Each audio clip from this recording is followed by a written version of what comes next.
The Secret of Success. In every chapter of this book, mention is made of the money-making secret that has made fortunes for the exceedingly wealthy men whom I have carefully analyzed over a long period of years. The secret was first brought to my attention by Andrew Carnegie. The canny, lovable old Scotsman carelessly tossed it into my mind when I was but a boy.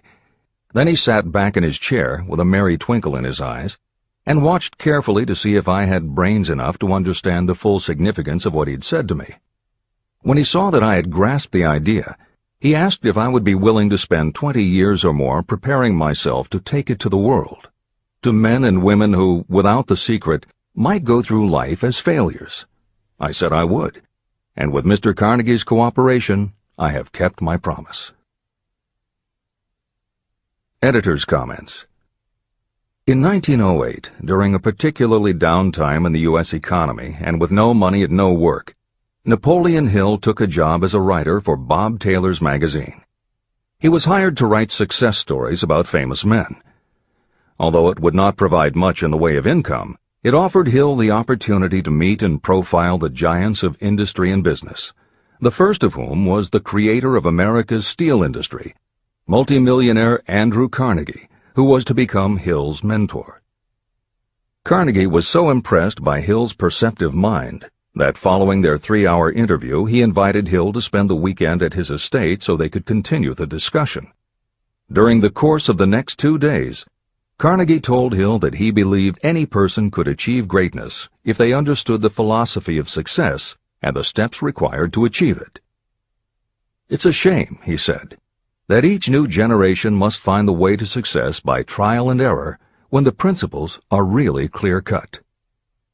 Carnegie went on to explain his theory that his knowledge could be gained by interviewing those who had achieved greatness and then compiling the information and research into a comprehensive set of principles. He believed that it would take at least 20 years, and that the result would be the world's first philosophy of individual achievement. He offered Hill the challenge, for no more compensation than that Carnegie would make the necessary introductions and cover travel expenses. It took Hill 29 seconds to accept Carnegie's proposal. Carnegie told him afterward that had it taken him more than 60 seconds to make the decision, he would have withdrawn the offer. For a man who cannot reach a decision promptly, once he has all the necessary facts, cannot be depended upon to carry through any decision he may make. It was through Hill's unwavering dedication that this book was eventually written. For detailed information on the life of Hill, read or listen to the audiobook of A Lifetime of Riches, the Biography of Napoleon Hill, by Michael J. Ritt, Jr. and Kurt Landers. Michael Ritt worked as Hill's assistant for 10 years and was the first employee of the Napoleon Hill Foundation, where he served as executive director, secretary, and treasurer. The material in his book comes from his own personal knowledge of Hill, as well as from Hill's unpublished autobiography. That is the end of the editor's comment. This book, Think and Grow Rich, contains the Carnegie secret, a secret that has been tested by thousands, now millions of people in almost every walk of life. It was Mr. Carnegie's idea that the magic formula, which gave him a stupendous fortune, ought to be placed within reach of people who do not have the time to investigate how others had made their money. It was his hope that I might test and demonstrate the soundness of the formula through the experience of men and women in every calling. He believed the formula should be taught in all public schools and colleges. He said that if it were properly taught, it would revolutionize the entire educational system, and the time spent in school could be reduced to less than half. In Chapter 4, On Faith, you will read the astounding story of the organization of the giant United States Steel Corporation. It was conceived and carried out by one of the young men through whom Mr. Carnegie proved that his formula will work for all who are ready for it. This single application of the secret, by Charles M. Schwab, made him a huge fortune in both money and opportunity. Roughly speaking, this particular application of the formula was worth $600 million. These facts give you a fair idea of what reading this book may bring to you, provided you know what it is that you want. Editor's comment. According to one method of calculation, through inflation alone, it would take approximately $20 in 2001 to buy what $1 would have bought in 1901. However, to find the contemporary equivalent value of $600 million is not simply a matter of multiplying by the increase in the cost of living. Although there are other factors and variables in calculating buying power, even by conservative estimates, the $600 million would translate into at least $12 billion at the beginning of the 21st century. That's the end of the editor's comment. The secret was passed on to thousands of men and women who have used it for their personal benefit. Some have made fortunes with it. Others have used it successfully in creating harmony in their homes. A clergyman used it so effectively that it brought him an income of upwards of $75,000 a year, approximately $1.5 million in contemporary terms. Arthur Nash, a Cincinnati tailor, used his near-bankrupt business as a guinea pig on which to test the formula. The business came to life and made a fortune for its owners. The experiment was so unique that newspapers and magazines gave it millions of dollars worth of publicity. The secret was passed on to Stuart Austin Weir of Dallas, Texas. He was ready for it, so ready that he gave up his profession and studied law. Did he succeed? You'll read the answer in Chapter 6. Specialized knowledge. While I was the advertising manager of the LaSalle Extension University, I had the privilege of seeing J.G. Chaplin, president of the university, use the formula so effectively that he made LaSalle one of the great extension schools of this country.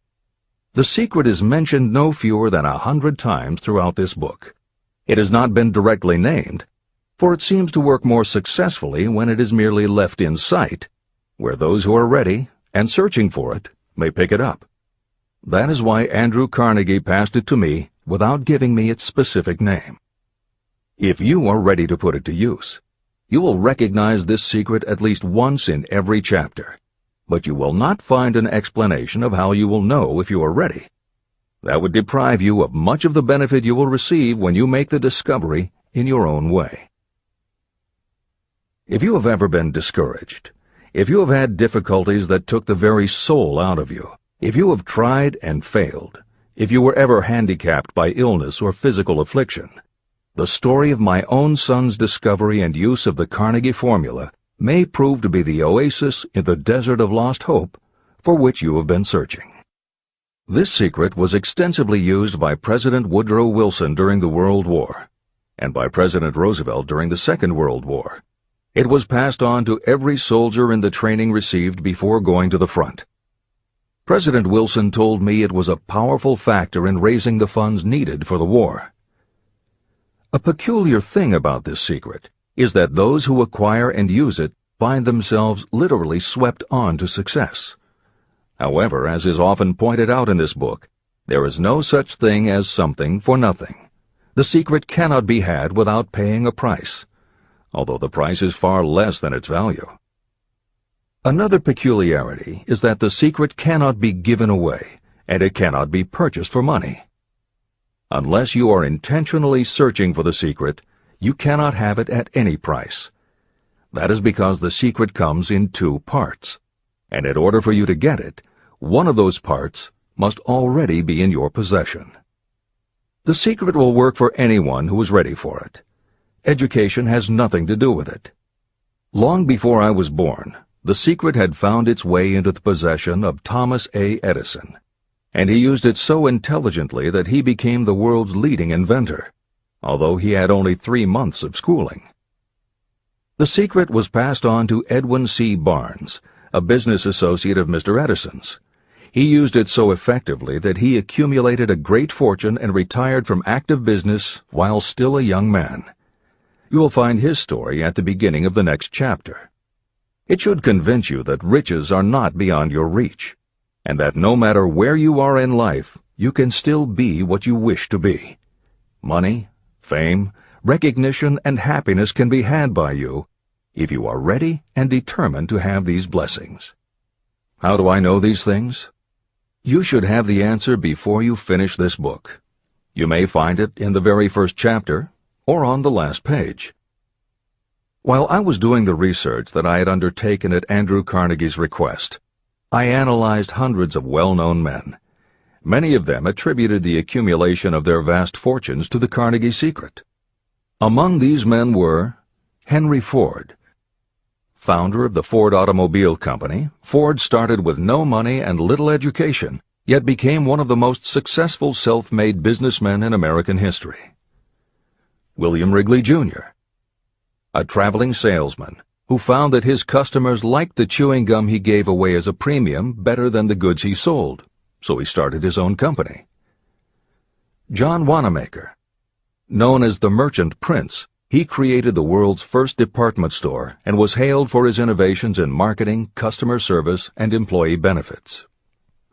James J. Hill. Known as the Empire Builder, he built the transcontinental Great Northern Railway, encouraged homesteading in the West, then established shipping routes linking America to Asia. George S. Parker. A school teacher who grew tired of fixing his students' pens, he created a new design, founded the Parker Pen Company, and turned a simple idea into a fortune. E. M. Statler.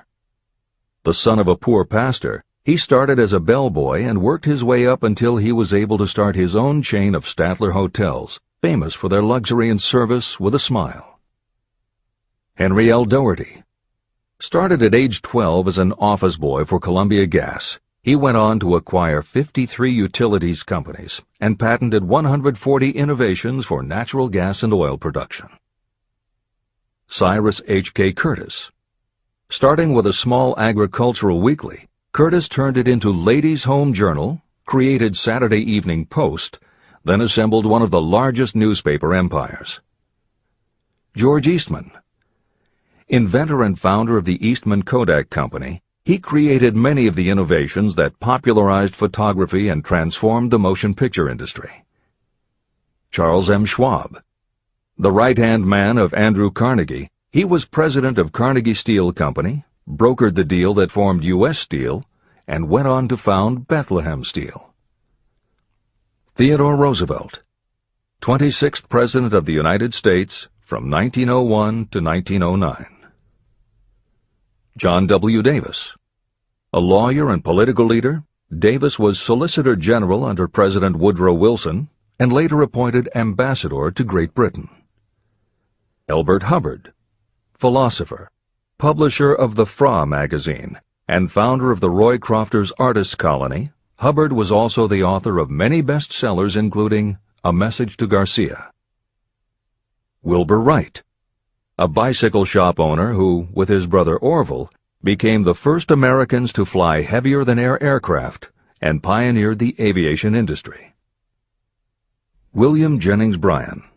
Newspaper publisher, presidential nominee, Secretary of State under President William McKinley, but perhaps best known as the lawyer who defended creationism at the Scopes monkey trial. Dr. David Starr Jordan. Educator, scientist, author of over 50 books, he was the nation's youngest university president at Indiana University and became the first president of Stanford University. J. Ogden Armour. Inherited his family's meatpacking business, turned it into a conglomerate with more than 3,000 products, was an owner of the Chicago Cubs, and a director of National City Bank and American International Corporation. Arthur Brisbane. A crusading journalist and syndicated columnist, Brisbane was sought after by every major news organization and was the most read and highest-paid editorial writer of his day. Dr. Frank Gonzalez.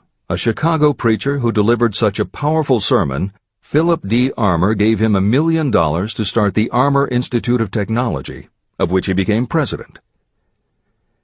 Daniel Willard. President of the B&O Railroad for more than 30 years, he was honored by having the city of Willard, Ohio, named for him. King Gillette. A traveling salesman and born tinkerer, Gillette was trying to shave on a moving train when he came up with the idea of the safety razor, which became the foundation of a corporate giant. Ralph A. Weeks.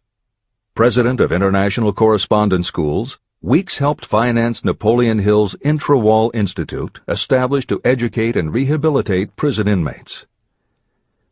Judge Daniel T. Wright, instructor at Georgetown Law School, where Napoleon Hill was studying when Bob Taylor's magazine gave him the assignment to write a profile of Andrew Carnegie. John D. Rockefeller. With $1,000 in savings plus another $1,000 borrowed from his father, he started a kerosene company which he grew into the giant Standard Oil and one of the world's greatest fortunes. Thomas A. Edison. Inventor and entrepreneur, he perfected the electric light bulb, the phonograph, the motion picture camera, and owned the rights to more than 1,000 patented inventions. Frank A. Vanderlip. A poor boy who became a journalist, social reformer, and self-made millionaire, he was president of the National City Bank, now Citibank, and Assistant Secretary of the Treasury. F. W. Woolworth. A clerk in a general store, he pioneered the idea of fixed-price selling and self-service and forever changed retail selling with a chain of Woolworth 5 and 10 cent stores. Colonel Robert A. Dollar. Starting with a small schooner bought to haul lumber down the West Coast, he built the Dollar Steamship Company, the largest fleet of luxury liners sailing under the U.S. flag. Edward A. Filene. Founder of the Boston-based stores, he devised revolutionary methods of distribution and merchandising and became famous for the first bargain basement department. Edwin C. Barnes. The only man Thomas Edison ever had as a partner, Barnes took Edison's failing dictaphone and sold it so successfully it became a fixture in offices and made him a multimillionaire. Arthur Nash. A Cincinnati tailor who used his bankrupt business as a guinea pig for the Carnegie Secret and was so successful the newspapers made him famous as Golden Rule Nash. Clarence Darrow. Famed as a lawyer, public speaker, and defender of the underdog, Darrow is best known as the lawyer who defended teaching the theory of evolution at the Scopes monkey trial. Woodrow Wilson. 28th President of the United States of America from 1913 to 1921. William Howard Taft. 27th President of the United States of America from 1909 to 1913. Luther Burbank. World-renowned horticulturalist who introduced over 800 varieties of new plants in his effort to improve the quality of plants and thereby increase the world's food supply. Edward W. Buck. Although he had only 6 years' schooling, by the age of 20 he was editor of Ladies' Home Journal, which he helped to build into the world's most widely circulated magazine. Frank A. Munsey. A telegraph operator who quit to launch Argosy magazine, then parlayed his fortune into a newspaper empire that included the Washington Times and the New York Herald. Elbert H. Gary. Chairman of U.S. Steel, at the time the largest corporation in the world, Gary spearheaded the construction of its first major project, the Gary Works Steel Plant, and the city of Gary, Indiana. Dr. Alexander Graham Bell. Best known as the inventor of the telephone, Bell also perfected recording devices, advances in aircraft, and was a co-founder of the National Geographic Society. John H. Patterson. President of National Cash Register, Patterson was known as an advertising visionary and a genius at motivating his sales force, which made NCR the leader in its field. Julius Rosenwald.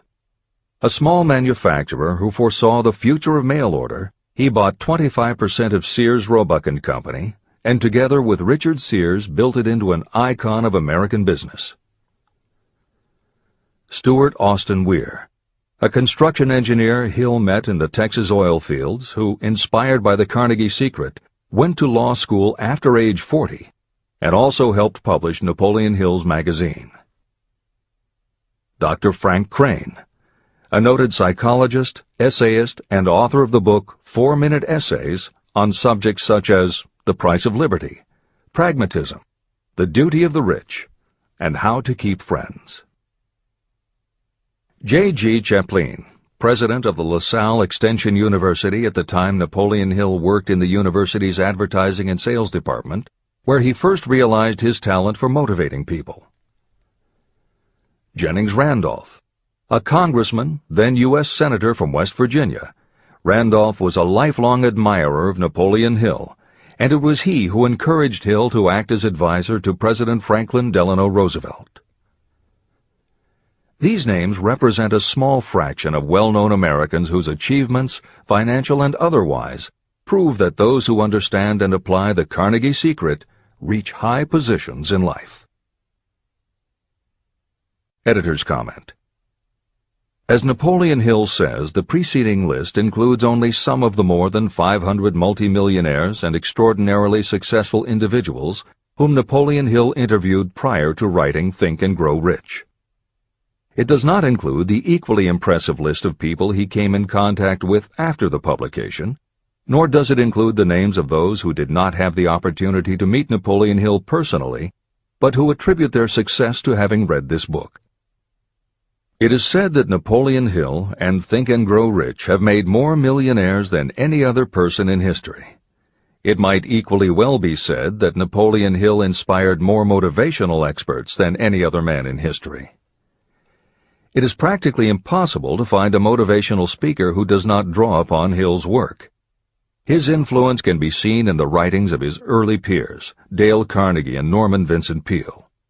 Later, successful authors and speakers such as W. Clement Stone, Og Mandino, and Earl Nightingale either worked directly with Napoleon Hill or with the Napoleon Hill Foundation.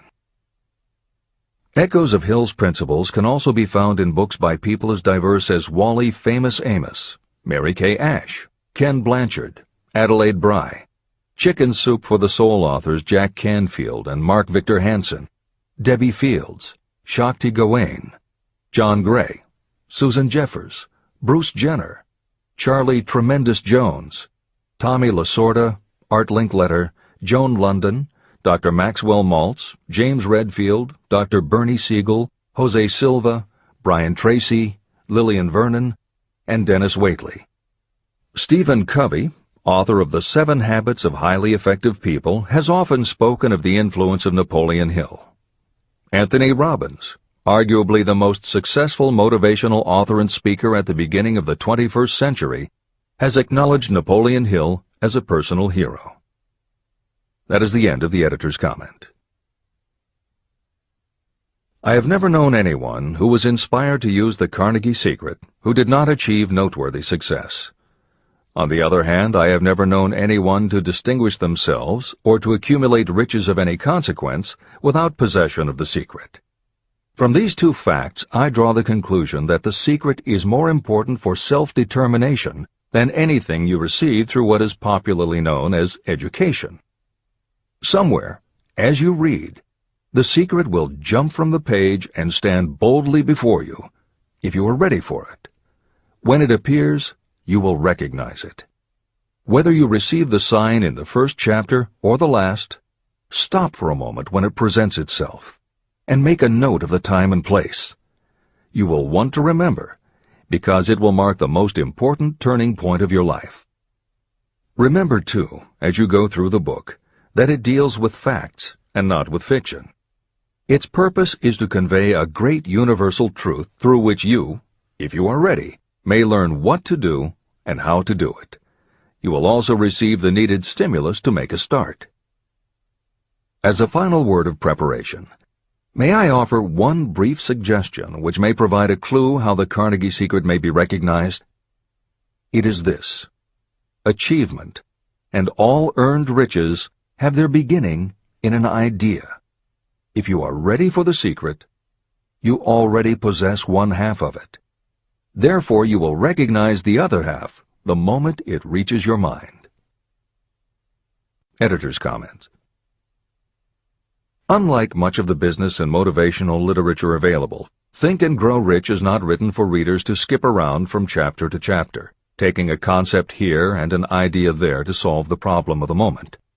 This book is written as a carefully integrated whole, to be read in its entirety, from beginning to end.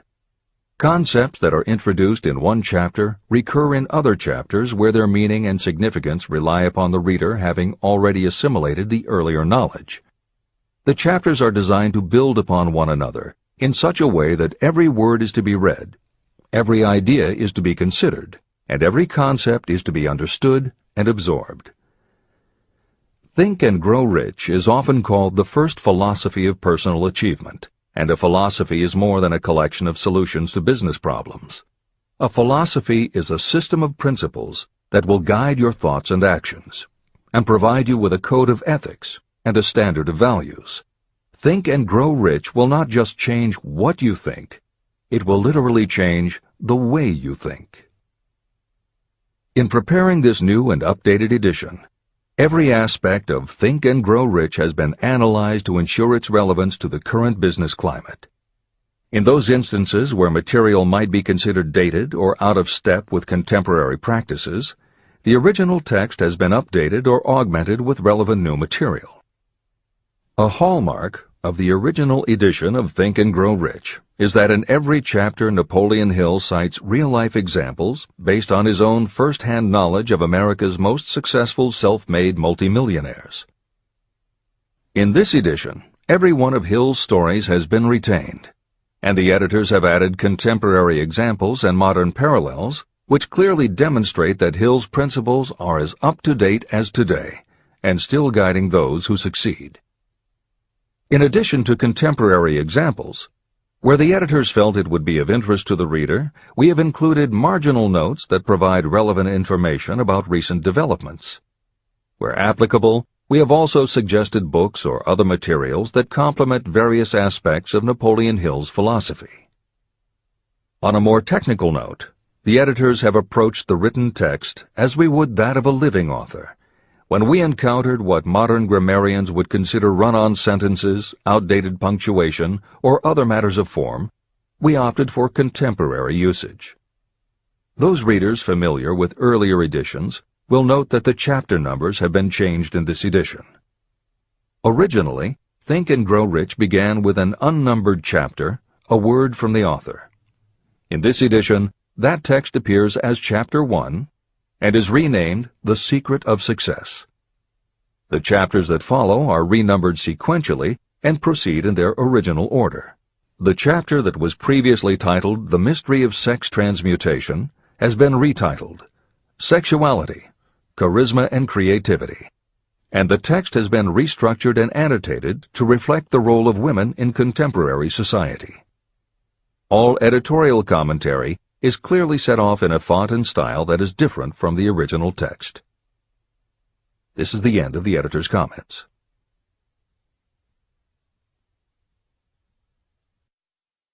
Both poverty and riches are the offspring of thought.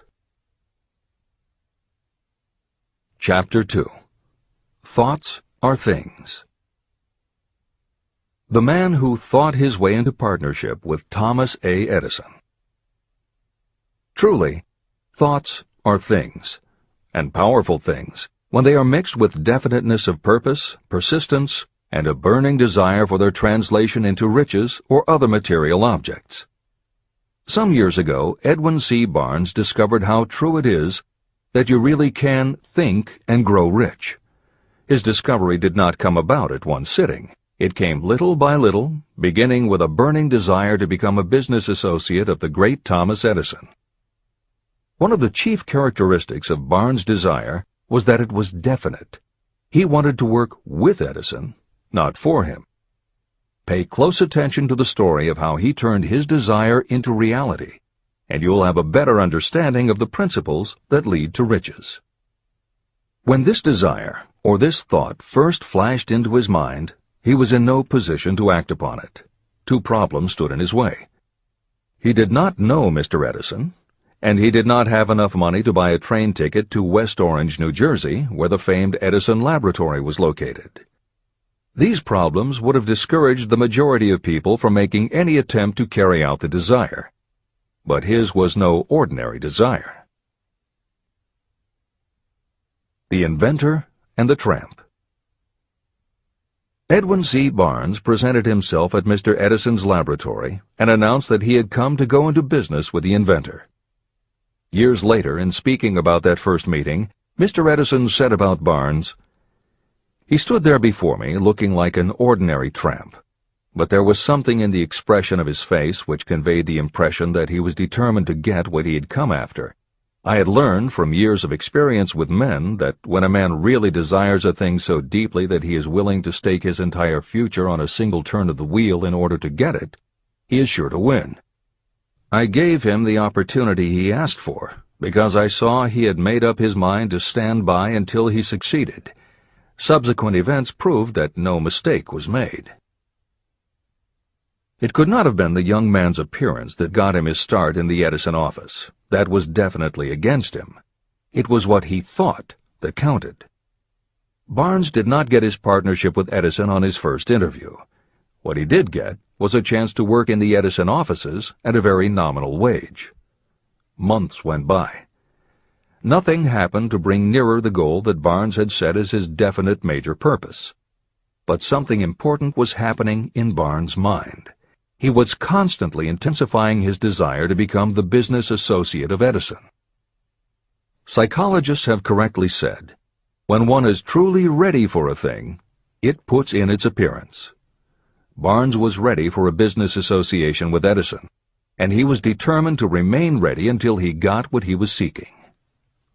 He did not say to himself, well, what's the use? I guess I'll change my mind and try for a salesman's job. But he did say, I came here to go into business with Edison, and I'll accomplish my goal if it takes the remainder of my life. He meant it. What a different story people would tell if only they would adopt a definite purpose and stand by that purpose until it had time to become an all-consuming obsession. Maybe young Barnes did not know it at the time, but his bulldog determination and his persistence in focusing on a single desire was destined to mow down all opposition and bring him the opportunity he was seeking. When the opportunity came, it appeared in a different form and from a different direction than Barnes had expected.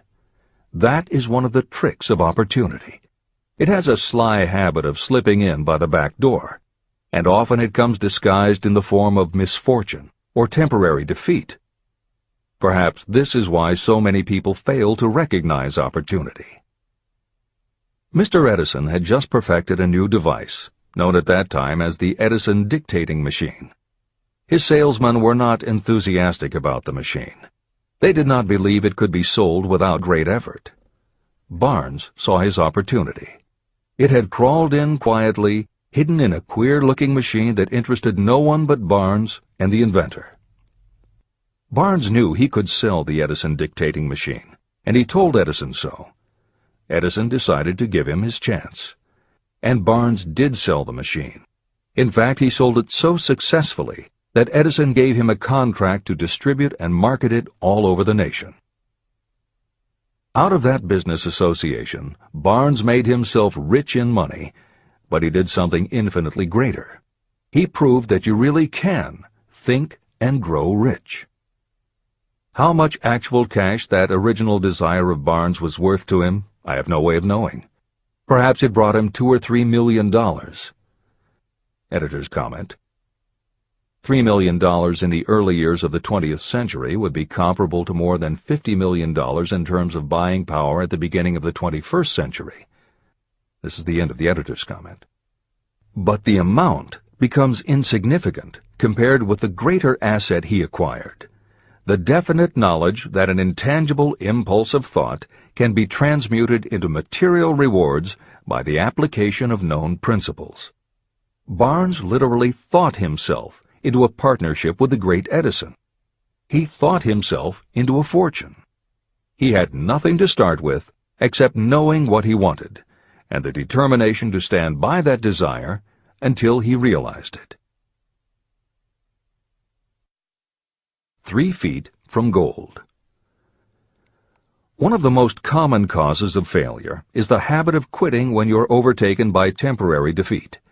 Every person is guilty of this mistake at one time or another. During the gold rush days, An uncle of my friend R.U. Darby was caught by gold fever, and he went west to Colorado to dig and grow rich. He had never heard that more gold has been mined from the thoughts of men than has ever been taken from the earth. He staked a claim and went to work with pick and shovel. After weeks of labor, he was rewarded by the discovery of the shining ore. He needed machinery to bring the ore to the surface. Quietly, he covered up the mine and returned to his home in Williamsburg, Maryland. He told his relatives and a few neighbors about the strike. They got together the money for the machinery and had it shipped. R.U. Darby decided to join his uncle, and they went back to work the mine. The first car of ore was mined and shipped to a smelter.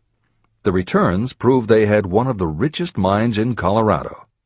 A few more cars of that ore would clear their debts. Then would come the big killing in profits. Down went the drills. Up went the hopes of Darby and Uncle. Then something happened. The vein of gold ore disappeared. They had come to the end of the rainbow, and the pot of gold was no longer there. They drilled on, desperately trying to pick up the vein again, all to no avail. Finally, they decided to quit. They sold the machinery to a junkman for a few $100s and took the train back home. The junkman called in a mining engineer to look at the mine and do a little calculating. The engineer advised that the project had failed because the owners were not familiar with fault lines. His calculations showed that the vein would be found just 3 feet from where the Darbys had stopped drilling. And that is exactly where it was found. The junkman took millions of dollars in ore from the mine because he knew enough to seek expert counsel before giving up. Long afterward, Mr. Darby recouped his loss many times over when he made the discovery that desire can be transmuted into gold. The discovery came after he went into the business of selling life insurance. Never forgetting that he lost a huge fortune because he stopped 3 feet from gold, Darby profited by the experience in his newly chosen field. He simply said to himself, "I stopped 3 feet from gold, but I will never stop because men say no when I ask them to buy insurance." Darby became one of a small group of men who sell over $1 million in life insurance annually. He owed his stickability to the lesson he learned from his quitability in the gold mining business. Before success comes in anyone's life, that person is sure to meet with much temporary defeat, and perhaps some failure. When defeat overtakes a person, the easiest and most logical thing to do is to quit. That is exactly what the majority of people do. More than 500 of the most successful people this country has ever known told me their greatest success came just one step beyond the point at which defeat had overtaken them. Failure is a trickster with a keen sense of irony and cunning. It takes great delight in tripping you just when success is almost within reach. Editor's comments. Napoleon Hill's creed, "Every failure brings with it the seed of an equivalent success," was the inspiration for entrepreneur and motivational speaker Wayne Allen Root to write his book, The Joy of Failure. Published in the late 1990s, it not only tells Wayne's personal story of using his failures as stepping stones to success, he also recounts stories from other successful people, which prove that the rich and famous got to be that way only because of what they learned from their failures. People such as Jack Welch, the hugely successful CEO of General Electric, who early in his career failed dramatically when a plastics plant for which he was responsible blew up.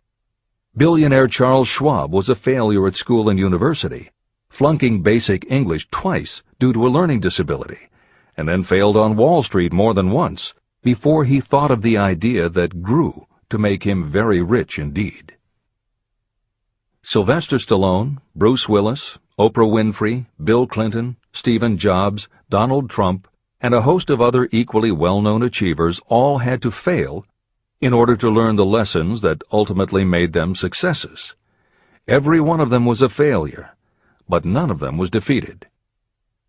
Charles F. Kettering, who patented more than 200 inventions including the automobile ignition, the spark plug, Freon for air conditioners, and the automatic transmission, said, "From the time a person is 6 years old until he graduates from college, he has to take 3 or 4 examinations a year.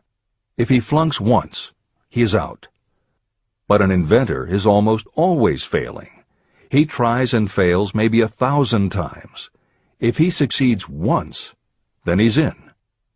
These two things are diametrically opposite. We often say that the biggest job we have is to teach a newly hired employee how to fail intelligently. We have to train him to experiment over and over and to keep on trying and failing until he learns what will work. Failures are just practice shots.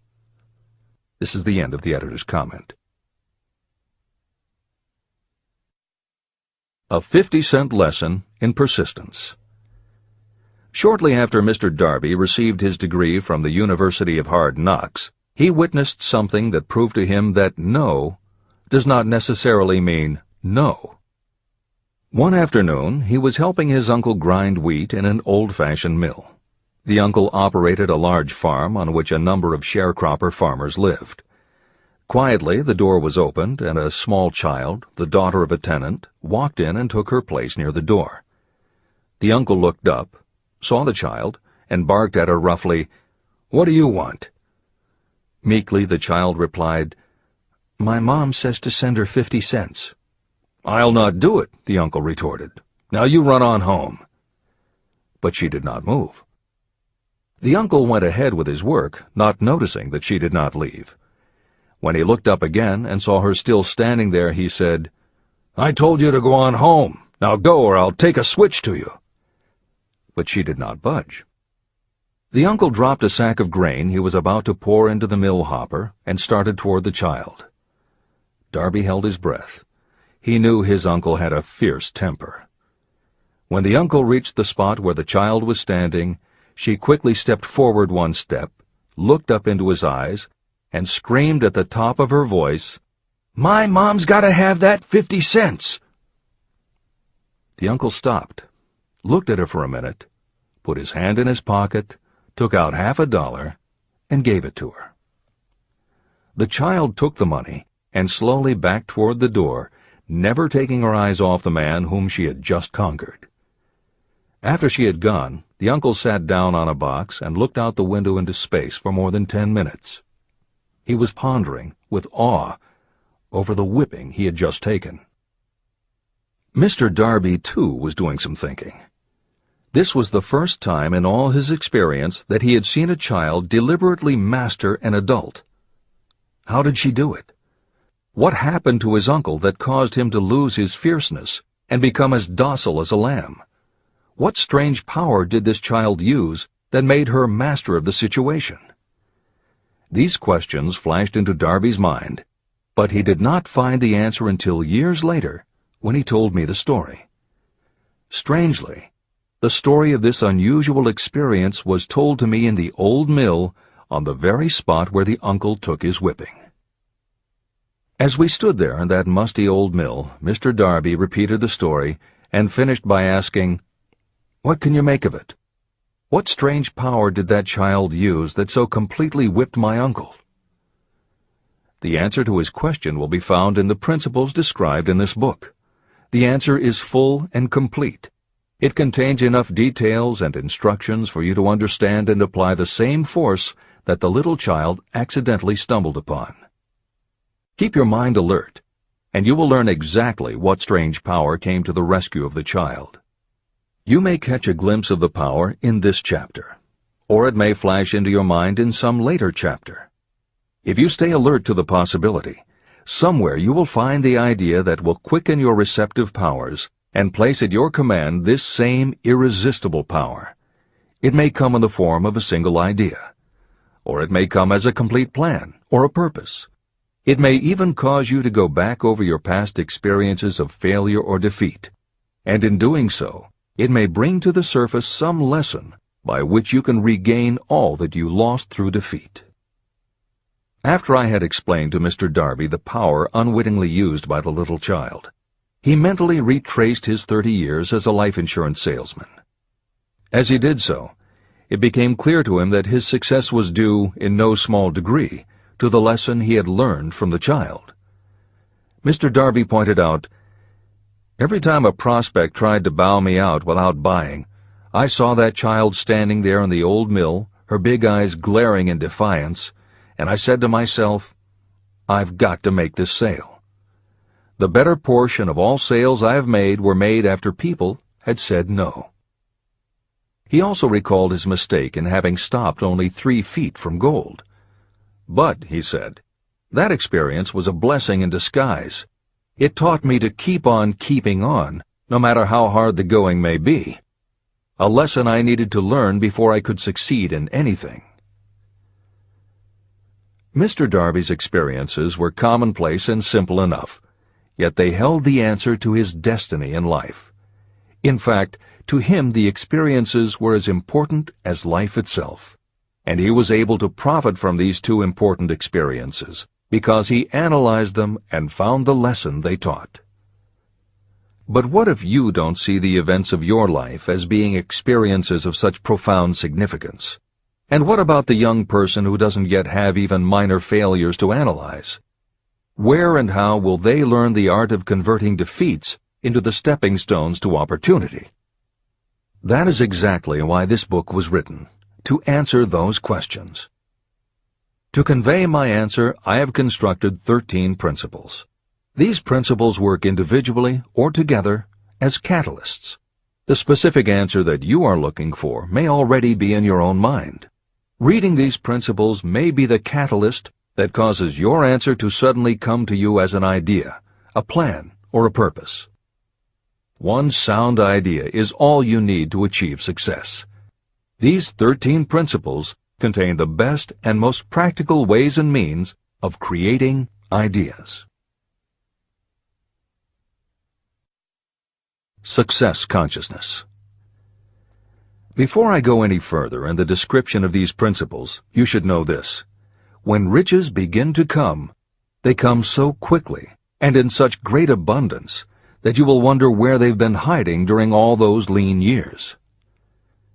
This is an astounding statement, especially when you take into consideration the popular belief that riches come only to those who work hard and long. When you begin to think and grow rich, you will observe that riches begin with a state of mind, with definiteness of purpose, with little or no hard work. What you need to know now is how to acquire the state of mind that will attract riches. I spent 25 years researching the answer to that question, because I, too, wanted to know how wealthy men become that way. What you will learn is that as soon as you master the principles of this philosophy and begin to apply those principles, your financial status will begin to improve. Everything you touch will begin to transmute itself into an asset for your benefit. Impossible? Not at all. One of the main weaknesses the average person suffers is too much familiarity with the word impossible. We know all the rules that will not work. We know all the things that cannot be done. This book was written for those who seek the rules that have made others successful and are willing to stake everything on those rules. Success comes to those who become success conscious. Failure comes to those who allow themselves to become failure conscious.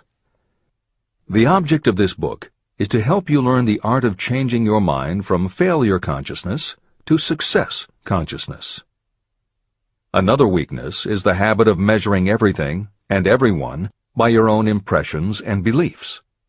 Some of you reading this will have trouble believing that you can think and grow rich because your thought habits have been steeped in poverty, misery, failure, and defeat. This kind of thinking reminds me of the story about the man who came from China to study at the University of Chicago. One day, President Harper met this young man on campus and stopped to chat with him for a few minutes. He asked what had impressed him as being the most noticeable characteristic of the American people.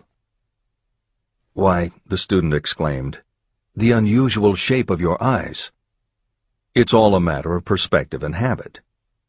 The same is true of your belief in what a person can achieve. If you have formed the habit of seeing life only from your own perspective, you may make the mistake of believing that your limitations are in fact the proper measure of limitations. The impossible Ford V8 motor. When Henry Ford decided to produce his famous V8 motor, he chose to build an engine with the entire 8 cylinders cast in one block. Ford instructed his engineers to produce a design for the engine.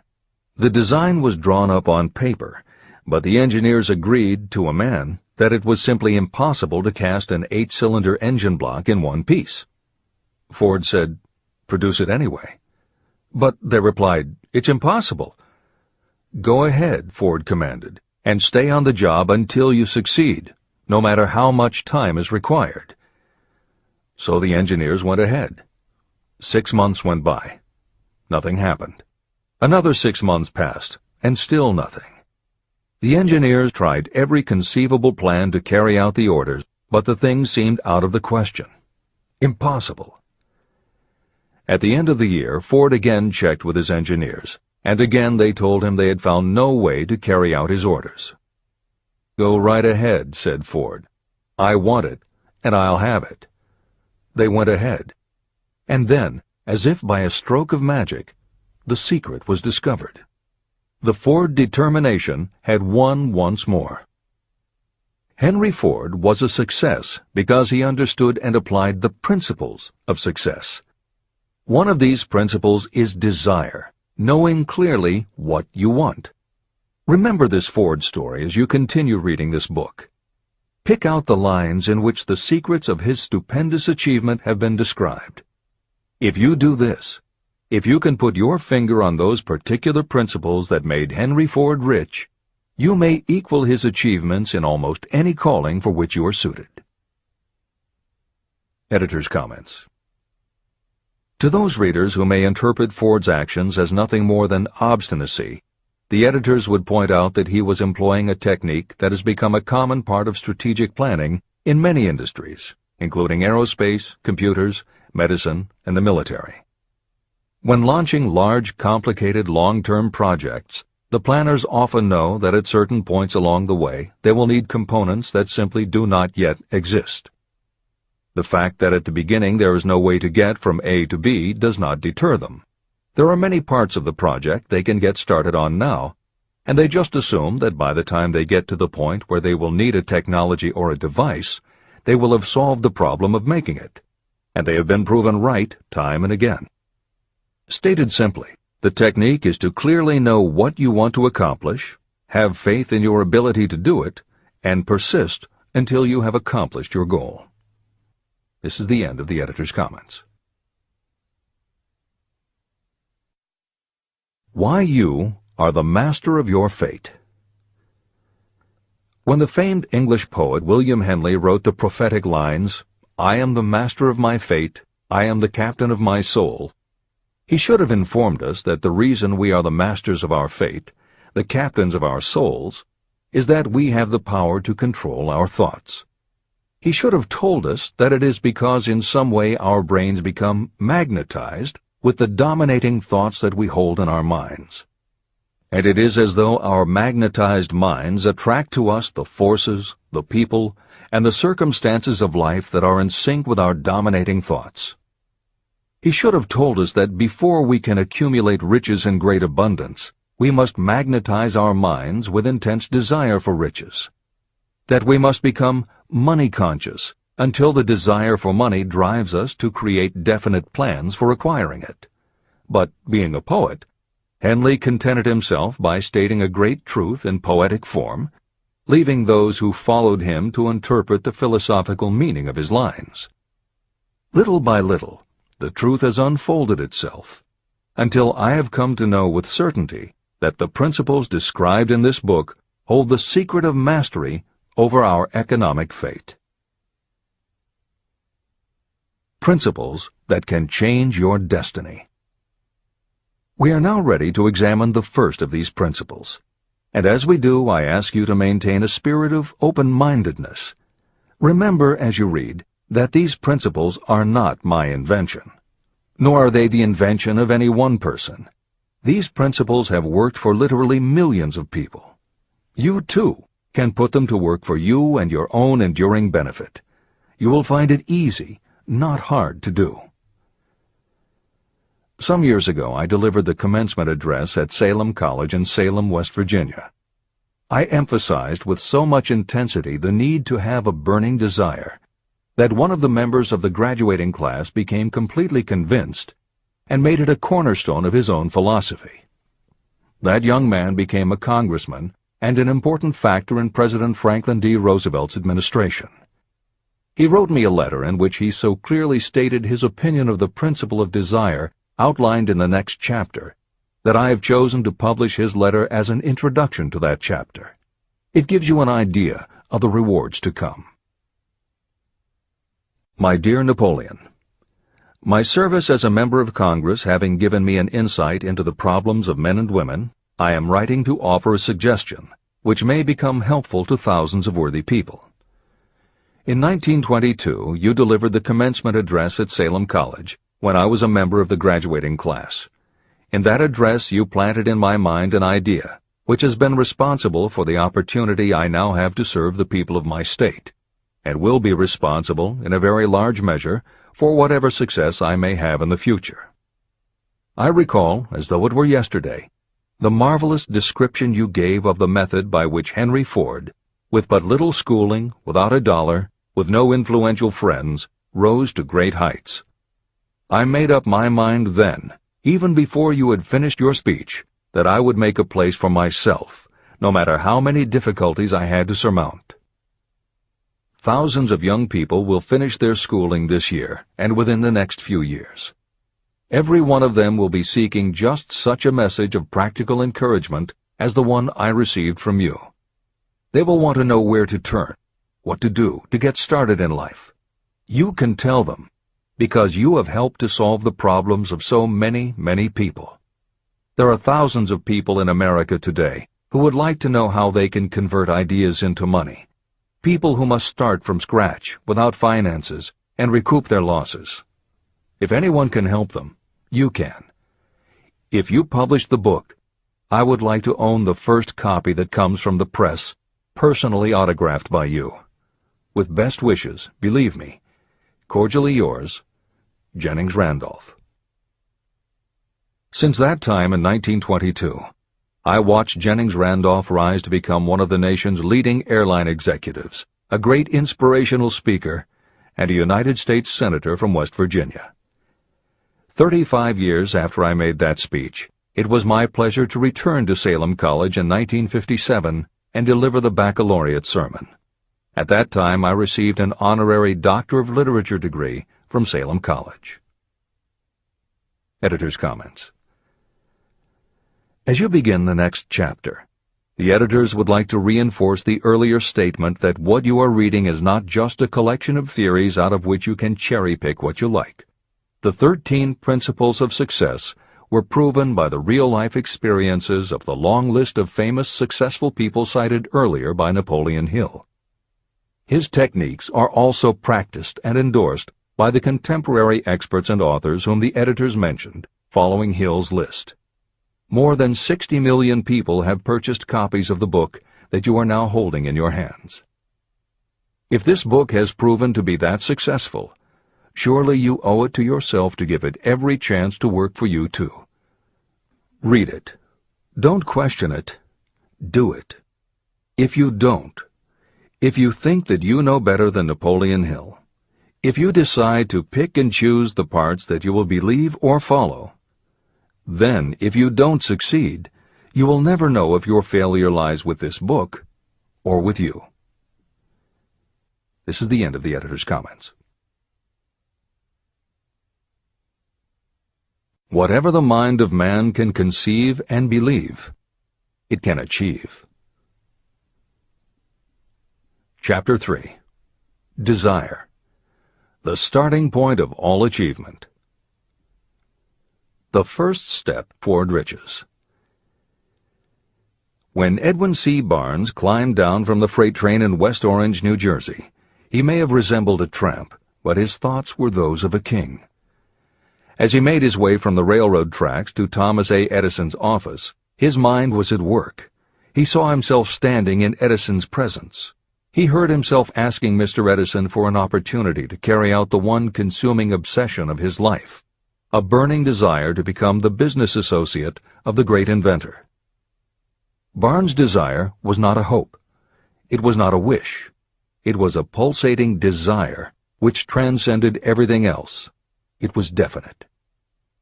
A few years later, Edwin C. Barnes again stood before Edison, in the same office where he first met the inventor. This time, his desire had been translated into reality.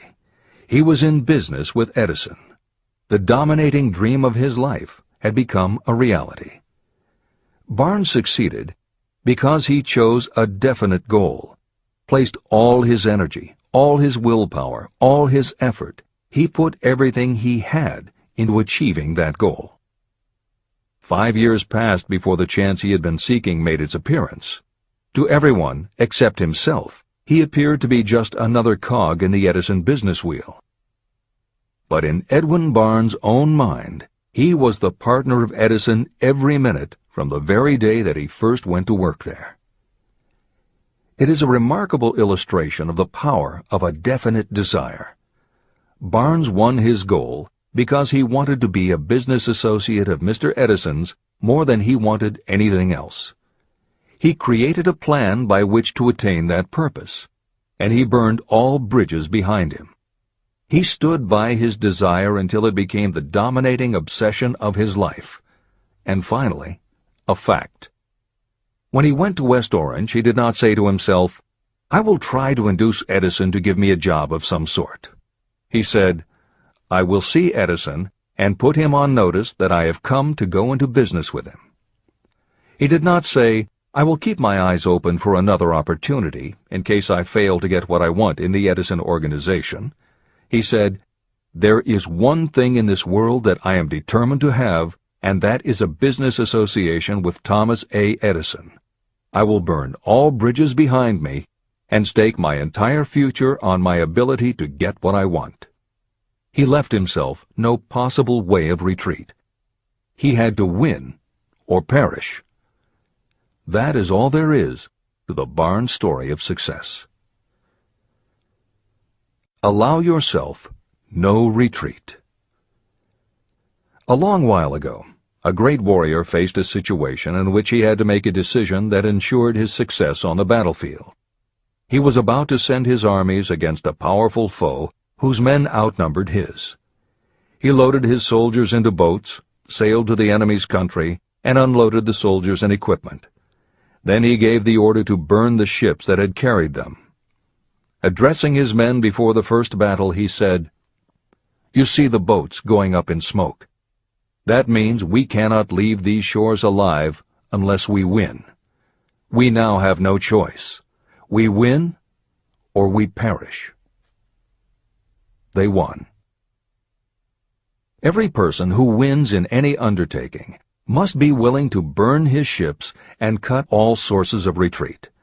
That is the only way you can be sure of maintaining the state of mind known as a burning desire to win. It is essential to success. The morning after the Great Chicago Fire, a group of merchants stood on State Street, looking at the smoking remains of what had been their stores. They went into a conference to decide if they would try to rebuild or if they would leave Chicago and start over in a more promising section of the country. They decided to leave, all except one. The merchant who decided to stay and rebuild pointed a finger at the remains of his store and said, "Gentlemen, on that very spot I will build the world's greatest store, no matter how many times it may burn down." That was in 1871. The store was built. It still stands there today. The Marshall Field's department store is a towering monument to the power of that state of mind known as a burning desire. The easy thing would have been for Marshall Field to do exactly what his fellow merchants did. When the going was hard and the future looked dismal, they pulled up and went where the going seemed easier. Mark well this difference between Marshall Field and the other merchants. It is that difference which distinguishes those who succeed from those who fail. Every human being old enough to understand the value of money wishes for it, but wishing will not bring riches. Desiring riches, with a state of mind that becomes an obsession, then planning definite ways and means to acquire riches, and backing those plans with persistence, a persistence which does not recognize failure, that's what will bring riches. Editor's comments. In other of his writings, Napoleon Hill uses the term definiteness of purpose as being interchangeable with desire. The following explanation is adapted from the Napoleon Hill Foundation's book, Believe and Achieve. Desire, or definiteness of purpose, is more than goal setting. In simplest terms, your desire is your roadmap to achieving an overall career objective. Your goals represent specific steps along the way. Having a desire, or definiteness of purpose for your life, has a synergistic effect on your ability to achieve your goals. As you become better at what you do, you devote all of your resources toward reaching your objective. You become more alert to opportunities, and you reach decisions more quickly. Every action you take ultimately boils down to the question, will this goal help me reach my desire, my overall objective, or won't it? Your purpose will become your life. It will permeate your mind, both conscious and subconscious. This is the end of the editor's comments. 6 ways to turn desire into gold. The method by which your desire for riches can be transmuted into its financial equivalent consists of 6 definite, practical steps. 1. Fix in your mind the exact amount of money you desire. It is not sufficient merely to say, "I want plenty of money." Be definite about the amount. There is a psychological reason for such definiteness explained in subsequent chapters. 2.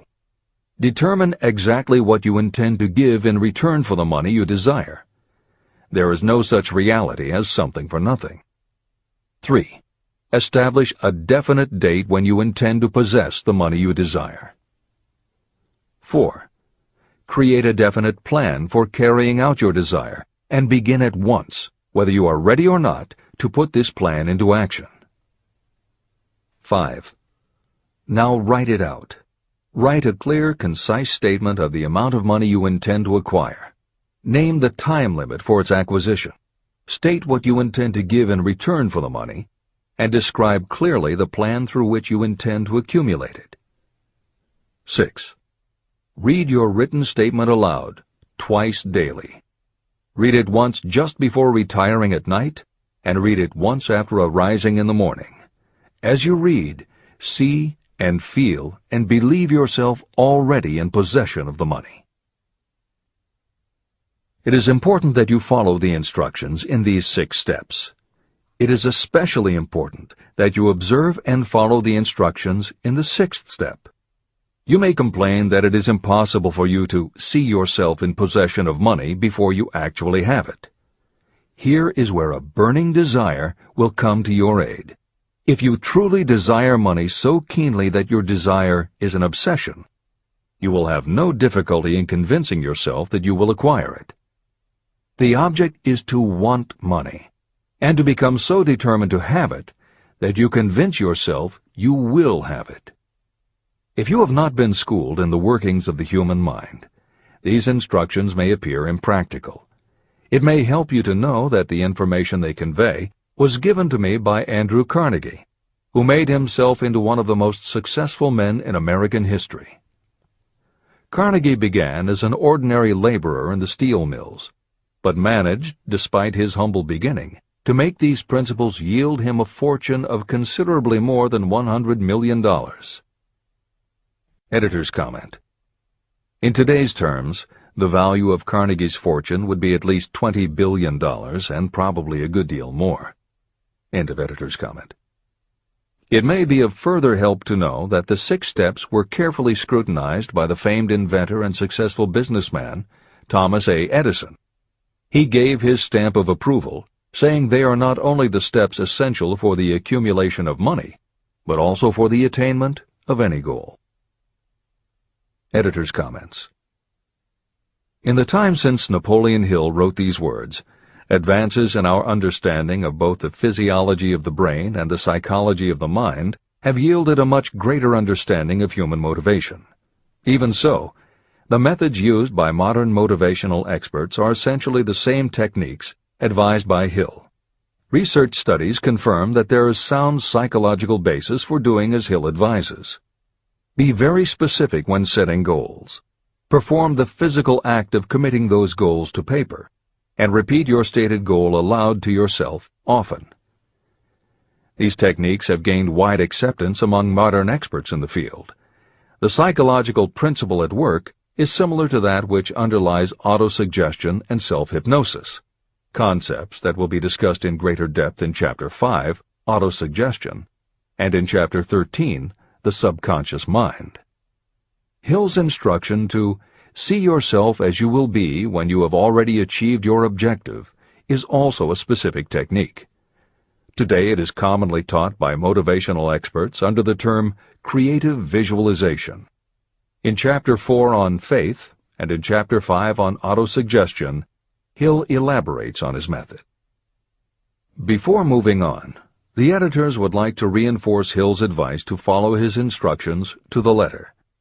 The editors know there is a tendency for the reader to assume that it is enough for them just to intellectually understand a concept. As you read Hill's 6 points, you probably found yourself thinking, sure, some people might need to write things down, but I'm not a kid, I get the idea. Or, okay, I understand that saying it out loud might help some less sophisticated people, but I already understand the point intellectually.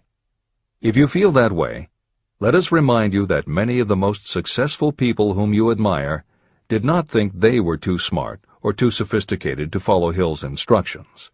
The editors would again point out that if Napoleon Hill believed the actual acts of writing and speaking your goals is important, and if psychologists and motivational experts agree, then you would be foolish not to follow this simple advice. Just do it. This is the end of the editor's comments. The steps call for no hard labor. They call for no sacrifice. To apply them does not call for a great amount of education. But the 6 steps do call for enough imagination to see and to understand that the accumulation of money cannot be left to chance or luck. You may as well know right here that you can never have riches in great quantity unless you can work yourself into a white heat of desire for money and actually believe you will possess it.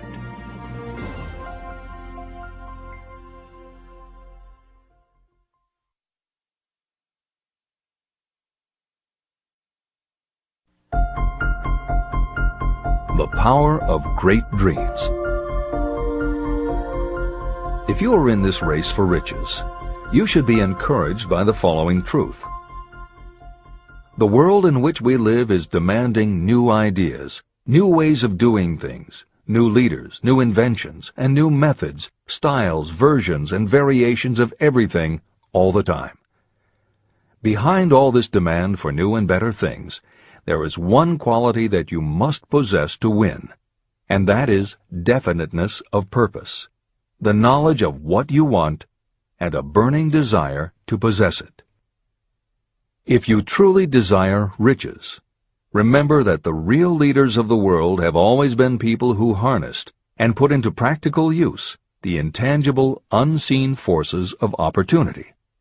Leaders are the people who convert those opportunities into cities, skyscrapers, factories, transportation, entertainment, and every form of convenience that makes things easier, faster, better, or just make life more pleasant. In planning to acquire your share of the riches, don't let anyone put you down for being a dreamer. To win the big stakes in this changing world, you must catch the spirit of the great pioneers, whose dreams have given to civilization all that it has of value. It is that spirit which serves as the lifeblood of our own country, your opportunity and mine to develop and market our talents. A burning desire to be and to do is the starting point from which the dreamer must take off. Dreams are not born of indifference, laziness, or lack of ambition. If the thing you wish to do is right, and you believe in it, go ahead and do it. Never mind what they say if you meet with temporary defeat. They do not know that every failure brings with it the seed of an equivalent success. Marconi dreamed of a system for sending sound from one place to another without the use of wires. It may interest you to know that Marconi's friends had him taken into custody and examined in a psychiatric hospital when he announced he had discovered a principle by which he could send messages through the air. Evidence that he did not dream in vain may be found in every radio and television set, cellular phone, communication satellite, and every other wireless device in the world. Fortunately, the dreamers of today fare better. Today, your world is filled with an abundance of opportunity that the dreamers of the past never knew. If you doubt this is true, if you are feeling crushed because of a recent failure, you are about to learn how your failure can be your most valuable asset. Almost everyone who succeeds in life gets off to a bad start and passes through many heartbreaking struggles before they arrive. The turning point in the lives of those who succeed usually comes at the moment of some crisis through which they are introduced to their other selves. Editor's comments. Napoleon Hill's concept of the other self is mentioned elsewhere in Think and Grow Rich, but he does not comment on it extensively. The following elaboration is taken from his later writings. You've been thinking about your losses to the exclusion of everything else. The more you concentrate on them, the more you attract other losses.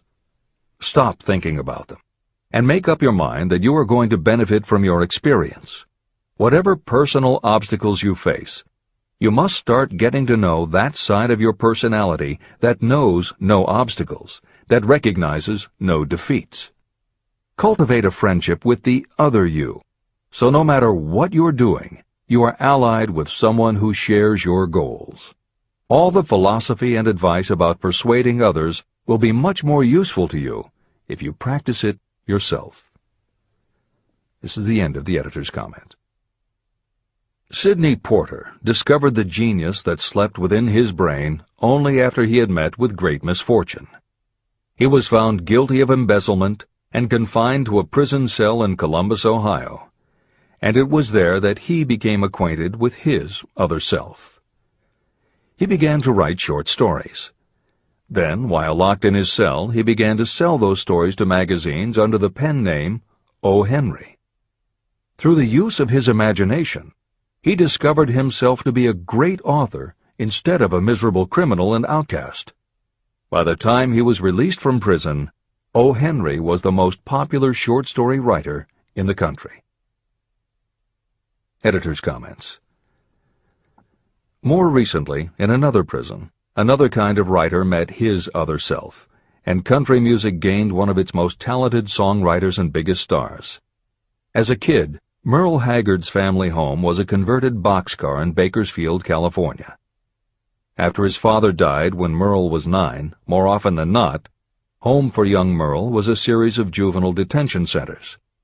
At 16, he quit school, and for the next 4 years the only mark Merle Haggard made in the world was a rap sheet for stolen cars, burglaries, and bogus checks. By the age of 20, he was serving time in San Quentin and gaining a reputation as a hard-case con. Then he met his other self. Inspired by a concert Johnny Cash played for the inmates, plus conversations with men on death row and the time he spent in solitary confinement, Haggard learned that he had another self, and that self had something to say through his music. When he got out of solitary, Haggard asked for the hardest job the prison had to offer. He enrolled in night school courses at the prison, straightened himself out, and won his parole after 2.5 years. He went back to Bakersfield and dug ditches during the day so he could polish his songwriting and performing at night. Within 3 years, he had a recording contract. Within 5 years, he had his first top 10 hit, and has since gone on to become one of the most influential voices in modern country music. This is the end of the editor's comments. Thomas Edison dreamed of a lamp that could be operated by electricity. and he began where he stood to put his dream into action. He failed more than 10,000 times. Despite his failures, he stood by that dream until finally he was driven to the discovery of the genius that slept within his brain.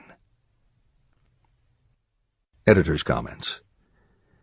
Dean Kamen got to know his other self very early in life. While he was a teenager, Kamen started his own company, building and selling control systems for automated sound and light shows. He was still in high school when he got the contract to automate the Times Square New Year's Eve ball. Though he went on to attend university, he never bothered to graduate because he was too busy working on something he called auto syringe, the first wearable infusion pump for administering drug therapies. His invention was hailed as a medical landmark, as were many of his other breakthroughs, which include a revolutionary kidney dialysis machine, an insulin pump for diabetics, an improved stent used for heart patients, and more than 150 other devices he has patented. One day, seeing the difficulty a man in a wheelchair was having getting up a curb, Kamen set his mind to creating a device that would liberate people confined to wheelchairs. The result is the iBot, a revolutionary wheel device that uses computers and a system of stabilizing gyroscopes that imitate the working of the human body. It not only goes over curbs, but it will even go up and down stairs, travel over almost any kind of rough ground, and will allow the user to raise themselves eye to eye with a standing person. And it does it all without the user having to get out of the device or needing anyone's assistance. In 2001, Kamen hit the front pages when he introduced the Segway, a one-person people mover based on his iBot technology. It's a two-wheel scooter-like device that zips and zooms forward, backward, left, right, and comes to a stop without the rider doing anything more than barely shifting his or her body. It is so sensitive that it is almost as though it obeys the user's thoughts. The Segway may be a world-changing invention, with possible applications for work and travel that stagger the imagination. As this is being written, the Segway is already being used to navigate large warehouses and is being tested by police departments and postal employees. While traffic cops and City Hall wrangle over whether the Segway belongs on the sidewalk or the road, Dean Kamen is dreaming a new dream. This time, the dream is an invention that may literally bring light to some of the darkest corners of the earth. Kamen has developed a non-polluting electric generator that can use almost anything as fuel. But here's the extraordinary part. He has created a revolutionary closed system so that the engine's heat is used to purify 10 gallons of drinkable water every hour. This amazing invention could bring safe drinking water to parts of the world where contaminated water kills millions, and at the same time, it will provide a source of cheap, reliable electric power. Dean Kamen is not some academic hidden in a lab somewhere. Kamen is an inventor. But like Thomas Edison, he is also an entrepreneur and businessman, creating and marketing devices that are changing the public perception of what an inventor is. This is the end of the editor's comments. Henry Ford, poor and uneducated, dreamed of a horseless carriage. He went to work with what tools he possessed without waiting for opportunity to favor him, and now evidence of his dream belts the entire earth. He put more wheels into operation than any man who ever lived because he was not afraid to back his dreams. Editor's comments. Stephen Jobs and Steve Wozniak, two university dropouts, dreamed of making and selling computers that the average person could use. Like Ford, working with the tools they possessed, they built the first Apple computer in the Jobs family garage. And like Ford, they weren't afraid to back their dreams. After showing their prototype to a local retailer, they got an order for 25 machines. Jobs sold his Volkswagen, and Woz sold his expensive Hewlett-Packard scientific calculator to raise $1,300 to start their new company. They took the money, convinced the local electronics suppliers to grant them a line of credit, and started production of the Apple I. They revolutionized the computer hardware and software industry. Released in 1976 and priced at $666, the Apple I earned them $774,000. 2 years later, they introduced the Apple II, which in the next 3 years earned $140 million. In 1980, Apple went public, and after the first day of trading, the company had a market value of $1.2 billion. Wozniak left the company in 1981, but Jobs pushed through the development of the Macintosh in 1984. In 1985, Jobs left too, but in 1998 he came back to Apple to revitalize the floundering company with the creation of the iMac computers, the animation company Pixar, the iPod, and iTunes. In presenting stories of contemporary successes, the editors have followed Hill's style of using real people to illustrate the principles of success. But Napoleon Hill was granted a rare privilege. Unlike anyone before or after, he had the opportunity to personally meet the most powerful and successful people and learn firsthand the dreams that inspired them, the obstacles that confronted them, and how they found the courage within themselves to overcome their failures. Hill met many of the inventors and the empire builders who laid the foundations of 20th century American industry while they were still news, not history. Then, for more than 25 years, he studied the habits and learned the secrets of the next generations who built on the foundations, forged new industries, devised new systems, and dreamed new dreams. It was only because Hill was given such unprecedented access over such a long period that he was able to compare, contrast, analyze, and then formulate a philosophy of achievement based on the real stories of real people who had used these techniques to create their success. Think and Grow Rich revolutionized self-help writing, and to this day is the standard against which all motivational literature is measured. Its success also helped create the market for the thousands of business biographies that tell in detail how the dreams were born, plans were made, frustrations were faced, and triumphs achieved in every sector of modern business. And because this wealth of information is now available with little more than the click of a mouse, you can read, hear, or watch today's greatest entrepreneurs and most successful CEOs confirming in their own words the basic truth behind every one of the principles Napoleon Hill explains in this book. The products or services they sell may be different, but the story of their success is the same. Dreams, followed by failures, followed by lessons learned, then success. For every Henry Ford, Thomas Edison, or O. Henry that Napoleon Hill cites to make a point, today there is a Steve Jobs, Dean Kamen, or Merle Haggard, proving that Hill's points are still valid. This is the end of the editor's comments. There is a difference between wishing for a thing and being ready to receive it. No one is ready for a thing until they believe they can acquire it. The state of mind must be belief, not mere hope or wish. Open-mindedness is essential for belief. Closed minds do not inspire faith, courage, and belief. Remember, no more effort is required to aim high in life, to demand abundance and prosperity, than is required to accept misery and poverty.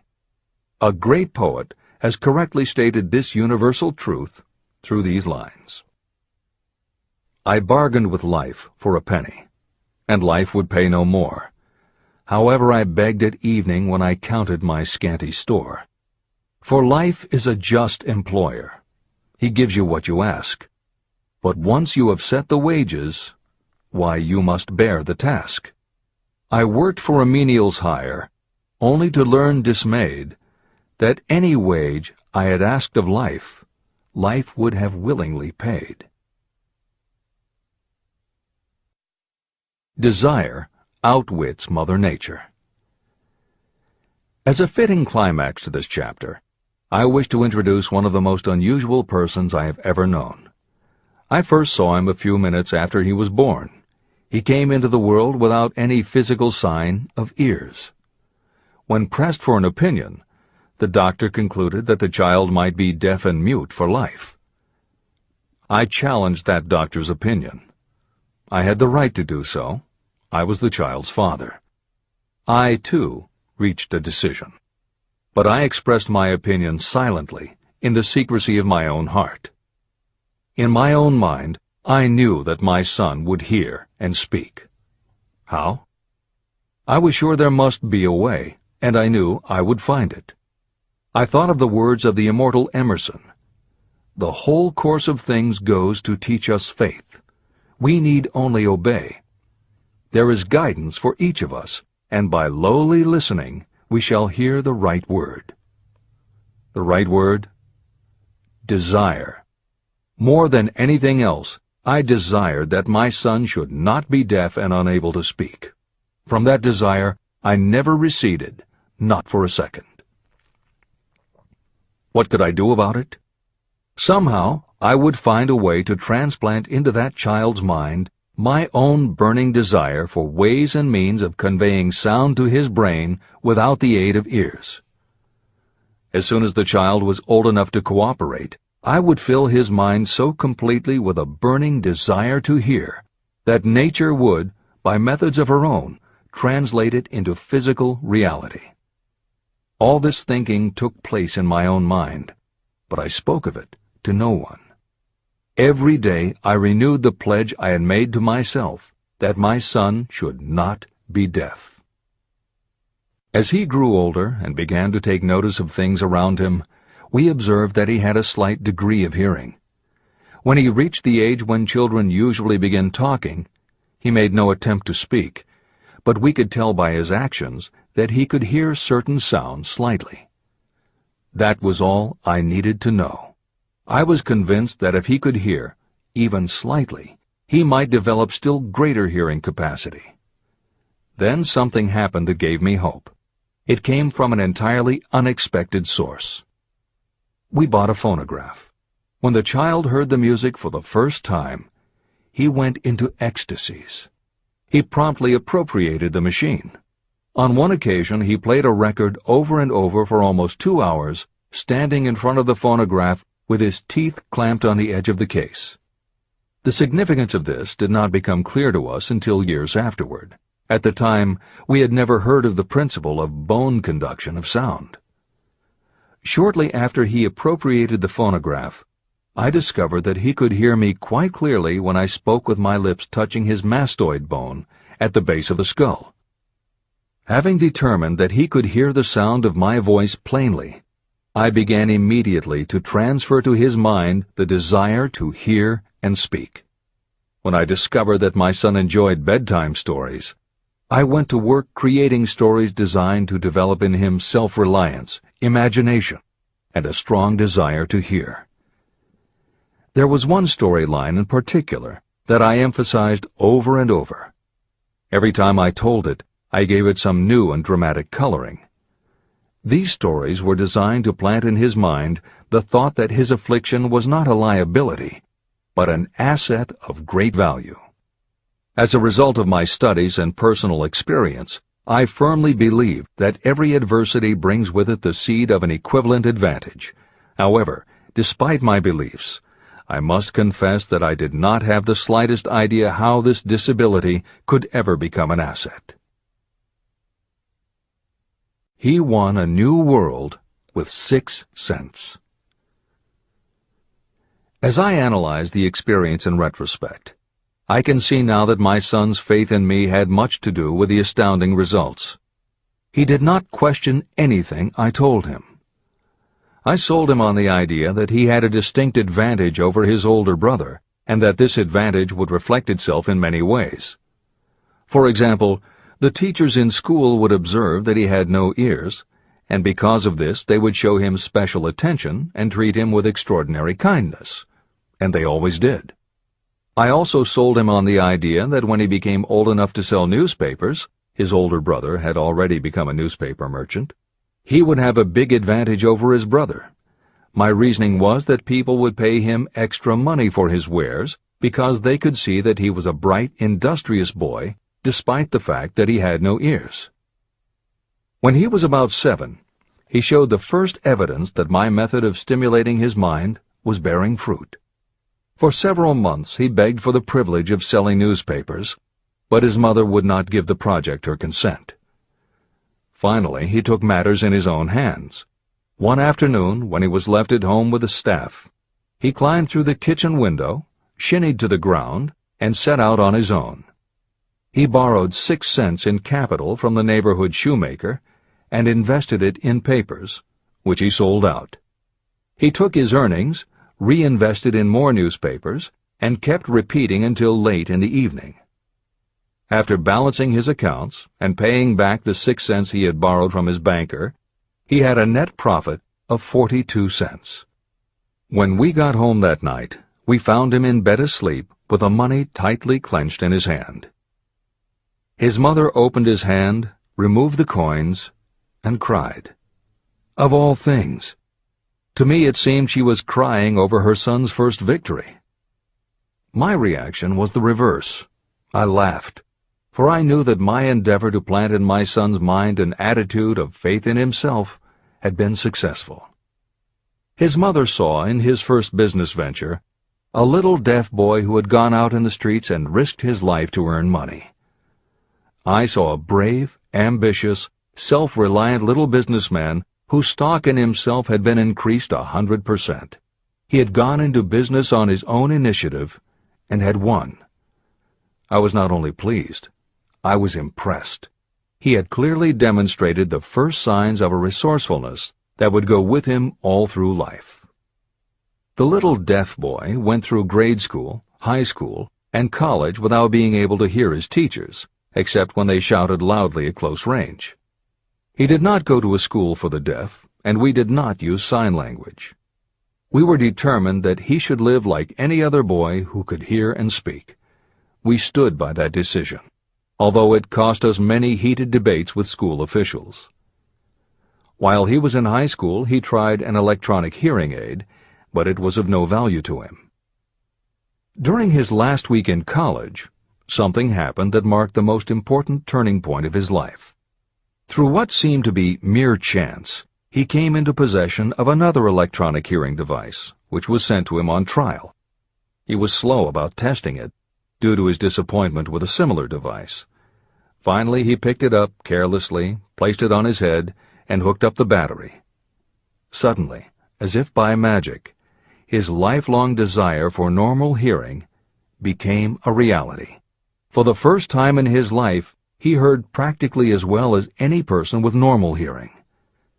Overjoyed because of the changed world that had been brought to him, he rushed to the telephone, called his mother, and heard her voice perfectly. The next day, for the first time in his life, he plainly heard the voices of his professors in class. For the first time in his life, he could converse freely with other people without them having to speak loudly. Truly, he had come into possession of a changed world. His desire was finally paying dividends. But the victory was not yet complete. He still had to find a definite and practical way to convert his disability into an equivalent asset. Thought that works miracles. Intoxicated with the joy of his newly discovered world of sound, he wrote a letter to the manufacturer of the hearing aid, enthusiastically describing his experience. Something in his letter prompted the company to invite him to New York. He was escorted through the factory, and while talking with the chief engineer, telling him about his changed world, a hunch, an idea, or an inspiration, call it what you wish, flashed into his mind.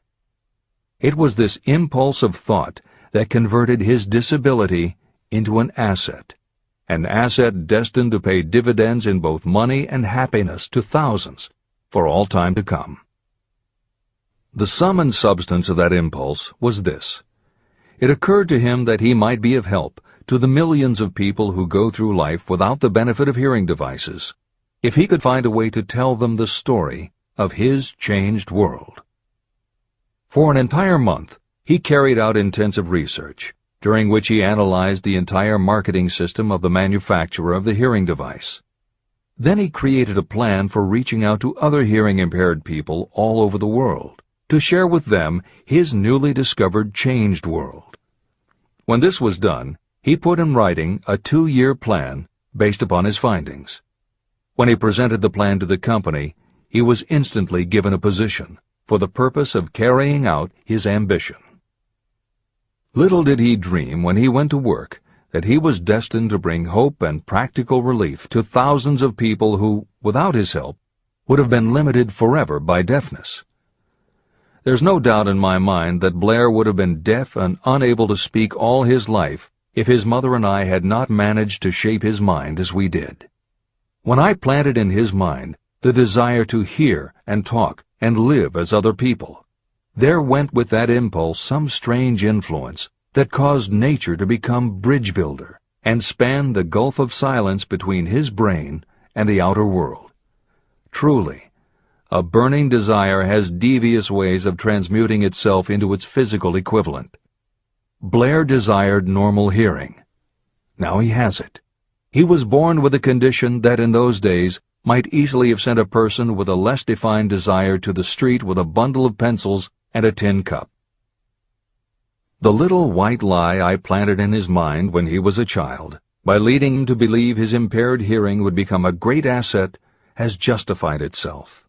I am convinced it is a fact that there is nothing, right or wrong, that belief plus burning desire cannot make real. These qualities are free to everyone. Editor's comments. As Napoleon Hill was finishing this chapter on desire, it was reported that the famed opera singer Madame Schumann-Heink had died. A passage in her obituary struck Hill as being so appropriate to the subject of this chapter that he was moved to comment as follows. End of editor's comment. One short paragraph in the newspaper story about the famed opera singer Madame Schumann-Heink gives the clue to this unusual woman's stupendous success. I quote the paragraph because the clue it contains is none other than desire. Early in her career, Madame Schumann-Heink visited the director of the Vienna Court Opera to have him test her voice. But he did not test it. After taking one look at the awkward and poorly dressed girl, he exclaimed, none too gently, "With such a face, and with no personality at all, how can you ever expect to succeed in opera? My good child, give up the idea. Buy a sewing machine and go to work. You can never be a singer." Never is a long time. The director of the Vienna Court Opera may have known much about the technique of singing, but he knew little about the power of desire when it assumes the proportion of an obsession. If he had known more of that power, he would not have made the mistake of condemning genius without giving it an opportunity. Editor's comments. Although few readers of this edition will be familiar with Madame Schumann-Heink, every reader knows a half-dozen similar stories. It is true for every generation and every kind of music. At some time, even the biggest stars were failures. At some time, someone told them they weren't good enough. But every one of those times that they failed, their desire was bigger than their failure. That is why you know their stories. And it's also why you've never heard about the thousands of other performers who were also told they weren't good enough. The ones you've never heard of are the ones whose desire wasn't big enough. They are the ones who believed that failure was defeat. This is the end of the editor's comment. Several years ago, one of my business associates became ill. He became worse as time went on, and finally was taken to the hospital for an operation. The doctor warned me that there was little, if any, chance of my ever seeing him alive again. But that was the doctor's opinion. It was not the opinion of the patient. Just before he was wheeled away, he whispered to me, "Do not be disturbed, Chief. I will be out of here in a few days."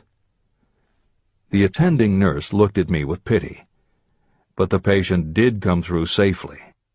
After it was all over, his physician said, nothing but his own desire to live saved him. He never would have pulled through if he had not refused to accept the possibility of death. Editor's comments. By the 1980s, the phenomenon that Napoleon Hill wrote about in the preceding paragraph was embraced by a growing segment of the population. Among the adherents were numerous medical professionals who incorporated the concept under the term the body-mind connection.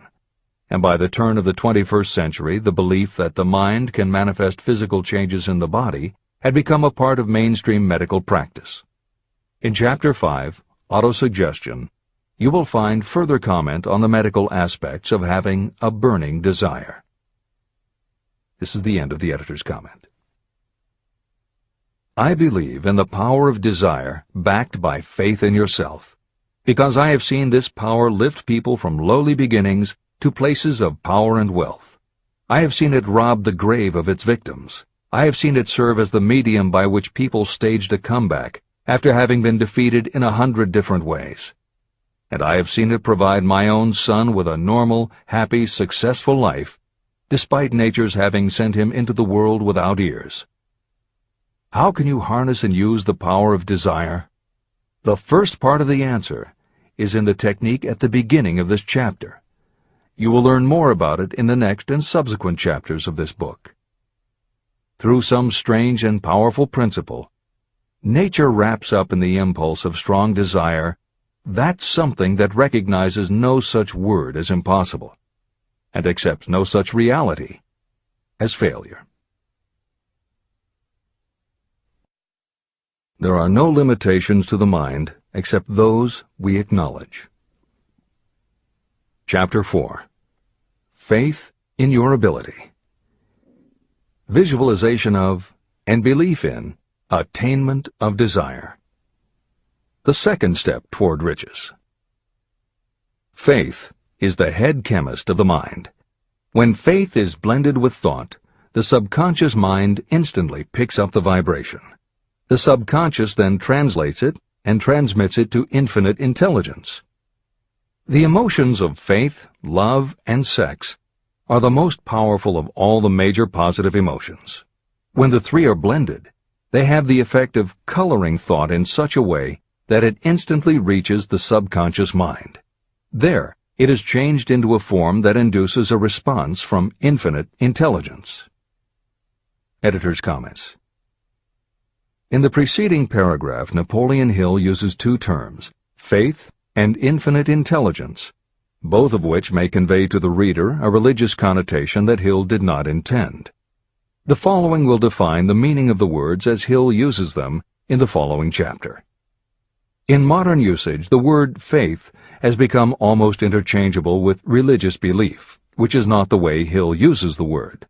Faith, as it is used here, means having confidence, trust, and an absolute unwavering belief that you can do something. And in order for you to have faith in yourself as Hill means it, it has to be true on a subconscious level. If you have a nagging doubt in the back of your mind, or if you are just going through the motions of pretending you believe, it won't work, because your subconscious will know your doubts. Unless you have absolute total confidence, unless you are convinced without question, then you don't have faith. Hill uses the term infinite intelligence to identify that part of the human mind and thinking process that produces hunches, flashes of insight, and leaps of logic. Hill's concept has similarities to what psychologist Carl Jung called the collective unconscious. And on another level, it is very close to what contemporary psychologists refer to as working in the flow state, or being in the zone. Infinite intelligence is discussed in greater depth in later chapters. Hill also uses another term, the subconscious mind, that should be commented on before the reader proceeds with this chapter. Although there are differing schools of thought, in general modern psychology developed from the pioneering work of Sigmund Freud and Carl Jung. Each believed that the human mind operates on both a conscious and an unconscious level, but they differed on the role the subconscious plays and the way it influences attitude and action. Through his own research and studies, Napoleon Hill developed a theory of the conscious and subconscious that is closest to the Jungian view. The following briefly describes the basis of Hill's view. The conscious mind. Your conscious mind receives information through the five senses of sight, smell, taste, hearing, and touch. Your conscious mind keeps track of what you need for thinking and operating, and it filters out what you don't need. Your conscious mind, and what your memory retains, is the intelligence with which you normally think, reason, and plan. The subconscious mind. Your subconscious has access to all the same information your conscious mind receives, but it doesn't reason the way your conscious mind does. It takes everything literally. It doesn't make value judgments. It does not filter, and it does not forget. You cannot command your conscious mind to reach out and dip into your subconscious mind. However, under certain circumstances, all those forgotten facts and ideas that are always there in your subconscious can, if they are firmly rooted, influence your conscious attitudes and actions. This is the end of the editor's comments. How to develop faith. The following statement is very important in understanding the importance of autosuggestion in the transmutation of desire into its physical or monetary equivalent, namely, faith is a state of mind that may be induced or created by affirmation or repeated instructions to the subconscious mind through the principle of autosuggestion. The repetition of affirmations is like giving orders to your subconscious mind, and it is the only known method of voluntary development of the emotion of faith, absolute belief that you can do something. As an illustration, consider why you are reading this book. You want to acquire the ability to transmute the intangible thought impulse of desire into its physical counterpart, money. By following the instructions laid down in the later chapters on autosuggestion and the subconscious mind, you will learn techniques to convince your subconscious mind that you believe you will receive that for which you ask. Your subconscious will act upon that belief and pass it back to you in the form of faith, followed by definite plans for procuring that which you desire. Faith in yourself and your abilities is a state of mind that you will be able to develop at will after you have mastered the 13 principles in this book. This is true because faith is a state of mind that will develop naturally within you when you use and apply these principles. The emotions, or the feeling portion of thoughts, are what give your thoughts vitality, life, and action. The emotions of faith, love, and sex, when mixed with any thought impulse, give it even greater action. All thoughts that have been emotionalized, given feeling, and mixed with faith, absolute belief in your ability, begin immediately to translate themselves into their physical equivalent or counterpart.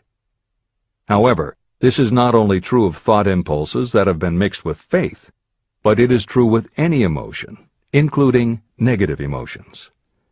What this means is that the subconscious mind will translate into its physical equivalent a thought impulse of a negative or destructive nature, just as readily as it will act upon thought impulses of a positive or constructive nature. The following statement, made by a noted criminologist, illustrates the point. When men first come into contact with crime, they abhor it. If they remain in contact with crime for a time, they become accustomed to it and endure it. If they remain in contact with it long enough, they finally embrace it and become influenced by it. This is the equivalent of saying that a negative impulse of thought that is repeatedly passed on to the subconscious mind often enough is finally accepted and acted upon by the subconscious mind. The subconscious then proceeds to translate that impulse into its physical equivalent by the most practical procedure available. This also accounts for the strange phenomenon that so many millions of people experience, referred to as bad luck. There are millions of people who believe themselves doomed to poverty and failure because of some strange force they call bad luck, over which they believe they have no control. But the truth is that they are the creators of their own misfortunes, because this negative belief in bad luck is picked up by the subconscious mind and translated into its physical equivalent. Your belief, or faith, is the element that will determine the action of your subconscious mind. Once again, let me stress that you will benefit by passing on to your subconscious mind any desire that you wish translated into its physical or monetary equivalent in a state of expectancy or belief that the transmutation will actually take place. The subconscious mind will transmute into its physical equivalent, by the most direct and practical way available, any order that is given to it in a state of belief or faith that the order will be carried out. At this point, it should also be noted that because of the way that the subconscious operates, there is nothing to stop you from deceiving your subconscious mind when giving it instructions through autosuggestion. That is what I did when I deceived my son's subconscious mind. To make this deception more realistic, when you call upon your subconscious mind, you must conduct yourself just as you would if you were already in possession of the material thing that you are demanding. Editor's comments. It is an axiom of contemporary motivation theory that the subconscious mind cannot distinguish between what is real and what is vividly imagined. One of the most frequently cited studies supporting this concept was done with a group of basketball players. The players were divided into 3 teams, and the players on each team were tested on their ability to make free throws. The teams were then separated for a period of time, and each team was given instructions which they were told would improve their abilities. One team was instructed to practice making baskets on a daily basis. The second team was instructed not to practice during the period and not to even think about basketball. The third team was also instructed not to practice during the period, but instead the members were told to spend their daily practice time visualizing in detail the process of making baskets. At the end of the experiment, the teams were again tested. The team that rested showed a decrease in ability. The team that practiced showed a marked increase in ability. And the team that didn't practice but visualized making baskets showed an increase in ability almost equal to those who had practiced daily. As Hill says, you can deceive your subconscious through autosuggestion. If you convincingly plant an idea in your subconscious will accept and work with the idea as though it were a fact. But the key word is convincingly. If you try to send a message to your subconscious, but in the back of your mind you have a nagging doubt whether it will work, your subconscious will pick that up also. You will have sent mixed messages that cancel each other out. That is why Hill stresses the importance of doing it with faith. Your subconscious will not judge if it is true or false, positive or negative, but it does respond to the power of the input, how emotionalized the thought is. This is the end of the editor's comment. It is essential for you to encourage the positive emotions as the dominating forces of your mind. But faith in yourself doesn't come from merely reading instructions. Now that you understand the theory, you must begin to apply it. By experimenting and practicing, you will develop your ability to mix faith with any order you give to your subconscious. When you have faith in your ability, then you can give your subconscious mind instructions, which it will accept and act upon immediately. When your mind is dominated by positive emotions, it will encourage the state of mind known as faith.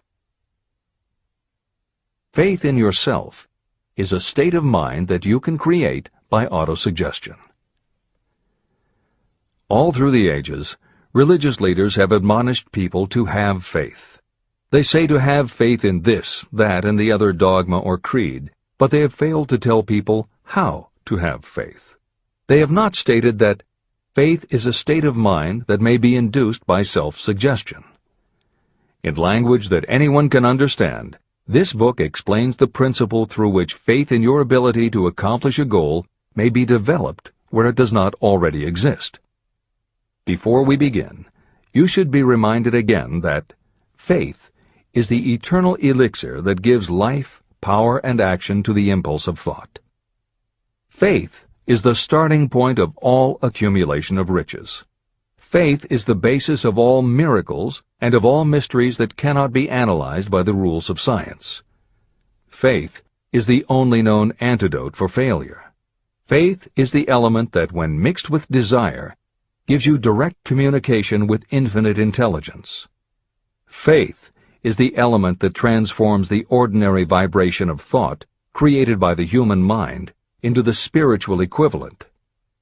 Faith is the only way the force of infinite intelligence can be harnessed and used. The magic of self-suggestion. It is a fact that you will come to believe whatever you repeat to yourself, whether the statement is true or false. If you repeat a lie over and over, you will eventually accept that lie as truth. Moreover, you will believe it to be the truth. You are what you are because of the dominating thoughts that you permit to occupy your mind. Thoughts that you deliberately place in your own mind and encourage with sympathy, and with which you mix any one or more of the emotions, constitute the motivating forces that direct and control your every movement, act, and deed. The following sentence is a very significant statement of truth. Thoughts that are mixed with any of the feelings of emotions become like a magnetic force, which attracts other similar or related thoughts. A thought that is magnetized with one of the emotions may be compared to a seed. When it is planted in fertile soil, it germinates, grows, and multiplies itself over and over again. What was originally one small seed becomes countless millions of seeds of the same kind. The human mind is constantly attracting vibrations that are in sync with whatever dominates the mind. Any thought, idea, plan, or purpose that you hold in your mind attracts a host of its relatives. Add these relatives to its own force, and it grows until it becomes the prime motivator of the person in whose mind it has been housed. Now, let us go back to the starting point. How can the original seed of an idea, plan, or purpose be planted in the mind? The answer? Any idea, plan, or purpose may be placed in the mind through repetition of thought. This is why you are asked to write out a statement of your major purpose, or definite chief aim. Commit it to memory, and repeat it out loud day after day until these vibrations of sound have reached your subconscious mind. You are what you are because of the dominating thoughts that you permit to occupy your mind. If you choose to, you can throw off any bad influences from your past and build your own life the way you want it to be. For instance, by taking inventory of your mental assets and liabilities, you might discover that your greatest weakness is lack of self-confidence. This can be overcome and translated into courage through the principle of autosuggestion. You can do this by writing out a set of simply stated positive thought impulses, memorizing them, and repeating them until they become a part of the working equipment of your subconscious mind. The following is an example for someone whose definite purpose is to overcome a lack of self-confidence. Self-confidence formula. 1. I know that I have the ability to achieve the object of my definite purpose in life. Therefore, I demand of myself persistent, continuous action toward its attainment, and I here and now promise to render such action. 2. I realize the dominating thoughts of my mind will eventually reproduce themselves in outward physical action and gradually transform themselves into physical reality. Therefore, I will concentrate my thoughts for 30 minutes each day, visualizing the person I intend to become. In this way, I will create in my mind a clear mental picture. 3. I know, through the principle of autosuggestion, that any desire I persistently hold in my mind will eventually find some practical means of attaining my objective. Therefore, I will devote 10 minutes daily to demanding of myself the development of self-confidence. 4. I have clearly written down a description of my definite chief aim in life, and I will never stop trying until I have developed sufficient self-confidence for its attainment. 5. I fully realize that no wealth or position can last unless it is built upon truth and justice. Therefore, I will engage in no transaction that does not benefit all whom it affects. I will succeed by attracting to myself the forces I wish to use and the cooperation of others. I will persuade others to help me because of my willingness to help others. I will eliminate hatred, envy, jealousy, selfishness, and cynicism by developing love for all humanity, because I know that a negative attitude toward others can never bring me success. I will cause others to believe in me because I will believe in them and in myself. I will sign my name to this formula, commit it to memory, and repeat it aloud once a day, with full faith that it will gradually influence my thoughts and actions so that I will become a self-reliant and successful person. Behind this formula is a law of nature that psychologists call autosuggestion or self-suggestion. It is a proven technique that will work for your success if it is used constructively. On the other hand, if used destructively, it will destroy just as readily. In this statement may be found a very significant truth, namely that those who go down in defeat and end their lives in poverty, misery, and distress do so because of negative application of the principle of autosuggestion. All impulses of thought have a tendency to clothe themselves in their physical equivalent. The disaster of negative thinking. The subconscious mind makes no distinction between constructive and destructive thought impulses. It works with the material we feed it through our thought impulses. The subconscious mind will translate into reality a thought driven by fear just as readily as it will translate into reality a thought driven by courage or faith.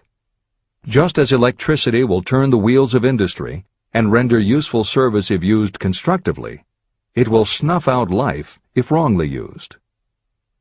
So, too, will the law of autosuggestion lead you to peace and prosperity, or down into the valley of misery, failure, and death. It depends on your degree of understanding and application of it. If you fill your mind with fear or doubt, and if you do not believe in your ability to connect with and use the forces of infinite intelligence, then you will not be able to use those forces. The law of autosuggestion will take your lack of belief and use that doubt as a pattern by which your subconscious mind will translate it into its physical equivalent. Editor's comments.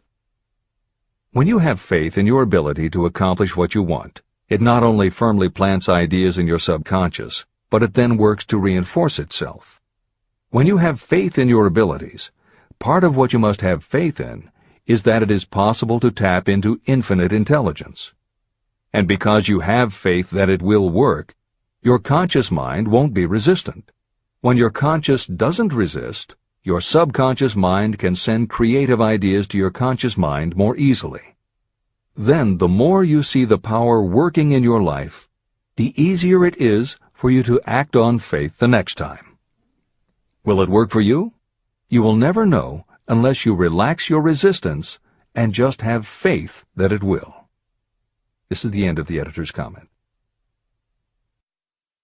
Like the wind that carries one ship east and another west, the law of autosuggestion will lift you up or pull you down according to the way you set your sails of thought. The law of autosuggestion, through which any person may rise to altitudes of achievement that stagger the imagination, is well described in the following verse. Observe the words that have been emphasized, and you will catch the deep meaning that the poet had in mind. If you think you are beaten, you are. If you think you dare not, you don't. If you like to win, but you think you can't, it is almost certain you won't. If you think you'll lose, you're lost. For out in the world we find, success begins with a fellow's will. It's all in the state of mind. If you think you are outclassed, you are. You've got to think high to rise. You've got to be sure of yourself before you can ever win a prize. Life's battles don't always go to the stronger or faster man, but soon or late the man who wins is the man who thinks he can. Editor's comments. As noted at the beginning of this chapter, the way in which Napoleon Hill uses the word faith is meant to have no religious connotation. However, it would be impossible for Hill to write this chapter without acknowledging the power of religious faith. Therefore, in the following two paragraphs, when Hill discusses Jesus Christ and Mahatma Gandhi as exemplifying the power of faith, he is referring to their personal faith, the absolute trust in his beliefs that Jesus exhibited, and Gandhi's total conviction and confidence in his cause. In this way, they perfectly exemplify thought impulse mixed with faith. This is the end of the editor's comment. If you wish evidence of the power of faith, study the achievements of men and women who have employed it. At the head of the list comes the Nazarene. The basis of Christianity is faith, no matter how many people may have perverted or misinterpreted the meaning of this great force. The sum and substance of the teachings and the achievements of Christ, which may have been interpreted as miracles, were nothing more nor less than faith. If there are any such phenomena as miracles, they are produced only through the state of mind known as faith. Consider Mahatma Gandhi of India, one of the most astounding examples of the possibilities of faith.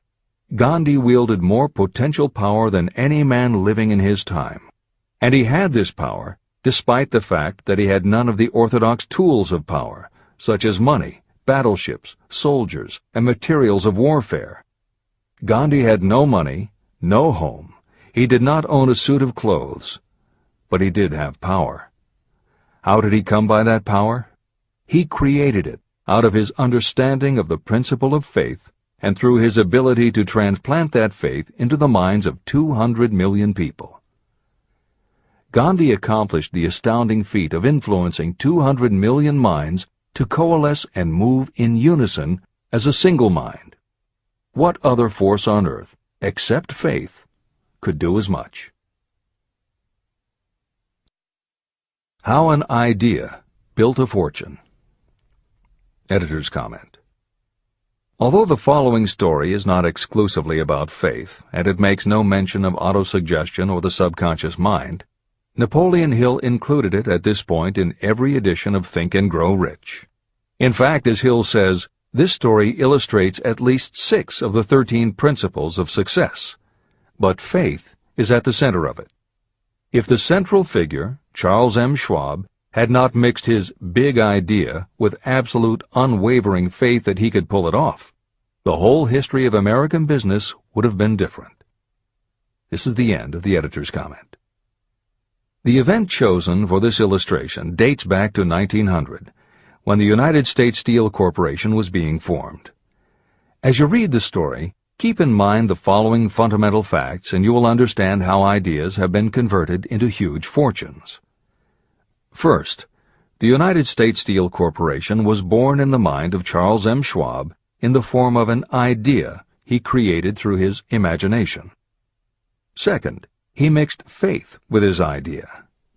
Third, he formulated a plan for the transformation of his idea into physical and financial reality. Fourth, he put his plan into action with his famous speech at the University Club. Fifth, he applied and followed through on his plan with persistence and backed it with firm decision until it had been fully carried out. Sixth, he prepared the way for success by a burning desire for success. If you are one of those who have often wondered how great fortunes are accumulated, this story of the creation of the United States Steel Corporation will be enlightening. If you have any doubt that a person can think and grow rich, this story should dispel that doubt. You can plainly see in the story of United States Steel the application of a major portion of the principles described in this book. This astounding description of the power of an idea was dramatically told by John Lowell in the New York World Telegram, with whose courtesy it is here reprinted. Editor's comments. In order for the modern reader to fully appreciate the following newspaper story, it is appropriate at this point to provide some background information about the main players. Charles M. Schwab was Andrew Carnegie's right-hand man and president of the Carnegie Steel Corporation. Andrew Carnegie was a wealthy and powerful steel baron whose company controlled 25% of the iron and steel production in America. J.P. Morgan was a wealthy and powerful Wall Street banker whose company had arranged the financing for many of the major industrial companies in America at the beginning of the 20th century. All the reader needs to know about the other men mentioned in the story is that at the beginning of the 20th century, finance, business, and industry were dominated by a few hundred men, most of whom had amassed great fortunes through some connection with the railroads that had opened the country. These people were well known to readers of the New York World Telegram because of their financial influence. And that sets the stage for the following newspaper article, which is not only a fascinating story about the power of faith in an idea, but also a wonderful example of the irreverent writing style that was used by many newspaper journalists of the day. This is the end of the editor's comment. A pretty after-dinner speech for $1 billion. When on the evening of December 12, 1900, some 80 of the nation's financial nobility gathered in the banquet hall of the University Club on Fifth Avenue to do honor to a young man from out of the West, not half a dozen of the guests realized they were to witness the most significant episode in American industrial history. J. Edward Simmons and Charles Stewart Smith, their hearts full of gratitude for the lavish hospitality bestowed on them by Charles M. Schwab during a recent visit to Pittsburgh, had arranged the dinner to introduce the 38-year-old steel man to Eastern banking society. But they didn't expect him to stampede the convention. They warned him, in fact, that the bosoms within New York's stuffed shirts would not be responsive to oratory, and that if he didn't want to bore the Stillmans and Harrimans and Vanderbilts, he had better limit himself to 15 or 20 minutes of polite vaporings and let it go at that. Even John Pierpont Morgan, sitting on the right hand of Schwab as became his imperial dignity, intended to grace the banquet table with his presence only briefly, and so far as the press and public were concerned, the whole affair was of so little moment that no mention of it found its way into print the next day. So the two hosts and their distinguished guests ate their way through the usual 7 or 8 courses. There was little conversation, and what there was of it was restrained. Few of the bankers and brokers had met Schwab, whose career had flowered along the banks of the Monongahela, and none knew him well. But before the evening was over, they, and with them Money Master Morgan, were to be swept off their feet, and $1 billion baby, the United States Steel Corporation, was to be conceived. It is perhaps unfortunate for the sake of history that no record of Charlie Schwab's speech at the dinner ever was made. It is probable, however, that it was a homely speech, somewhat ungrammatical, for the niceties of language never bothered Schwab, full of epigram and threaded with wit. But aside from that, it had a galvanic force and effect upon the 5 billions of estimated capital that was represented by the diners. After it was over, and the gathering was still under its spell, although Schwab had talked for 90 minutes, Morgan led the orator to a recessed window where, dangling their legs from the high, uncomfortable seat, they talked for an hour more. The magic of the Schwab personality had been turned on full force, but what was more important and lasting was the full-fledged, clear-cut program he laid down for the aggrandizement of steel. Many other men had tried to interest Morgan in slapping together a steel trust after the pattern of the biscuit, wire and hoop, sugar, rubber, whiskey, oil, or chewing gum combinations. Editor's comments. The Random House College Dictionary defines a trust as an illegal combination of industrial or commercial companies in which the stock is controlled by a central board of trustees, thus making it possible to control prices and destroy competition. Many of America's new industrial companies had grown so quickly that they were not yet profitable. They were saddled with huge debt incurred in raising the capital to finance their rapid expansion, and at the same time they were faced with having to cut costs and slash prices or go out of business. The answer for many was to join up with others in related industries to form what were called trusts or combinations. Although trusts were illegal since the passage of the Sherman Antitrust Act in 1890, companies still tried to find ways to monopolize their industries, and if their efforts weren't technically trusts, they were something very close. The one thing the large company owners who assembled these trusts needed was cash to buy up the many smaller companies they would have to own in order to effectively dominate an industry. J.P. Morgan was the banker who financed many such takeovers. This is the end of the editor's comment. John W. Gates, the gambler, had urged it, but Morgan distrusted him. The Moore boys, Bill and Jim, Chicago stock jobbers who had glued together a match trust and a cracker corporation, had urged it and failed, Elbert H. Gerry, the sanctimonious country lawyer, wanted to foster it, but he wasn't big enough to be impressive.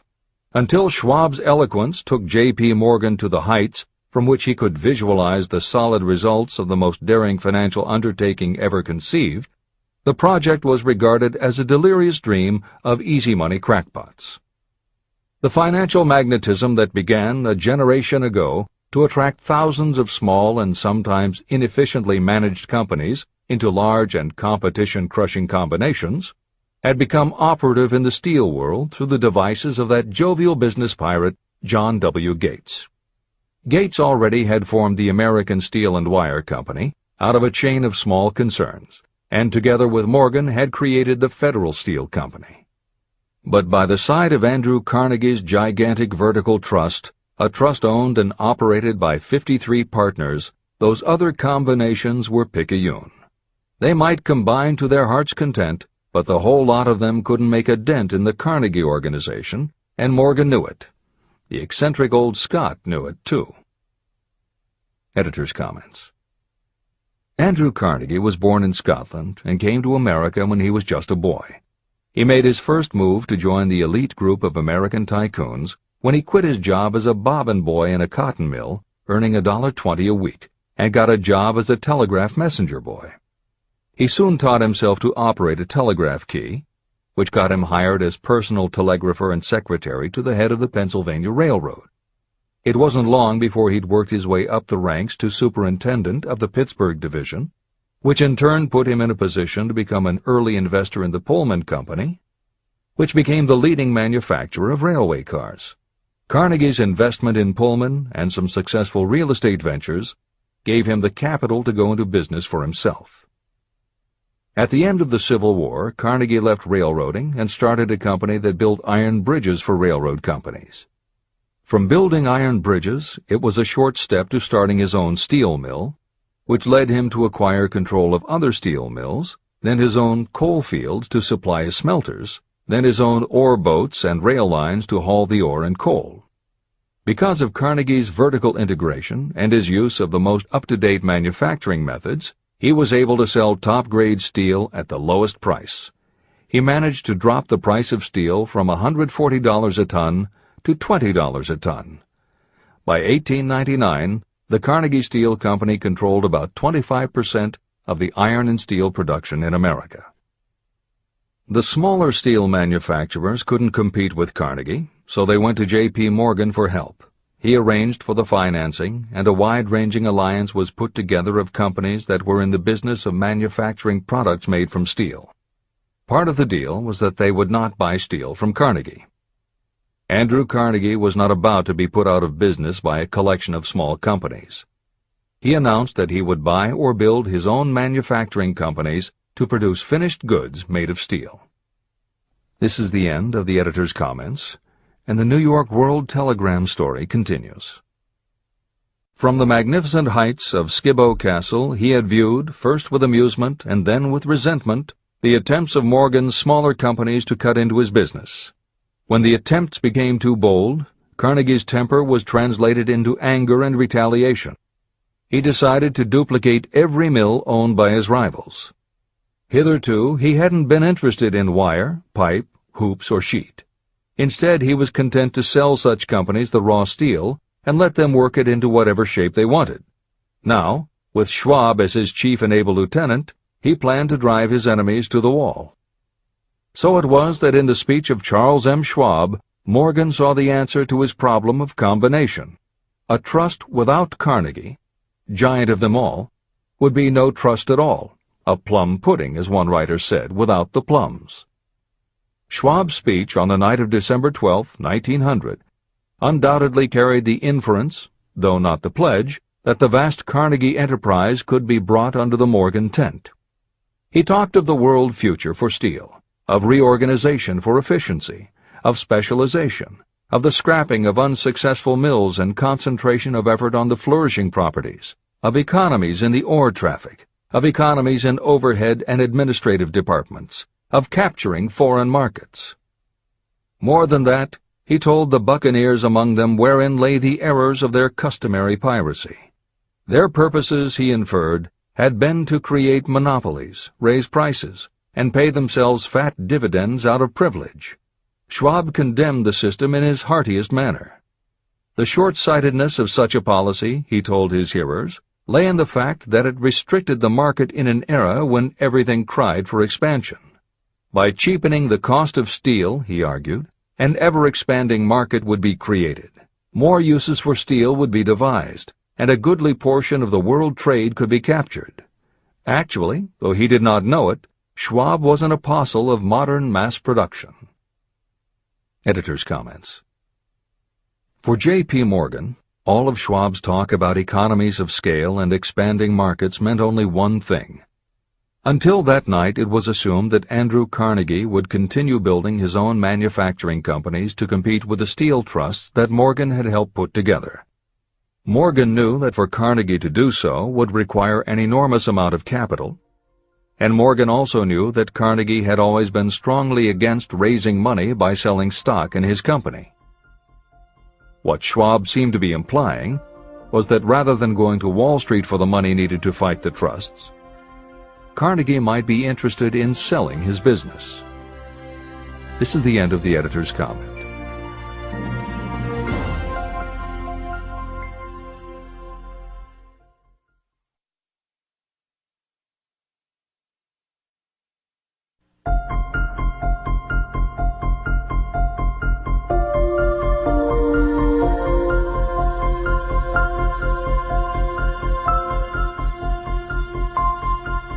New York World Telegram story continues.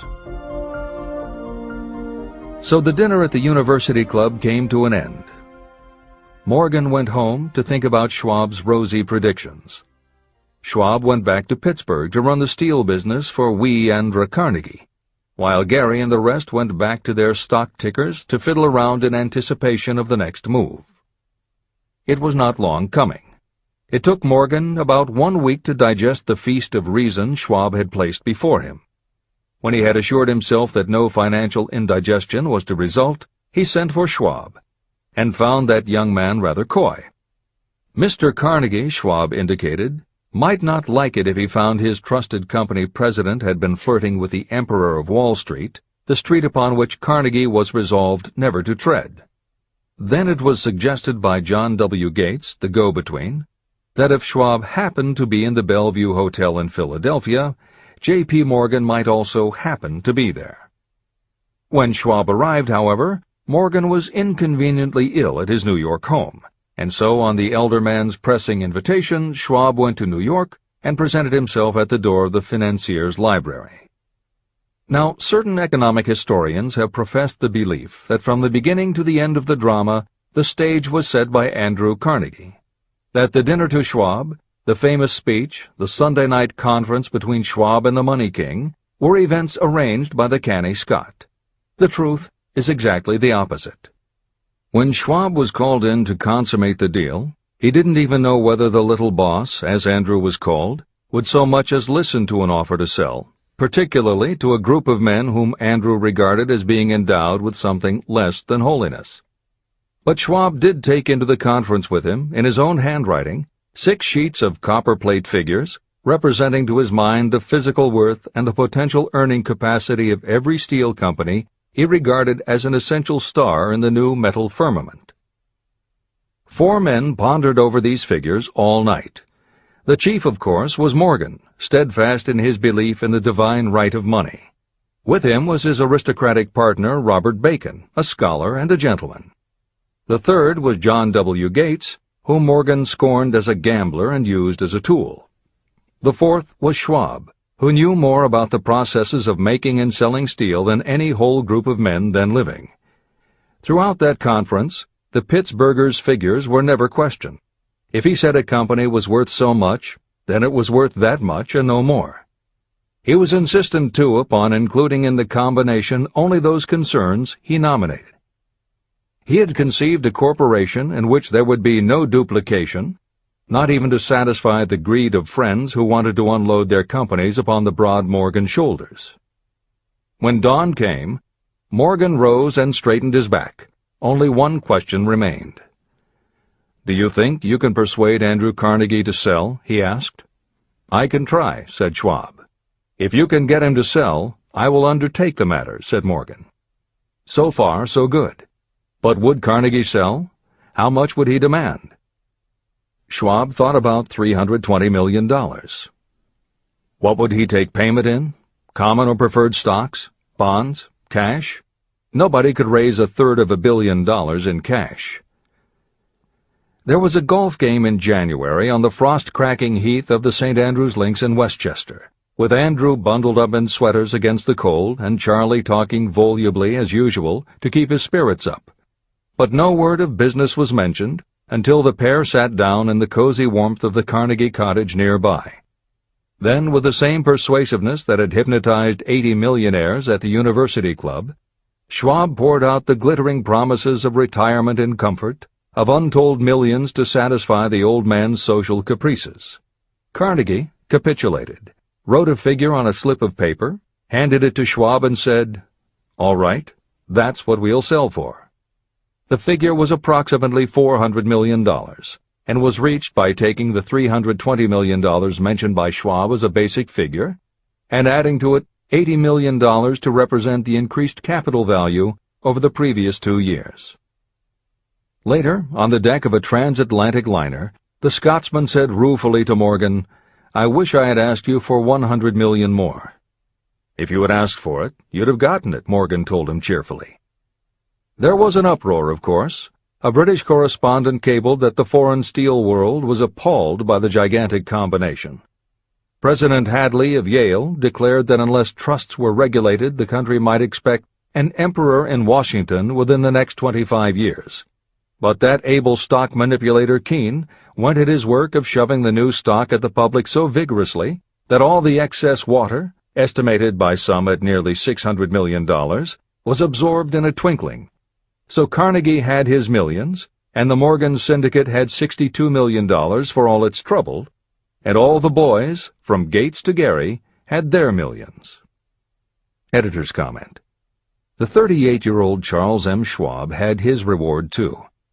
He was made president of the new corporation, United States Steel, and remained in control until 1930.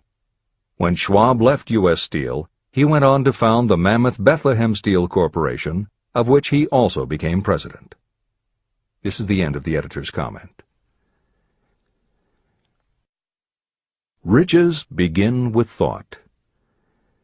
The dramatic story of big business that you've just finished is a perfect illustration of the method by which desire can be transmuted into its physical equivalent. That giant organization was created in the mind of one man. The plan by which the organization was provided with the steel mills that gave it financial stability was created in the mind of the same man.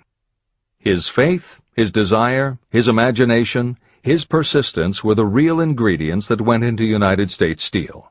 The steel mills and equipment acquired by the corporation, after it had been brought into legal existence, were incidental. However, careful analysis reveals that the appraised value of the properties acquired by the corporation increased in value by an estimated $600 million, approximately $12 billion today. The increase in value of the assets is attributable to the mere transaction that consolidated them under one management. In other words, Charles M. Schwab's idea, plus the faith with which he conveyed it to the minds of J.P. Morgan and the others, was marketed for a profit of approximately $600 million. Not an insignificant sum for a single idea. The United States Steel Corporation prospered and became one of the richest and most powerful corporations in America, employing thousands of people, developing new uses for steel and opening new markets, thus proving that the $600 million in profit that the Schwab idea produced was earned. Riches begin in the form of thought. The amount is limited only by the person in whose mind the thought is put into motion. Faith removes limitations. Remember this when you are ready to bargain with life for whatever it is that you ask as your price for having passed this way. Editor's comments. In the years since that article appeared in the New York World Telegram, the well-told business story has become its own genre within the publishing industry. There are best-selling books and biographies by and about the insiders who run every industry. The editors of this edition of Think and Grow Rich strongly encourage you to sample some of these books. They can be entertaining and inspirational, and in them you will be able to see examples of Hill's principles of success at work in the real world. The best of them are not only entertaining and inspirational, but they are filled with ideas and techniques you can adapt and use. There are literally too many bestsellers from which to select a best of listing for inclusion here. Any such choice the editors might make would not necessarily be the best, but merely reflective of the interests of the person doing the choosing. However, there are 2 books the editors recommend that are not by or about a single individual or industry. These books are In Search of Excellence by Tom Peters and Breakthroughs by P.R. Nyack and John N. Ketteringham.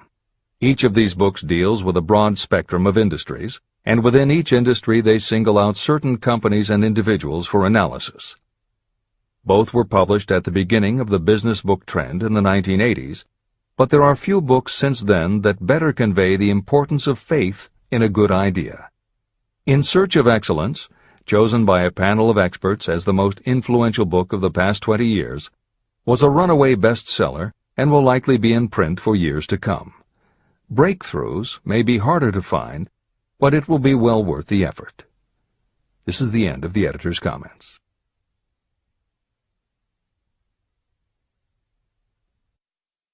A quitter never wins, and a winner never quits. Chapter 5. Autosuggestion.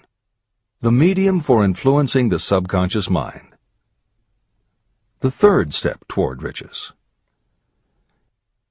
Autosuggestion is a term that applies to all suggestions and all self-administered stimuli that reach your mind through the 5 senses. Stated in another way, autosuggestion is self-suggestion. It is the way of communicating between that part of the mind where conscious thought takes place and that which serves as the seat of action for the subconscious mind. Through the dominating thoughts that you permit to remain in your conscious mind, it doesn't matter whether these thoughts are negative or positive, the principle of autosuggestion reaches the subconscious mind and influences it with these thoughts. Nature has built human beings so that we can have control over the material that reaches our subconscious mind through our 5 senses. However, this does not mean that we always exercise this control. In the great majority of instances, we do not exercise it, which explains why so many people go through life in poverty. Recall what I said about the subconscious mind resembling a fertile garden, in which weeds will grow if the seeds of more desirable crops are not sown. Autosuggestion is the way you may feed your subconscious on creative thoughts. Or you can, by neglecting it, permit thoughts of a destructive nature to find their way into this rich garden of the mind. Editor's comments. Numerous psychological studies and experiments with hypnotherapy have validated Napoleon Hill's concept that a person's subconscious mind retains everything that person ever experienced. Studies also support the theory that the subconscious is non-judgmental. It does not filter or interpret, it simply processes information literally and stores it. For those readers who may be dubious about the subconscious, or that thoughts stored below the level of consciousness can exert enough influence to affect attitude and behavior, the following explanation should alleviate any such doubts. There is no doubt about the existence of the conditions known by the psychological terms fixations, phobias, and compulsive behaviors. These conditions occur when a child has learned something in such a powerful or dramatic way that the knowledge becomes firmly planted in the child's subconscious mind. Then, even as the child grows to adulthood and the conscious mind learns to understand that information from a mature point of view, because the childhood learning experience was so powerful, the subconscious still retains the childhood understanding of the information. The result is a fixation, phobia, or compulsive behavior that causes a response rooted in childhood, which does not make logical sense to the adult's conscious mind. That is because it does not come from the conscious. It comes from the subconscious belief that was so emotionalized it overrides the adult's logical conscious mind. Hill's theory is based on exactly the same psychological principles. Thoughts do remain stored in the subconscious. They remain just as they were when they were input, and the more highly emotionalized the thoughts are when they are input, the more influence they exert on attitude and behavior. It is this aspect of the subconscious that will allow you to use autosuggestion as a tool with which to input the positive thoughts that will help you achieve the success you desire. This is the end of the editor's comments. See and feel money in your hands. You were instructed in the last of the 6 steps described in Chapter 3 on Desire to read aloud twice daily the written statement of your desire for money. You were also directed to see and feel yourself already in possession of the money. By following these instructions, you communicate the object of your desire directly to your subconscious mind in a spirit of absolute faith. Through repetition of this procedure, you will create thought habits that reinforce your efforts to transmute desire into its monetary equivalent. Read these steps again, very carefully, before you proceed further. 1. Fix in your mind the exact amount of money you desire. It is not sufficient merely to say, "I want plenty of money." Be definite about the amount. 2. Determine exactly what you intend to give in return for the money you desire. There is no such reality as something for nothing. 3. Establish a definite date when you intend to possess the money you desire. 4. Create a definite plan for carrying out your desire and begin at once, whether you are ready or not, to put this plan into action. 5. Now write it out. Write a clear, concise statement of the amount of money you intend to acquire, name the time limit for its acquisition, state what you intend to give in return for the money, and describe clearly the plan through which you intend to accumulate it. 6. Read your written statement aloud, twice daily. Read it once just before retiring at night, and read it once after arising in the morning. As you read, see and feel and believe yourself already in possession of the money. Remember, when reading aloud the statement of your desire, through which you will develop a money consciousness, that the mere reading of the words is of no consequence, unless you mix emotion or feeling with your words. Your subconscious mind recognizes and acts only upon thoughts that have been well mixed with emotion or feeling. This is a fact of such importance as to warrant repetition in practically every chapter. The lack of understanding of this is the main reason the majority of people who try to apply the principle of autosuggestion get no desirable results. Plain, unemotional words do not influence the subconscious mind. You will get no appreciable results until you learn to reach your subconscious mind with thoughts or spoken words that have been well emotionalized with belief. Do not become discouraged if you cannot control and direct your emotions the first time you try. Remember, there is no such possibility as something for nothing. You cannot cheat even if you desire to do so. The price of ability to influence your subconscious mind is persistence in applying the principles described here. You cannot develop the desired ability for a lower price. You, and you alone, must decide whether or not the reward, the money consciousness, is worth the price you must pay for it in effort. Your ability to use the principle of autosuggestion will depend very largely upon your capacity to concentrate on a given desire until that desire becomes a burning obsession. How to strengthen your powers of concentration. When you begin to carry out the instructions in the 6 steps, it will be necessary for you to make use of the principle of concentration. Following are suggestions for the effective use of concentration. When you begin the first of the 6 steps, which instructs you to fix in your own mind the exact amount of money you desire, close your eyes and hold your thoughts on that amount of money until you can actually see the physical appearance of the money. Do this at least once each day. As you go through these exercises, follow the instructions given in Chapter 4 on faith and see yourself actually in possession of the money. Here is a most significant fact. The subconscious mind takes any orders given to it in a spirit of absolute faith and acts upon those orders. But the orders often have to be presented over and over again, repeated positive affirmation, before they are interpreted by the subconscious mind. Because of this, you might consider the possibility of playing a perfectly legitimate trick on your subconscious mind. Make it believe, because you believe it, that you must have the amount of money you are visualizing.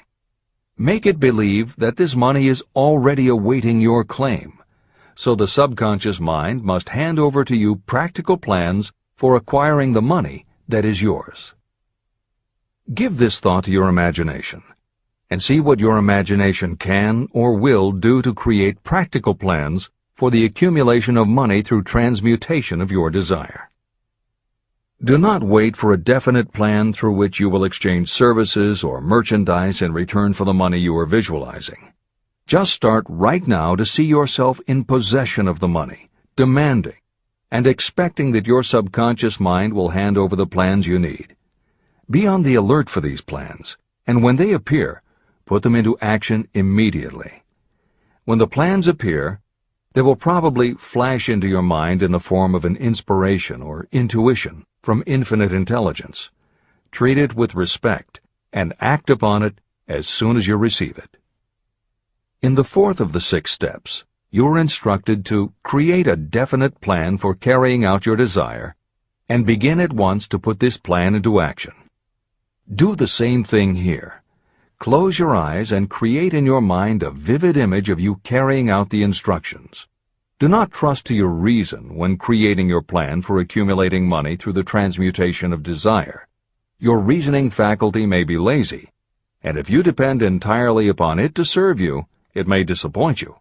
When visualizing the money you intend to accumulate, see yourself rendering the service or delivering the merchandise you intend to give in return for this money. This is important. Editor's comments. The basic principle underlying autosuggestion is closely related to self-hypnosis, and both techniques played an important role in the development of modern psychology.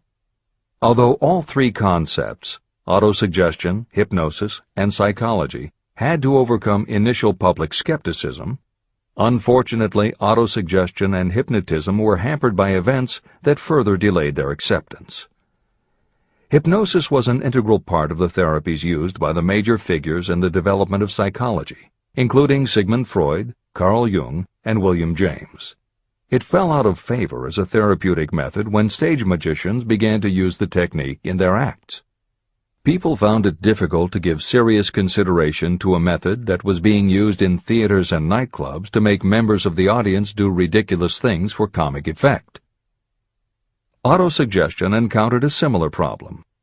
French psychiatrist Émile Coué was the best-known early advocate of autosuggestion. A contemporary of Sigmund Freud, Coué operated a clinic that treated patients diagnosed with psychosomatic ailments, individuals who have convinced themselves they are ill and even show symptoms but do not actually have a disease. Coué treated his patients with an autosuggestion technique that involved the repetition of statements he termed positive affirmations. Coué devised a general, non-specific phrase that would give the subconscious a positive instruction, but was open enough that it did not tell the subconscious how to do it.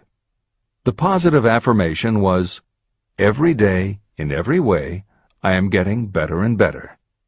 And he instructed his patients to repeat the phrase several times a day. Improvements among his patients happened so quickly and dramatically that his method became the talk of medical and scientific circles, and the use of the phrase practically became a movement in Europe. Word of the success Coué was having with his method spread to America, and he was soon booked to do a lecture tour. At one of his early speaking engagements, a cynical newspaper reporter made a joke of the technique, calling it, "Hell's bells, I'm well." The joke followed Coué wherever he spoke, and the press coverage was so negative he canceled his tour and returned to practice in Europe. Serious scientists and therapists continued to work with autosuggestion. But just as had happened when stage magicians cast doubt upon the efficacy of hypnosis, Coué's method of positive affirmation fell out of favor with the general public. It took the openness of the latter part of the 20th century before the techniques of hypnosis and autosuggestion gained general acceptance once again. Today, if you go on the Internet, there are over 40,000 web links featuring positive affirmations, and numerous bestsellers have been written on the subject. Virtually every newspaper, magazine, and television news program regularly features stories on the crucial role the mind plays in personal growth and achievement. Techniques based on autosuggestion have fostered countless best-selling books, audiobooks, and video programs. And every week thousands of people attend seminars, lectures, and retreats to be inspired by motivational speakers or spiritual leaders, and to learn techniques that will help them achieve success, almost all of which are based on the basic principles Napoleon Hill advocates in this book. When Hill instructs the reader to close your eyes and hold your thoughts on that amount of money until you can actually see the physical appearance of the money, he is in fact describing the autosuggestion technique most widely taught by contemporary motivational experts. Today it is called creative visualization, and it is regularly used by some of the most successful trainers of Olympic athletes and professional sports teams. It is used by NASA in training astronauts, and medical professionals use it in a variety of ways, including teaching it to patients who need to elevate their autoimmune system. Using visualization effectively is much more than simply daydreaming about something you would like to have or a goal you would like to achieve. Visualization is a specific technique that involves the use of imagination, creativity, vivid imagery, and affirmations, all focused on creating something you wish to manifest in reality. Napoleon Hill identified the practice of visualization and wrote about it as early as 1928 in his first bestseller, Law of Success. Since then, many other psychologists, medical professionals, motivational speakers, and authors have developed systems based on the same principles. Dr. Maxwell Maltz, a noted plastic surgeon, found that often it was as important for his patients to change their inner perception of themselves as it was to change their outer appearance. Dr. Maltz's landmark bestseller, Psycho-Cybernetics, draws heavily on visualization as a way to increase self-esteem and improve a wide range of abilities. The Silva method, which is another variation on visualization, has been taught to millions of people by certified Silva trainers who hold seminars throughout the country. Jose Silva's best-selling book, The Silva Mind Control Method, has also sold many millions of copies. In 1978, 50 years after Napoleon Hill wrote about visualization in Law of Success, Shakti Gawain published the phenomenal bestseller Creative Visualization, and Adelaide Bry published Visualization, Directing the Movies of Your Mind. At about the same time, Dr. O. Carl Simonton, an oncologist, concluded that cancer patients who used visualizations in conjunction with chemotherapy treatments had a marked improvement over those who didn't. His bestseller, Getting Well Again, had a profound impact, and it was followed by books from other respected medical professionals, such as Love, Medicine, and Miracles by Dr. Bernie Siegel, and Superimmunity by Dr. Paul Purcell. Other bestsellers by Dr. John Sarno, Dr. Deepak Chopra, and Dr. Andrew Weil have made what once was referred to as alternative medicine now part of mainstream medical practice. This is the end of the editor's comments. Stimulate your subconscious mind. The instructions given previously for the steps necessary in your desire for money will now be summarized and blended with the principles covered by this chapter, as follows. 1. Go to some quiet spot, preferably in bed at night, where you will not be disturbed or interrupted. Close your eyes and repeat aloud, so that you may hear your own words, the written statement of the amount of money you intend to accumulate. Be specific about the time limit for its accumulation, and a description of the service or merchandise you intend to give in return for the money. As you carry out these instructions, see yourself already in possession of the money. For example, suppose that you intend to accumulate $50,000 by the 1st of January 5 years from now, and that you intend to give your personal services as a salesperson in return for the money. Your written statement of your purpose should be similar to the following. By the first day of January, I will have in my possession $50,000, which will come to me in various amounts from time to time during the interim. In return for this money, I will give the most efficient service of which I am capable. I will give the fullest possible quantity and the best possible quality of service as a salesperson of, and describe the service or merchandise you intend to sell. I believe that I will have this money in my possession. My faith is so strong that I can now see this money before my eyes. I can touch it with my hands. It is now awaiting transfer to me at the time and in the proportion that I deliver the service in return for it. I am awaiting a plan for getting this money, and I will follow that plan when it is received. 2. Repeat this program night and morning until you can see in your imagination the money you intend to accumulate. 3. Place a written copy of your statement where you can see it night and morning, and read it just before retiring and upon rising until it has been memorized. Editor's comments.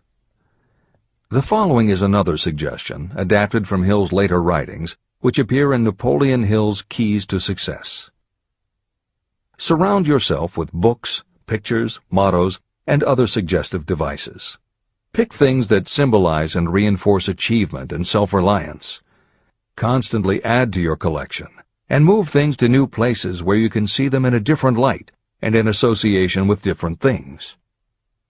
I had a friend who was a realtor who kept her $1 Million Club certificate over her desk to remind herself of what she was capable. One day she took it down to dust and set it on top of a newspaper. When she picked it up again, she saw beneath it an article about the new football coach who had been hired at the university. Guess who bought a house she had been struggling to sell? This is the end of the editor's comments. Remember, as you carry out these instructions, that you are applying the principle of autosuggestion for the purpose of giving orders to your subconscious mind. Remember also that your subconscious mind will act only upon instructions that are emotionalized and handed over to it with feeling. Faith is the strongest and most productive of the emotions. These instructions may at first seem abstract. Do not let this disturb you. Follow the instructions no matter how abstract or impractical they may appear to be. If you do as you have been instructed, in spirit as well as in act, the time will soon come when a whole new universe of power will unfold to you. Skepticism, in connection with all new ideas, is characteristic of all human beings. If you follow the instructions, your skepticism will soon be replaced by belief, and belief will become crystallized into absolute faith. Many philosophers have made the statement that man is the master of his own earthly destiny, but most of them have failed to say why he is the master. The reason that man may become the master of himself and of his environment is because he has the power to influence his own subconscious mind. The actual performance of transmuting desire into money is through autosuggestion. That is the principle by which you can reach and influence the subconscious mind. The other principles are simply tools with which to apply autosuggestion. Keep this thought in mind, and you will at all times be conscious of the important part the principle of autosuggestion is to play in your efforts to accumulate money through the methods described in this book. After you have read the entire book, come back to this chapter and follow in spirit and in action this instruction. Read the entire chapter aloud once every night until you become thoroughly convinced that the principle of autosuggestion is sound and that it will accomplish for you all that has been claimed for it. As you read, underscore with a pencil every sentence that impresses you. Follow the foregoing instruction to the letter, and it will open the way for a complete understanding and mastery of the principles of success. Every adversity, every failure, and every heartache carries with it the seed of an equivalent or a greater benefit. Chapter 6. Specialized knowledge. Personal experiences or observations. The fourth step toward riches. There are two kinds of knowledge. One is general, the other is specialized. General knowledge, no matter how great in quantity or variety it may be, is of little use in the accumulation of money. The faculties of the great universities possess practically every form of general knowledge known to civilization. Most of the professors have little money. They specialize in teaching knowledge, but they do not specialize in the organization or the use of knowledge. Knowledge will not attract money unless it is organized and directed through practical plans for the specific purpose of accumulating money. Lack of understanding of this fact has been the source of confusion to millions of people who falsely believe that knowledge is power. It is nothing of the sort. Knowledge is only potential power. It becomes power only when and if it is organized into definite plans of action and directed to a definite end. The missing link in all systems of education is that educational institutions fail to teach their students how to organize and use the knowledge after they have acquired it. Many people made the mistake of assuming that because Henry Ford had little schooling, he was not a man of education. Those who made this mistake did not understand the real meaning of the word educate. That word is derived from the Latin word educo, meaning to educe, to draw out, or to develop from within. An educated person is not necessarily one who has an abundance of general or specialized knowledge. An educated person is one who has so developed the faculties of their mind that he or she may acquire anything they want, or its equivalent, without violating the rights of others. During the World War, a Chicago newspaper published editorials in which, among other statements, Henry Ford was called an ignorant pacifist. Mr. Ford objected to the statements and sued the paper for libeling him. When the suit was tried in the courts, the attorneys for the paper called Mr. Ford to the witness stand for the purpose of proving to the jury that he was ignorant. They asked Mr. Ford a great variety of questions. All of them intended to prove that while he might possess considerable specialized knowledge about manufacturing automobiles, he was in the main ignorant. Mr. Ford was asked such questions as, who was Benedict Arnold, and how many soldiers did the British send over to America to put down the rebellion of 1776? In answer to the last question, Mr. Ford replied, I do not know the exact number of soldiers the British sent over, but I have heard that it was a considerably larger number than ever went back. Finally, Mr. Ford became tired of this line of questioning. In reply to a particularly offensive question, he leaned over, pointed his finger at the lawyer who had asked the question, and said, If I should really want to answer the foolish question you have just asked, or any of the other questions you have been asking me, let me remind you that I have a row of electric push buttons on my desk, and by pushing the right button I can summon to my aid men who can answer any question I desire to ask concerning the business to which I am devoting most of my efforts. Now, will you kindly tell me why I should clutter up my mind with general knowledge for the purpose of being able to answer questions when I have men around me who can supply any knowledge I require? That answer floored the lawyer. Every person in the courtroom realized it was the answer not of an ignorant man, but of a man of education. Any person is educated who knows where to get knowledge when they need it and how to organize that knowledge into definite plans of action. Through the assistance of his mastermind group, Henry Ford had at his command all the specialized knowledge he needed to become one of the wealthiest men in America. It was not essential that he have this knowledge in his own mind. You can get all the knowledge you need. Before you can transmute your desire into money, you will require specialized knowledge of the service, merchandise, or profession that you intend to offer in return for fortune. Perhaps you may need much more specialized knowledge than you have the ability or the inclination to acquire. If this is true, you may bridge your weakness through the aid of your mastermind group. The mastermind is defined as coordination of knowledge and effort in a spirit of harmony between two or more people for the attainment of a definite purpose. The larger meaning of the mastermind group is explained in greater detail in later chapters. Editor's comments. After reading Hill's definition of the mastermind, many people may assume that he is describing teamwork. That would not be correct. The following explanation is adapted from the Napoleon Hill Foundation's book, Believe and Achieve. Teamwork can be achieved by any group, even one whose members have disparate interests, because all it requires is cooperation. In teamwork, people might simply be cooperating because they like the leader or out of a sense of duty. Some team members will give 100% to any team that pays them enough, but they have little concern about the objective. And sometimes there is good teamwork because different members have different agendas. A board of directors may disagree, even be unfriendly, and still run a business successfully.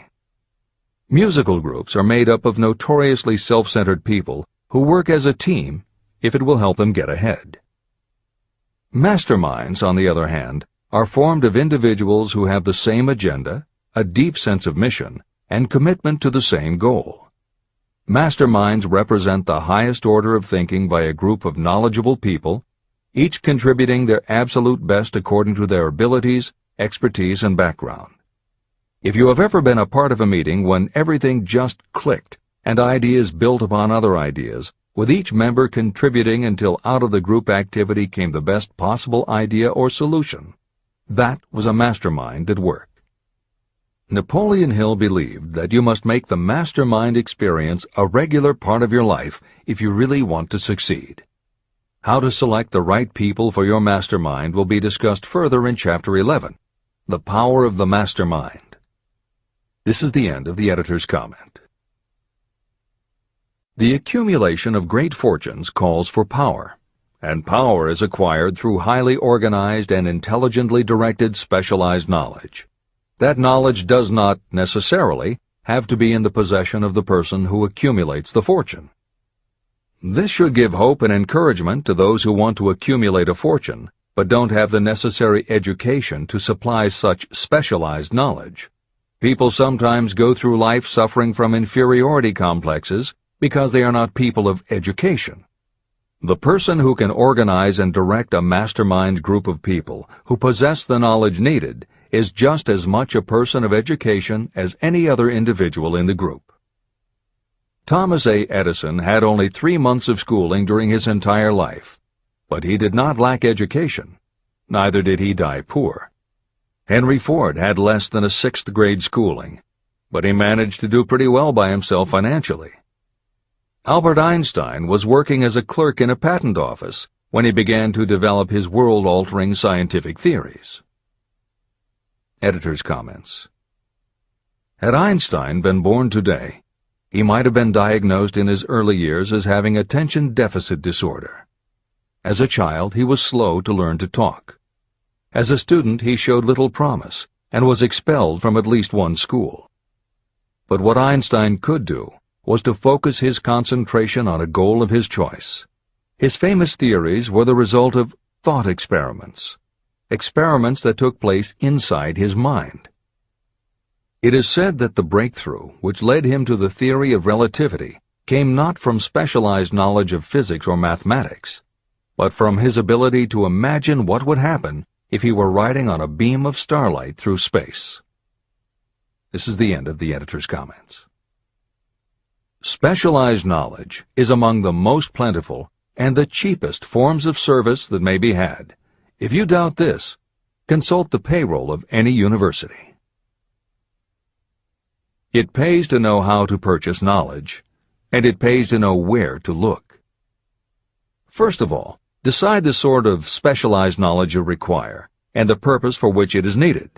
To a large extent, your major purpose in life, the goal toward which you are working, will help determine what knowledge you need.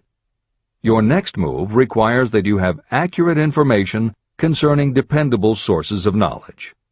The more important of these are your own experience and education, experience and education available through cooperation of others, mastermind alliance, colleges and universities, public libraries, and even easier, the Internet, special training courses, through night schools and home study courses in particular. As knowledge is acquired, it must be organized and put into use for a definite purpose through practical plans. Knowledge has no value except for what can be gained from its application toward some worthy end. Successful people never stop acquiring specialized knowledge related to their major purpose, business, or profession. Those who are not successful usually make the mistake of believing that the knowledge-acquiring period ends when you finish school. The truth is that schools do little more than teach you how to acquire practical knowledge. Editor's comments. At this point in the original edition of Think and Grow Rich, Napoleon Hill included a newspaper story about education and job opportunities. Although the contemporary job market has changed considerably, the author of the article, Robert Moore, Director of Placements at Columbia University, made some comments that are perfectly aligned with the philosophy of Think and Grow Rich and are still holding true today. One such comment was, "The man who has been active on the campus, whose personality is such that he gets along with all kinds of people, and who has done an adequate job with his studies, has a most decided edge over the strictly academic student." One of the largest industrial companies, the leader in its field, in writing to Mr. Moore concerning prospective seniors at the college said, "We emphasize qualities of character, intelligence, and personality far more than specific educational background." Although few would argue that education is valuable, as Moore implies above and as Hill noted earlier about Edison, Ford, and Einstein, academic accomplishment has never been a sure indicator of success. The October 27, 2003 issue of Time magazine made a similar point in their cover story about the changes being made in the SAT exam. Although the article's primary focus is on the efforts to make the SAT less biased, it also notes that recent research indicates that neither the SAT nor IQ tests have proven to be very reliable predictors of future real-world achievement. In his best-selling book, Emotional Intelligence, author Daniel Goleman has created a persuasive argument that the way in which a person handles themselves and their relationships, which he calls emotional intelligence, or EI, is a much better indicator than IQ in predicting whether a person will be successful in life. In his later books, Working with Emotional Intelligence and Primal Leadership, Goleman applies his theory to the workplace, focusing on emotional intelligence leadership techniques and comparing corporate managers' EI with their IQ to analyze which has the greatest positive effect on the financial bottom line. Daniel Goleman's theories have caused some significant changes within educational circles and among management theorists, but their greatest impact has been on individuals who have gone through life intimidated because they believe they aren't smart enough. For them, Goleman's books offer convincing evidence that although they may not have conventional education, their natural abilities and interpersonal skills can be far more important in achieving success. This is the end of the editor's comments. One of the most reliable and practical sources of knowledge available to those who need specialized schooling are night schools, extension courses, and seminars. The correspondence schools give specialized training anywhere the U.S. mails go, or via the Internet. One advantage of home study training is the flexibility of the study program, which permits you to study during spare time. Another advantage of home study training, if the school is carefully chosen, is that most courses offer some method of personal consultation, which can be of priceless value to those needing specialized knowledge. No matter where you live, you can share the benefits. A lesson from a collection agency. Anything acquired without effort and without cost is generally unappreciated and often discredited. Perhaps this is why we get so little from our marvelous opportunity in public schools. The self-discipline you will learn from a program of specialized study can make up for the wasted opportunity when knowledge was available without cost. Being asked to pay, whether you make good grades or poor, has the effect of causing you to follow through with the course when you would otherwise drop it. I learned this from experience when I enrolled for a home study course in advertising.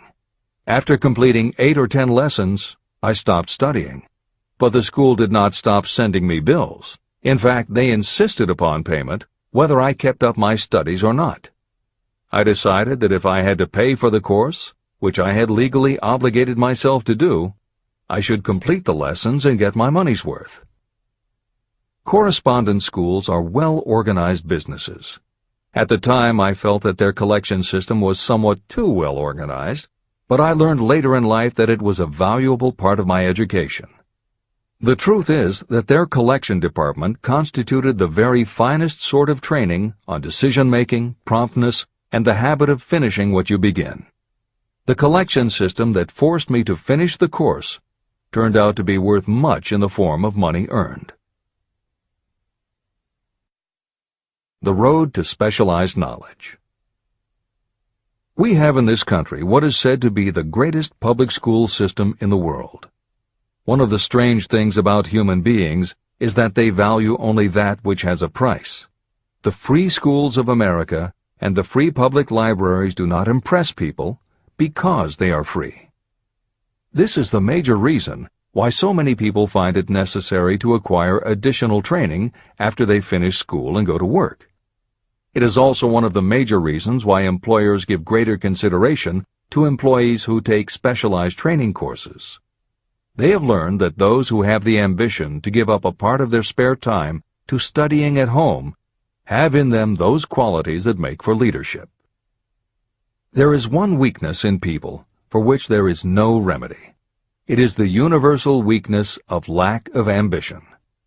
People who give up some of their spare time to take courses seldom remain at the bottom very long. By taking such courses, they open the way for the upward climb, remove many obstacles from their path, and attract the interest of those who have the power to help them. The home study method of training is especially suited to people who have already started working. They often find that after having left school, they still need additional specialized knowledge, but cannot spare the time to go back to school. Stuart Austin Weir was a construction engineer. He followed this line of work until the Depression hit and severely limited the construction business. He took inventory of himself and decided to change his profession to law. He went back to school and took special courses to prepare himself as a corporation lawyer. He completed his training, passed the bar examination, and quickly built a lucrative law practice as a patent attorney. Just to keep the record straight, and to anticipate the excuses of those who will say, "I couldn't go to school because I have a family to support," or "I'm too old," I will add that Mr. Weir was past 40 and married when he went back to school. Moreover, by carefully selecting highly specialized courses, Mr. Weir completed in 2 years the work that it takes the majority of law students 4 years to do. It pays to know how to purchase knowledge. A simple idea that paid off. Here's another specific example about a salesman in a grocery store who found himself suddenly unemployed. Having had some bookkeeping experience, he took a special course in accounting, familiarized himself with all the latest bookkeeping and office equipment, and went into business for himself. Starting with a grocer for whom he had formerly worked, he made contracts with more than 100 small merchants to keep their books at a very nominal monthly fee. His idea was so practical that he soon found it necessary to set up a portable accounting office in a light delivery truck. He now has a fleet of these bookkeeping offices on wheels. He employs a large staff of assistants who provide small merchants with accounting services equal to the best that money can buy at very nominal cost. Specialized knowledge plus imagination were the ingredients that went into this unique and successful business. Last year, the owner of that business paid income taxes of almost 10 times as much as was paid by the grocery store that fired him. Editor's comments.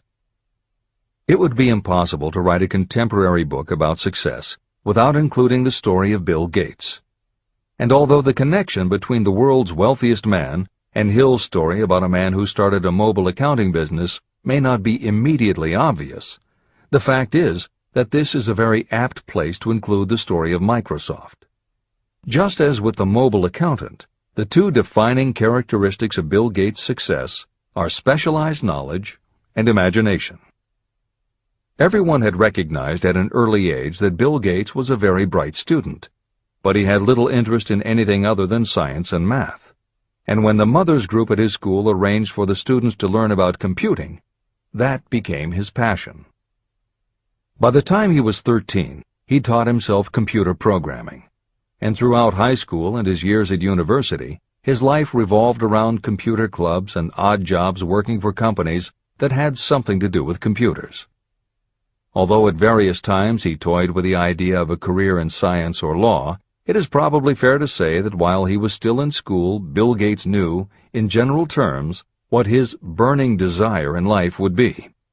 He paid little attention to general knowledge, but devoted himself to assembling the specialized knowledge he would need to achieve his definite major purpose.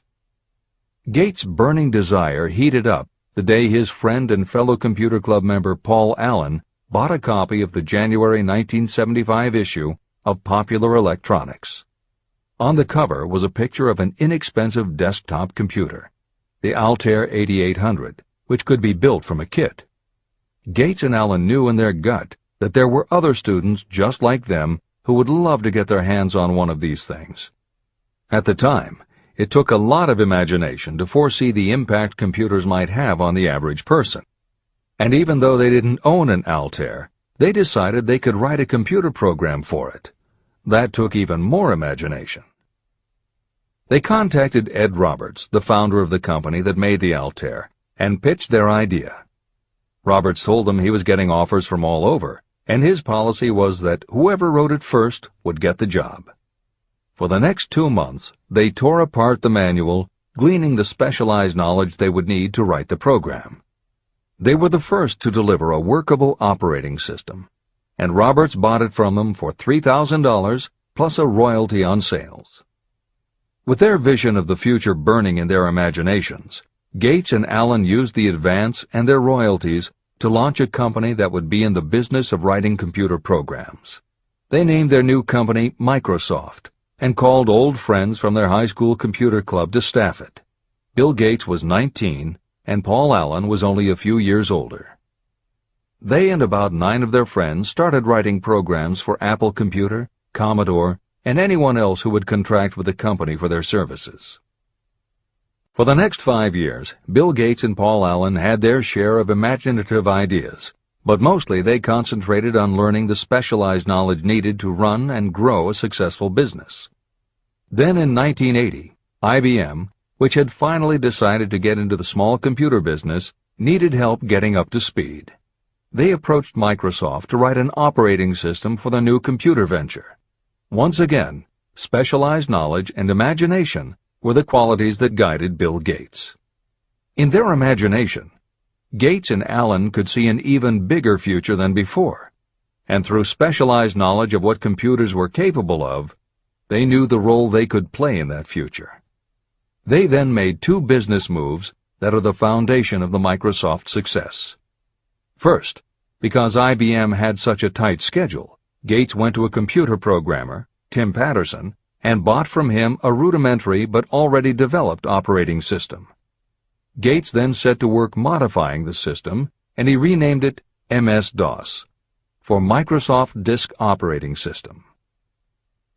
The other move that was crucial to their success was the negotiation with IBM.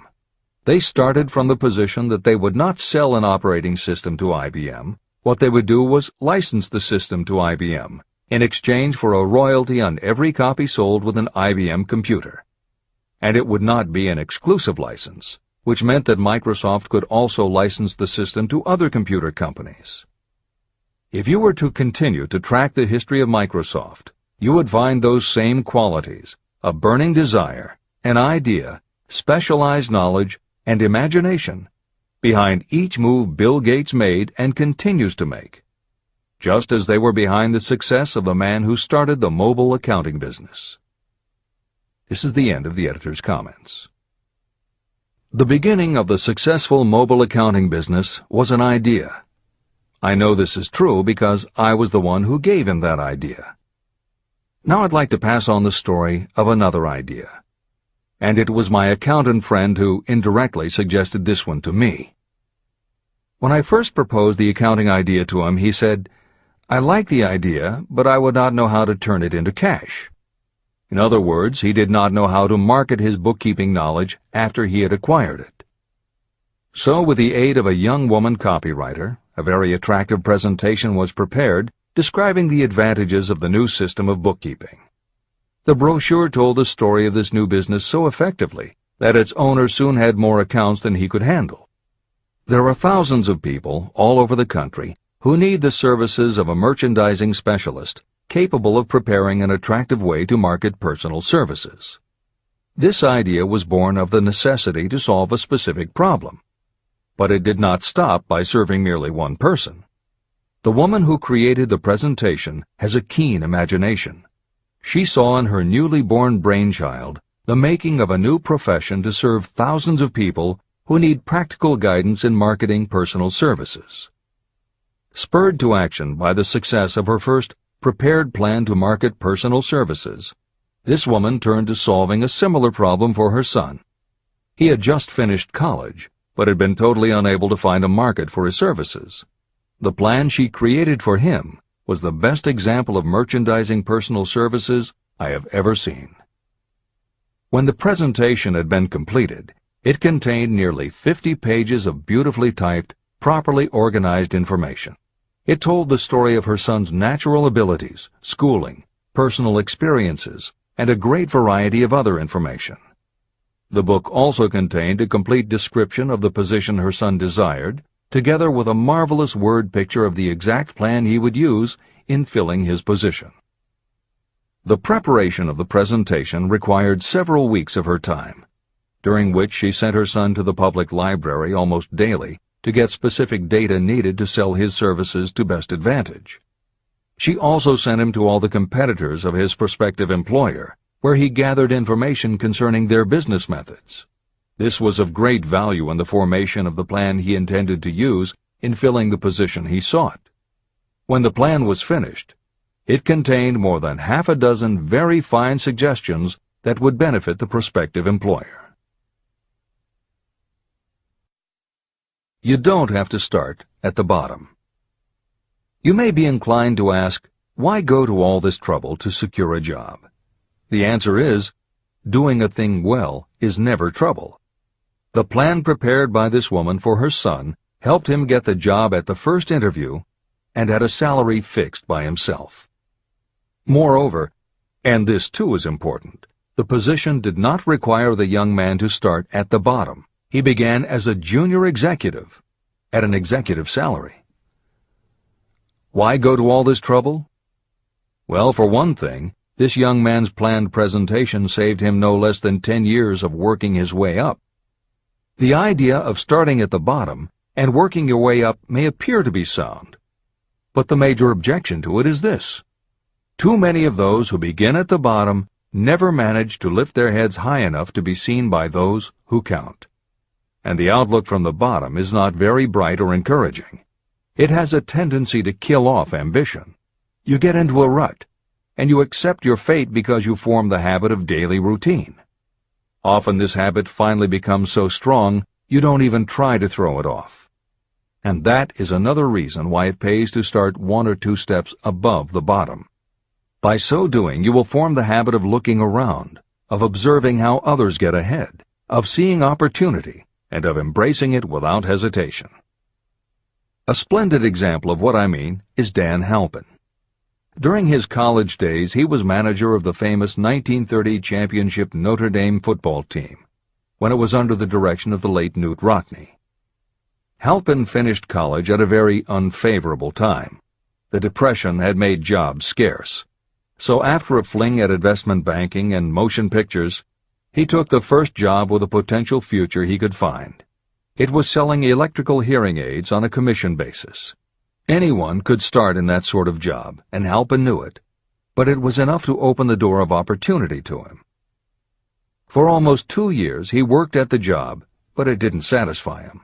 He would never have risen above that job if he had not done something about his dissatisfaction.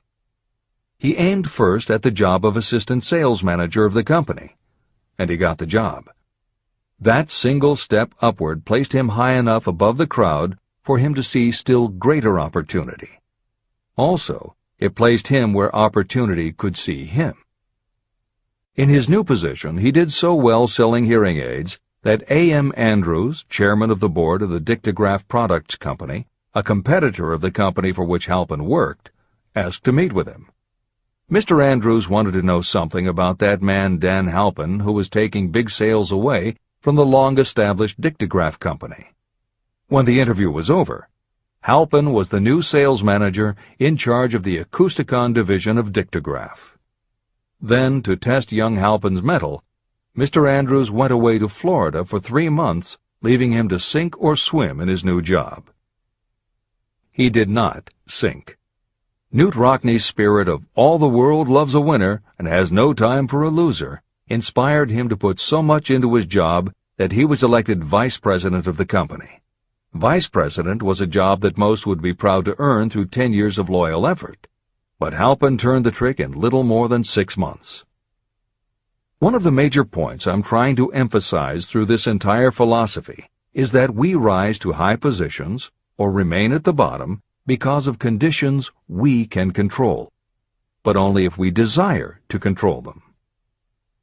I am also trying to emphasize another point, that both success and failure are largely the results of habit. I have not the slightest doubt that Dan Halpin's close association with the greatest football coach America ever knew planted in his mind the same kind of desire to excel that made the Notre Dame football team world famous. Truly, there's something to the idea that hero worship is helpful, provided you worship a winner. My belief in the theory that business associations are vital factors, both in failure and in success, was clearly demonstrated when my son Blair was negotiating with Dan Halpin for a position. Mr. Halpin offered him a beginning salary of about 1/2 what he could have gotten from a rival company. I brought parental pressure to bear, and encouraged Blair to accept the job with Mr. Halpin. I believe that close association with people who refuse to compromise with circumstances is an asset that can never be measured in terms of money. The bottom is a monotonous, dreary, unprofitable place for any person. That is why I have taken the time to describe how lowly beginnings can be overcome by proper planning. Make your ideas pay off through specialized knowledge. The woman who prepared the personal service sales plan for her son now receives requests from all parts of the country, from others who want to market their personal services for more money. But don't think that all her plan consists of is clever salesmanship to help her clients get more money for the same services they formerly sold for less. She looks after the interests of the purchaser as well as the seller of personal services. She prepares her plans so that the employers receive full value for the additional money they pay. If you have the imagination and seek a more profitable outlet for your personal services, this suggestion may be the stimulus for which you have been searching. The idea could earn you an income far greater than that of the average doctor, lawyer, or engineer whose education required several years in college. Editor's comments. Mary Kay Ash was literally researching and writing down specialized knowledge when the idea for a new business was born in her imagination. Mary Kay had quit her job as a very successful sales manager in the gift business because she had become discouraged by seeing the men she had trained earning more and being promoted ahead of her. She decided to write an advice book for career women, but as she assembled the knowledge women would need to get ahead, she realized she was writing a business plan for the kind of business she would like to run.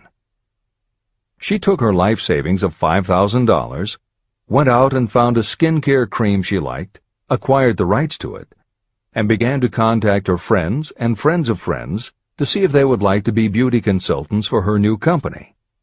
But what she was offering wasn't just a chance to sell skincare products.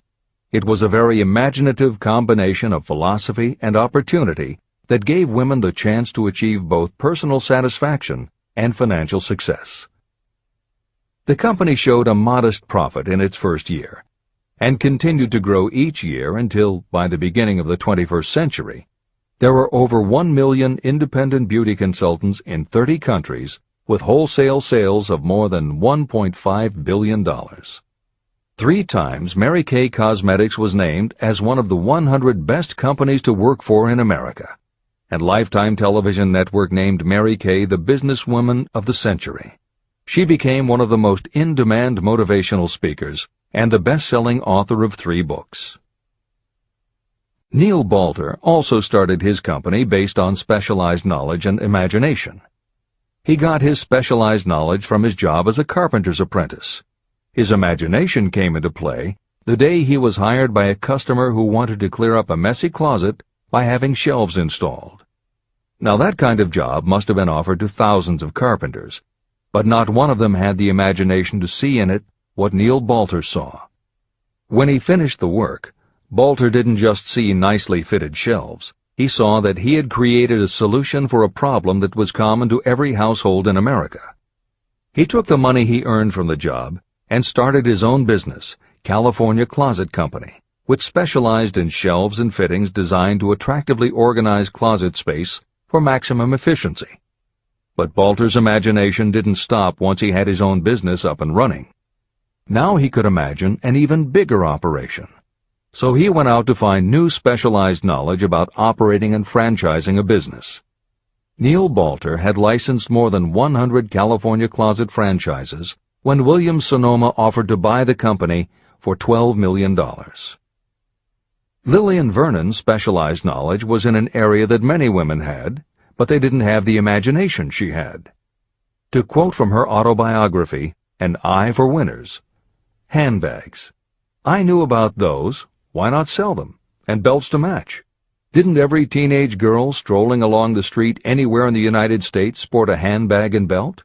And my handbags would offer something special. Each one would be personalized with initials. I knew with absolute certainty that teenagers would go for items that made them feel unique. She believed enough in her idea that she spent $495 to take a small ad in 17 magazine. The ad brought in $32,000 in orders.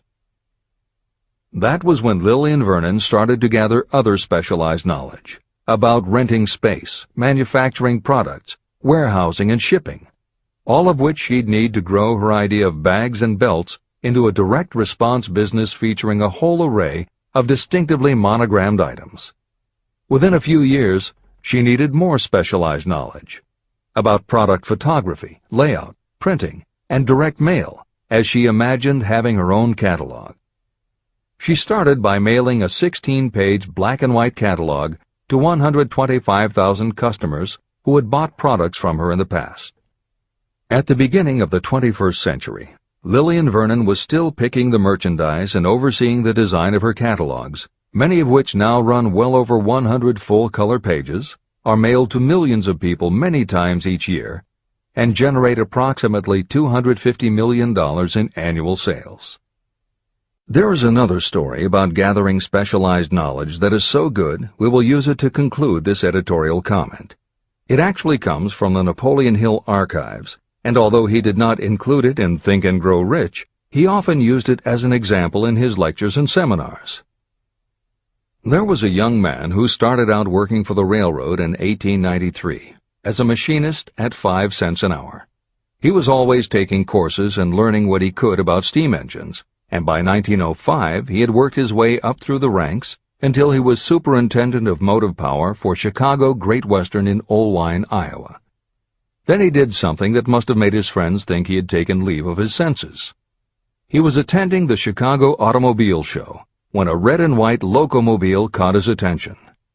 He put up his life savings of $700 and convinced a friend to co-sign a loan for $4,300 so he could buy the car. He promptly took it home, put it into a shed, jacked it up, and proceeded to take it apart piece by piece. Then he put it back together again. Then he took it apart and put it back together again. After doing that a few more times, he had learned what he wanted to know. And that was how Walter P. Chrysler gathered the specialized knowledge he needed to get himself out of railroading and into the automobile business. This is the end of the editor's comment. There is no fixed price for sound ideas. Behind all ideas is specialized knowledge. But remember, specialized knowledge is more abundant and more easily acquired than ideas. Because of this truth, there are ever-increasing opportunities for the person capable of helping men and women sell their personal services. Capability means imagination, the one quality needed to combine specialized knowledge with ideas to create organized plans that will yield riches. If you have imagination, this chapter may present you with an idea that is the beginning of the riches you desire. Remember, the idea is the main thing. Specialized knowledge may be found just around the corner. Any corner.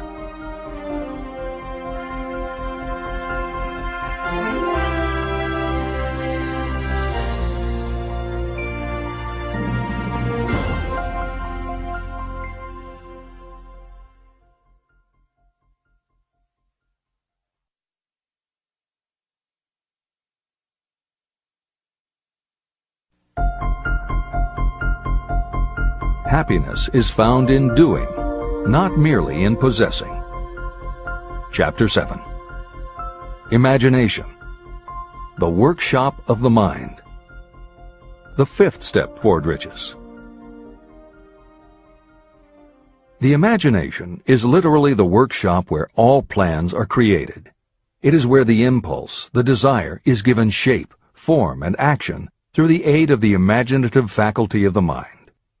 It has been said that we can create anything that we can imagine. Through the aid of imagination, we have discovered and harnessed more of nature's forces during the past 50 years than during the entire history of the human race previous to that time. And even with all we have accomplished, we have come nowhere near the limit of what we are capable. Our only limitation, within reason, lies in the development and use of our imagination. The human imagination offers so much possibility, it is as though we have merely discovered that we have an imagination, and have just started to use it in a very elementary way. Two forms of imagination. The imaginative faculty functions in two forms. One is known as synthetic imagination, and the other as creative imagination. Editor's comments. In modern usage, the word synthetic has taken on a negative connotation, implying that something is artificial, not the real thing. Today the word synthesized, which is defined as something made up from component parts, would better describe what Hill had in mind, and has been substituted here accordingly. This is the end of the editor's comment. Synthesized imagination. Through this faculty, you arrange old concepts, ideas, or plans into new combinations. Synthesized imagination does not create anything. It merely works with the material of experience, education, and observation with which it is fed. It is the faculty used by most inventors, with the exception of those geniuses who draw upon the creative imagination when they cannot solve problems through synthesized imagination. Creative imagination. Through the faculty of creative imagination, the finite human mind has direct communication with infinite intelligence, the faculty through which hunches and inspirations are received. It is by this faculty that all basic or new ideas are handed over to mankind. It is through this faculty that we pick up vibes from other people, and in that way one individual may tune in or communicate with the subconscious minds of others. This concept is explained in greater detail later. The creative imagination works automatically, but only when your conscious mind is motivated, energized, and working at such a high rate that it becomes very perceptive and receptive, such as when the conscious mind is stimulated through the emotion of a strong desire. The great leaders of business, industry, and finance, and the great artists, musicians, poets, and writers became great because they developed the faculty of creative imagination. Editor's comment. At this point, it should be noted that both kinds of imagination are equally valuable to you, and they work together so seamlessly it is often hard to tell where one ends and the other begins. For instance, when Jeff Bezos created the idea of Amazon.com, was it synthesized imagination or creative imagination? At the time, Many people were getting onto the idea of the Internet as a sales medium. From this, it could be concluded that he was drawing upon experience, education, and observation, which would mean he was using synthesized imagination. But why did he decide to sell books? Was that synthesized or creative?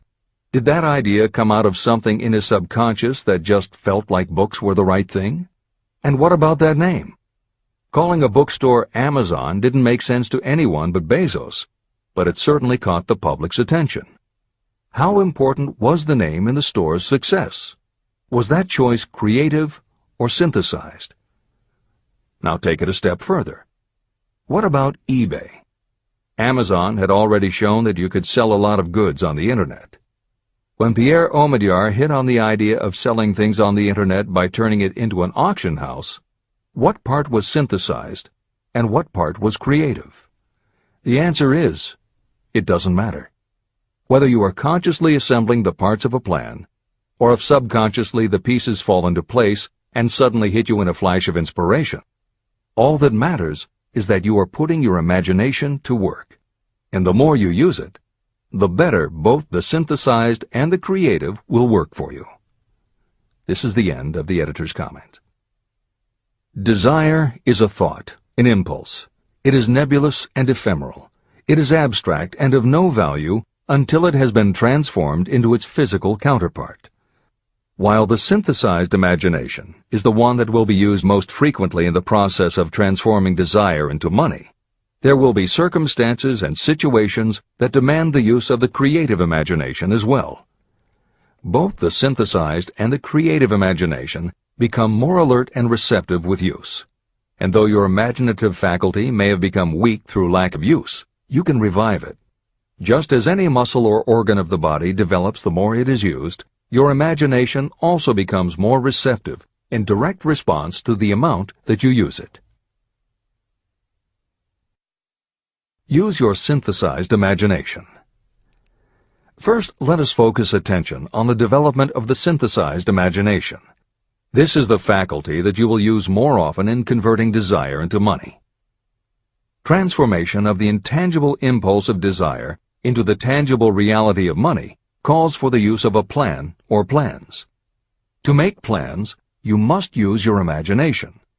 Mainly, this will require you to use your synthesized imagination as you draw upon your experience, your education, and your observations.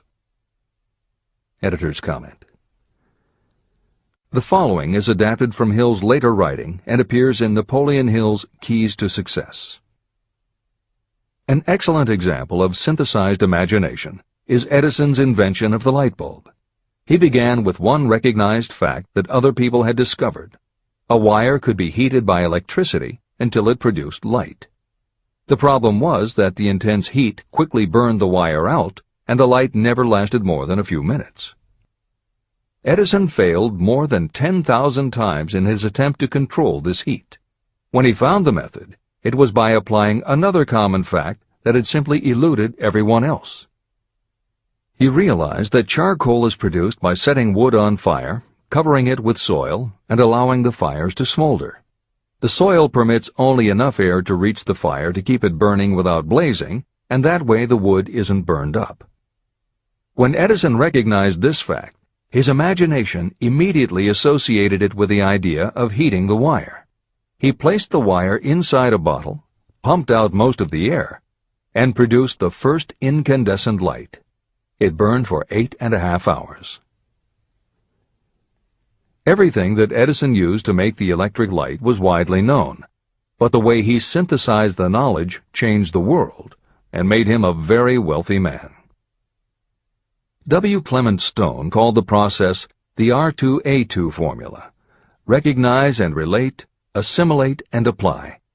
If you do that with everything you see, hear, think, and experience, it will give you a new way of looking at familiar things. If you do that, you can achieve what others believe is impossible. Later in this chapter, you will read of other fortunes that grew from even simpler synthesized ideas. And these stories should lead you to conclude that the combination of ideas is nothing that you couldn't have thought of yourself. That alone should start your own imagination synthesizing ideas. However, Even though these stories will inspire you, and you will be anxious to get started, this is not yet the point for you to start making plans. Here, and throughout Think and Grow Rich, Napoleon Hill reminds the reader that this book is meant to be read all the way through before beginning to put the philosophy into practice. There are other ideas to be assimilated from later chapters that will influence your imagination and therefore affect the plans you may develop. This is the end of the editor's comments. Read the entire book through, then come back to this chapter and begin to put your imagination to work on the building of a plan for transforming your desire into money. Examples and instructions for creating plans are given in almost every chapter. Carry out the instructions that are best suited to your needs and put your plan in writing. The moment you complete this, you will have definitely given concrete form to your intangible desire. Now, read that sentence once more in a slightly different way. The moment I put my plan in writing, I will have definitely given concrete form to my desire. Now read it aloud and realize what you are telling yourself. Desire is only a thought. Through synthesized imagination, your experience, education, and observations will give it shape, form, and action. From the moment you follow those instructions and write out your desire and your plan, you will have actually taken the first of a series of steps that will enable you to convert the thought into its physical counterpart. Editor's comments. Synthesized imagination plays a role in every phase of a business plan. In fact, some of the most successful companies actually get started from synthesized imagination. When an entrepreneur, drawing upon his or her education, experience, and observations, takes an idea from one source and gives it a new application. That is exactly what happened with Ruth Handler. She and her husband, along with another partner, had started a small manufacturing company which had evolved into toy manufacturing. The success of their business depended on coming up with new toy ideas. Watching her young daughter at play, Ruth Handler noticed that she was fascinated with cutout books that featured teenage girl or career women paper dolls that she could cut out clothes for. She also knew that little girls loved to play dress-up in grown-up clothes. These ideas, drawn from Ruth Handler's education, experience, and observations, synthesized themselves in her imagination and came together as a new idea. Ruth Handler announced that they should make a lifelike teenage girl doll. Not a paper doll, but a real three-dimensional grown-up doll with a woman's figure, and they could also make grown-up clothes to fit it, so that girls could play dress-up with the doll. In honor of the source of inspiration, Ruth Handler named the new doll after her daughter, Barbie. As obvious as it seems now, until Ruth Handler, no one had the imagination to make and market a doll that looked like a woman, and certainly no one had ever made endless collections of tiny women's fashions for a doll to wear. Previously, we mentioned Jeff Bezos creating Amazon by combining the idea of a bookstore with the Internet, and Pierre Omidyar doing the same thing with auctions when he launched eBay.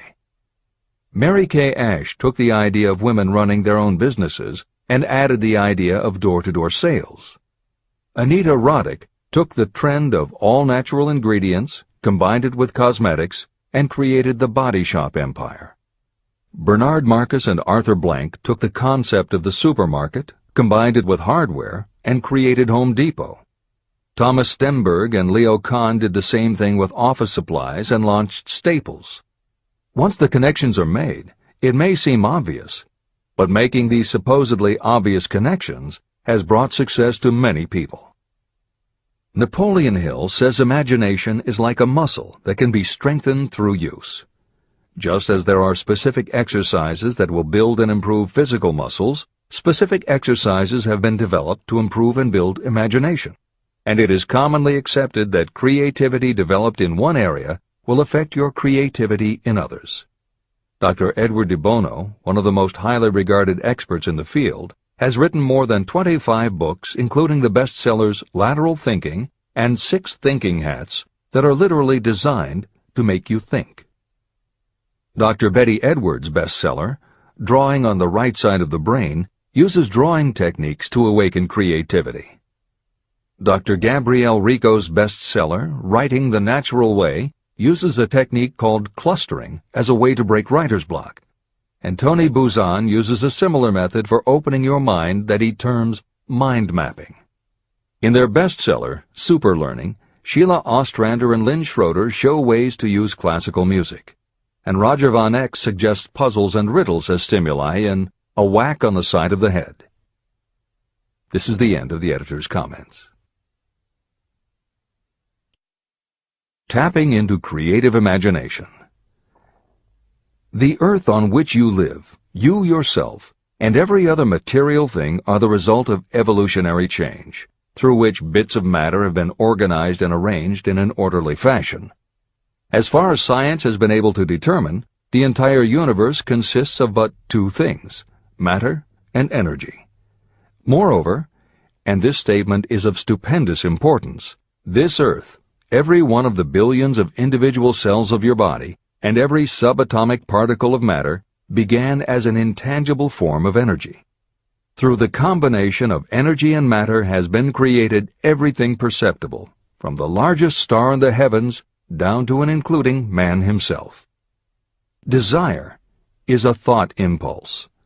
Thought impulses are forms of energy.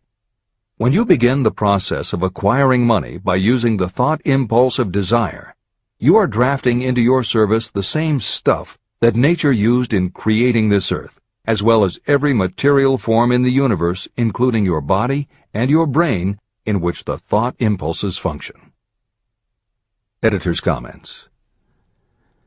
Although recent developments in physics, gauge theory, string theory, membrane theory, and others, have advanced our understanding of matter and energy, Hill's preceding description remains in accord with modern science. The newer theories are variations on and refinements of the basic concept that everything in the universe is either space, time, matter, or energy. And as Einstein stated, energy and matter are in fact different forms of the same thing. As Hill says, everything from the stars to the solar system to the earth, to you, your brain, and that little spark called a thought, are all the same stuff. As when a tablecloth is spread out, there are folds and bumps in the fabric that are all different from each other, but they are all still tablecloth. Like the folds and bumps in the tablecloth, energy and matter are the same thing in different forms. Therefore you, matter, your thoughts, energy, and everybody else, matter, and their thoughts, energy, and all other things, matter, are not just interconnected, but are in essence all the same thing. Hill calls this interrelation of everything to everything else infinite intelligence. In the chapter on faith, he made his first mention of infinite intelligence being the source of hunches, intuition, and flashes of inspiration. In the chapter on autosuggestion, he proposed that the subconscious mind is the connection with infinite intelligence. In this chapter, Hill elaborates that creative imagination is the receiver through which these flashes of insight come to us from infinite intelligence. Under some circumstances, when your mind is operating at a high rate, your creative intelligence receives not just an idea, but also a flash of intuition. You get a hunch or a premonition about something or somebody. That flash could not come from your conscious or your subconscious, because neither ever had the information. Because everything is a part of everything else, your creative imagination, energy, pulled the thought, energy, directly from the common pool of infinite intelligence, energy, that contains not just your subconscious, energy, but all other subconscious minds, energy, as well. Infinite intelligence is a complex concept, and for those readers who find themselves questioning the process, be assured that Hill expands on the theory in later chapters. The editors advise the reader to set aside any questions for the moment and focus on the logical and practical application Hill had in mind. This is the end of the editor's comments. You are engaged in trying to turn your desire into its physical or monetary counterpart, and there are laws of physics and principles of psychology that can help you. But first, You must give yourself time to become familiar with these laws and learn to use them. Through repetition, and by describing these principles from every conceivable angle, I hope to reveal to you the secret through which every great fortune has been accumulated. Strange and paradoxical as it may seem, the secret is not a secret. It is made obvious in the earth, the stars, the planets, in the elements above and around us, in every blade of grass, and every form of life within our vision. Do not be discouraged if you do not fully understand or accept this theory. I do not expect that you will accept all that is in this chapter on your first reading. Assimilate as much as you can now as you read this for the first time. Later, when you reread and study it, you will discover that something has happened to clarify it and give you a broader understanding of the whole. Above all, do not stop nor hesitate in your study of these principles until you have read the book at least 3 times. Then you will not want to stop. How to make practical use of imagination. Ideas are the beginning points of all fortunes. Ideas are products of the imagination. Following are 2 true stories about ideas that have yielded huge fortunes. I hope that these stories will convey how important a role imagination can play in turning an idea into success, and that they will illustrate the method by which imagination may be used in accumulating riches. The Enchanted Kettle. In the late 1880s, an old country doctor drove to town, hitched his horse, quietly slipped into a drugstore by the back door, and began dickering with a young drug clerk. For more than an hour, behind the prescription counter, the old doctor and the clerk talked in low tones. Then the doctor left. He went out to the buggy and brought back a large, old-fashioned kettle, a big wooden paddle, used for stirring the contents of the kettle, and deposited them in the back of the store. The clerk inspected the kettle, reached into his inside pocket, took out a roll of bills, and handed it over to the doctor. The roll contained exactly $500, the clerk's entire savings. The doctor handed over a small slip of paper on which was written a secret formula. The words on that small slip of paper were worth a king's ransom, but not to the doctor. Those magic words were needed to start the kettle to boiling, but neither the doctor nor the young clerk knew what fabulous fortunes were destined to flow from that kettle. The old doctor was glad to sell the outfit for $500. The clerk was taking a big chance by staking his entire life savings on a mere scrap of paper and an old kettle. He never dreamed his investment would start a kettle to overflowing with gold that would one day surpass the miraculous performance of Aladdin's lamp. What the clerk really purchased was an idea. The old kettle and the wooden paddle and the secret message on a slip of paper were incidental. The miracle of that kettle only began to take place after the new owner mixed with the secret instructions an ingredient of which the doctor knew nothing. See if you can discover what it was that the young man added to the secret message, which caused the kettle to overflow with gold. Here you have a story of facts stranger than fiction, facts that began in the form of an idea. Just look at the vast fortunes of gold this idea has produced. It has paid, and still pays, huge fortunes to men and women all over the world who distribute the contents of the kettle to millions of people. The old kettle is now one of the world's largest consumers of sugar, thus providing jobs to thousands of men and women engaged in growing sugarcane and in refining and marketing sugar. The old kettle consumes annually millions of bottles and cans, providing jobs to huge numbers of workers. The old kettle gives employment to an army of clerks, stenographers, copywriters, and advertising experts throughout the nation. It has brought fame and fortune to scores of artists who have created magnificent pictures describing the product. The old kettle has converted Atlanta, which was a small southern city, into the business capital of the South, where it now benefits, directly or indirectly, every business and practically every resident of the city. The influence of this idea now benefits every civilized country in the world, pouring out a continuous stream of gold to all who touch it. Gold from the kettle built and maintains one of the most prominent colleges of the South, where thousands of young people receive the training essential for success. If the product of that old brass kettle could talk, it would tell thrilling tales in every language, tales of love, of business, of professional men and women who are daily being stimulated by it.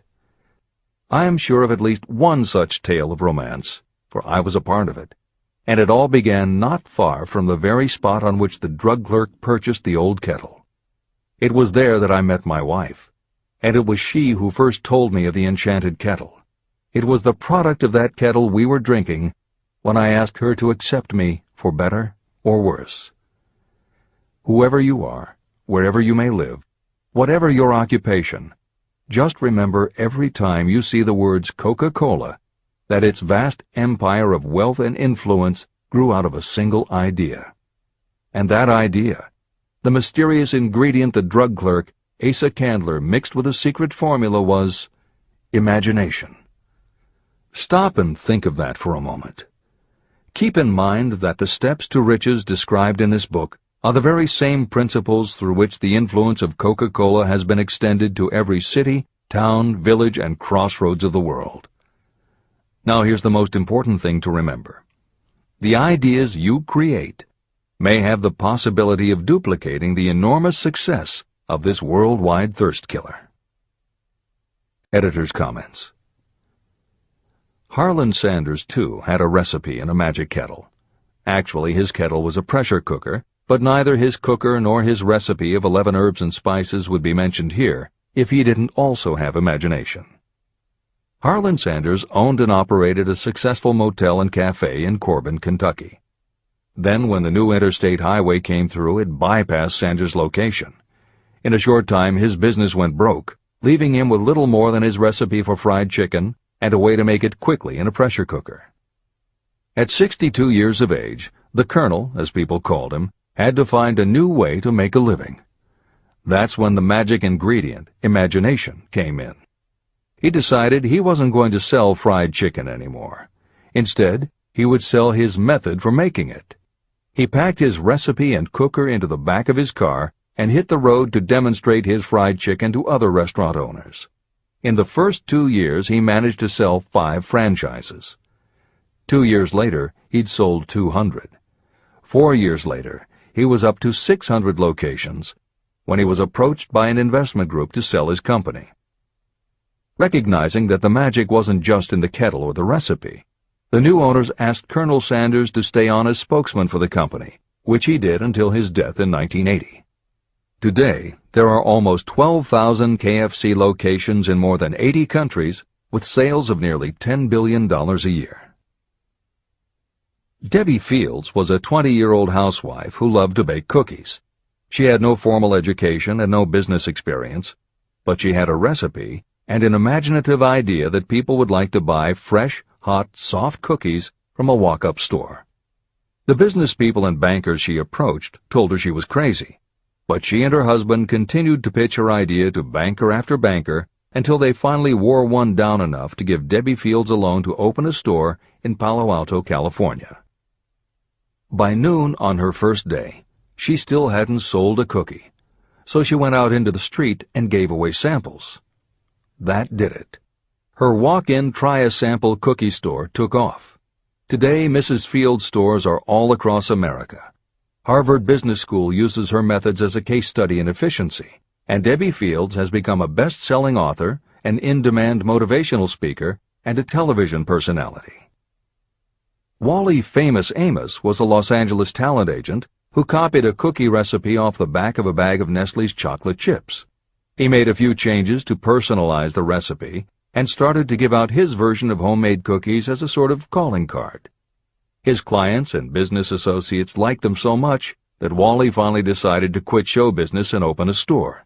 He did it with a Hollywood agent's flair. He opened on Sunset Boulevard with 2,000 invitations, a red carpet, and celebrities. With the same flair, he put his picture on the bag, filled the bags with cookies, and started selling them to exclusive department stores and specialty shops. 10 years later, Famous Amos cookies were a $10 million business. Ray Kroc was over 50 and selling milkshake mixers when he heard about a hamburger stand in California, owned by Dick and Mac McDonald, that was doing great business. He packed his car and headed to San Bernardino to check it out. What he saw was a sit-down restaurant that had a limited menu featuring a good hamburger recipe, and they were serving them faster than any place he'd ever seen. Figuring that if there were more places like this, he could sell them a lot of milkshake mixers, Kroc pitched the McDonald brothers on the idea of opening some more McDonald's. They were interested, but they didn't know who they could get to open the new restaurants. This time, it was a recipe and a magic griddle, but it still needed the extra ingredient, imagination. On the spot, Ray Kroc offered to go into business with them and open the restaurants himself. According to the signs on the golden arches, Ray Kroc's imagination paid off in billions of hamburgers sold. In 1982, Howard Schultz went to work as the director of marketing for a small coffee importer wholesaler called Starbucks, which had only one location in Seattle's Pike Place market. While he was on a trip to Italy, Schultz got the idea that the coffee bar culture he saw in Milan could be transposed to the downtown Seattle scene. He convinced the company to try it. His coffeehouse idea was such a success that Schultz went out and raised the money to buy the company. 5 years after he joined Starbucks, he was CEO of a company that had 17 locations.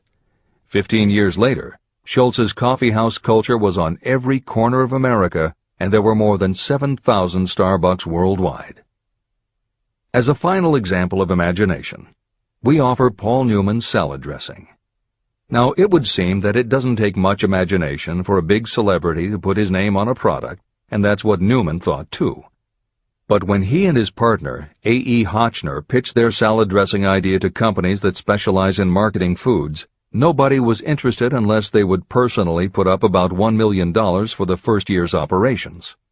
According to Newman and Hotchner's book, Shameless Exploitation, they found out that almost all celebrity products in the food business have been disastrous failures, and now nobody would touch them. So when it came to marketing salad dressing, even Paul Newman's big name wasn't the magic they needed. And unless they were willing to put up a ridiculous amount, money wasn't the magic either. The magic would have to be in the imaginative way that they would convince the right people to help them, and in having the perseverance to stick with it until they succeeded. And just like most everyone with an idea, they were told they were crazy to try it. They were turned down by bottling companies that wouldn't do small runs, and they were rejected by distributors who wouldn't take a chance on another celebrity product. In the end, it was one supermarket owner, Stu Leonard, who helped hook them up with the right suppliers. But even that wouldn't have been enough if Stu Leonard hadn't had enough imagination to see the possibilities and agree to put Newman's own salad dressing on the shelves in his store. 15 years later, Newman's Own Brands was a $100 million company, which gives all profits to charity. This is the end of the editor's comments.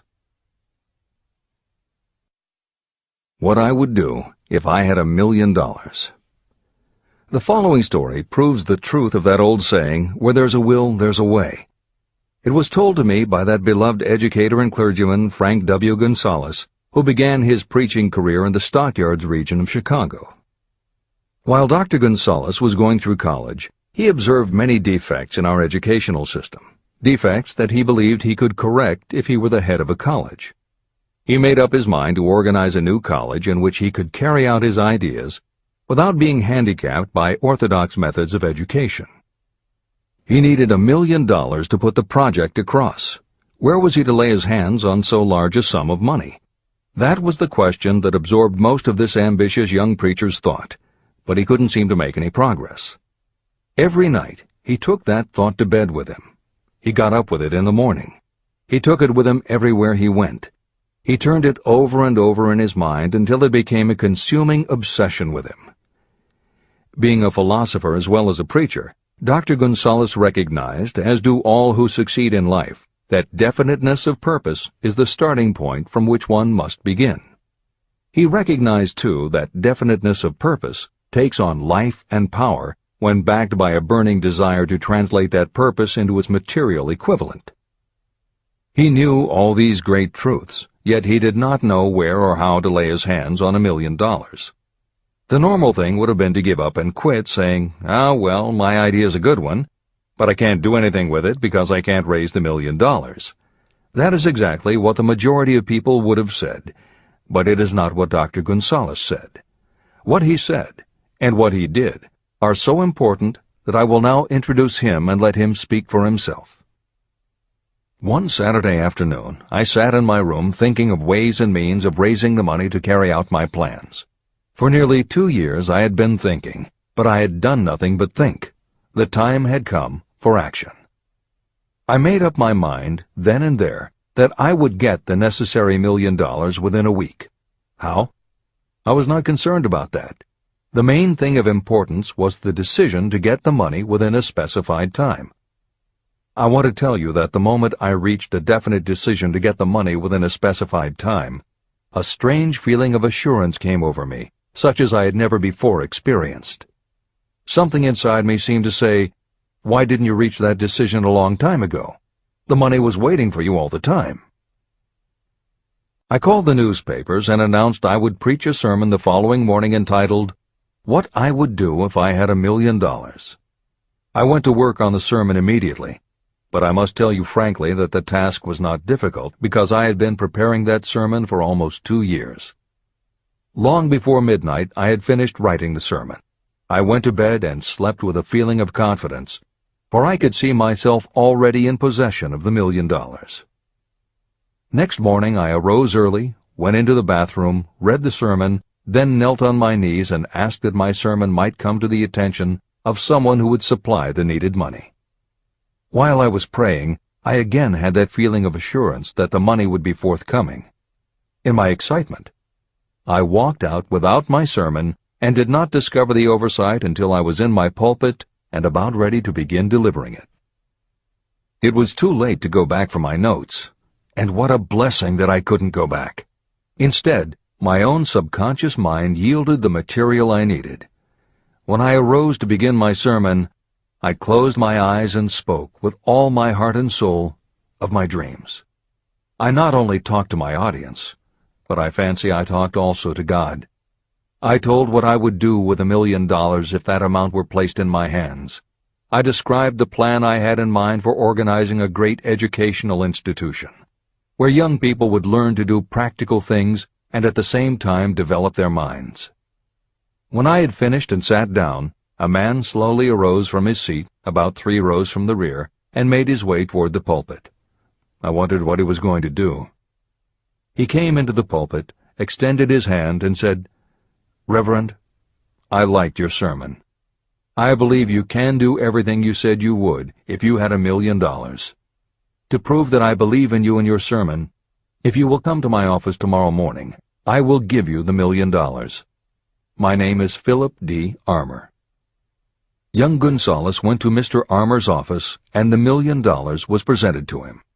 With that money he founded the Armour Institute of Technology, now known as Illinois Institute of Technology.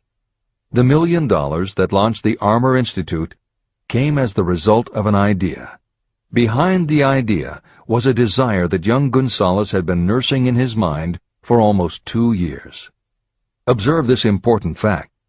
He got the money within 36 hours after he reached a definite decision in his own mind to get it and decided upon a definite plan for getting it. There was nothing new or unique about young Gonzalez vaguely thinking about $1 million and weakly hoping for it. Others have had similar thoughts. But there was something very unique and different about the decision he reached on that memorable Saturday, when he put vagueness into the background and definitely said, "I will get that money within a week." The principle through which Dr. Gonzalez got his $1 million is still alive. It is available to you. This universal law is as workable today as it was when the young preacher made use of it so successfully. Editor's comments. The Armour Institute of Technology opened in 1893, offering courses in engineering, chemistry, architecture, and library science, and in 1940 became the Illinois Institute of Technology when the Armour Institute merged with the Lewis Institute, a Chicago college that had opened in 1895 and offered liberal arts as well as science and engineering courses. In 1949, the Institute of Design, founded in 1937, also merged with IIT, followed in 1969 by the Chicago-Kent College of Law and the Stewart School of Business, and in 1986 by the Midwest College of Engineering. Today there are several campuses in downtown Chicago. IIT has been called the alma mater of accomplishments. This is the end of the editor's comment. How to transmute ideas into cash. Asa Candler and Dr. Frank Gunsaulus had one characteristic in common. Both knew the astounding truth that ideas can be transmuted into cash through the power of definite purpose plus definite plans. If you are one of those who believe that hard work and honesty alone will bring riches, you can forget it.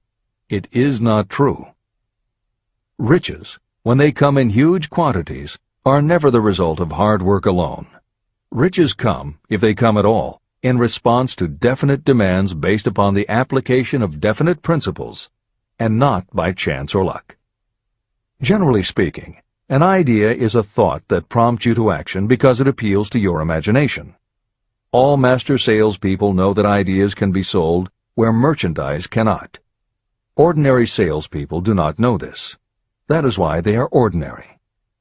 A publisher of low-priced books made a discovery that has been worth much to publishers. He learned that many people buy titles and not the contents of books. By merely changing the name of one book that was not moving, his sales of that book jumped upward more than 1 million copies. The inside of the book was not changed in any way. He merely ripped off the cover and put on a new cover with a title that had box office appeal. That, as simple as it may seem, was an idea. It was imagination.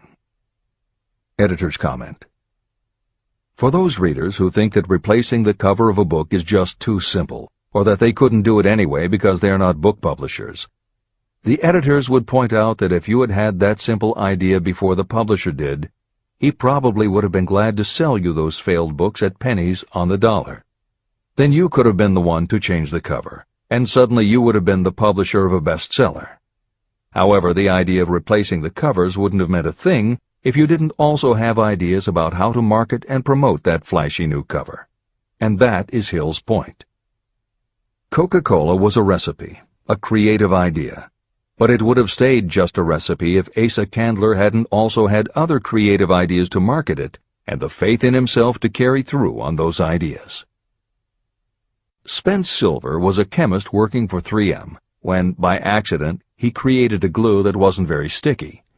Needless to say, 3M was not much interested in glue that didn't stick, and Silver's invention was shelved as a failure. But Silver liked his glue, so for 5 years he kept demonstrating it to anyone who would listen.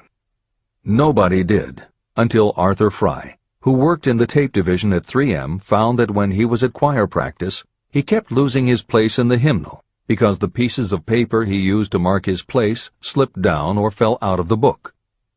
A little of Silver's not very sticky glue on the slips of paper, and they stayed where he wanted them, then peeled off easily when he was done. That was the eureka moment. They had just invented the world's best bookmark, Post-its.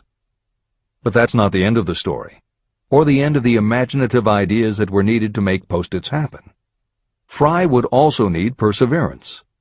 First, he had to convince the engineers to solve production problems, and to do it, he knocked a hole in his basement wall so he could install a prototype of the production equipment. He stuck with it, and finally, 2 years later, 3M gave the project to their marketing department. The marketing experts put together ads and brochures selling this sticky notepad idea and rolled it out in a 4-city test. The results were a disaster. Nobody got it, so nobody bought it. Who would pay money for scratch paper? The Post-it project was about to be scrapped when Jeffrey Nicholson and Joseph Ramey added their imaginations. Like Silver and Fry, Nicholson and Ramey had faith in the idea because they saw how people in their office fell in love with these little sticky pieces of paper once they started working with them. So Nicholson and Ramey went to Richmond, Virginia, one of the 4 test cities that had failed, and they went up and down the business district, going into offices and giving pads of Post-its to receptionists, secretaries, and anyone else who would listen. Whereas 3M's conventional marketing machinery had failed, Giving Post-its to the people who would actually use them did the trick. Once those Richmond office workers started to use Post-its, it didn't seem like a bad idea at all to pay for scratch paper. They got it, and they bought it. The Richmond test turned from failure to success, and soon Post-its were sticking to everything around the world. Here's another simple idea that imagination turned into success. The story began with a man whose problem was just the opposite of spent silvers. This man had something that stuck too well. George de Mestral was a Swiss mountaineer who went hunting one day with his dog. But when they got home, they were both covered with burrs. The burrs were so difficult to remove that de Mestral put them under a magnifying glass to learn why. He saw that they were covered with tiny hooks which attached themselves to fur and fabric. That was when the flash hit. If burrs stuck where you didn't want them, why couldn't you put tiny hooks on things so they would stick where you did want them? Like everyone else mentioned in this book, de Mestral had an imaginative idea, but that was just the beginning. He also had the faith in himself to keep going when people laughed at his idea, which many did, until he eventually found a French textile plant that would help him do what he wanted. However, even when they finally worked out a way to use cotton fabric to make what they called locking tape, they couldn't afford to mass-produce it. And that's when de Mestral accidentally discovered that when you sew nylon under infrared light, it naturally made little hooks. Now they could manufacture it economically. All they needed was a name. One side was fuzzy like velvet, and the other side was crochet, the French word for hook. Take half vel and half crow, combine it with imagination. The result is Velcro, and a Swiss mountaineer becomes a business tycoon. The Sony Corporation once tried to make a very small stereo tape recorder that would work with standard-size cassettes, but they couldn't do it. They could make a small playback machine, but at the time the electronics needed to also make it a recording machine just couldn't be made small enough. They concluded that the design was a failure. Then one day Sony's honorary chairman, Masaru Ibuka, walked into the laboratory and saw that a few of the engineers were using the prototypes of the failed tape recorder to listen to music tapes. They didn't seem to care that it couldn't record. They just liked to be able to walk around listening to their favorite music. Then came the imaginative idea that made all the difference. Ibuka remembered that another division was working on lightweight headphones. That was the flash. Ibuka's imagination made the connection that the rest of the engineers had not. In Ibuka's view, they hadn't made a failed recorder. They had created a successful private stereo listener. They added the headphones, named it the Walkman, and it revolutionized both the music business and the electronics industry. Clarence Saunders was a grocery clerk in a small southern retail store. One day he was standing with a tray in his hands waiting his turn in a cafeteria. He had never earned more than $20 a week before then, and no one had ever noticed anything about him that indicated unusual ability, but something took place in his mind as he stood in the line of waiting people that put his imagination to work. That was when he came up with the idea that this same self-serve concept would also work at the grocery store. Clarence Saunders took the idea to his boss. Naturally, his boss told him he was crazy. So Clarence Saunders quit his job, went out and did what he needed to do to raise the money, and opened the first self-serve grocery store. He called it Piggly Wiggly, and Clarence Saunders, the $20-a-week grocery clerk, rapidly became the multi-million-dollar chain store groceryman of America. Sylvan Goldman was the owner of a number of Piggly Wiggly stores in Oklahoma, and like any good businessman, he spent a lot of time watching his customers go up and down the aisles, putting their choices into their baskets or net shopping bags. One night, while trying to figure out how to get his customers to buy more at one time, he found himself staring at a basket sitting on the seat of a wooden folding chair. Eureka! He called in his mechanic, Fred Young. They put some wheels on the bottom of the legs, added another basket below the seat, and the shopping cart was born. As this edition is being readied for publication, there are about 35 million shopping carts in America, and approximately 1.25 million new carts are sold each year. Thomas Stemberg, whom we also mentioned earlier, was another supermarket executive who watched his customers as they shopped. By this time, shopping carts were well established in supermarkets, and it was because his customers were pushing shopping carts up and down the aisles that he got his flash of inspiration. He was so sure of his idea that he convinced another supermarket executive, Leo Kahn, to join him. Together, they took the supermarket concept and applied it to selling office supplies. And in 1986 they opened their first store in Brighton, Massachusetts. They called it Staples.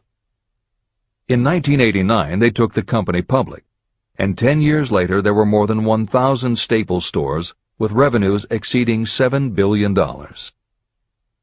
We'll end this commentary with another set of connected stories, which make the point that sometimes the most imaginative part of marketing is in the timing.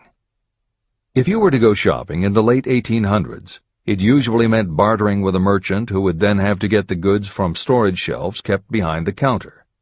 In the 1870s, fixed pricing was just starting to be used by storekeepers. Merchants were trying the idea by setting out a table of merchandise that was all priced the same, usually 5 cents. Frank Winfield Woolworth was a clerk in a general store, and he convinced the store owner to let him try the 5-cent table idea. Although it worked, the owner wasn't impressed. So Woolworth borrowed $350 from his boss, and in 1879 opened his first 5-cent store in Utica, New York. It was an entire store full of goods where everything cost a nickel. A year later, he had 4 stores, and the 4th one, in Lancaster, Pennsylvania, was the first that he named F.W. Woolworth's 5 and 10 cent store. 20 years later, he had 238 stores. By the time of his death in 1919, there were over 1,000 F.W. Woolworth locations. He had established the first nationwide chain of general merchandise stores, and he had built the tallest building in New York City as his headquarters. The Woolworth Company stayed true to the original idea and didn't carry any merchandise that cost more than a dime until 1932, when the top price was raised to 20 cents. But as times changed, the fixed price was dropped, the merchandise became more varied, and the company kept growing until it had over 8,000 stores worldwide, selling everything from notions to appliances and furniture. Then in the 1960s and 1970s, something started to happen. The mood of America was changing, but the Woolworth stores weren't. And that was when Sam Walton opened the first Walmart in Rogers, Arkansas, in 1962. Walton got into the retail business after the Second World War, when his father-in-law loaned him the money to buy a franchise Butler Brothers store in Bentonville, Arkansas. By 1962, Sam and his brother Bud owned 16 variety stores in Arkansas, Missouri, and Kansas. It was in these stores that Sam Walton first started adding the magic ingredient of imagination. In addition to his flair for promotion, Sam tried new approaches to the way household goods and general merchandise could be sold at retail. He insisted on clean, well-lighted interiors, and he introduced the concept of self-service, with aisles wide enough for shopping carts and checkout counters at the front of the store. He also started buying direct from manufacturers, and he created profit-sharing plans that kept his family of employees loyal, hard-working, and neighborly. In 1962, he incorporated those and other imaginative ideas when he opened his first store that he called Walmart. The basic magic was that he sold brand-name merchandise at discount prices, but there was also magic in the way he kept a friendly hometown feel to his store, even though it was what is now called a big box store. Sam Walton's Walmart store was a success, so he just kept building and opening more of them, first in small towns and rural areas, then in larger towns, then big cities, and it wasn't long before he had a national chain. By 1992, when Sam Walton died, there were more than 1,700 Walmart stores. It was the biggest retailer in the country, it employed more than 600,000 people, and Sam Walton was the richest man in America. In 2003, the stores numbered more than 3,200 in the U.S. and more than 1,100 in foreign countries. The company employed more than 1,300,000 people worldwide and served more than 1 million customers a week. Along the way, Woolworths and other older retailers such as Kresge's tried to get on the bandwagon with their Woolco and Kmart stores, but they couldn't seem to get it right. They had given up their old five-and-dime identity to become higher-priced general retailers, and when Walmart came along and redefined that part of the market, the others seemed to have run out of the kind of imagination they'd had in the beginning. Now, here's the twist to the story. David Gold was running a liquor store that he had inherited from his father. He noticed that whenever he put out a display of goods priced at 98 cents or $1, the goods would sell okay, but if his sign said 99 cents, the goods sold out in no time. He decided that he would open a store called the 99-cent only store, where everything would be priced at 99 cents. Sound familiar? Frank Woolworth's imaginative idea from 1879, which had been dropped at his namesake chain by the 1940s and 1950s, had just gotten a fresh shot of imagination from David Gold in 1982. As usual, friends and family told him he was crazy, but David Gold went out to find suppliers who would sell him discontinued merchandise or overproduced products at a price low enough that he could offer them to the public at 99 cents. He found them. And they even had brand-name products of everything from hardware to pantyhose, cleaning products, motor oil, kitchenware, cosmetics, electronics, toys, canned goods, frozen foods, cookies, fresh fruit, even gourmet foods. More than 5,000 items that he could sell for 99 cents and still make a profit. David Gold opened his first well-lighted, brightly colored green and fuchsia wide-aisle store in Inglewood, California in 1982. By 2003, he had 142 stores in California, Nevada, and Arizona, and he was listed on the Forbes 400 as having earned a personal fortune estimated at more than $650 million. As Napoleon Hill wrote elsewhere about the creation of Piggly Wiggly, where in this story do you see the slightest indication of something that you could not duplicate? The plan, which made millions of dollars for its originator, was a very simple idea that anyone could have adopted, yet considerable imagination was required to put the idea to work in a practical sort of way. The more simple and easily adapted an idea is, the greater is its value, as no one is looking for ideas that are involved with great detail or are in any way complicated. This is the end of the editor's comments. There is no standard price on ideas. The creator of ideas sets his or her own price, and if they are smart, they get it.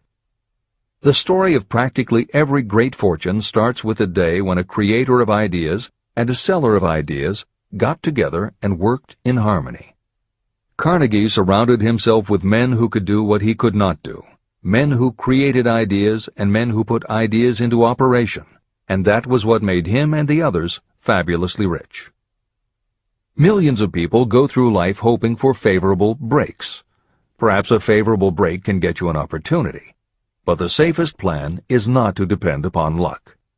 It was a favorable break that gave me the biggest opportunity of my life, but more than 20 years of determined effort had to be devoted to that opportunity before it became an asset. The break consisted of my good fortune in meeting and gaining the cooperation of Andrew Carnegie. On that occasion, Carnegie planted in my mind the idea of organizing the principles of achievement into a philosophy of success. Millions of people have profited by the discoveries made in the years of research, and fortunes have been accumulated through the application of the philosophy. The beginning was simple. It was an idea that anyone might have developed. The favorable break came through Carnegie. But what about the determination, definiteness of purpose, and the desire to attain the goal, and the persistent effort of all those years of research? It was no ordinary desire that survived disappointment, discouragement, temporary defeat, criticism, and the constant reminding that I was wasting my time. It was a burning desire, an obsession. When the idea was first planted in my mind by Mr. Carnegie, it was coaxed, nursed, and enticed to remain alive. Gradually, the idea became a giant under its own power, and it coaxed, nursed, and drove me. Ideas are like that. First you give life and action and guidance to ideas. Then they take on a power of their own and sweep aside all opposition. Ideas are intangible forces. but they have more power than the physical brains that give birth to them. They have the power to live on after the brain that creates them has returned to dust. Tell the world what you intend to do, but first, show it. Chapter 8. Organized Planning. The crystallization of desire into action. The sixth step toward riches. You have learned that everything we create or acquire begins in the form of desire. Desire is taken on the first lap of its journey from the abstract to the concrete in the workshop of the imagination, where plans for its transition are created and organized. In Chapter 3, Desire, you were instructed to take 6 practical steps to begin translating your desire for money into its monetary equivalent. One of the steps you must take is the formation of a definite, practical plan or plans through which this transformation may be made. Following are the basic instructions for making practical plans. Ally yourself with a group of as many people as you may need for the creation and carrying out of your plan or plans for the accumulation of money, making use of the mastermind principle. Compliance with this instruction is absolutely essential. Do not neglect it. Editor's comment: the Mastermind Alliance is built of 2 or more minds working actively together in perfect harmony toward a common goal. This concept was introduced in Chapter 6, Specialized Knowledge, and is described in more detail in Chapter 11, The Power of the Mastermind. This is the end of the editor's comment. Before forming your Mastermind Alliance, decide what advantages and benefits you may offer the individual members of your group in return for their cooperation. No one will work indefinitely without some form of compensation. No intelligent person should request or expect another to work without adequate compensation, although this may not always be in the form of money. Arrange to meet with the members of your mastermind group at least twice a week, and more often if possible, until you have jointly perfected the necessary plan or plans for the accumulation of money. Maintain perfect harmony between yourself and every member of your mastermind group. If you fail to carry out this instruction to the letter, you may expect to meet with failure. The mastermind principle cannot work where perfect harmony does not prevail. Keep in mind these facts. You are engaged in an undertaking of major importance to you. To be sure of success, you must have plans that are faultless. You must have the advantage of the experience, education, native ability, and imagination of other minds. This is the way it has been done by every person who has accumulated a great fortune. No individual has sufficient experience, education, natural ability, and knowledge to ensure the accumulation of a great fortune without the cooperation of other people. Every plan you adopt for making money should be the joint creation of yourself and every other member of your mastermind group. You may originate your own plans, either in whole or in part, but see that those plans are checked and approved by the members of your Mastermind Alliance. If your first plan fails, try another. If the first plan that you adopt does not work successfully, replace it with a new plan. If this new plan fails to work, replace it with still another, and so on, until you find a plan that does work. Right here is the point at which the majority of people meet with failure, because of their lack of persistence in creating new plans to take the place of those that fail. The most intelligent person living cannot succeed in accumulating money, or in any other undertaking, without plans that are practical and workable. Just keep this fact in mind, and remember when your plans fail that temporary defeat is not permanent failure. It may only mean that your plans have not been sound. Build other plans. Start all over again. Temporary defeat should mean only one thing: the certain knowledge that there is something wrong with your plan. Millions of people go through life in misery and poverty because they lack a sound plan through which to accumulate a fortune. Your achievement can only be as good as the plans you make. You are never whipped until you quit in your own mind. James J. Hill, who was the greatest railroad builder of them all, met with temporary defeat when he first tried to raise the capital needed to build the Great Northern Railroad from the east to the west. But he turned defeat into victory through new plans. Henry Ford met with temporary defeat not only at the beginning of his automobile career, but even after he had gone a long way toward the top. But he, too, created new plans and went marching on to financial victory. We see people who have accumulated great fortunes, but we often recognize only their triumph, and we overlook the temporary defeats that they had to surmount before arriving. No follower of this philosophy can reasonably expect to accumulate a fortune without experiencing temporary defeat. When defeat comes, accept it as a signal that your plans are not sound. Rebuild those plans and set sail once more toward your goal. If you give up before your goal has been reached, you're a quitter. A quitter never wins, and a winner never quits. Write this sentence on a piece of paper in letters an inch high and place it where you will see it every night before you go to sleep and every morning before you go to work. When you begin to select members for your mastermind group, choose those who do not take defeat seriously. Some people foolishly believe that only money can make money. This is not true. Desire, transmuted into its monetary equivalent through the principles in this book, is the way money is made. Money, of itself, is nothing but inert matter. It cannot move, think, or talk, but it can hear when someone who desires it calls it to come. Intelligent planning is essential for success in any undertaking designed to accumulate riches. Following are detailed instructions to those who must begin the accumulation of riches by selling personal services. It should encourage you to know that practically all the great fortunes began either from selling personal services or from the sale of ideas. When you think about it, what else except ideas and personal services can you give in return for riches if you don't have products or property? Leaders and followers.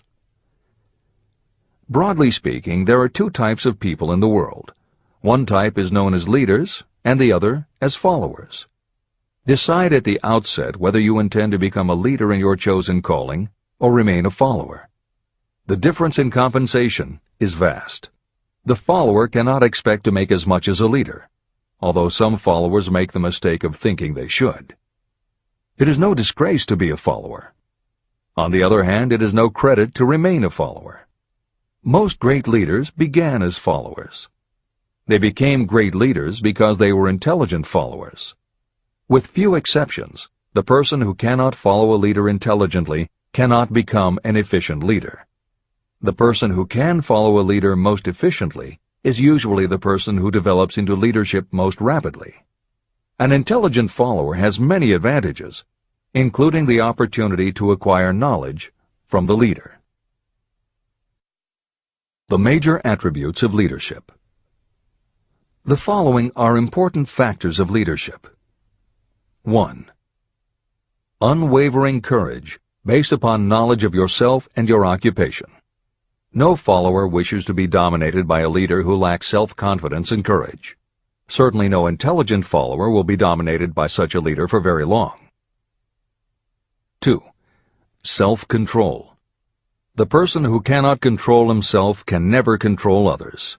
Self-control sets a strong example for your followers, which the more intelligent followers will emulate. 3. A keen sense of justice.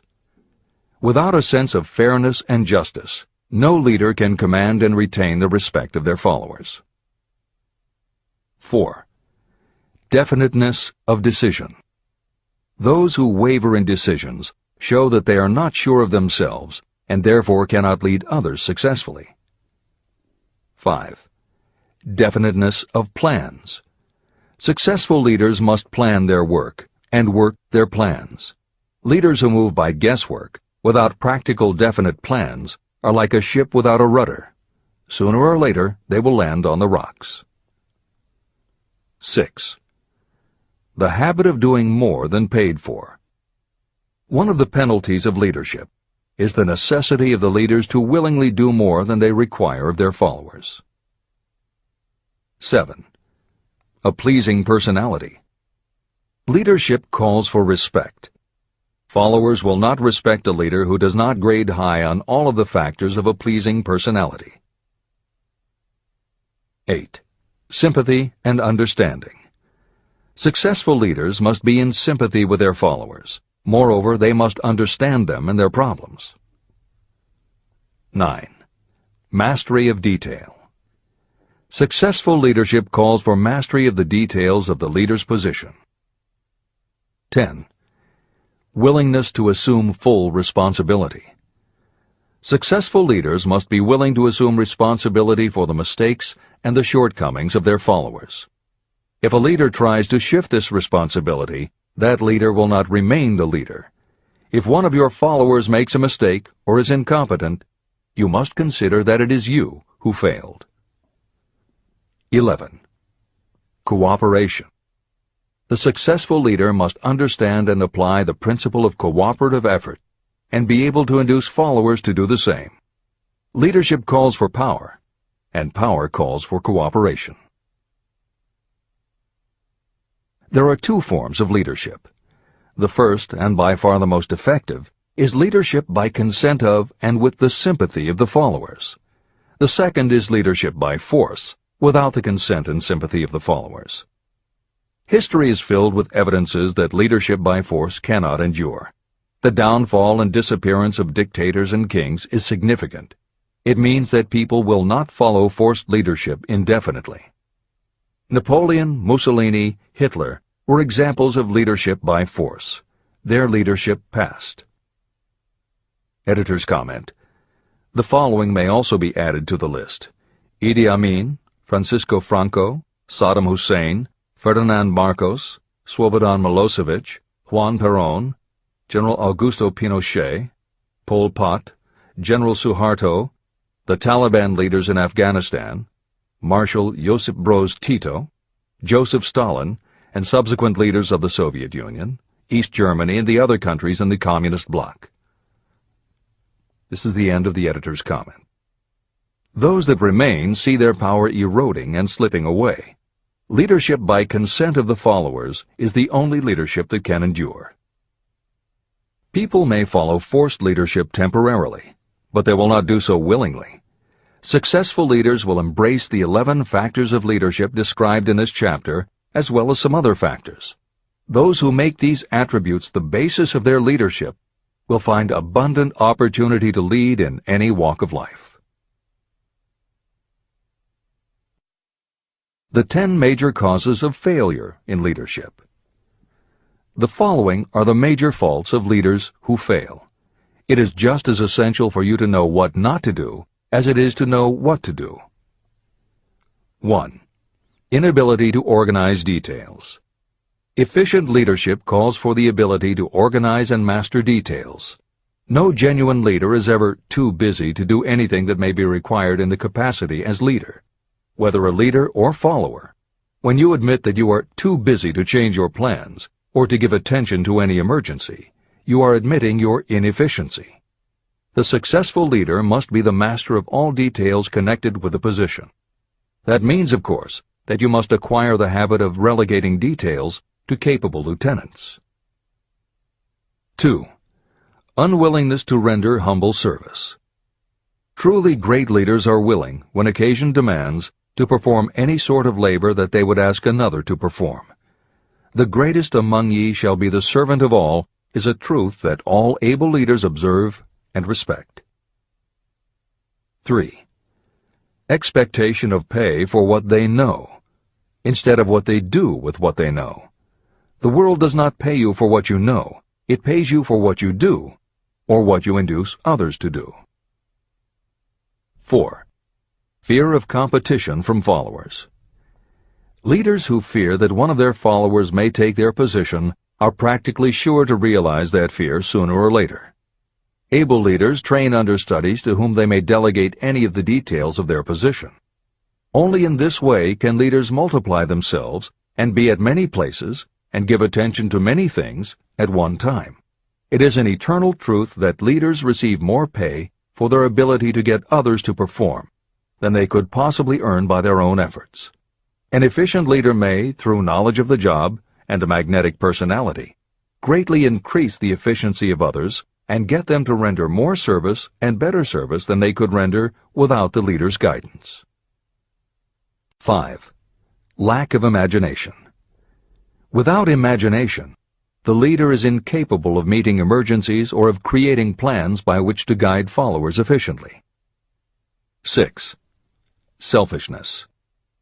Leaders who claim all the honor for the work of their followers are sure to be met by resentment. The really great leader claims none of the honors.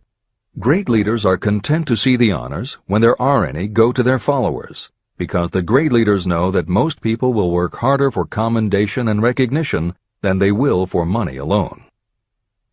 7. Intemperance.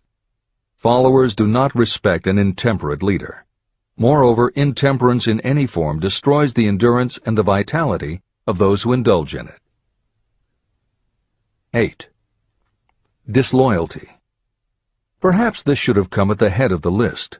Leaders who are not loyal to their duty, and to those both above and below them, cannot maintain their leadership for long. Disloyalty marks you as being less than the dust of the earth, and it will bring the contempt it deserves.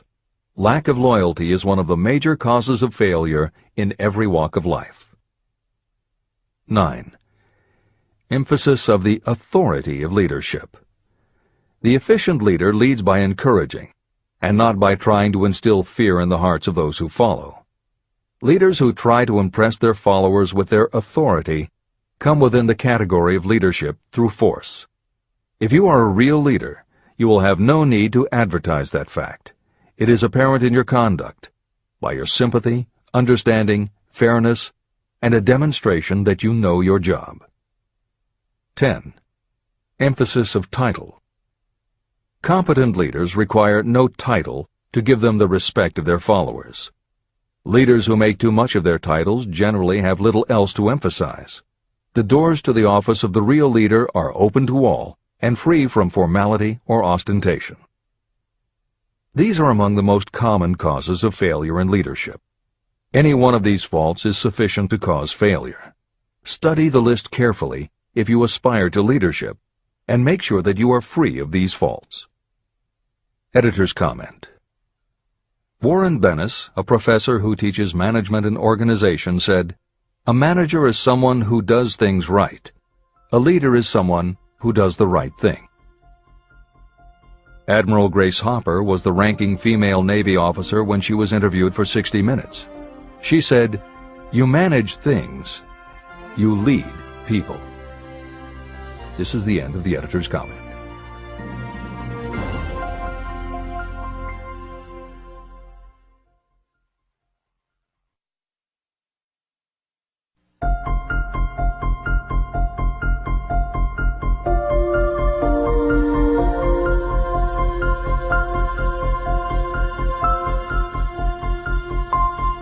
When and how to apply for a position. The information described here is the net result of many years of experience during which thousands of men and women were helped to market their services effectively. Editor's comment.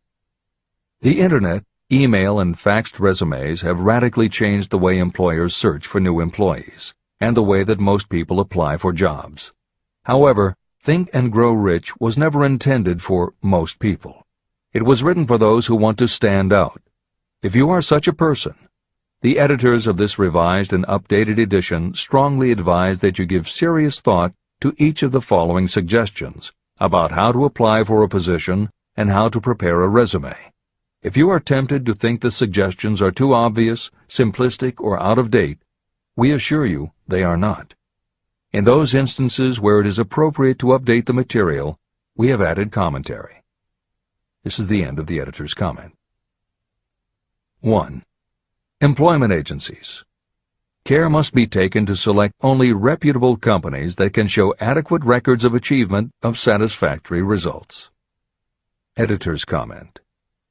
As anyone in the job market knows, Today, employment agencies range from companies that supply temporary office help to headhunters who connect high-level executives with companies seeking experienced management talent. If you are seeking a mid to upper-level position, the old adage that you get what you pay for is particularly true. This is the end of the editor's comment. 2. Advertising in newspapers, trade journals, magazines. Classified advertising may produce satisfactory results for those applying for entry-level, clerical, or salaried positions. For those seeking executive positions, a well-written and well-designed display ad, though more expensive, may be more desirable. The copy should be prepared by an expert who understands how to inject sufficient selling qualities to produce replies. Editor's comment. For individuals, the display ad approach is not very common in the contemporary job market. But for that reason, if you are sure of the position you want, a well-written and well-designed ad selling yourself and placed in the right trade paper or industry journal might be just the thing to get the attention you want. However, if you attempt this approach, be prepared that it will be an expensive experiment. In effect, you will have gone into the advertising business, and it is a rule of thumb in advertising that a single ad rarely sells anything. It usually requires multiple exposures before the buyer, the potential employer, is motivated to buy, hire, a product, you. This is the end of the editor's comment. 3. Personal letters of application.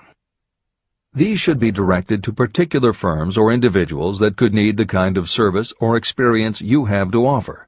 Letters should be neatly typed always and signed by hand. You should include a complete resume or outline of your qualifications. Both the letter of application and the resume should be prepared by an expert. Editor's comment. In the contemporary job market, sending a letter of application when no job has been advertised can, in fact, be a very successful approach. But this is only for those who truly know what they want and will take the time to prepare a convincing presentation. Managers in a position to hire always have an eye out for good prospective employees. If they receive a well-constructed and intriguing presentation that clearly states you are interested in a position whenever one is available, it will not be thrown away. And the first thing good managers do when a position comes open is go to their files. When that happens, if your presentation made a good and convincing impression, it will be there. The only question is, are you willing to make yourself available when they are ready for you? If you are just blanketing everyone with a stock letter in hopes of getting a job, it very likely won't work. This approach is not for someone looking for a job. This approach is only for those who really want a specific career. This is the end of the editor's comment. 4. Application in person. In some instances, it may be more effective if the applicant personally offers his or her services to prospective employers, in which event a complete written statement of qualifications for the position should be presented, as prospective employers will often wish to discuss your record with associates. Editor's comment. Asking for an interview when no job has been advertised is an even stronger statement that you know what you want and you are serious about working in a particular industry. If you pursue this approach, keep in mind that you are asking someone to give you their time. Some managers will not be receptive because it does not fit into their company's business practice, and some managers will just find it an annoyance. This approach will work for you only if you are confident that you can make an outstanding impression in person. If you make a strong, positive impression, it will be remembered when an opening is available. This is the end of the editor's comment. 5. Application through personal acquaintances. When possible, the applicant should approach prospective employers through some mutual acquaintance. This method is particularly advantageous in the case of those who seek executive connections and do not wish to appear to be peddling themselves. Information to be supplied in a written resume. A good resume should be prepared as carefully as a lawyer would prepare the brief for a case to be tried in court. Unless the applicant is experienced in the preparation of such briefs, an expert should be consulted for this purpose. When successful businesses want to advertise, they hire specialists who understand the psychology of advertising to sell their products. If you are selling your personal services, you should do the same. Editor's comment. The job market in America has never been as bad as it was when Napoleon Hill wrote the preceding paragraph. Because of the Great Depression, many adults had never had any kind of steady job, let alone sought a career position, and there were few places to learn how to do it. Since that time, many excellent books have been published on the subject, and companies that offer professional help in preparing resumes have become very common. However, neither books nor copywriters are magic. It all begins with what you have to offer. The editors of this edition suggest that you start to assemble your presentation using the guidelines that appear below. Once you have a first draft, you should review at least one of the books on the subject to see what suggestions are offered that might help you sell yourself better than you have already done. Then, depending how satisfied you are, you might also want to seek advice from a professional who specializes in such presentations. We offer 2 notes of caution. First, make sure that your presentation does not look like something turned out by a resume mill. Having received many resumes over the years, the editors warn you that some professionals use the same stock phrases, buzzwords, and formats for every client, and this can be a dead giveaway that someone else prepared your resume, or that you have simply copied from a book. Your intention should be to make yours stand out. The second word of caution is, don't go overboard in trying to stand out. There is a balance between catching an employer's attention and looking like you are trying too hard. For instance, if you are a New York marketing executive applying to a Los Angeles company, sending your application with a bag of fresh bagels by next morning FedEx would probably make a good impression, whereas sending a dartboard with your picture in the center might be viewed as just a little too cute and a little too much. Clever is good, but professional is a must. Never be so clever that you don't look professional. Following are a set of guidelines for preparing your resume. Because part of your search for a position will involve responding to ads for job openings, and because it has become common to respond by faxing applications and resumes, Napoleon Hill's guidelines should be used to prepare 2 separate presentations. As Hill suggests below, you should prepare an elaborate presentation to be used when mailed or presented in person. But you should also prepare a second, shorter version that is designed specifically to be faxed. Take care to make your fax version complete and interesting, but it should be no more than 3 pages. The following information should appear in your presentation. 1. Education. State briefly but definitely what schooling you've had and in what subjects you specialized in school, giving the reasons for that specialization. Editor's comments. Never exaggerate. This is very serious advice, and it applies not only to education, but also the next 2 categories, experience and references. Smart employers will check in all 3 areas. Labor laws have become so demanding that employers filling responsible positions are very cautious about whom they hire in the first place. There are rules about such things as the difference between salaried and hourly employment, sexual harassment, what constitutes grounds for dismissal, what questions can and cannot be asked in job interviews, and a host of other things that leave the employer open to potential lawsuits. Consequently, smart employers, the kind you want to work for, will check your education, experience, and references. Also, bear in mind, you are providing information that will follow you for the rest of your career. If you keep up with the news, you know that in recent times even executives headed for the top have been dismissed. Military men have resigned in disgrace. Politicians have been removed from office, and professors have been forced to resign, all because someone looked into their background and found that they had exaggerated their qualifications. This is the end of the editor's comments. 2. Experience. If you have had experience in connection with positions similar to the one you seek, describe it fully. Give the names and addresses of former employers. Be sure to clearly point out any special experience you may have had that would equip you to fill the position you seek. 3. References. Practically every business firm wants to know as much as possible about the background of prospective employees who seek positions of responsibility. Attach copies of letters from former employers, from teachers under whom you studied, and from prominent people whose judgment may be relied upon. 4. Photograph of yourself. Include a recent professional photograph of yourself as a part of your presentation. Editor's comment. In the contemporary job market, this is not a common practice at all. However, from personal experience, the editors of this edition know it can be advantageous. We have received only one such job application, but unquestionably it was the photograph that prompted us to ask the applicant to come in for an interview. If you are confident that your appearance makes a good, professional impression, you may want to consider this unusual approach. There is the danger that you may be seen as vain or self-centered, but it could also be the thing that gives you an edge. This is the end of the editor's comment.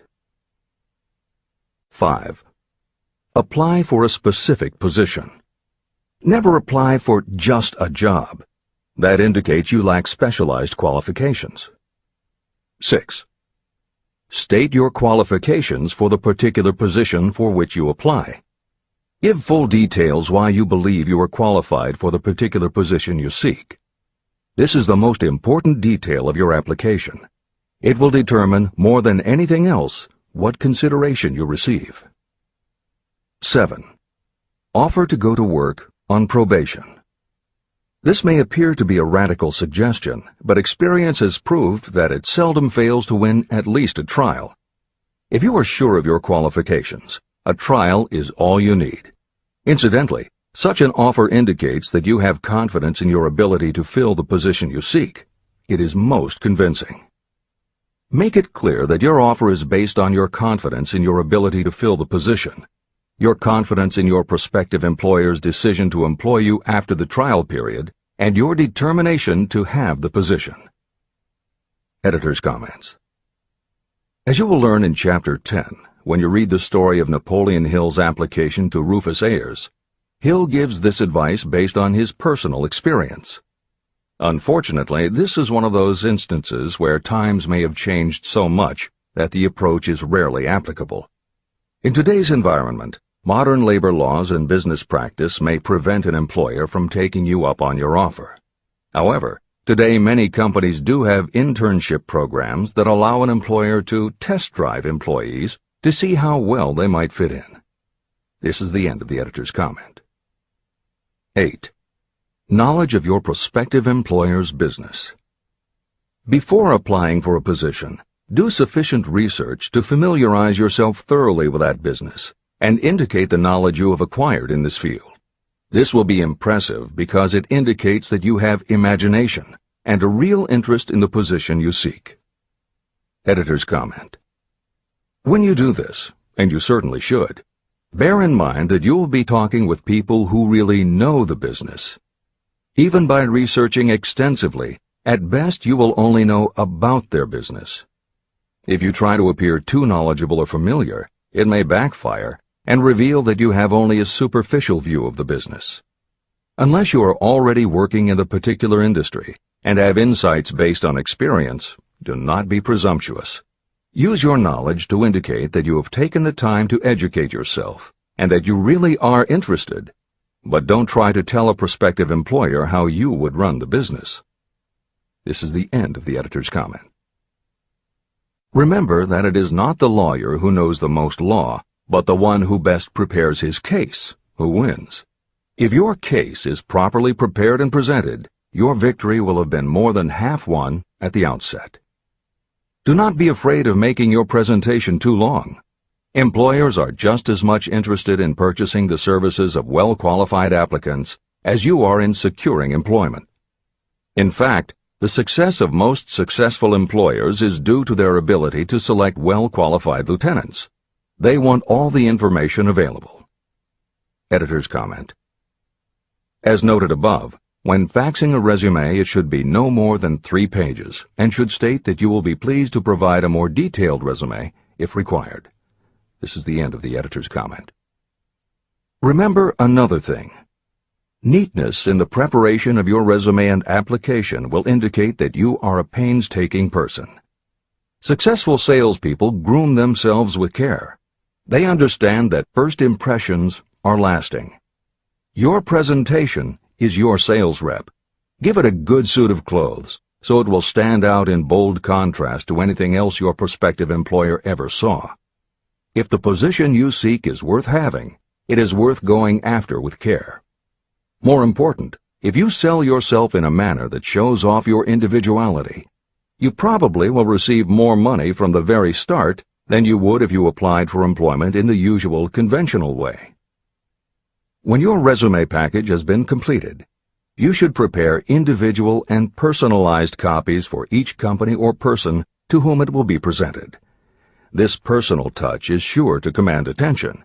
Have it neatly typed, proofread, printed, and properly bound on the finest paper you can obtain.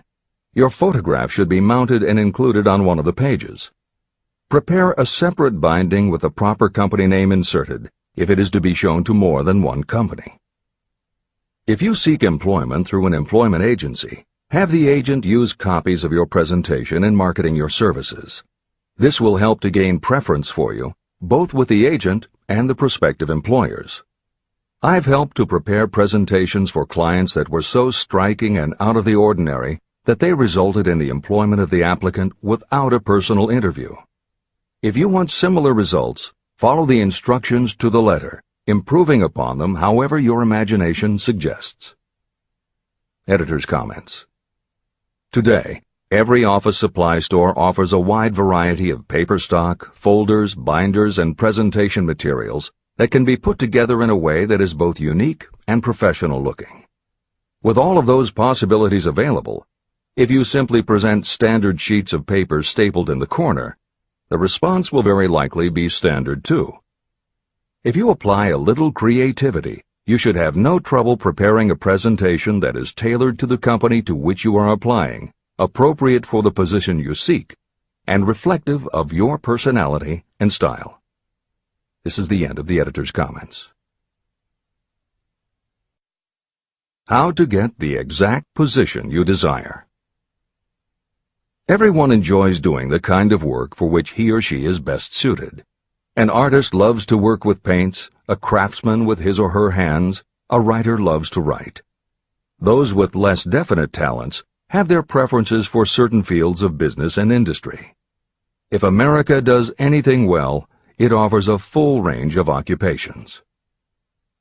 1. Decide exactly what kind of a job you want. If the job doesn't already exist, perhaps you can create it. 2. Choose the company or individual for whom you wish to work. 3. Study your prospective employer as to policies, personnel, and chances for advancement. 4. By analysis of yourself, your talents, and your capabilities, figure what you can offer.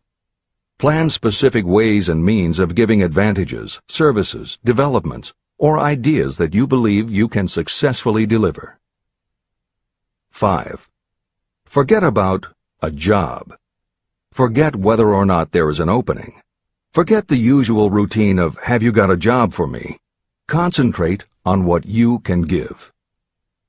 6. Once you have your plan in mind, put it on paper in neat form and in full detail. 7. Present it to the proper person with authority, and the rest will come automatically. Every company is looking for people who can give something of value, whether it is ideas, services, or connections. Every company has room for the person who has a definite plan of action that is to the advantage of that company. This procedure may take a few days or weeks of extra time, but the difference in income, in advancement, and in gaining recognition will save years of hard work at small pay. It has many advantages, the main one being that it will often save you from 1 to 5 years of your time in reaching a chosen goal. Every person who starts, or gets in halfway up the ladder, does so by deliberate and careful planning. The new way of marketing services. Men and women who market their services must recognize the change that has taken place in connection with the relationship between employer and employee. The future relationship should be more in the nature of a partnership, consisting of the employer, the employee, and the public they serve. In the past, employers and employees have bartered among themselves, not considering that in reality they were bargaining at the expense of the third party, the public they served.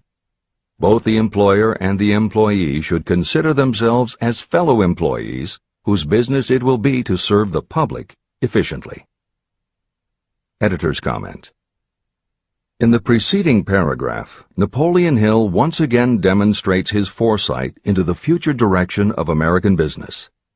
As you will recognize in the following section, the point he makes by citing the coal and gas companies would at a later time be equally applicable to the telephone monopolies, and later still to computer software and internet companies, and to cable television suppliers when competitors started to offer satellite TV. This snapshot of how and why business has changed should provide you with a blueprint for the attitude you must adopt and the way you must conduct yourself if you are going to attain the success you're seeking. This is the end of the editor's comment. During the Depression, I spent several months in the anthracite coal region of Pennsylvania, studying conditions that all but destroyed the coal industry. The coal operators and the unions drove hard bargains in negotiating their labor contracts. The cost of the bargaining was passed on to the customer by adding to the price of the coal. However, in the end, they discovered their actions had worked against them. What their delays and high prices had actually accomplished was to open the market to their competitors. Inadvertently, they had built up a wonderful business for the manufacturers of oil-burning stoves and furnaces, as well as for the producers of oil. A similar experience happened to the gas companies. We can all remember the time when the gas meter reader pounded on the door hard enough to break the panels. When the door was opened, he pushed his way in uninvited with a scowl on his face that plainly said, "What the hell did you keep me waiting for?"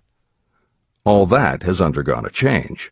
The meter man now conducts himself as a gentleman who is delighted to be at your service, sir. Before the gas companies learned that their scowling meter men were offending customers, their competitors, the polite salesmen of oil burners came along and did a land office business. These illustrations are mentioned here to show that we are where we are and what we are because of our own conduct. If there is a principle of cause and effect that controls business, finance, and transportation, this same principle controls individuals and determines their economic status. Courtesy and service are the watchwords of merchandising today, and they apply to the person who is marketing personal services even more directly than to the employer. In the final analysis, you are employed by the customer. If you fail to serve well, both you and your employer will pay for it by the loss of the privilege of serving. What is your QQS rating? In the preceding, the causes of success in marketing services effectively and permanently have been clearly described. Unless those causes are studied, analyzed, understood, and applied, no one can market services effectively and permanently. Every man or woman must be their own sales force of their personal services. The quality and the quantity of service rendered, and the spirit in which it is rendered, determine the price and the duration of employment. To market your personal services effectively, which means a permanent market at a satisfactory price under pleasant conditions, you must adopt and follow the QQS formula. QQS means that quality plus quantity plus the proper spirit of cooperation equals perfect salesmanship of service. Remember the QQS formula, but do more. Apply it as a habit. Analyze the formula to make sure you understand exactly what it means. Quality of service means the performance of every detail in connection with your position in the most efficient manner possible with the object of greater efficiency always in mind. Quantity of service means the habit of rendering all the service of which you are capable at all times with the purpose of increasing the amount of service rendered as you develop greater skill through practice and experience. Emphasis is again placed on the word habit. Spirit of service means the habit of agreeable, harmonious conduct, which will induce cooperation from associates and fellow employees. Adequate quality and adequate quantity of service is not sufficient to maintain a permanent market for your services. The spirit in which you deliver service is a strong determining factor in connection with both the price you receive and the duration of your employment. Andrew Carnegie stressed this point in his description of the factors that lead to success in the marketing of personal services. He emphasized again and again the necessity for harmonious conduct. He stressed the fact that he would not retain any man, no matter how great a quantity or how efficient the quality of his work, unless he worked in a spirit of harmony.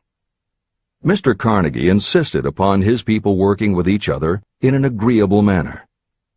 To prove that he placed a high value on this quality, he helped many who met his standards to become very wealthy. Those who did not conform had to make room for others who did. The importance of a pleasing personality has been stressed because it is so important in rendering service in the proper spirit. If you have a personality that pleases, and you render service in a spirit of harmony, these assets often make up for what you may lack in both the quality and the quantity of service you render. Nothing, however, can be successfully substituted for pleasing conduct. The capital value of your services. The person whose income is derived entirely from the sale of personal services is a merchant, just like the person who sells hard goods, and such a person is subject to exactly the same rules of conduct as the merchant who sells merchandise. I emphasize this because many people who live by the sale of personal services make the mistake of considering themselves free from the rules of conduct and the responsibilities attached to those who are engaged in marketing commodities. The day of the go-getter has been supplanted by the go-giver. The actual capitalized value of your brainpower may be determined by the amount of income you can produce by marketing your services. A fair estimate of the capital value of your brainpower may be made by using the following assumptions. Money, the amount of capital, can be borrowed from a bank at a certain rate of interest. Money is worth no more than brains, and it is often worth much less. Therefore, if your brainpower is as valuable as money, in effect, you should be lending your brainpower, your amount of capital, at least at the same rate that banks charge to lend money. This means that what you earn in a year, your income, is comparable to what a bank earns from a loan in a year, the interest they charge. You can then calculate the capital value of your brainpower using this formula. Divide 100 by the current rate of interest that banks charge for lending money. Then multiply the result by the amount of your annual income. As an example, assume that the current interest rate is 5%. Assume your annual income is $50,000. The formula would be as follows. 100 divided by 5 equals 20, and 20 multiplied by 50,000 equals $1 million. Therefore, if you lend out your brainpower, your capital, at the same rate as the bank lends money, 5% interest, your brainpower is worth $1 million. Competent brains, if effectively marketed, represent a much more desirable form of capital than the money that is required to conduct a business dealing in commodities. This is true because brains are a form of capital that cannot be permanently depreciated by economic depressions, nor can this form of capital be stolen or spent. Moreover, the money that is essential for the conduct of business is as worthless as a sand dune until it has been mixed with efficient brains. The 31 major causes of failure. Life's greatest tragedy consists of men and women who earnestly try and fail. The tragedy lies in the overwhelmingly large majority of people who fail as compared with the few who succeed. I have had the privilege of analyzing several thousand men and women, 98% of whom were classed as failures. My analysis proved that there are 13 major principles through which people accumulate fortunes. Each of the 13 principles of success has its own chapter in this book, and there are 31 major reasons for failure. The 31 causes of failure are listed below. As you go through the list, measure yourself point by point. It will help you to discover how many of these causes of failure stand between you and success. 1. Unfavorable hereditary background. There is little, if anything, that can be done for people who are born with a deficiency in brain power. This is the only one of the 31 causes of failure that may not be easily corrected by any individual. My philosophy can offer only one method of bridging this weakness, through the aid of the mastermind. 2. Lack of a well-defined purpose in life. There is no hope of success for the person who does not have a central purpose or definite goal at which to aim. 98 out of every 100 of those whom I have analyzed had no such aim. Perhaps this was the major cause of their failure. 3. Lack of ambition to aim above mediocrity. I can offer no hope for those who are so indifferent they do not want to get ahead in life and are not willing to pay the price.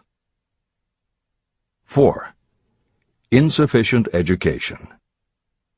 This is a handicap that may be overcome with comparative ease. Experience has proven that the best educated people are often those who are self-made or self-educated. It takes more than a college degree to make you a person of education. Any person who is educated has learned to get whatever they want in life without violating the rights of others. Education consists not so much of knowledge, but of knowledge effectively and persistently applied. You are paid not merely for what you know, but for what you do with what you know. 5. Lack of self-discipline. Discipline comes through self-control. This means that you must control all negative qualities. Before you can control conditions, you must first control yourself.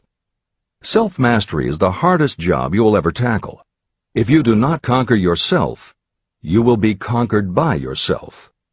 By stepping in front of a mirror, you may see both your best friend and your greatest enemy.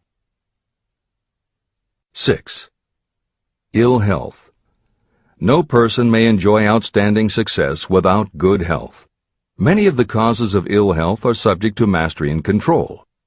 These, in the main, are overeating of foods not conducive to health, wrong habits of thought or negative thinking, wrong use of and overindulgence in sex, lack of proper physical exercise, an inadequate supply of fresh air due to improper breathing. 7. Unfavorable environmental influences during childhood. As the twig is bent, so shall the tree grow. Most people who have criminal tendencies acquire them as the result of bad environment and improper associates during their childhood or youth. Procrastination. This is one of the most common causes of failure. Procrastination stands within the shadow of every human being, waiting its opportunity to spoil your chances of success. Most of us go through life as failures because we are waiting for the time to be right to start doing something worthwhile. Do not wait. The time will never be just right. Start where you stand, work with whatever tools you have at your command, and you will acquire better tools as you go along. 9. Lack of persistence. Most of us are good starters, but poor finishers of everything we begin. People are prone to give up at the first signs of defeat. There is no substitute for persistence. The person who makes persistence his or her watchword discovers that failure finally becomes tired and makes its departure. Failure cannot cope with persistence. 10. Negative personality. There is no hope of success for the person who repels people through a negative personality. Success comes through the application of power, and power is attained through the cooperative efforts of other people. A negative personality will not induce cooperation. 11. Lack of control of sexual urges. Sexual energy is the most powerful of all the stimuli that move people into action. Because it is the most powerful of the emotions, if it is controlled, it can be converted into other creative channels. 12. Uncontrolled desire for something for nothing. The gambling instinct drives millions of people to failure. Evidence of this may be found in the Wall Street stock market crash of 1929, during which millions of people tried to make money by gambling on stock margins. Editor's comments. For those who are not familiar with the stock market and buying on margin, the following is a simplified explanation of what caused the crash of '29. The first thing to understand is that prior to the Great Depression there was widespread optimism about the expanding economy. Businesses were booming, and the people who had invested in those companies were making fortunes almost overnight. When the average person saw how much money was being made, they wanted to get in on it, and there was a way for them to do it. Even average people who didn't have enough ready cash to buy stocks could do so because brokers allowed customers to purchase stocks on margin by making what amounted to a down payment.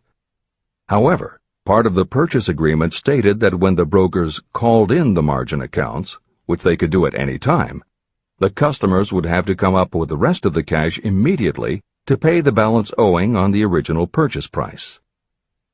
That is why Hill used the term gambling when he referred to the stock market. These average people weren't investing in companies. They were betting on the future rise in value. The idea, in the average person's mind, was that they would only have to scrape together enough to pay the margin, which was a small percentage of the full cost.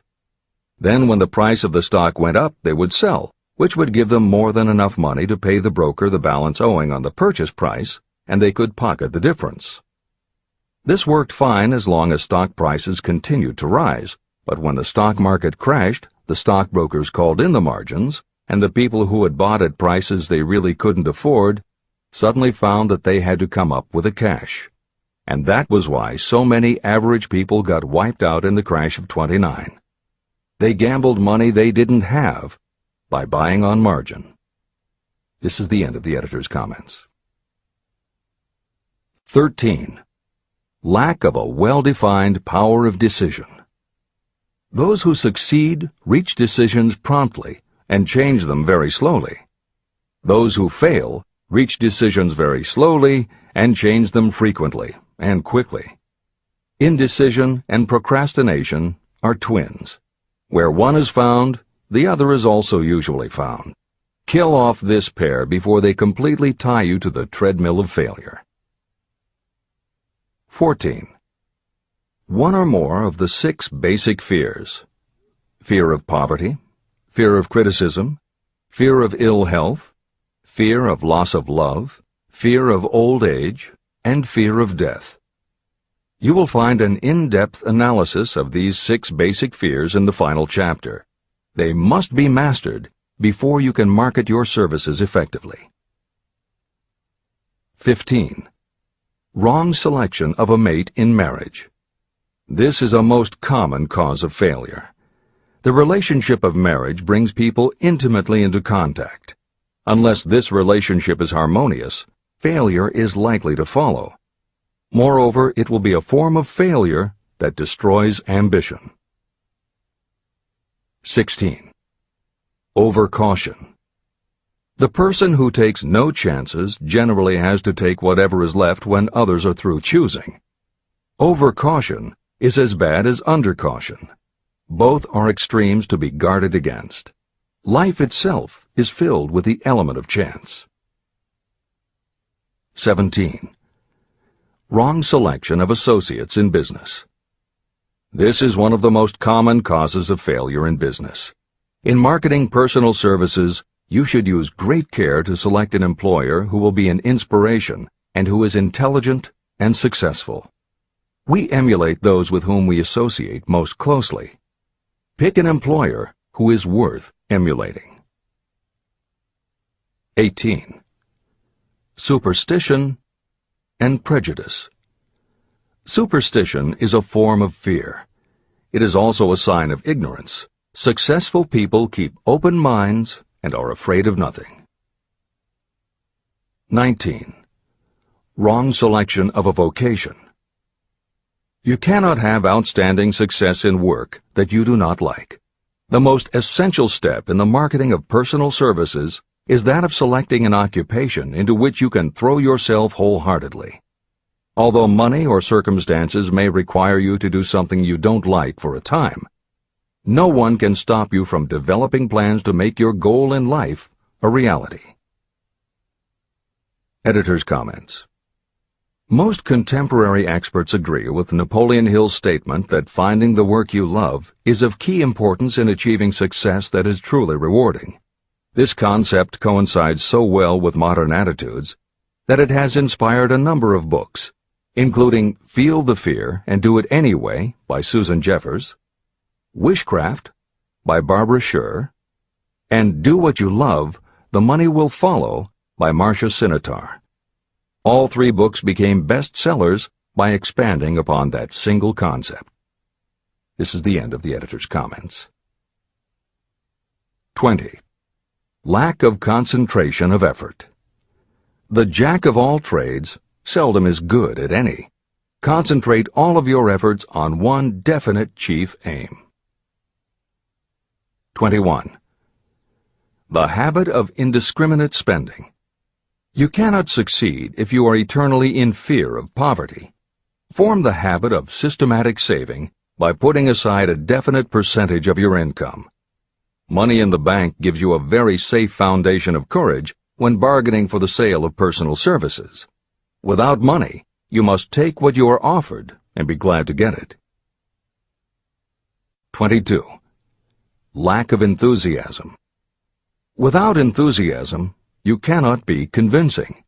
Moreover, enthusiasm is contagious, and the person who has it under control is generally welcome in any group of people. 23. Intolerance. The person with a closed mind on any subject seldom gets ahead. Intolerance means that you have stopped acquiring knowledge. The most damaging forms of intolerance are those connected with religious, racial, and political differences of opinion. 24. Intemperance. The most damaging forms of intemperance are connected with overeating, alcohol, drugs, and sexual activities. Overindulgence in any of these can be fatal to success. 25. Inability to cooperate with others. More people lose their positions and their big opportunities in life because of this fault than for all other reasons combined. It is a fault that no well-informed business person or leader will tolerate. 26. Possession of power that was not acquired through self-effort. Sons and daughters of wealthy parents and others who inherit money that they did not earn. Power in the hands of one who did not acquire it gradually is often fatal to success. Quick riches are more dangerous than poverty. 27. Intentional dishonesty. There is no substitute for honesty. You may be temporarily dishonest because of circumstances over which you have no control without permanent damage, but there is no hope for you if you are dishonest by choice. Sooner or later, your deeds will catch up with you, and you will pay by loss of reputation and perhaps even loss of liberty. 28. Egotism and vanity. These qualities serve as red lights that warn others to keep away. They are fatal to success. 29. Guessing instead of thinking. Most people are too indifferent or lazy to acquire facts with which to think accurately. They prefer to act on opinions created by guesswork or snap judgments. 30. Lack of capital. This is a common cause of failure among those who start out in business for the first time. You must have a sufficient reserve of capital to absorb the shock of your mistakes and to carry you over until you have established a reputation. 31. Here, name any particular cause of failure from which you have suffered that has not been included in the foregoing list. Contained in these 31 major causes of failure is the description of practically every person who tries and fails. It will be helpful if you get someone who knows you well to go over this list with you and help you to analyze yourself by each of these causes of failure. Most people cannot see themselves as others see them. You may be one who cannot. Do you know your own worth? The oldest of admonitions is, know thyself. If you market merchandise successfully, you must know the merchandise. The same is true in marketing personal services. You should know all of your weaknesses in order to bridge them or eliminate them entirely. You should know your strengths in order to call attention to them when selling your services. You can know yourself only through accurate analysis. There's a story about a young man applying for a job who was making a good impression until the manager asked him what salary he expected. He replied that he had no fixed sum in mind, lack of a definite aim. The manager then said, "We will pay you all you are worth after we try you out for a week." "I can't accept that," the applicant replied. "I'm already getting more than that where I'm now employed." It may seem funny, but it makes a serious point. Before you even begin to negotiate for a better salary in your present position or begin to seek employment elsewhere, be sure that you are worth more than you now receive. It is one thing to want money. Everyone wants more, but it is something entirely different to be worth more. Many people mistake their wants for their just dues. Your financial wants have nothing whatever to do with your worth. Your value is established entirely by your ability to render useful service or your capacity to induce others to render such service. Take inventory of yourself. Annual self-analysis is essential in the effective marketing of personal services, just like you would take an annual inventory if you were in merchandising. Moreover, your yearly analysis should show a decrease in your faults and an increase in your virtues. You go ahead, stand still, or go backward in life. Your objective should be to go ahead. Annual self-analysis will disclose whether advancement has been made and, if so, how much. It will also disclose any backward steps you may have taken. The effective marketing of personal services requires you to move forward even if the progress is slow. Your annual self-analysis should be made at the end of each year, so you can include in your New Year's resolutions any improvements that the analysis indicates should be made. Take this inventory by asking yourself the following questions, and by checking your answers with the aid of someone who will not permit you to deceive yourself. Self-analysis questionnaire. 1. Have I attained the goal that I established as my objective for this year? You should work with a definite yearly objective to be attained as a part of your major life objective. 2. Have I delivered service of the best possible quality of which I was capable, or could I have improved any part of this service? 3. Have I delivered service in the greatest possible quantity of which I was capable? 4. Has the spirit of my conduct been harmonious and cooperative at all times? 5. Have I permitted the habit of procrastination to decrease my efficiency, and if so, to what extent? 6. Have I improved my personality, and if so, in what ways? 7. Have I been persistent in following my plans through to completion? 8. Have I reached decisions promptly and definitely on all occasions? 9. Have I permitted any of the 6 basic fears to decrease my efficiency? 10. Have I been either overcautious or undercautious? 11. Has my relationship with my associates in work been pleasant or unpleasant? If it has been unpleasant, has the fault been partly or wholly mine? 12. Have I dissipated any of my energy through lack of concentration of effort? 13.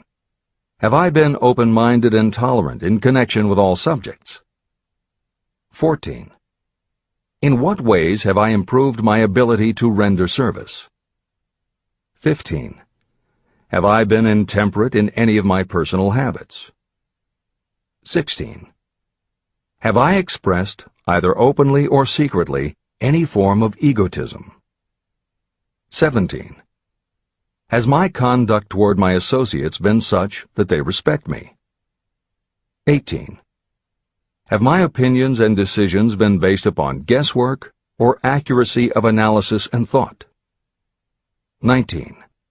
Have I followed the habit of budgeting my time, my expenses, and my income, and have I been conservative in these budgets? 20.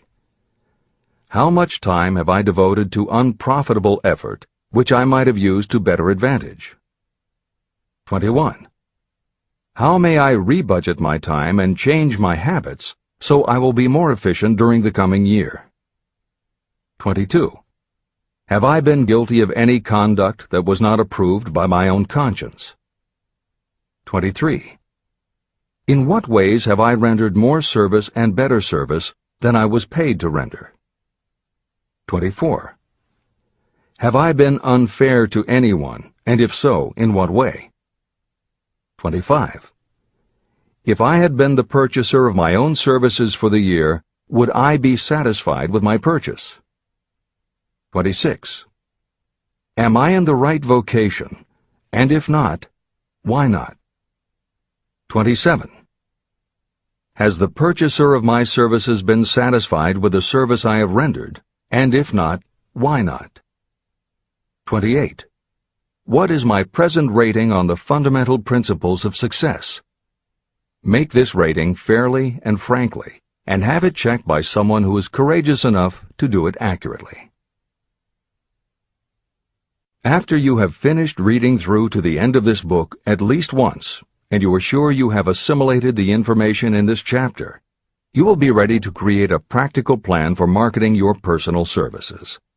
In this chapter, you should have found adequate descriptions of every principle essential in planning the sale of personal services. These include the major attributes of leadership, the most common causes of failure in leadership, a description of the fields of opportunity for leadership, the main causes of failure in all walks of life, and the important questions that should be used in self-analysis. This extensive and detailed presentation has been included because it will be needed by you if you are going to earn your riches by marketing your personal services. Those who have lost their fortunes and those who are just beginning to earn money have nothing but personal services to offer in return for riches. Therefore, it is essential that you have real, practical information that you'll need to market your services to best advantage. Complete assimilation and understanding of the information will help you to market your services, and it will help you to become more analytical and capable of judging people. The information will be priceless to you if you work in an executive position where you select employees. Where and how to find opportunities to accumulate riches. Now that we have analyzed the principles by which riches may be accumulated, you naturally ask, where can I find the opportunities to apply these principles? Very well.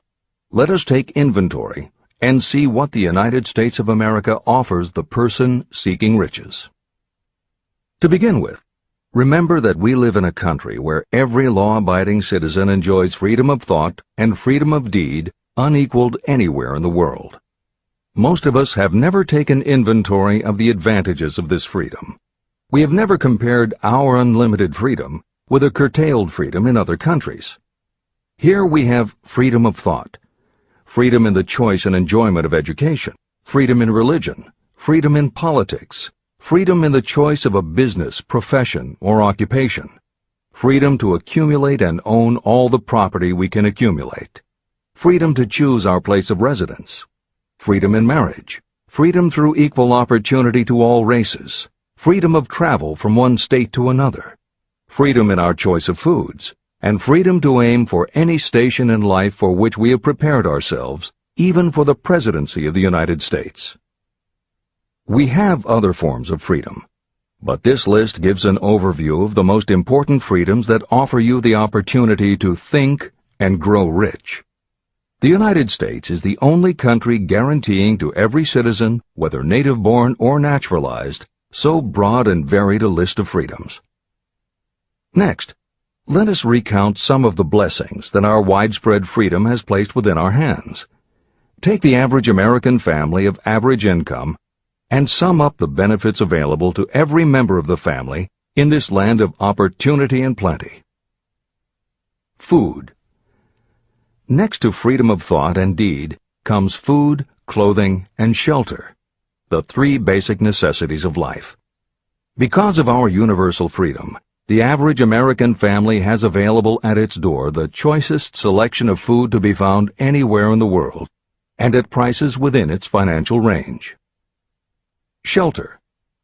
This family lives in a comfortable apartment or house, complete with light, heat, water, and many conveniences. The toast they had for breakfast was toasted in an electric toaster, which cost but a few dollars. The apartment is cleaned with a vacuum cleaner that is run by electricity. Hot and cold water is available at all times in the kitchen and the bathroom. The food is kept cool in a refrigerator. Clothes are washed and dried, dishes are cleaned, and numerous labor-saving devices are run on power obtained by putting a plug into a wall socket. The family receives entertainment and information from all over the world 24 hours a day if they want it, by merely flipping a switch on their radio or television or computer. There are other conveniences, but the foregoing list will give a fair idea of some of the concrete evidences of the freedoms that we, of America, enjoy. Clothing. Anywhere in the United States, the family with average clothing requirements can dress very comfortably at a cost that is only a small portion of their earnings. Only the three basic necessities of food, clothing, and shelter have been mentioned. The average American also has other options and advantages that are available in return for reasonable effort. The average American has security of property rights not found in any other country in the world. We can place any surplus money in a bank with the assurance that our government will protect it and make good to us if the bank fails.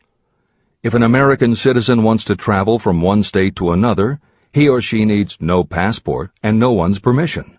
You may go when you please, and you may travel by car, train, bus, airplane, ship, or any other method that you can afford. The miracle that has provided these blessings. We often hear politicians proclaiming the freedom of America when they solicit votes, but they seldom take the time or trouble to analyze the source of this freedom.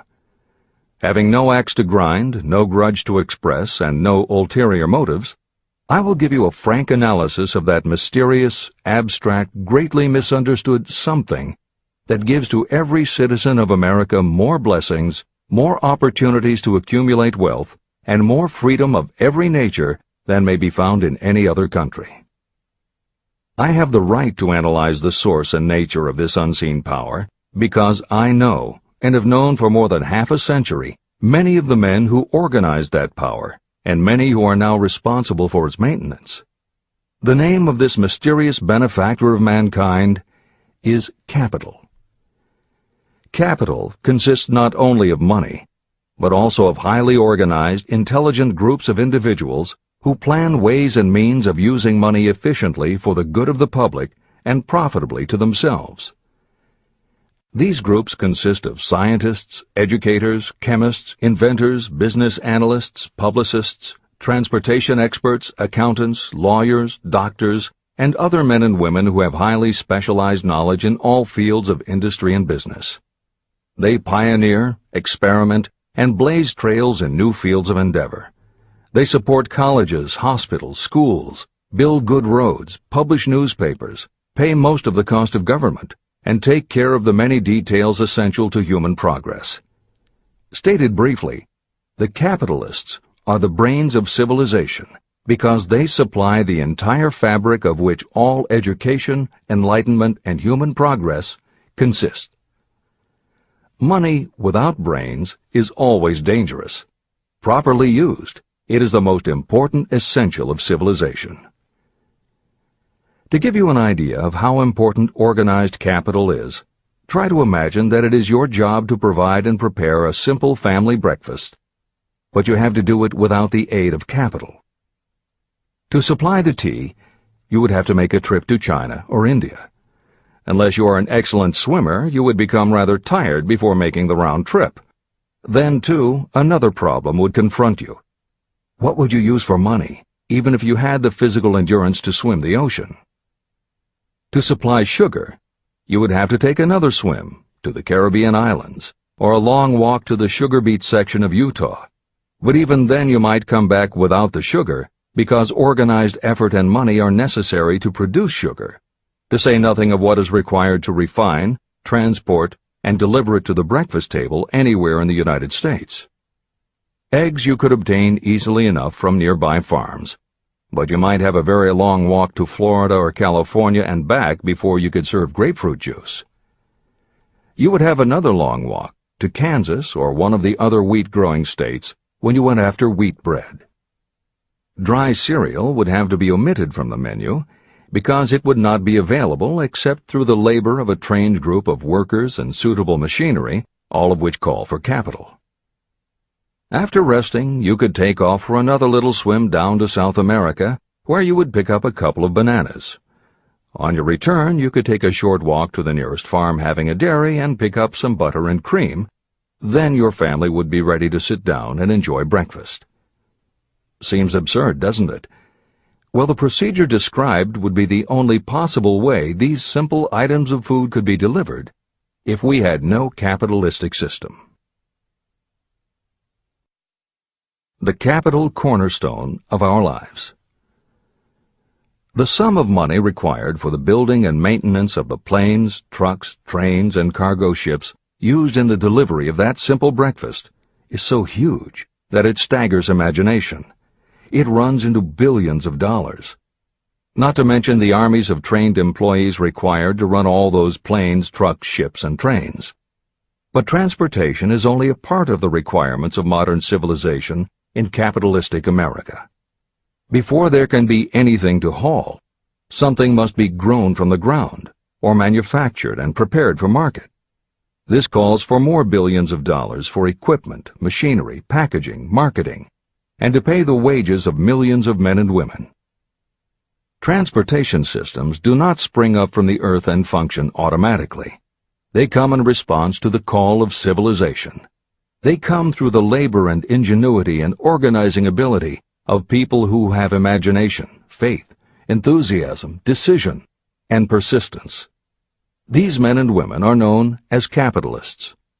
They are motivated by the desire to build, construct, achieve, render useful service, earn profits, and accumulate riches. And because they render service without which there would be no civilization, they earn for themselves great riches. Just to keep the record simple and understandable, I will add that these capitalists are the same men and women who are often denounced as the greedy establishment or Wall Street. I'm not attempting to present a case for or against any group or any system of economics. The purpose of this book, a purpose to which I have faithfully devoted more than half a century, is to present to anyone who wants the knowledge the most dependable philosophy through which individuals may accumulate riches in whatever amounts they desire. The reasons I have analyzed the economic advantages of the capitalistic system are: 1. To point out that all who seek riches must recognize and adapt themselves to the system that controls all approaches to fortunes, large or small. 2. to present the side of the picture opposite to the one portrayed by politicians and demagogues, and the media, who often refer to organized capital as if it were something poisonous. This is a capitalistic country. It was developed through the use of capital. We who claim the right to partake of the blessings of freedom and opportunity, we who seek to accumulate riches here, should know that neither riches nor opportunity would be available to us if organized capital had not provided these benefits. There is only one dependable method of accumulating and legally holding riches, and that is by rendering useful service. No system has ever been created by which anyone can legally acquire riches through mere force of numbers, or without giving in return an equivalent value of one form or another.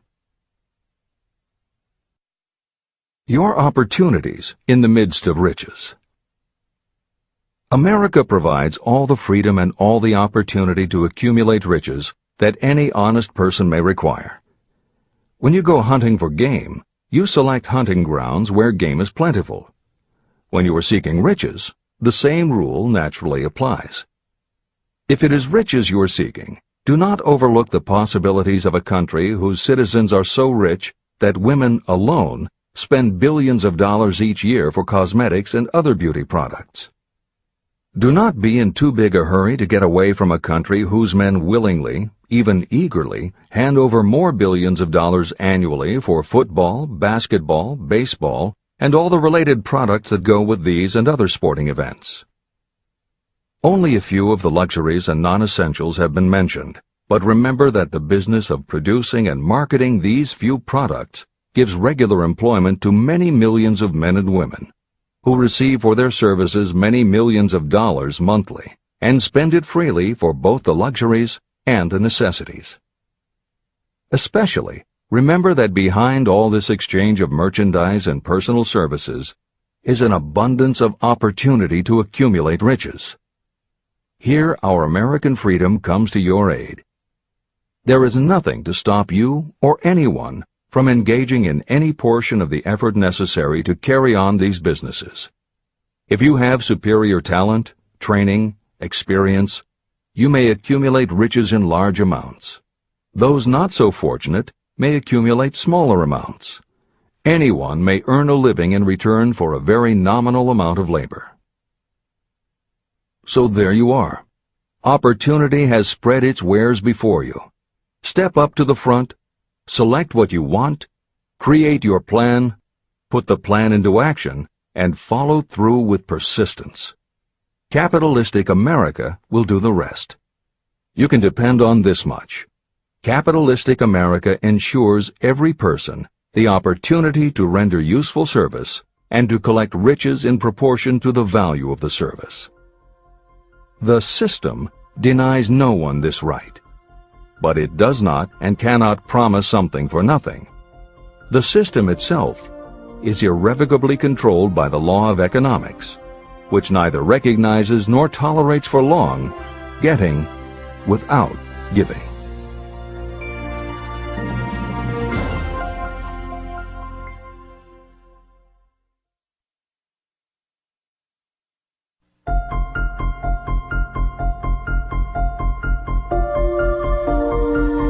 Conceit is a fog that envelops a man's real character beyond his own recognition.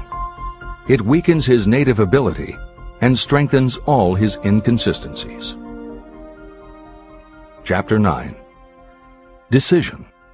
The mastery of procrastination. The seventh step toward riches. Analysis of over 25,000 men and women who had experienced failure reveals that lack of decision was near the head of the list of the 31 major causes of failure. Procrastination, the opposite of decision, is a common enemy which practically every person must conquer. You will have an opportunity to test your capacity to reach quick and definite decisions when you finish reading this book and begin to put the principles into action. My analysis of several hundred people who had accumulated fortunes well beyond the $1 million mark disclosed the fact that every one of them had the habit of reaching decisions promptly and of changing these decisions slowly. People who fail to accumulate money, without exception, have the habit of reaching decisions, if at all, very slowly, and of changing these decisions quickly and often. One of Henry Ford's most outstanding qualities was his habit of reaching decisions quickly and definitely and changing them slowly. This quality was so pronounced in Mr. Ford that it gave him the reputation of being obstinate. It was this quality that prompted Mr. Ford to continue to manufacture his famous Model T, the world's ugliest car, when all of his advisors and many of the purchasers of the car were urging him to change it. Perhaps Mr. Ford delayed too long in making the change, but the other side of the story is that Mr. Ford's firmness of decision yielded a huge fortune before the change in model became necessary.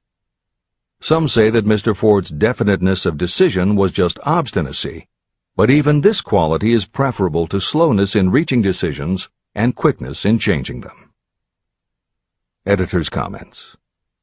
Henry Ford's consistency extended also to the color of the Model T, 15 million of which in 19 years of production from 1908 to 1927 were made only in black and with little change in the design.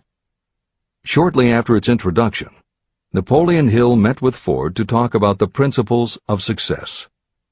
According to Hill, in Michael Ritt's biography of Napoleon Hill, A Lifetime of Riches, Henry Ford was cold, indifferent, unenthusiastic, and spoke only when forced to, unless he was talking about his car. Early on, few people other than Carnegie could foresee the success Ford would achieve, which Hill later attributed to Ford's self-control and concentrated effort. At Hill's first meeting with him in 1911, Ford was interested only in talking about the Model T. After Ford took him for a spin around the factory, Hill bought one for $680. This is the end of the editor's comments. Making your own decisions.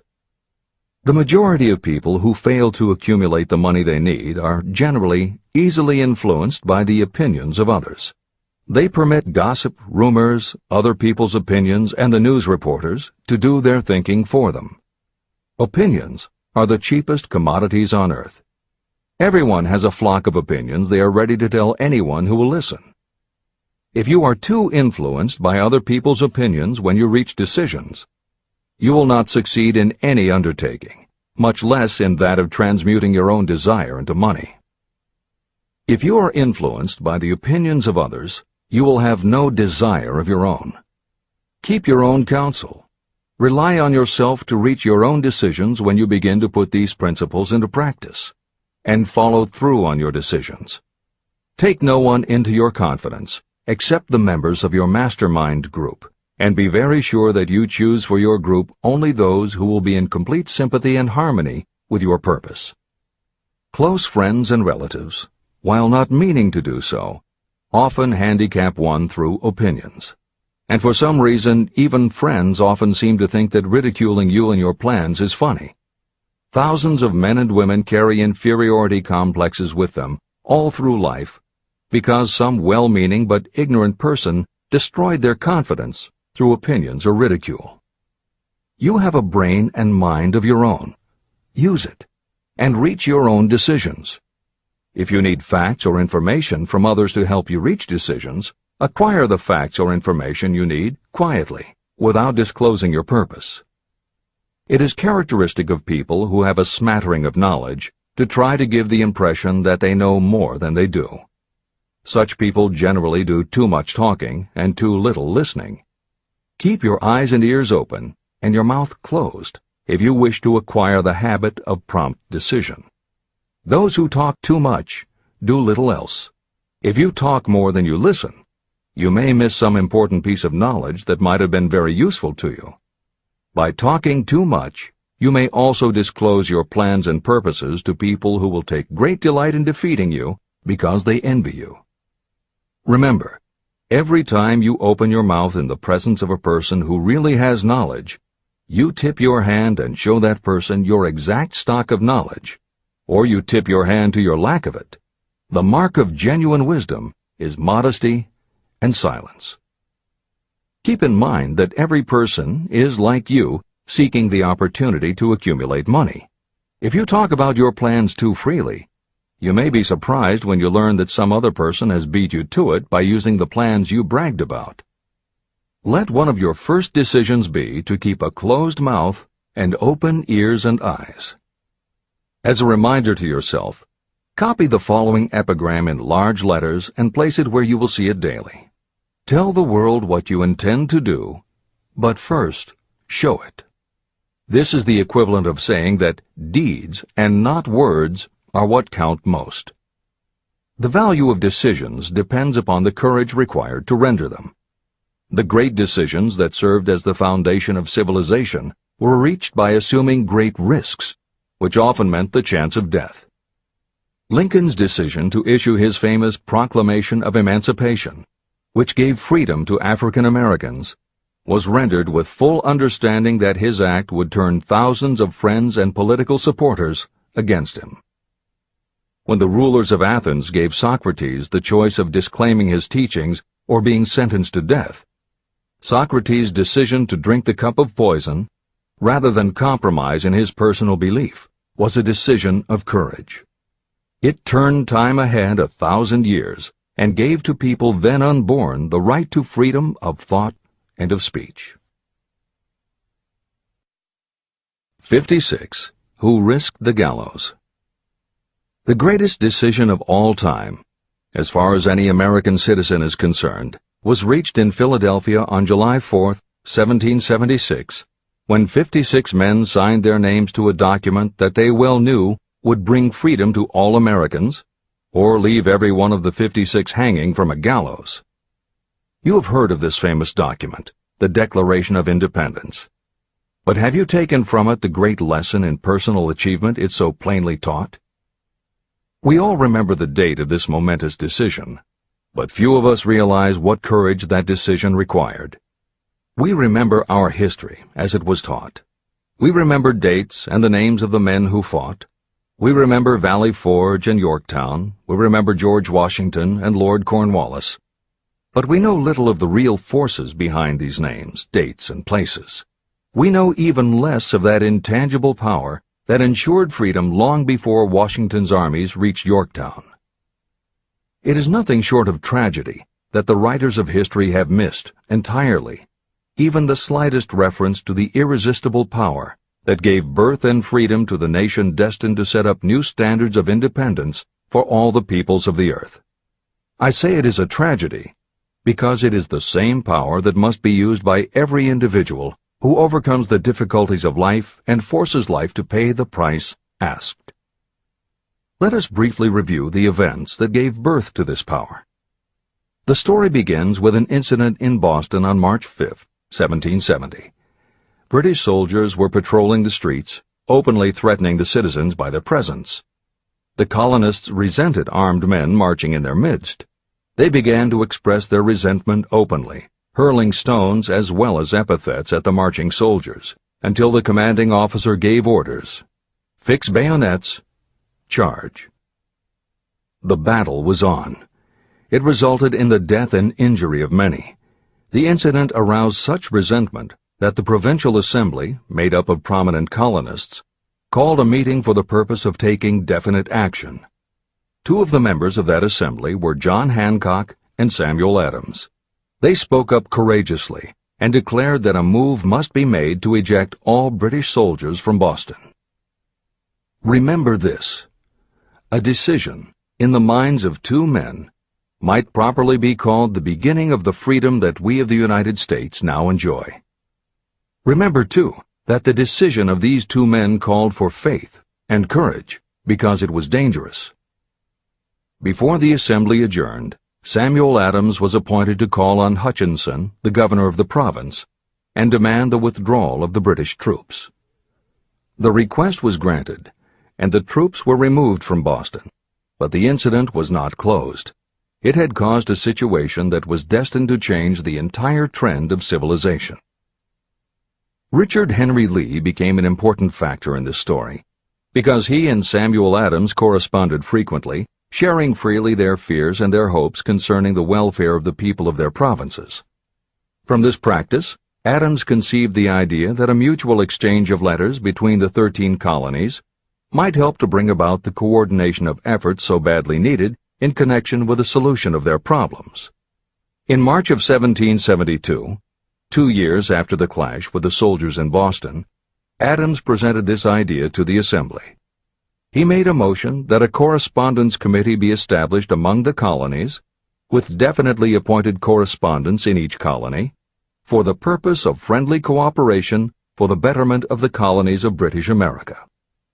It was the beginning of the organization of the far-flung power destined to give freedom to you and to me. A mastermind group had already been organized. It consisted of Adams, Lee, and Hancock. The Committee of Correspondence was organized. The citizens of the colonies had been waging disorganized warfare against the British soldiers through incidents similar to the Boston riot, but nothing of benefit had been accomplished. Their individual grievances had not been consolidated under one mastermind. No group of individuals had put their hearts, minds, souls, and bodies together in one definite decision to settle their difficulty with the British once and for all, until Adams, Hancock, and Lee got together. Meanwhile, the British were not idle. They, too, were doing some planning and masterminding, and they had the advantage of having behind them money and organized soldiery. A decision that changed history. The Crown appointed Gage to supplant Hutchinson as the governor of Massachusetts. One of the new governor's first acts was to send a messenger to call on Samuel Adams for the purpose of endeavoring to stop his opposition by fear. You will best understand the spirit of what happened from this quotation of the conversation between Colonel Fenton, the messenger sent by Gage, and Adams. Colonel Fenton: I have been authorized by Governor Gage to assure you, Mr. Adams, that the governor has been empowered to confer upon you such benefits as would be satisfactory, an obvious endeavor to win Adams by promise of bribing him, upon the condition that you engage to cease in your opposition to the measures of the government. It is the governor's advice to you, sir, not to incur the further displeasure of His Majesty. Your conduct has been such as makes you liable to penalties of an act of Henry VIII, by which persons can be sent to England for trial for treason or misprision of treason at the discretion of a governor of a province. But by changing your political course, you will not only receive great personal advantages, but you will make your peace with the king. Samuel Adams had the choice of two decisions. He could cease his opposition and receive personal bribes, or he could continue and run the risk of being hanged. Clearly, the time had come when Adams was forced to reach, instantly, a decision that could have cost his life. Adams insisted upon Colonel Fenton's word of honor that the colonel would deliver to the governor the answer exactly as Adams would give it to him. Adams' answer: Then you may tell Governor Gage that I trust I have long since made my peace with the King of Kings. No personal consideration shall induce me to abandon the righteous cause of my country. And tell Governor Gage it is the advice of Samuel Adams to him no longer to insult the feelings of an exasperated people. When Governor Gage received Adams' caustic reply, he flew into a rage and issued a proclamation that read, I do hereby, in His Majesty's name, offer and promise His most gracious pardon to all persons who shall forthwith lay down their arms and return to the duties of peaceable subjects, excepting only from the benefit of such pardon Samuel Adams and John Hancock, whose offenses are of too flagitious a nature to admit of any other consideration but that of condign punishment. Adams and Hancock were on the spot. The threat of the irate governor forced the two men to reach another decision, equally as dangerous. They hurriedly called a secret meeting of their staunchest followers. After the meeting had been called to order, Adams locked the door, placed the key in his pocket, and informed all present that it was imperative that a Congress of the colonists be organized, and that no man should leave the room until the decision for such a Congress had been reached. Great excitement followed.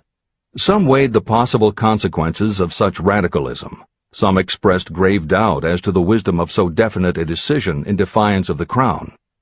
Locked in that room were two men immune to fear, blind to the possibility of failure, Hancock and Adams. Through the influence of their minds, the others were induced to agree that, through the Correspondence Committee, arrangement should be made for a meeting of the First Continental Congress to be held in Philadelphia, September 5, 1774. Remember this date. It is more important than July 4, 1776. If there had been no decision to hold a Continental Congress, there could have been no signing of the Declaration of Independence. Before the first meeting of the new Congress, another leader, in a different section of the country, was deep in the throes of publishing a summary view of the rights of British America. He was Thomas Jefferson, of the province of Virginia, whose relationship to Lord Dunmore, representative of the Crown in Virginia, was as strained as that of Hancock's and Adams with their governor. Shortly after his famous Summary of Rights was published, Jefferson was informed that he was subject to prosecution for high treason against His Majesty's government. Inspired by the threat, one of Jefferson's colleagues, Patrick Henry, boldly spoke his mind, concluding his remarks with a sentence that shall remain forever a classic. "If this be treason, then make the most of it." It was such men as these who, without power, without authority, without military strength, without money, sat in solemn consideration of the destiny of the colonies, beginning at the opening of the First Continental Congress and continuing at intervals for 2 years, until on June 7, 1776, Richard Henry Lee arose, addressed the chair, and to the startled assembly made this motion: "Gentlemen, I make the motion that these united colonies are, and of right ought to be, free and independent states, that they be absolved from all allegiance to the British Crown, and that all political connection between them and the state of Great Britain is, and ought to be, totally dissolved." The most momentous decision ever placed on paper. Lee's astounding motion was discussed fervently and at such length that he began to lose patience. Finally, after days of argument, he again took the floor and declared in a clear, firm voice, "Mr. President, we have discussed this issue for days. It is the only course for us to follow. Why then, sir, do we longer delay? Why still deliberate? Let this happy day give birth to an American Republic. Let her arise, not to devastate and to conquer, but to re-establish the reign of peace and of law." Before his motion was finally voted upon, Lee was called back to Virginia because of serious family illness. But before leaving, he placed his cause in the hands of his friend, Thomas Jefferson, who promised to fight until favorable action was taken. Shortly thereafter, the President of the Congress, Hancock, appointed Jefferson as chairman of a committee to draw up a Declaration of Independence. Long and hard the committee labored on a document that would mean, when accepted by the Congress, that every man who signed it would be signing his own death warrant should the colonies lose in the fight with Great Britain that was sure to follow. The document was drawn, and on June 28th, the original draft was read before the Congress. For several days it was discussed, altered, and made ready. On July 4th, 1776, Thomas Jefferson stood before the Assembly and fearlessly read the most momentous decision ever placed on paper. When in the course of human events it becomes necessary for one people to dissolve the political bands which have connected them with another, and to assume among the powers of the earth the separate and equal station to which the laws of nature and of nature's God entitled them, a decent respect to the opinions of mankind requires that they should declare the causes which impel them to the separation. When Jefferson finished, the document was voted upon, accepted, and signed by the 56 men, every one staking his own life upon his decision to write his name. By that decision came into existence a nation destined to bring to mankind forever the privilege of making decisions. Analyze the events that led to the Declaration of Independence, and be convinced that this nation, which now holds a position of commanding respect and power among all nations of the world, was born of a decision created by a mastermind consisting of 56 men. Note well the fact that it was their decision that ensured the success of Washington's armies, because the spirit of that decision was in the heart of every soldier who fought with him, and served as a spiritual power which recognizes no such thing as failure. Note also, with great personal benefit, that the power that gave this nation its freedom is the same power that must be used by every individual who becomes self-determining. This power is made up of the principles described in this book. It will not be difficult to detect in the story of the Declaration of Independence at least 6 of these principles: desire, decision, faith, persistence, the mastermind, and organized planning. Know what you want, and you will generally get it.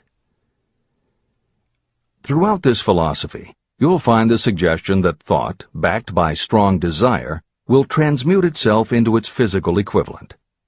The story of the founding of America and the story of the organization of the United States Steel Corporation are perfect examples of the method by which thought makes this astounding transformation.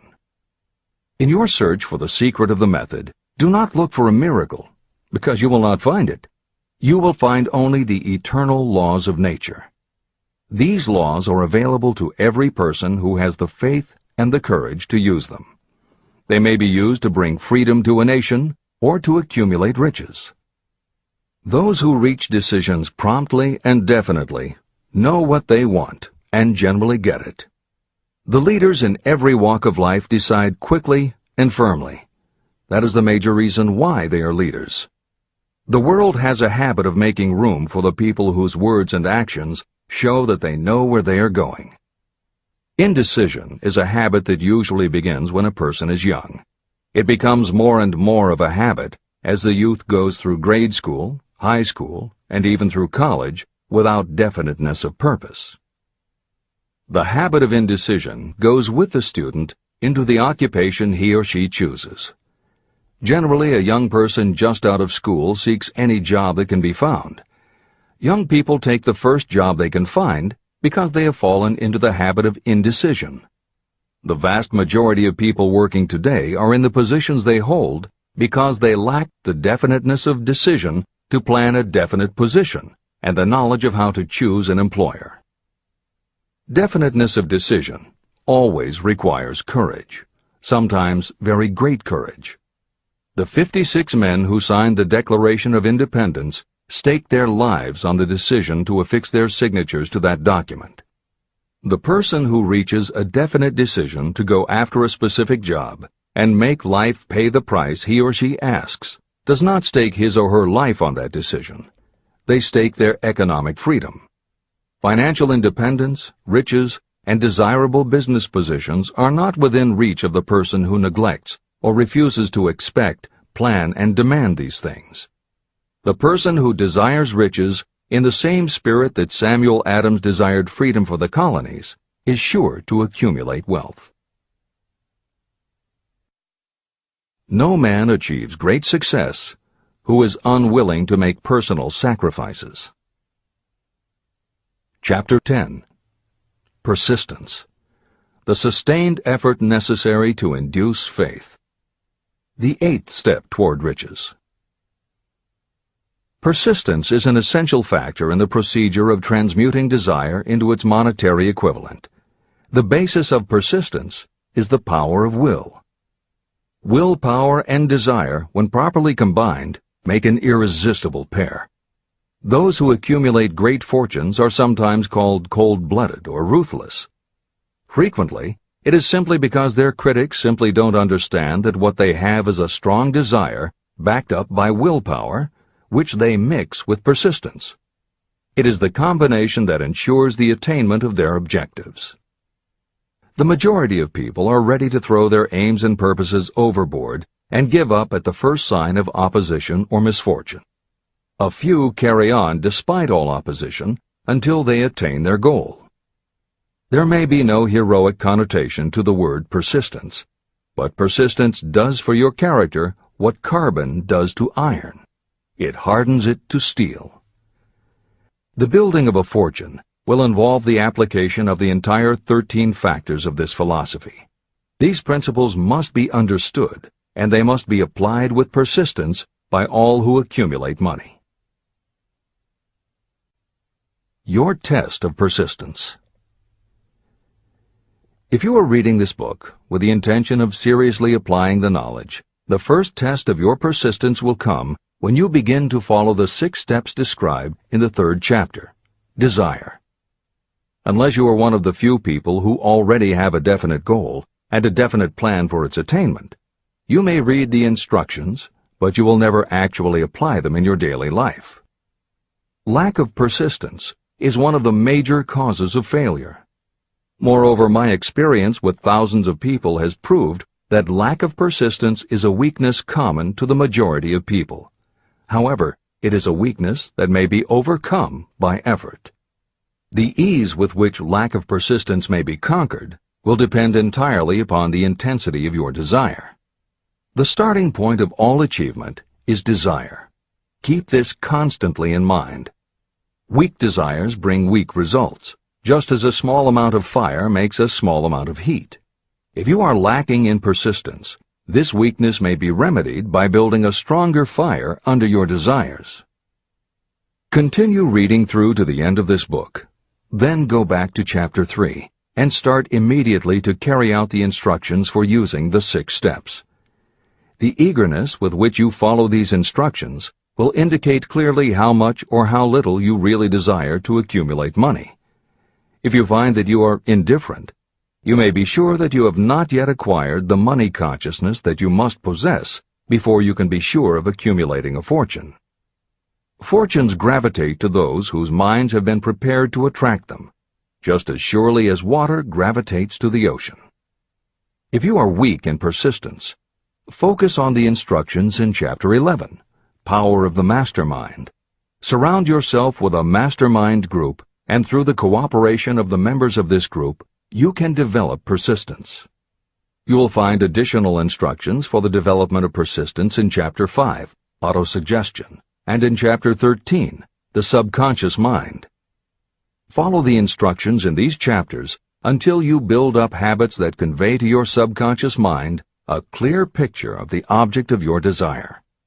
From that point on, you will not be handicapped by lack of persistence. Your subconscious mind works continuously while you are awake and while you are asleep. Are you money conscious or poverty conscious? Occasional effort to apply the rules will be of no value to you. To get results, you must apply all of the rules until they become a fixed habit with you. In no other way can you develop the necessary money consciousness. Just as money is attracted to those who have deliberately set their mind on it, poverty is attracted to those whose mind is open to it. And although money consciousness must be developed intentionally, poverty consciousness develops without conscious application of habits favorable to it. Poverty consciousness will seize the mind that is not occupied with money consciousness. If you understand the point of the preceding paragraph, you will understand the importance of persistence in the accumulation of a fortune.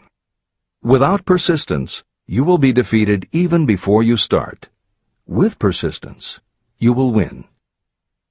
If you have ever had a nightmare, you will realize the value of persistence. You are lying in bed, half awake, with a feeling that you are about to smother. You are unable to turn over or to move a muscle. You realize that you must begin to regain control over your muscles. Through persistent effort of willpower, you finally manage to move the fingers of one hand. By continuing to move your fingers, you extend your control to the muscles of one arm until you can lift it. Then you gain control of the other arm. You finally gain control over the muscles of one leg, and then extend it to the other leg. Then, with one supreme effort of will, you regain complete control over your muscular system and snap out of your nightmare. You did it step by step. You may find it necessary to snap yourself out of your mental inertia in a similar way. First, by moving slowly, then increasing your speed until you gain complete control over your will. Be persistent, no matter how slowly you may have to move at first. With persistence will come success. Snap out of mental inertia. If you select your mastermind group with care, you will have in it at least one person who will aid you in the development of persistence. Some people who have accumulated great fortunes did so because of necessity. They developed the habit of persistence because circumstances forced them to become persistent. Those who have cultivated the habit of persistence seem to enjoy insurance against failure. No matter how many times they are defeated, they finally arrive up toward the top of the ladder. Sometimes it appears that there is a hidden guide whose duty is to test us through all sorts of discouraging experiences.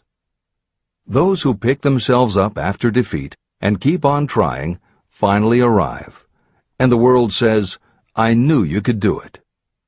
The hidden guide lets no one enjoy great achievement without passing the persistence test. Those who can't take it simply do not make the grade. Those who can take it are rewarded for their persistence, and in return they get the goal they are pursuing. But that is not all. They receive something infinitely more important than material compensation: the knowledge that every failure brings with it the seed of an equivalent advantage. Persist past your failures. The people who learn from experience the importance of persistence will not accept defeat as being anything more than temporary.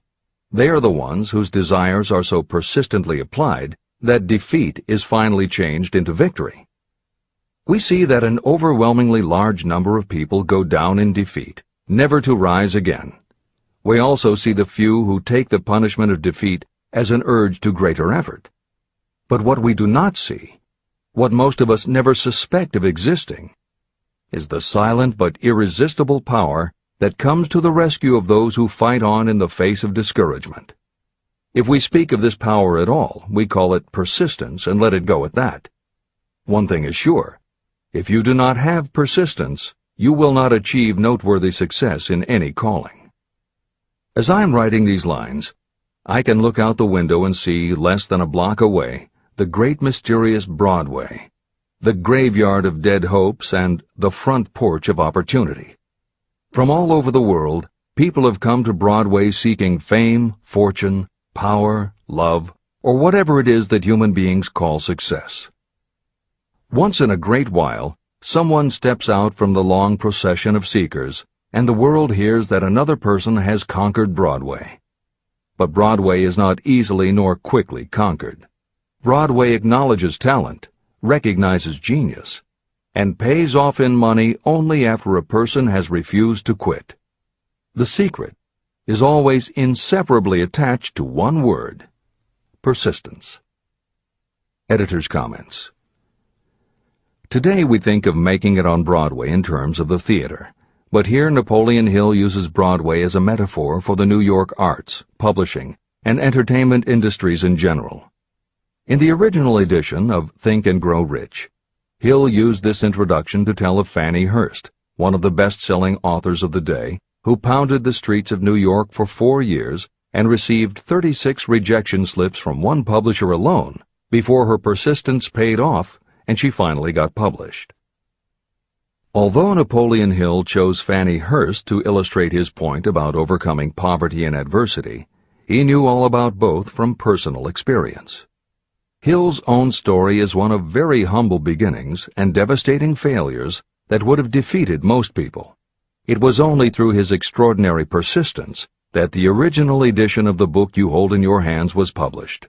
And for that reason, the editors of this edition have included this brief biography of Napoleon Hill. The following is adapted from A Lifetime of Riches, the biography of Napoleon Hill, written by Michael J. Ritt, Jr. and Kirk Landers, and also draws upon Napoleon Hill's first bestseller, his 4-volume masterwork, Law of Success. In it, Hill told of the 7 turning points in his own life, and those excerpts told in his words are told in the first person. Born into poverty in the backwoods of Virginia, young Knapp, as he was called, was the local gun-toting troublemaker. He would probably have ended up a criminal had his widowed father not met and married Martha Ramey Banner. Knapp's new stepmother set out to change the family's mountain ways, and she started by trading Napoleon a typewriter for his 6-shooter pistol. She told him, "If you become as good with a typewriter as you are with that gun, you may become rich and famous and known throughout the world." Her faith and encouragement turned young Knapp around, and by the age of 15, he was submitting stories to the local newspapers and doing everything he could to get himself out of his meager circumstance. After completing high school and 1 year at a business college, he wrote an audacious letter to Rufus Ayers, one of the most powerful men in the coal industry. Hill wrote to apply for a job, but he said that he didn't want a salary. In fact, he said he would pay Ayers. Hill proposed that Ayers could charge him whatever he wanted on a monthly basis, but if at the end of 3 months Hill had proved his worth, he then would expect Ayers to pay him a salary of the same monthly amount. Ayers admired Hill's style and hired him, with pay. First turning point. After finishing a course at a business college, I took a job as stenographer and bookkeeper. As a result of having practiced the habit of performing more work and better work than that for which I was paid, I advanced rapidly until I was assuming responsibilities and receiving a salary far out of proportion to my age. Hill also proved to be so trustworthy and honest that Ayers promoted him to replace the manager, making this 19-year-old the youngest manager of a mine and in charge of 350 men. Then fate reached out and gave me a gentle nudge. My employer lost his fortune, and I lost my position. This was my first real defeat, and even though it came about as a result of causes beyond my control, I didn't learn a lesson from it until many years later. Second turning point. My next position was that of sales manager for a large lumber manufacturer in the South. My advancement was rapid, and I did so well that my employer took me into partnership with him. We began to make money, and I began to see myself on top of the world again. Like a stroke of lightning out of a clear sky, the 1907 panic swept down, and overnight it rendered me an enduring service by destroying our business and relieving me of every dollar that I had. Editor's comment. The panic Hill refers to began in the summer of 1907, when a number of banks and stock brokerages declared bankruptcy. Word spread to the general public, and it created a run on the banks as depositors lined up to demand that they be given the money they had on deposit. Banks called in loans to meet the demand for cash, but those borrowers couldn't find buyers for their goods or property, so they couldn't pay back their loans. When the banks couldn't get back the money they had loaned, they repossessed the homes or businesses that the borrowers had put up as collateral. Businesses were closed, farmers were evicted from their land, jobs were lost, so even more banks were forced to close, and it just kept getting worse. America was caught in a downward spiral that was reversed only when the major Wall Street bankers and financial executives, who were themselves in danger of losing their businesses, stepped in to shore up troubled banks. It was in large part because of the bank panic of 1907 that legislation was enacted in 1913 to create the Federal Reserve System. This is the end of the editor's comments. Third turning point. This was my first serious defeat. I mistook it then for failure, but it was not. And before I complete this lesson, I will tell you why it was not. It required the 1907 panic and the defeat that it brought me to redirect my efforts from the lumber business to the study of law. I entered law school with the firm belief that I would emerge doubly prepared to catch up with the end of the rainbow and claim my pot of gold. Napoleon Hill planned to put himself and his brother through law school by writing articles for Bob Taylor's magazine. It was through the magazine that he arranged the fateful meeting with Andrew Carnegie, described at the beginning of this book. As was noted there, when Carnegie proposed the idea of writing The Philosophy of Success, he told Hill that he would have to earn his own way. I attended law school at night and worked as an automobile salesman during the day. Because of the job, I saw the need for trained automobile mechanics. I opened an educational department in the manufacturing plant and began to train ordinary machinists in automobile assembly and repair work. The school prospered, paying me over $1,000 a month in net profits. My banker knew that I was prospering, therefore he loaned me money with which to expand. A peculiar trait of bankers is that they will loan us money without any hesitation when we are prosperous. My banker loaned me money until I was hopelessly in his debt. Then he took over my business as calmly as if it had belonged to him, which it did. From an income of more than $1,000 a month, I was suddenly reduced to poverty. For the third time, Hill had experienced defeat, but he was not beaten. He got another job, and all the while continued to work on the Carnegie Project. Fourth turning point, 1912. Because my wife's family had influence, I secured the appointment as assistant to the chief counsel for one of the largest coal companies in the world. I was among friends and relatives, and I had a position that I could keep for as long as I wished without exerting myself. What more did I need? Nothing, I was beginning to say to myself. Then, without consultation with my friends and without warning, I resigned. This was the first turning point that was of my own selection. It was not forced upon me. I quit that position because the work was too easy and I was performing it with too little effort.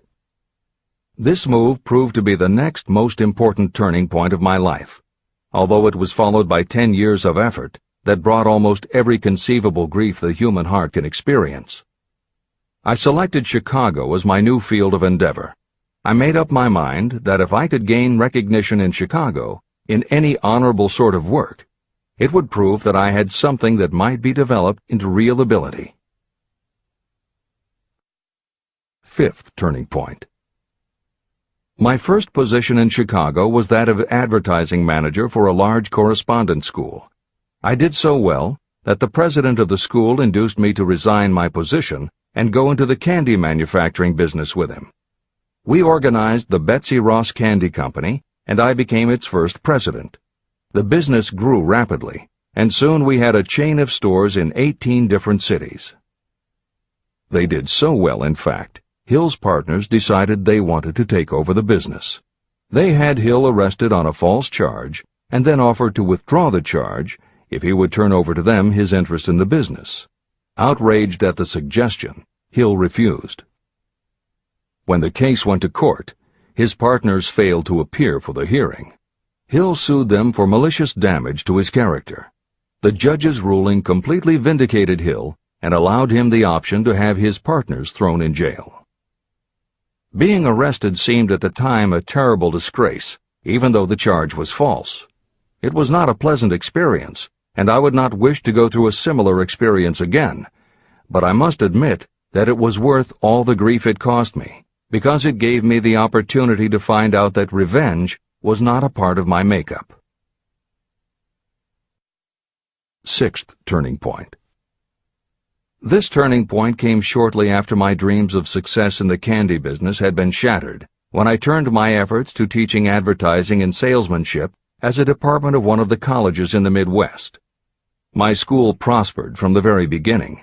I had a resident class and also a correspondence school, through which I was teaching students in nearly every English-speaking country.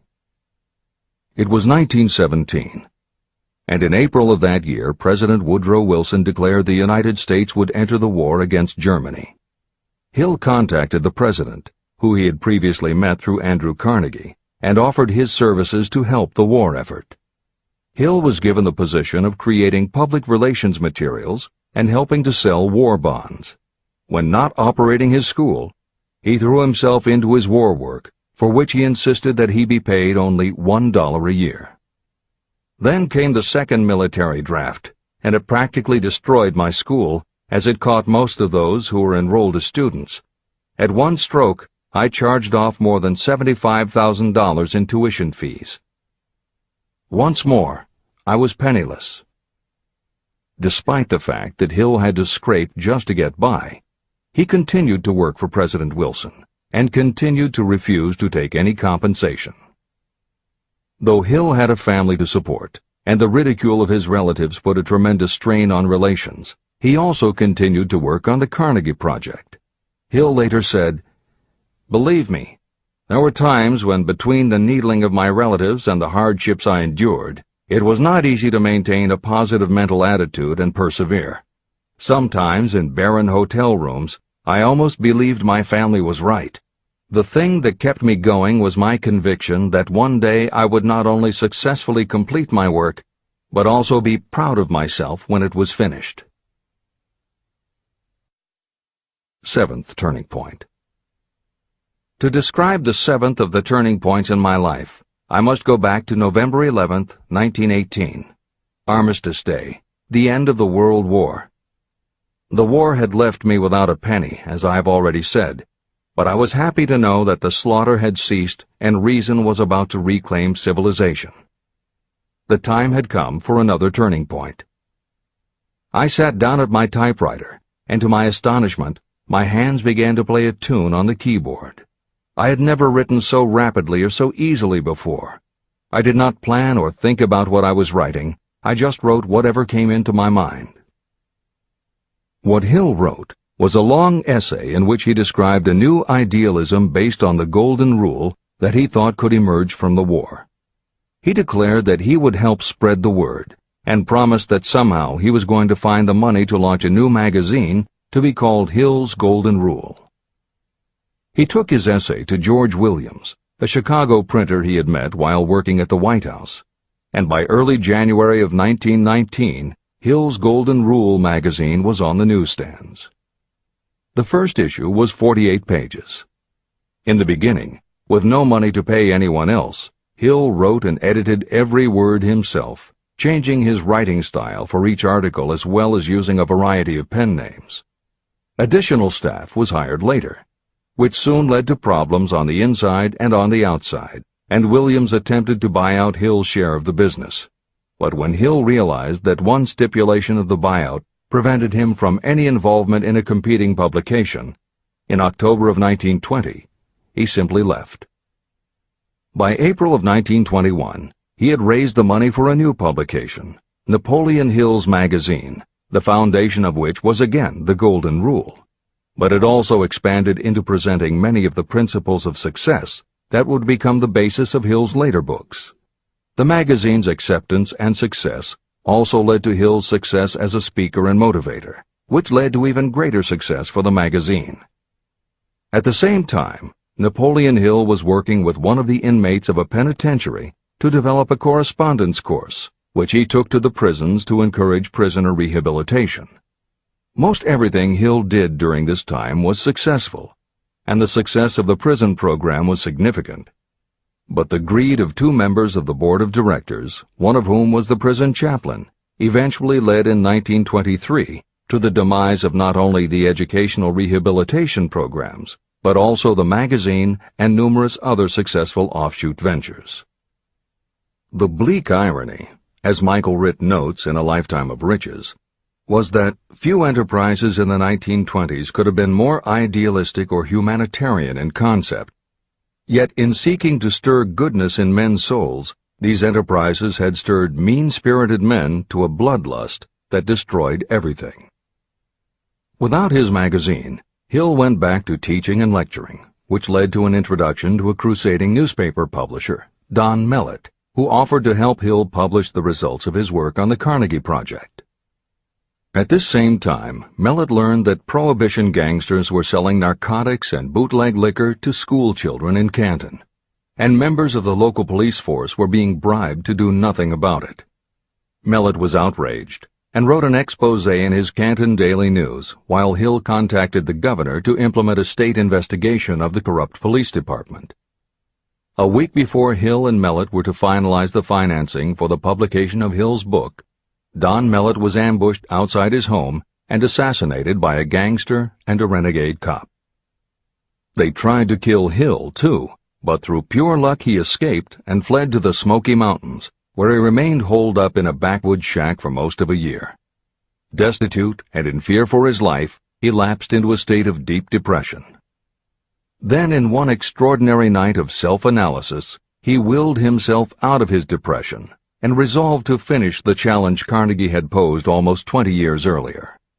Hill went to Philadelphia, convinced a publisher to put up the money, then worked night and day for almost 4 months to finish the manuscript. In March of 1928, Hill published the results of his efforts, a multi-volume masterwork entitled Law of Success. No one had ever seen anything like it. It was a phenomenon, a runaway bestseller. A little over a year later, while Hill was finally enjoying the fruits of his long labors, the stock market crash of '29 hit.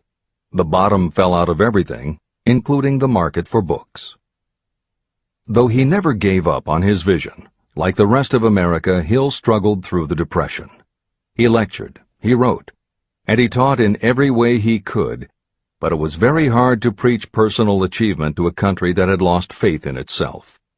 Napoleon Hill made it his personal mission to turn the tide by creating a variety of self-help programs, but it became disappointingly apparent that it was going to take more than one man to do it. When Franklin Delano Roosevelt was elected president, he reached out to Hill. Though Napoleon Hill was an avowed capitalist, he believed enough in the ultimate goal of FDR's policies that he committed himself to helping the new administration. Throughout the Depression years, he became a close confidant of the president's, helping to guide Roosevelt in his efforts to revitalize America. It is said that it was Hill who gave FDR the famous line, "We have nothing to fear but fear itself." And though Hill was dead broke, just as he had done for President Wilson, he refused to accept more than $1 a year for his efforts. In 1937, as America was finally beginning to see glimmerings of hope that the Great Depression might end, Hill convinced his publisher that America now needed a book to help shake off the mental and emotional stigma of those terrible times. He was right. They released Think and Grow Rich to such resounding success that it sold well over 1 million copies even before the Depression ended. At this writing, it has sold more than 60 million copies worldwide, and to this day it still sells more than 1 million copies a year in its various editions. Take your own persistence inventory. Persistence is a state of mind. Therefore, it can be cultivated. Like all states of mind, persistence is based upon definite causes, among them these. Definiteness of purpose. Knowing what you want is the first and most important step toward the development of persistence. A strong motive will force you to surmount difficulties. Desire. It is comparatively easy to acquire and maintain persistence in pursuing the object of intense desire. Self-reliance. Belief in your ability to carry out a plan encourages you to follow the plan through with persistence. Self-reliance can be developed through the principle described in Chapter 5, Autosuggestion. Definiteness of plans. Organized plans, even ones that may be weak or impractical, encourage persistence. Accurate knowledge. Knowing that your plans are sound, based upon experience or observation, encourages persistence. Guessing, instead of knowing, destroys persistence. Cooperation. Sympathy, understanding, and cooperation with others tend to develop persistence. Willpower. The habit of concentrating your thoughts on making plans to attain your definite purpose leads to persistence. Habit. Persistence is the direct result of habit. The mind absorbs and becomes a part of the daily experiences upon which it feeds. Fear, the worst of all enemies, can be overcome by forcing yourself to perform and repeat acts of courage. Everyone who has seen active service in war knows this. Take inventory of yourself and determine what you are lacking in this essential quality of persistence. Measure yourself point by point and see how many of the previous 8 factors of persistence you lack. The analysis may lead to discoveries that will give you a new understanding of yourself and what you need to get ahead. The following is a list of the real enemies that stand between you and achievement. These are not only the symptoms indicating weakness of persistence, but also the deeply seated subconscious causes of this weakness. Study the list carefully, and face yourself squarely if you really wish to know who you are and what you are capable of doing. These are the weaknesses that must be mastered by anyone who really wants to accumulate riches. 1.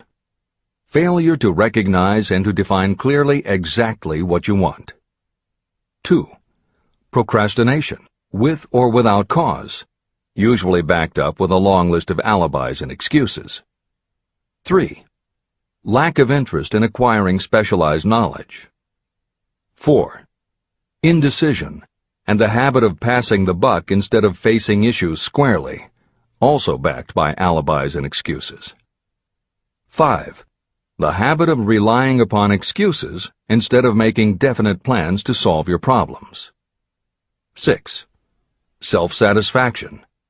There is little remedy for this, and no hope for those who suffer from it. 7.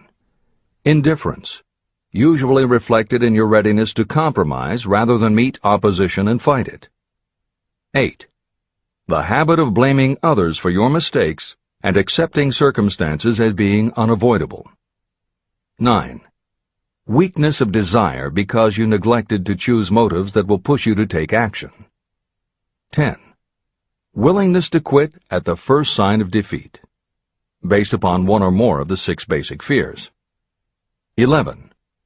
Lack of organized plans that you have written out so they can be analyzed. 12. The habit of neglecting to act on ideas or to grasp opportunity when it presents itself. 13. Wishing instead of willing. 14. The habit of compromising with poverty instead of aiming at riches. A general lack of ambition to be, to do, or to own. 15. Searching for all the shortcuts to riches, trying to get without giving a fair equivalent, usually reflected in the habit of gambling or trying to drive unfair bargains. 16. Fear of criticism, resulting in failure to create plans and put them into action because of what other people might think, do, or say. This is one of your most dangerous enemies because it often exists in your subconscious mind and you may not even know it is there. See the 6 basic fears in the last chapter. If you fear criticism. Following is an examination of the symptoms of the fear of criticism. The majority of people permit relatives, friends, and the public at large to influence them so that they cannot live their own lives because they fear criticism. Many people make mistakes in marriage but stay married, then go through life miserable and unhappy because they fear criticism. Anyone who has submitted to this form of fear knows the irreparable damage it does by destroying one's ambition and the desire to achieve. Millions of people neglect to go back and get an education after having left school because they fear criticism. Countless numbers of men and women permit relatives to wreck their lives in the name of family duty because they fear criticism. Duty does not require you to submit to the destruction of your personal ambitions and the right to live your own life in your own way. People refuse to take chances in business because they fear the criticism that may follow if they fail. The fear of criticism in such cases is stronger than the desire for success. Too many people refuse to set high goals for themselves because they fear the criticism of relatives and friends who may say, "Don't aim so high, people will think you're crazy."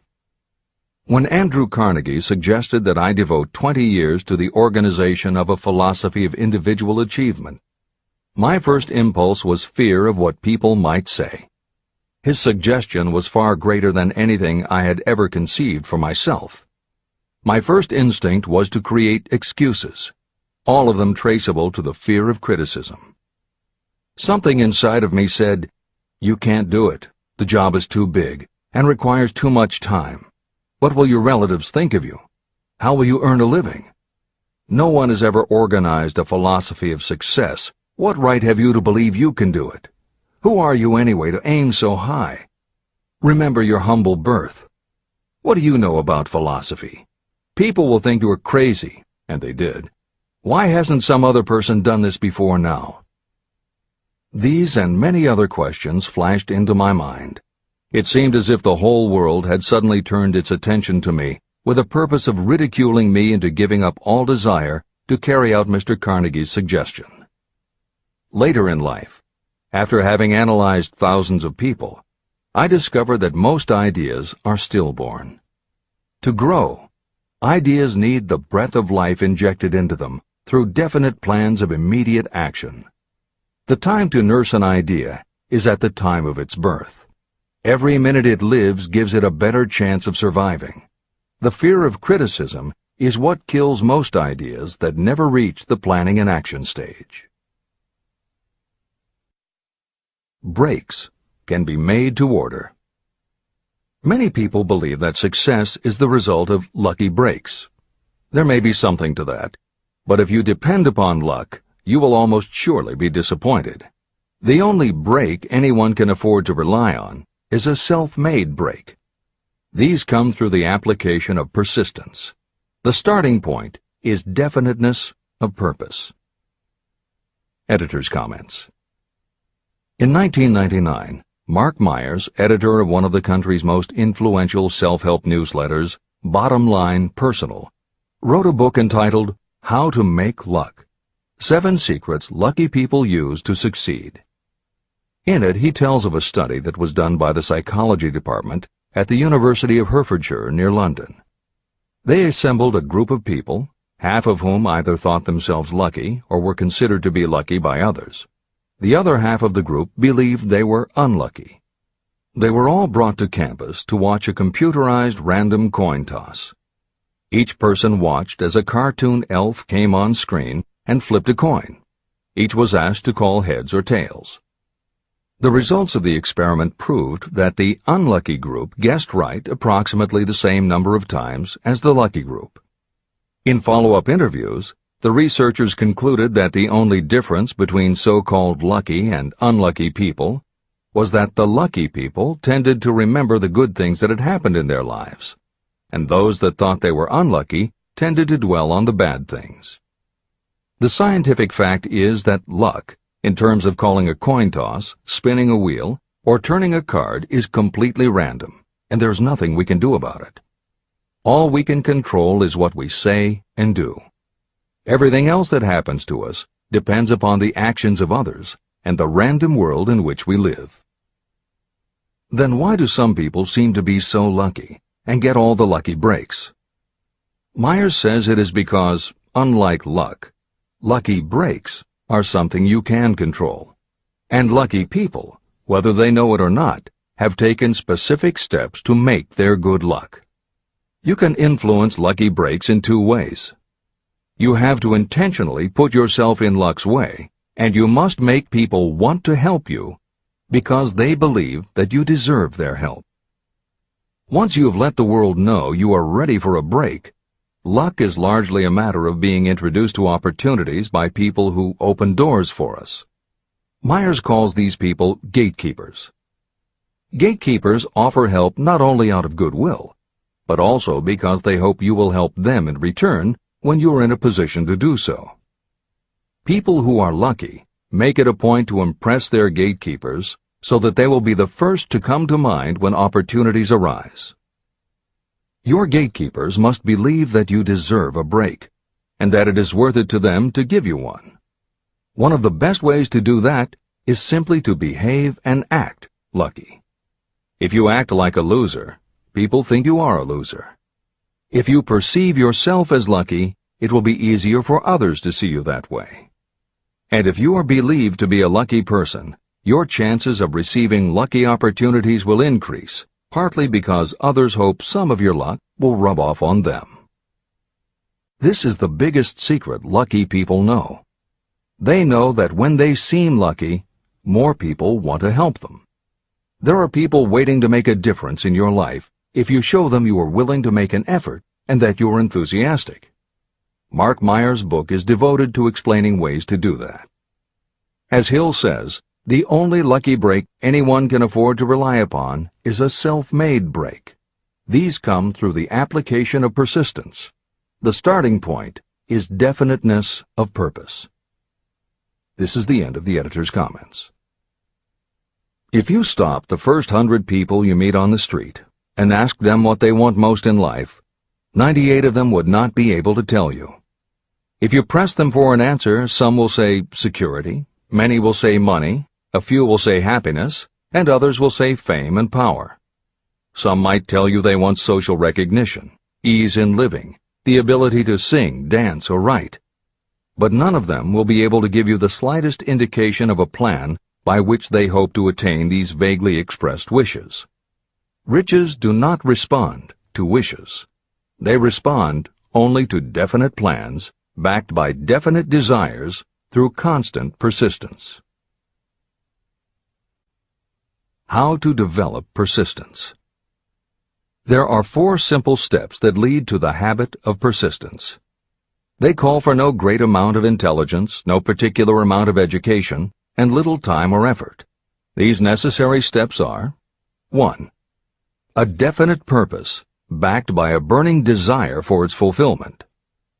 2. A definite plan, expressed in continuous action. 3. A mind closed tightly against all negative and discouraging influences, including negative suggestions of relatives, friends, and acquaintances. 4. A friendly alliance with one or more persons who will encourage you to follow through with both plan and purpose. These 4 steps are essential for success in all walks of life. An important purpose of the 13 principles of this philosophy is to enable you to take those 4 steps as a matter of habit. They are steps by which you may control your economic destiny. They are steps that lead to freedom and independence of thought. They are steps that lead to riches, in small or great quantities. They are steps that lead the way to power, fame, and worldly recognition. They are 4 steps that guarantee favorable breaks. They are steps that convert dreams into physical realities. They are steps that lead also to the mastery of fear, discouragement, indifference. There is a magnificent reward for anyone who learns to take these 4 steps. It is the privilege of writing your own ticket and of making life yield whatever price is asked. How to master difficulties. What mystical power gives people of persistence the capacity to master difficulties? Does the quality of persistence set up in your mind some form of spiritual, mental, or chemical activity that gives you access to supernatural forces?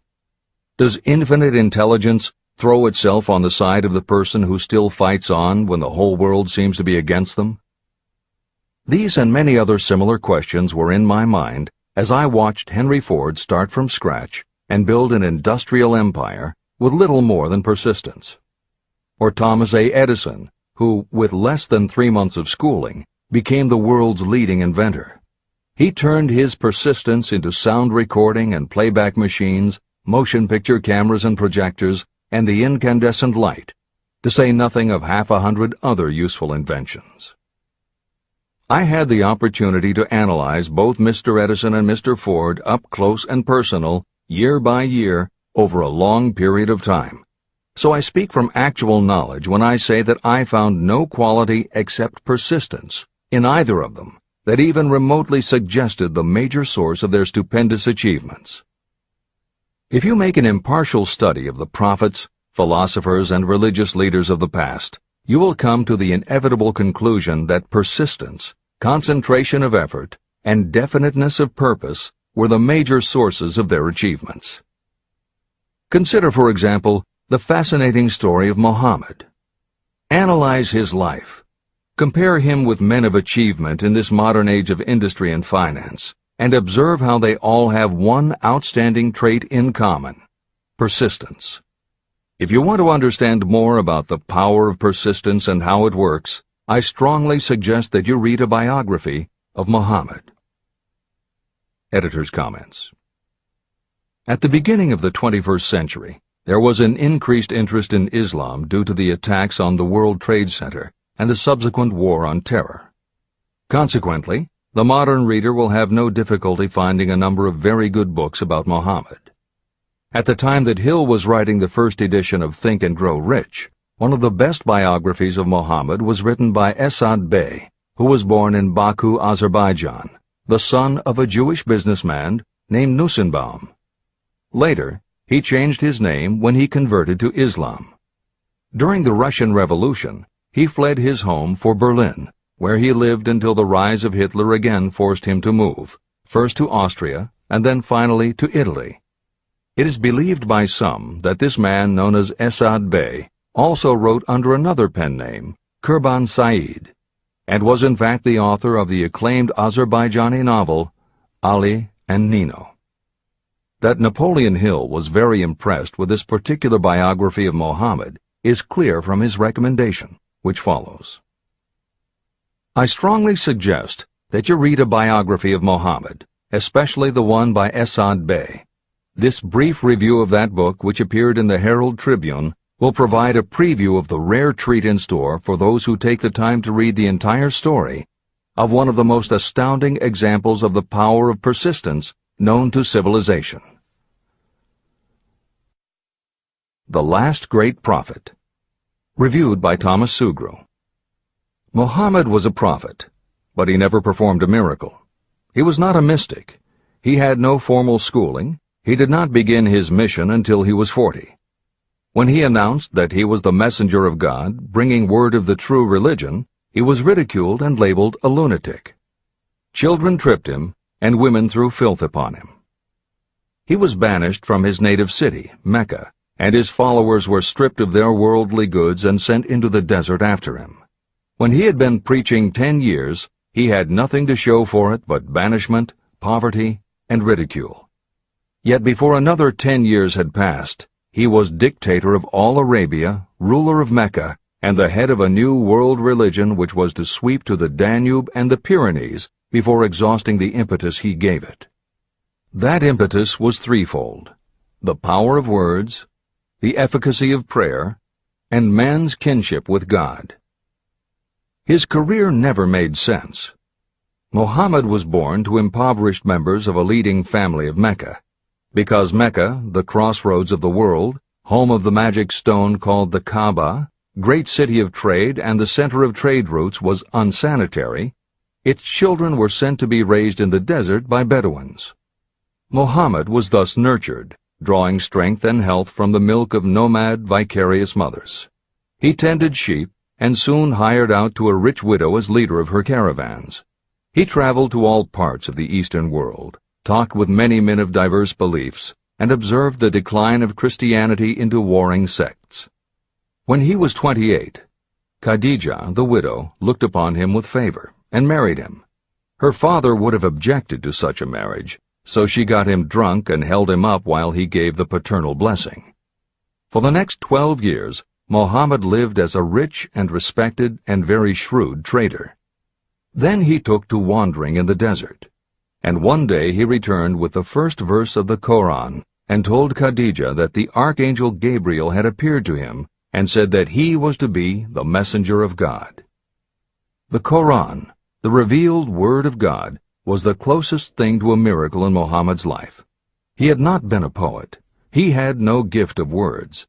Yet the verses of the Koran, as he received them and recited them to the faithful, were better than any verses which the professional poets of the tribes could produce.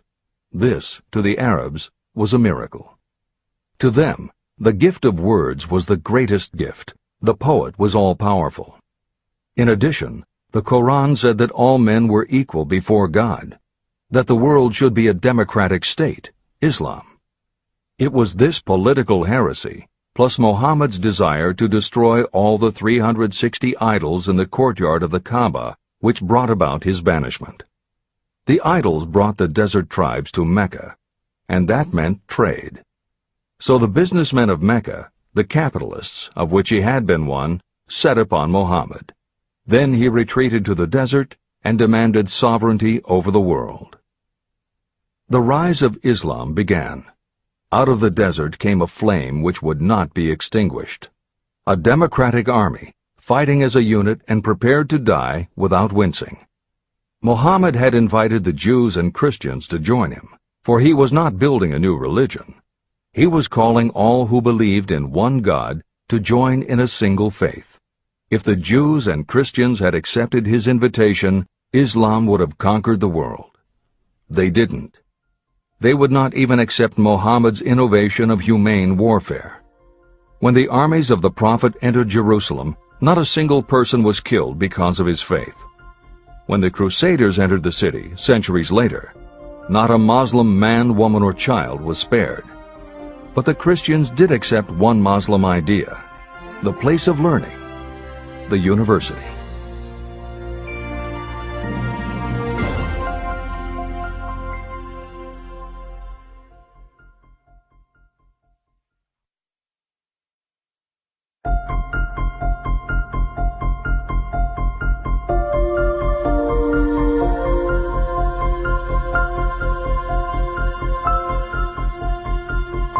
The ladder of success is never crowded at the top. Chapter 11. Power of the Mastermind, the Driving Force. The ninth step toward riches. Power is essential for success in the accumulation of money. Plans are useless without sufficient power to turn them into action. This chapter will describe the method by which an individual may attain and apply power. Power may be defined as organized and intelligently directed knowledge. Power, as the term is used here, refers to organized effort, sufficient to enable an individual to transmute desire into its monetary equivalent. Organized effort is produced through the coordination of effort of two or more people who work toward a definite end in a spirit of harmony. Power is required to accumulate money.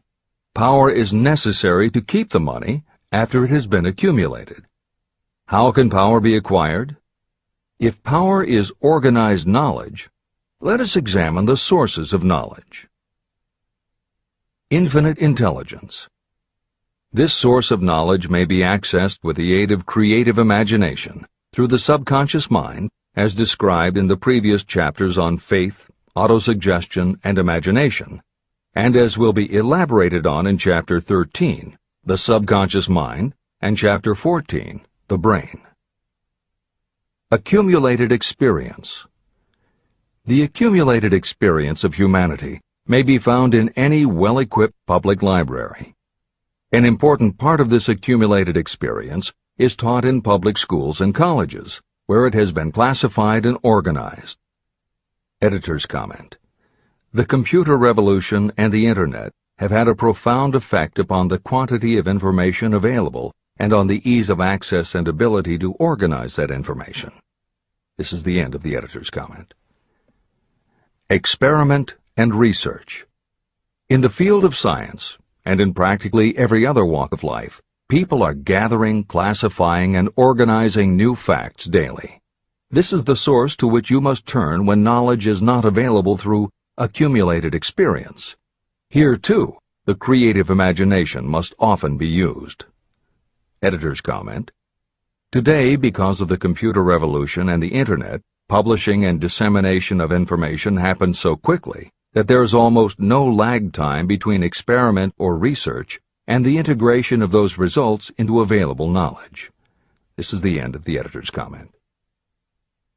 Knowledge may be acquired from any of the foregoing sources.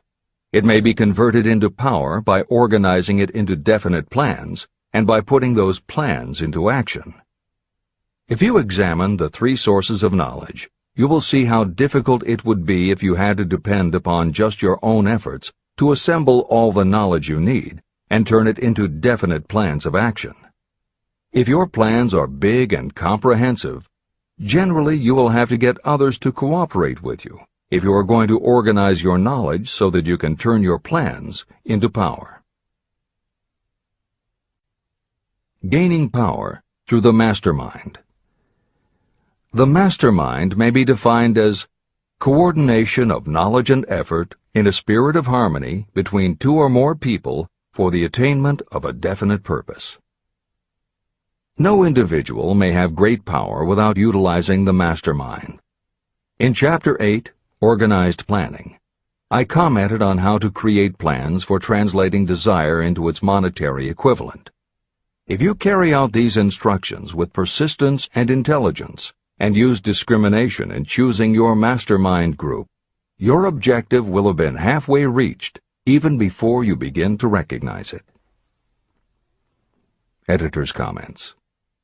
In the following section, Hill describes the two kinds of power that an individual can access by assembling a mastermind alliance and working with that group. The first kind of power that he mentions is economic power, which needs no comment from the editors.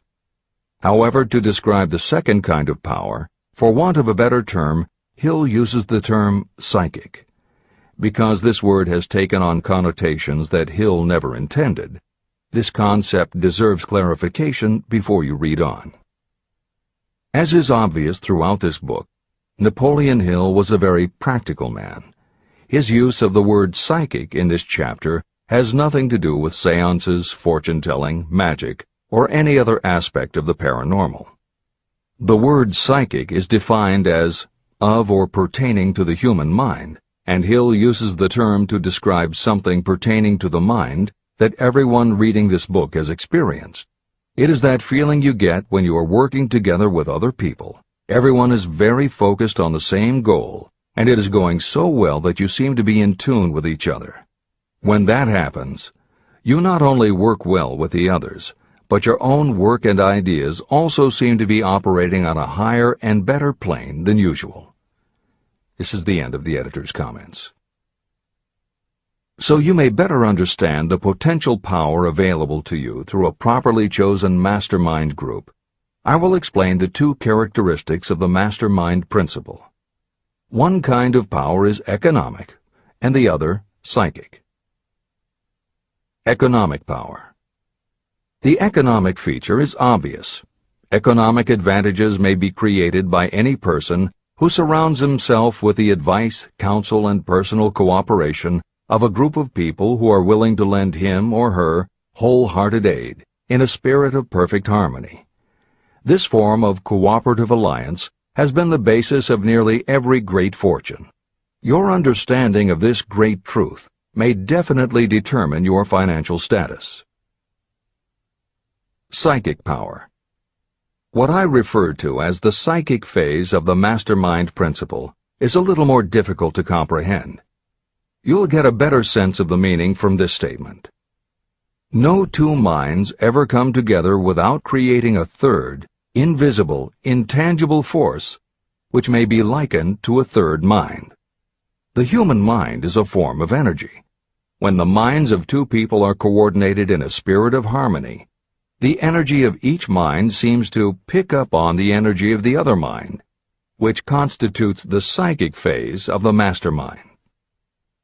The mastermind principle, or rather the economic feature of it, was first called to my attention by Andrew Carnegie. Discovery of this principle was responsible for the choice of my life's work. Mr. Carnegie's mastermind group consisted of a staff of approximately 50 people with whom he surrounded himself for the purpose of manufacturing and marketing steel. He knew little of the technical side of the steel business. His strength was his ability to get others to work together in perfect harmony toward achieving a common goal. Carnegie attributed his entire fortune to the power he accumulated through this mastermind alliance. If you analyze the record of anyone who has accumulated a great fortune, and many of those who have accumulated modest fortunes, you will find that they have either consciously or unconsciously employed the mastermind principle. Great power can be accumulated through no other principle. How to multiply your brain power. The human brain may be compared to an electric battery. It is a fact that a group of batteries will provide more energy than a single battery. It is also a fact that the amount of energy provided by each individual battery depends upon the number and capacity of the cells it contains. The brain functions in a similar fashion. Some brains are more efficient than others. A group of brains coordinated or connected in a spirit of harmony will provide more thought energy than a single brain, just as a group of electric batteries will provide more energy than a single battery. Through this metaphor, you can see that the mastermind principle holds the secret of the power wielded by those who surround themselves with others of great brain power. The following will further define the so-called psychic phase of the mastermind principle. When a group of individual minds are coordinated and function in harmony, the increased energy created through that alliance becomes available to every individual mind in the group. Henry Ford began his business career under the handicap of poverty, illiteracy, and ignorance. Within the inconceivably short period of 10 years, Mr. Ford mastered these three handicaps, and within 25 years, he made himself one of the richest men in America. How did he do it? Here is an important clue. Mr. Ford's most rapid strides became noticeable from the time he became a personal friend of the famed inventor Thomas A. Edison. In the story of Ford's success, this is just the first indication of what the influence of one mind upon another can accomplish. Follow his story further, and you will have even more evidence that power may be produced through friendly alliance of minds. It is a fact that Mr. Ford's most outstanding achievements became even more pronounced later, after he formed the acquaintances of Harvey Firestone, John Burroughs, and Luther Burbank, each a man of great mental capacity. People take on the nature and the habits and the power of thought of those with whom they associate in a spirit of sympathy and harmony. Through his association with Edison, Burbank, Burroughs, and Firestone, Mr. Ford added to his own brain power the intelligence, experience, knowledge, and spiritual forces of these four men. Henry Ford used the mastermind principle in exactly the way it is described in this book. This principle is available to you. I have already mentioned Mahatma Gandhi. Let me review the method by which he attained his stupendous power. It may be explained in a few words.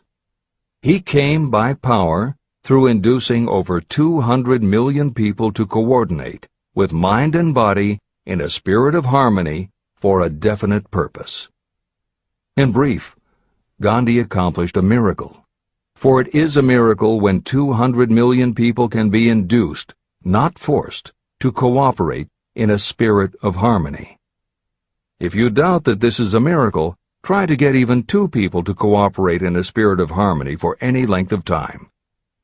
Every person who manages a business knows how difficult it is to get employees to work together in a spirit even remotely resembling harmony. Editor's comments. The first step in putting together your mastermind alliance is to clearly know your desire. Your desire will tell you what you need. It could be a small group, just 2 or 3 people, as was the case with Stephen Jobs and Steve Wozniak when they formed Apple, Bill Gates and Paul Allen launching Microsoft, or Steven Spielberg, Jeffrey Katzenberg, and David Geffen creating DreamWorks SKG. Or it could be a large group, such as the Mastermind Alliance of 30 regional directors of Century 21 Real Estate, which founder Arthur Bartlett firmly believes was essential to the company's success. Napoleon Hill suggests that in most cases it should be a dozen people or less, and generally the smaller the better. Choosing the people means finding those who not only share your vision, but who will also share their ideas, information, and contacts with you. They will let you use the full strength of their experience, training, and knowledge as if it were your own, and they will do it in a spirit of perfect harmony. The question that immediately comes to every reader's mind is, where do I find people who will help me to that degree? Napoleon Hill cannot answer that question for you, but he does tell you what to look for. Where you look is up to you. And if you really do have the desire to succeed, you will start looking and you won't give up until you find the right people. Napoleon Hill's description of the mastermind that appears below is augmented with additional material from articles and speeches he wrote after the publication of Think and Grow Rich. These were compiled for publication by Hill's friend, mentor, and business associate, W. Clement Stone, and appear in two books, Napoleon Hill's Keys to Success and Believe and Achieve. This is the end of the editor's comments. Finding your mastermind members. Ally yourself with a group of as many people as you may need in order to assemble a mastermind that will assist you in creating and carrying out your plan or plans for the accumulation of money. Compliance with this instruction is absolutely essential. Choose to associate with people who share common values, goals, and interests, yet who each have a strong desire to contribute to the overall effort. Trial and error will be part of the process, but there are two qualities to keep foremost in your mind. The first is ability to do the job. Do not select people for your alliance merely because you know them and like them. Such people are valuable to you because they improve the quality of your life, but they are not necessarily suited to a mastermind alliance. Your best friend may not be the most knowledgeable marketing professional, but perhaps he or she can introduce you to someone who is. The second quality is the ability to work in a spirit of harmony with others. There must be a complete meeting of minds without any reservations. Personal ambition must be subordinate to the achievement of the purpose of the alliance. This includes your own. You must also insist upon confidentiality. Some people can give away an idea simply because they love to talk.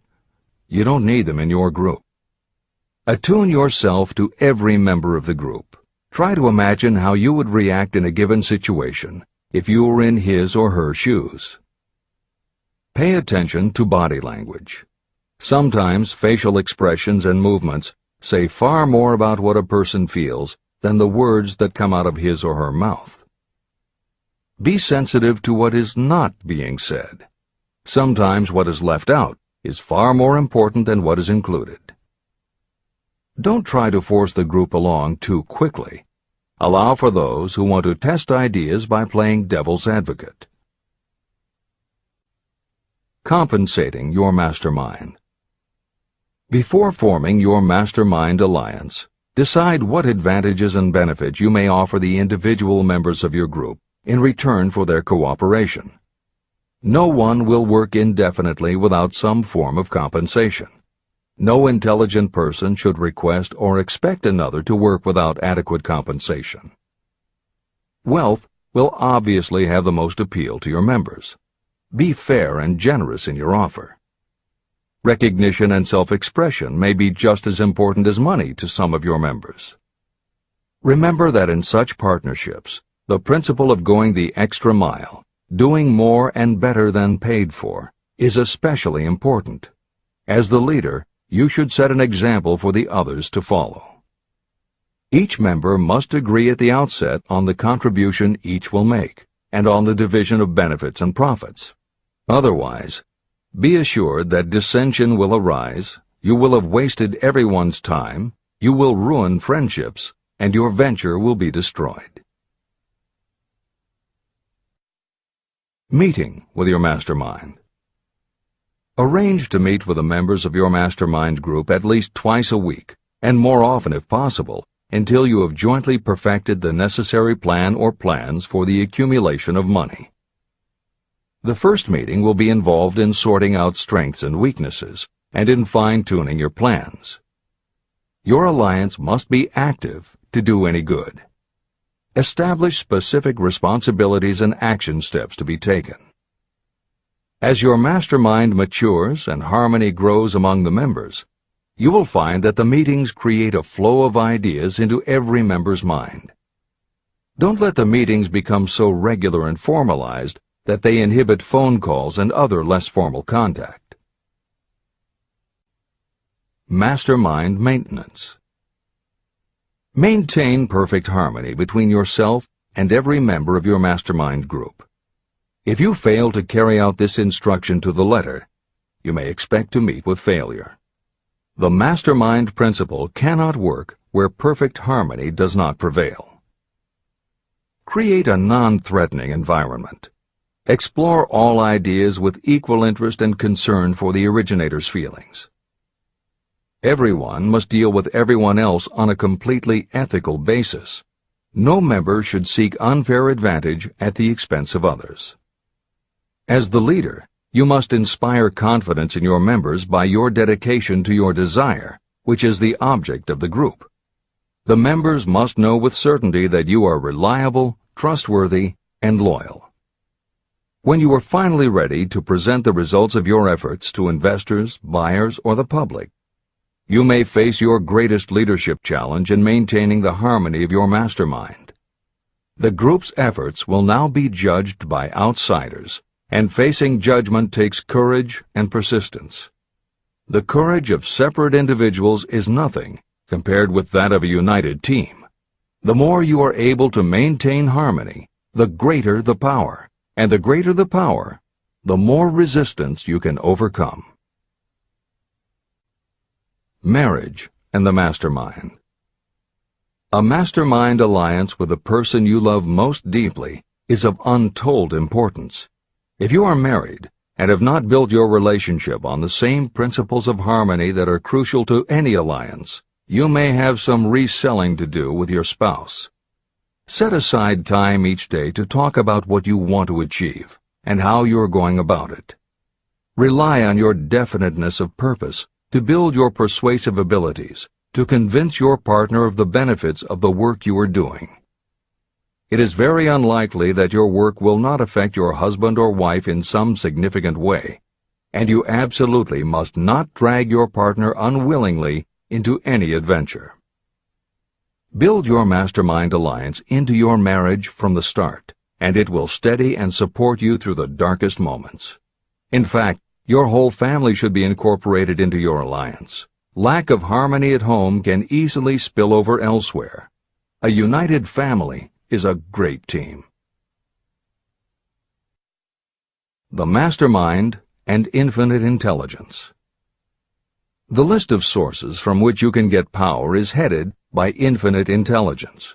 When two or more people coordinate in a spirit of harmony and work toward a definite objective, they place themselves in position to absorb power directly from that great universal storehouse that I refer to as infinite intelligence.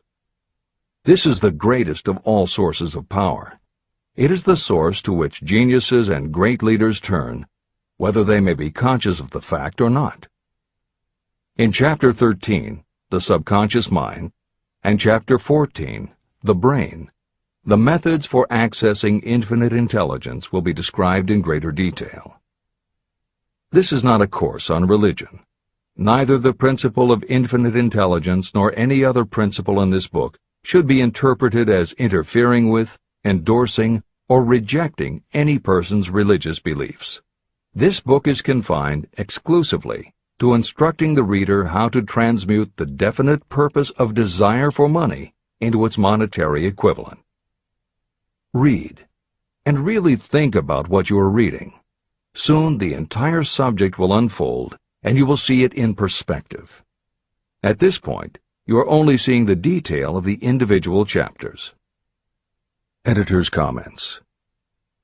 This chapter would not be complete without commenting on a mastermind that came into being almost 15 years after the first publication of Think and Grow Rich. Napoleon Hill's own mastermind alliance with multimillionaire businessman and philanthropist W. Clement Stone. On May 2, 1951, at the age of 67, Napoleon Hill and his wife Annie Lou agreed it was time for Napoleon to think about retiring.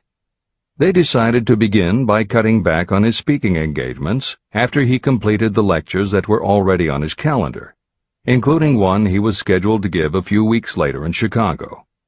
Unbeknownst to them, at that event W. Clement Stone had prearranged to sit at the head table next to Napoleon Hill. Like Hill, Stone had been born into poverty. At the age of 6, he started selling newspapers to help pay the rent, and by 13, he owned his own stand. By 16, he was selling insurance, and by 20 he'd managed to scrape together $100, which he used to start his own insurance agency. Stone was a consummate salesman and motivator, and his company was growing very nicely. Then in 1938 he read Think and Grow Rich, and was so inspired by it that he bought a copy for every one of his employees, and continued to do so for each new person who joined his company. Over the years, this amounted to thousands of copies.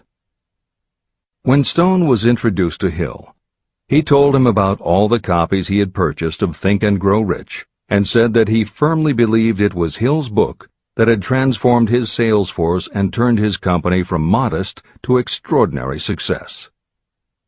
Napoleon Hill and W. Clement Stone found that they were in such complete accord that by the end of their first meeting, Hill had decided to postpone his retirement and join with Stone in a venture dedicated to creating a better world for this and future generations. Within a year, they launched Napoleon Hill Associates. They published new books by Hill, including How to Raise Your Own Salary and The Master Key to Riches. They reissued Hill's earlier bestsellers, and they co-authored a new bestseller, Success Through a Positive Mental Attitude.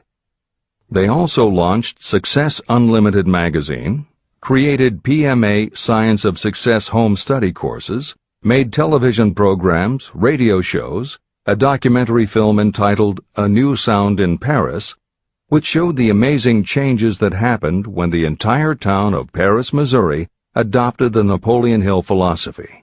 And they both crisscrossed America speaking, teaching, giving interviews, and spreading the philosophy to as many people as possible. In addition to his work with Napoleon Hill Associates, Hill also consulted to W. Clement Stone's company, Combined Insurance Company of America. Hill designed and implemented a new training program for the sales force, which was so successful he astounded the business world by helping Stone grow his company from $30 million in assets to $100 million in less than 10 years. When W. Clement Stone passed away in 2002, his company, now known as Aon Corporation, had revenues of $2 billion a year. W. Clement Stone had personally given more than $275 million to various charitable and philanthropic organizations. There has perhaps never been a greater example of coordination of knowledge and effort in a spirit of harmony between two or more people for the attainment of a definite purpose. The sheer volume of work and scope of influence achieved in a 10-year period by Napoleon Hill and W. Clement Stone leaves little question as to the power and importance of a mastermind alliance. This is the end of the editor's comments. The power of positive emotions. Money is shy and elusive. It must be wooed and won by methods not unlike those used by a determined lover.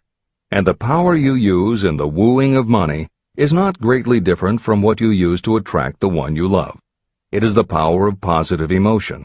That power, when successfully used in the pursuit of money, must be mixed with faith.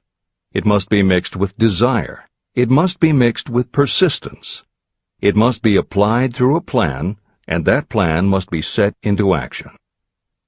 When money comes in large quantities, it flows to the one who accumulates it as easily as water flows downhill.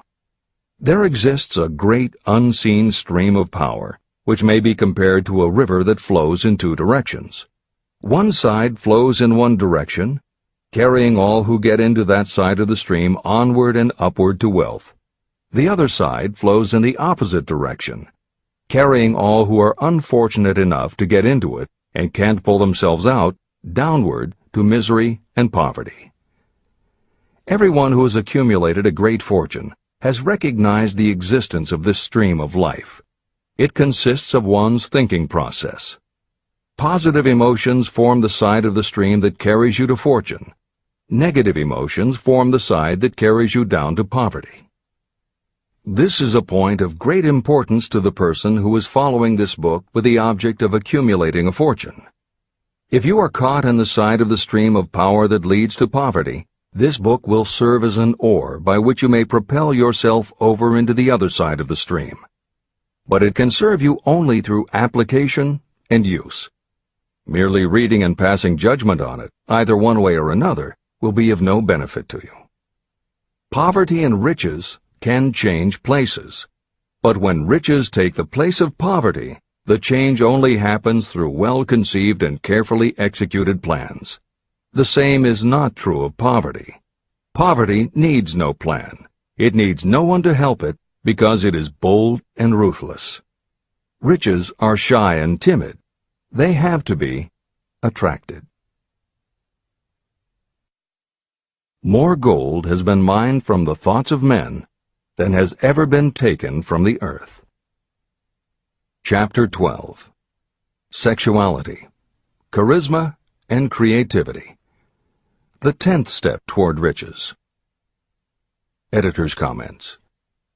What motivates human beings is the subject of continuing scientific research and philosophical debate.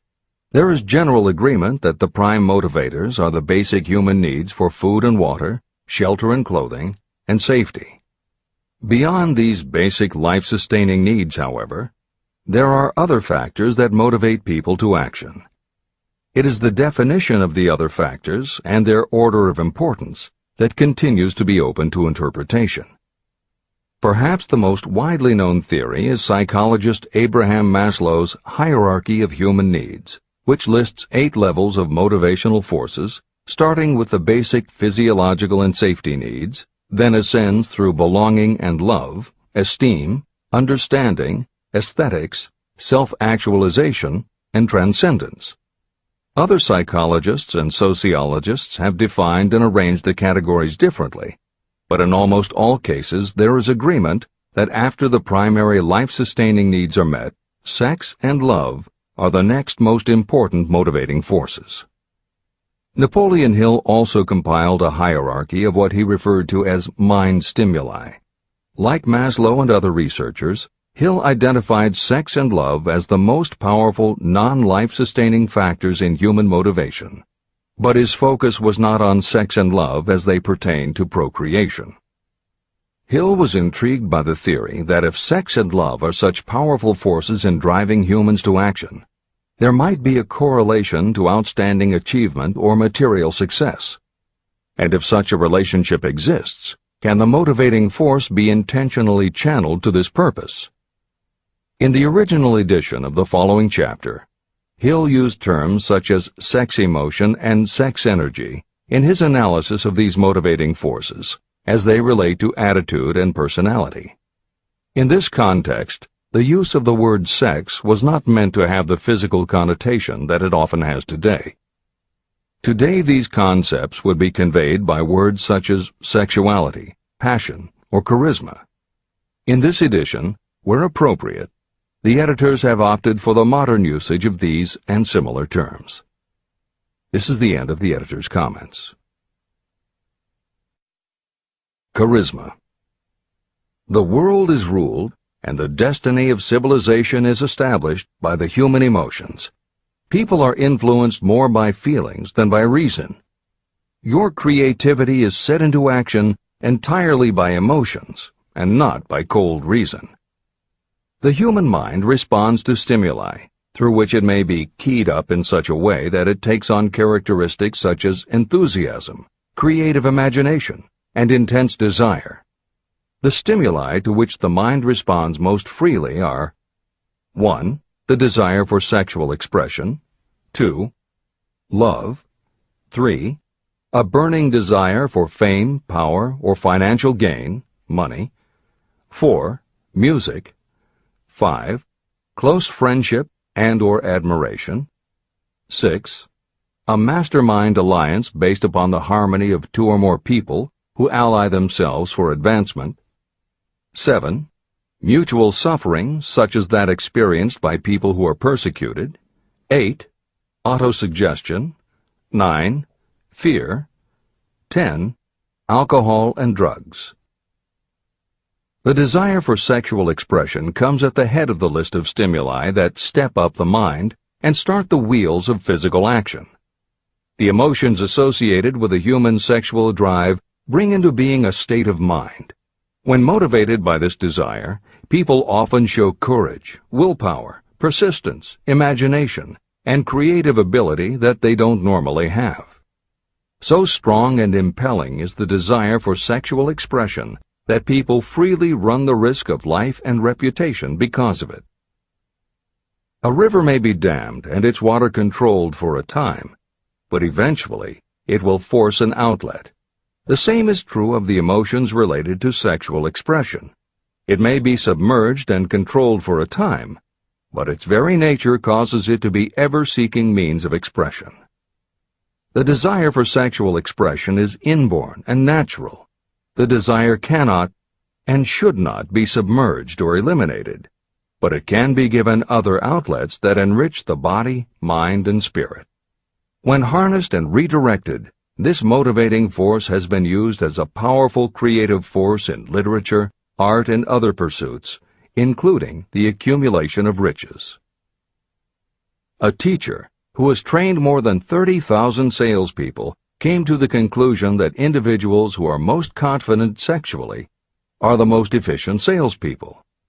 The explanation is that the factor of personality known as personal magnetism is a manifestation of sexual energy. Editor's comments. There have been numerous psychological and sociological studies about the relationship between sexuality and success that tend to support Hill's observation. Because physical characteristics are the most quantifiable aspects of sexuality, most research studies focus on gender, attractiveness, body size, and age, and they measure indicators such as first impressions, expectation of performance, perception of performance, and social interaction. These studies generally conclude that when comparing individuals of equal competence, for men, the perception is that taller men will do better than short, a full head of hair will outperform balding, handsome or virile will beat out plain or older. For women, the results are comparable. The perception is that attractive performs better than plain, slim or shapely scores higher than overweight, younger is expected to be superior to older. These observations about physical sexuality may seem obvious, but they lead to a conclusion that is very significant. Obviously, not all people who succeed are tall and virile or attractive and shapely. It is also a fact that the success of those who are short, balding, plump, or plain isn't always due to superior skill or luck. Clearly, there is another kind of attractiveness that often supersedes physical appeal. This other kind of attractiveness is connected to human sexuality, but it is not what would usually be referred to as sexy. People who have this quality are often said to have chemistry, personality, charm, or appeal. Hill called this kind of attraction personal magnetism. Today, the more common term is charisma. This is the end of the editor's comments. When employing salespeople, a good sales manager looks for personal magnetism or charisma as the first requirement. People who lack this kind of sexual energy will never become enthusiastic, nor inspire others with enthusiasm. And enthusiasm is one of the most important requisites in salesmanship, no matter what you're selling. The public speaker, preacher, lawyer, or salesperson who is lacking in charisma is a flop as far as being able to influence others is concerned. That, plus the fact that most people are influenced through an appeal to their emotions, should easily convince you of the importance of charisma as a part of the salesperson's ability. Master salespeople attain mastery in selling because they either consciously or unconsciously transmute charisma, sexual energy, into sales enthusiasm. That statement explains the actual, practical meaning of sexual transmutation. The meaning of the word transmute is, in simple language, the changing or transferring of one element or form of energy into another. The transmutation of sexual energy means switching the mind from thoughts of physical expression to thoughts of some other nature. Salespeople who know how to turn on charisma have acquired the art of sexual transmutation, whether they know it or not. The majority of salespeople who transmute their sexual energy do so without being aware of what they are doing or how they are doing it. You can cultivate and develop this quality in your dealings with others. Through cultivation and understanding, this vital motivating force may be drawn upon and used to great advantage in relationships between people. This energy may be communicated to others in the following ways. The handshake. The touch of the hand indicates instantly the presence of charisma or the lack of it. The tone of voice. Charisma, or sexual energy, is the factor with which the voice may be colored or made musical and charming. Posture and carriage of the body. People with charisma move briskly and with grace and ease. The vibrations of thought. People with charisma project sexuality through their personality in a way that influences those around them. Clothing and style. People who are charismatic are usually very careful about their personal appearance. They usually select clothing of a style becoming to their personality, physique, complexion, etc. Editor's comments. Having established a link between sexuality and success in the form of charisma, in the following section, Napoleon Hill explores how sexuality might also be a motivating factor in success by enhancing creativity. To illustrate the connection, Hill draws upon the biographies of historical figures who exhibited both charisma and exceptional creativity. In the time since Hill conducted his research, many women have risen to positions of power and influence. Their accomplishments have been well documented and are readily available in bookstores and libraries. However, when Hill was assembling his data, the majority of historical biographies available were about successful men. Further, the successful industrialists and political leaders he had personally studied during the previous 30 years were also men. Because of this limitation, Hill does not theorize about the role men might play in motivating the success of women. This issue is addressed in a later editorial comment. This is the end of the editor's comments. Creativity. It seemed quite significant to me when I made the discovery that practically every great leader I had the privilege of analyzing was a man whose achievements were largely inspired by a woman. In most instances, the woman was a wife, of whom the public had heard little or nothing.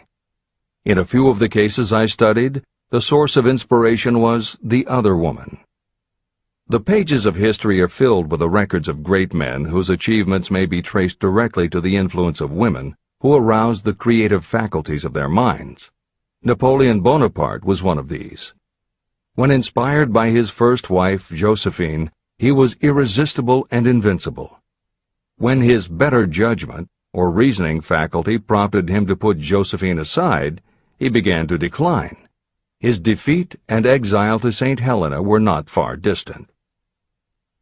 Abraham Lincoln was a notable example of a great leader who achieved his greatness through the discovery and use of his faculty of creative imagination. It is noted in practically every book written about Lincoln that he discovered and began to use this faculty as the result of the love that he experienced when he met Anne Rutledge. This is more than an interesting historical fact. It is of significance in connection with the role sexuality plays in the study of the source of genius. Following is a list of famous men of outstanding achievement: George Washington, Napoleon Bonaparte, William Shakespeare, Abraham Lincoln, Ralph Waldo Emerson, Robert Burns, Thomas Jefferson, Elbert Hubbard, Elbert H. Gary, Woodrow Wilson, John H. Patterson, Andrew Jackson, Enrico Caruso. Wherever there was evidence available in connection with the lives of these men of achievement, it indicated most convincingly that each possessed a highly developed sexual nature. An analysis of the information taken from biographies and historical writings leads to the following conclusions. 1. Those of greatest achievement have a highly developed sexual nature, but have learned the art of transmutation of sexual energy. 2. Those who have accumulated great fortunes and achieved outstanding recognition in literature, art, industry, architecture, and the professions were motivated by the influence of a mate or lover. When driven by these emotions, people become gifted with a superpower for action. If you understand this, you will also understand that sexual transmutation contains the secret of creative ability. Editor's comments. As noted previously, although Hill's analysis focused on men, today there is a wide range of biographies about women who have succeeded in every aspect of life, including business, politics, religion, sports, entertainment, and the arts.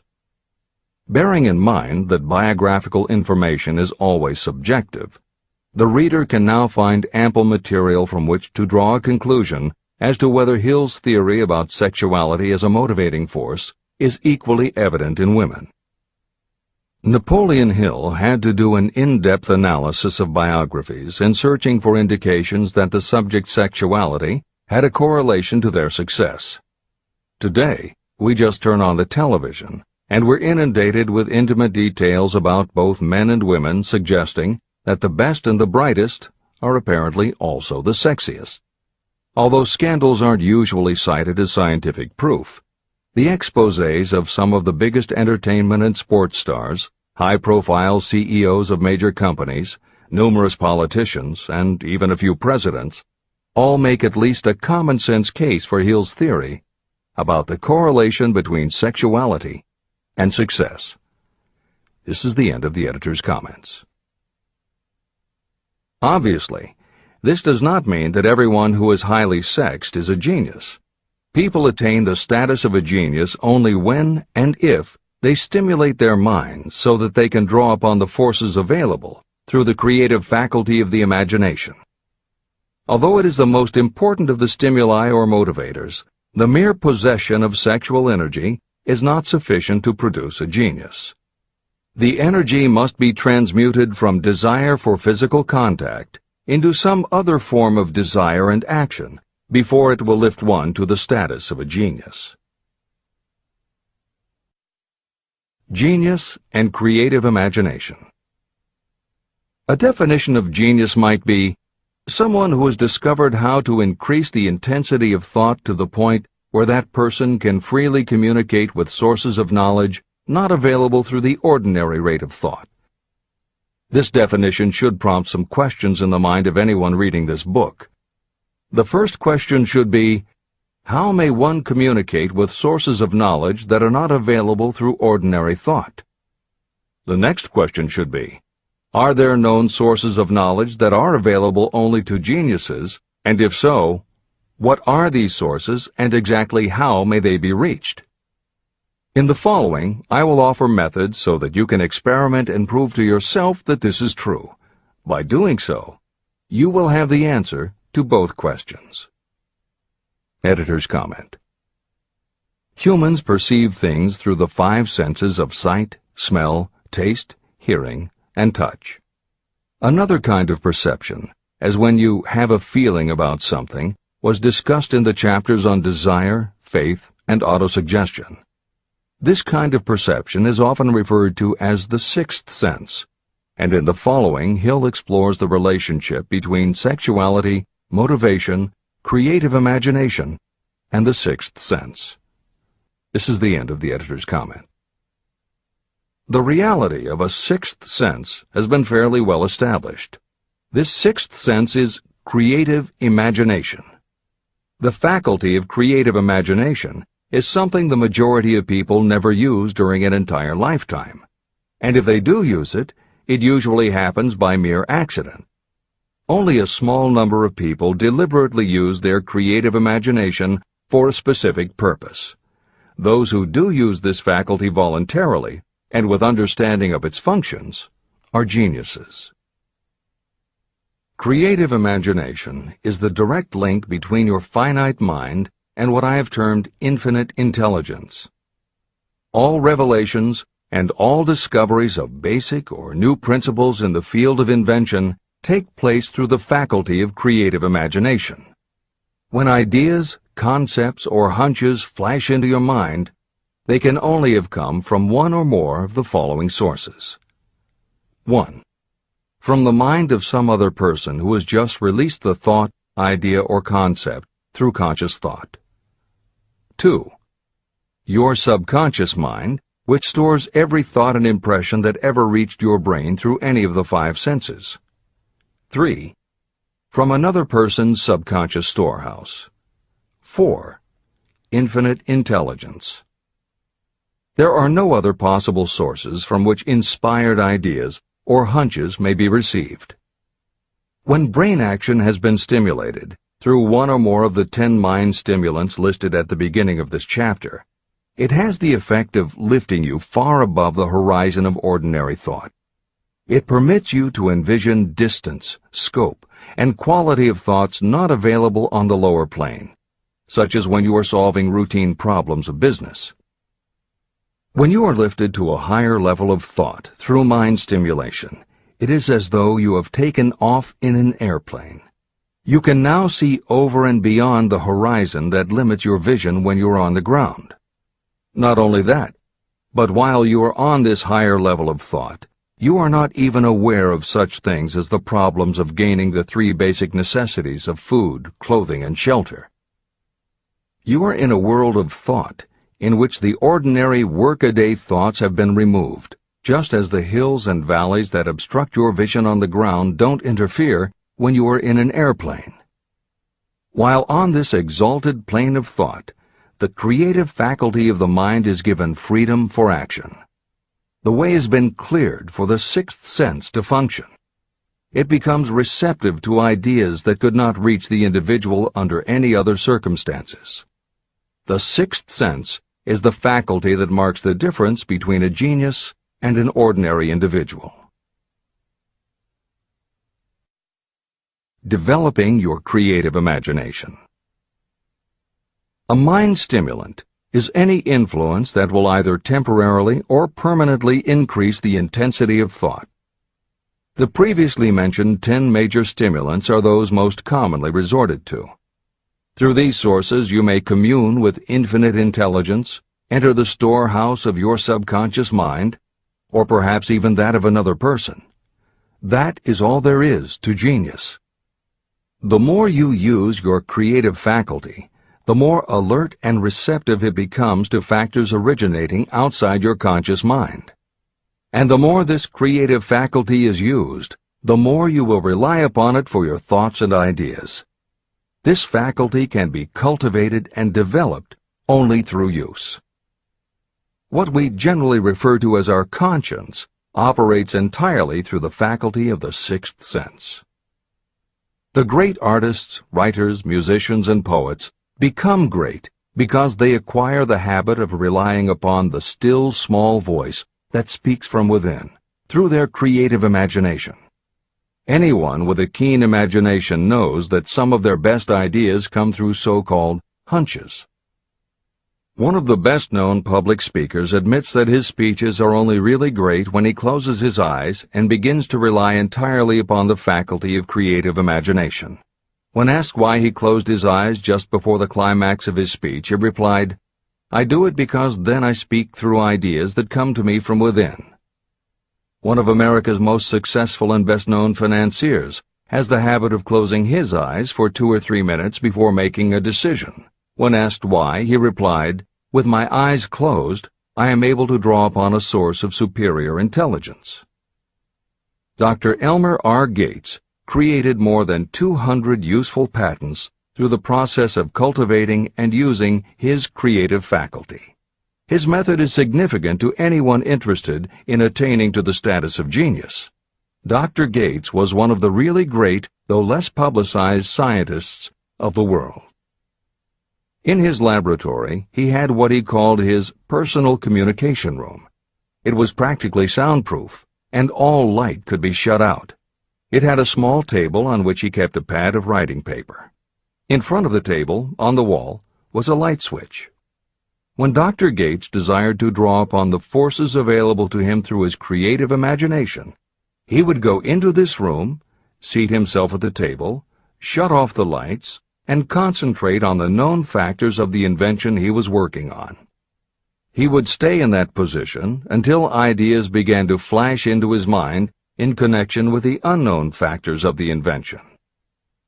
On one occasion, ideas came through so fast that he was forced to write for almost 3 hours. When the thoughts stopped flowing, he examined his notes and found they contained a minute description of principles that had no parallel in the known data of the scientific world. Moreover, the answer to his problem was right there in those notes. Dr. Gates earned his living by sitting for ideas. He did it for individuals and corporations, and some of the most sensible people and largest traditional corporations in America paid him to do it. The part of your mind that you generally use for reasoning may be faulty, because it is largely guided by your accumulated experience. Not all knowledge that you have learned through experience is accurate. Many times your creative ideas are much more reliable because they come from sources that are more reliable than those available to the reasoning faculty of the mind. Methods used by geniuses are available to you.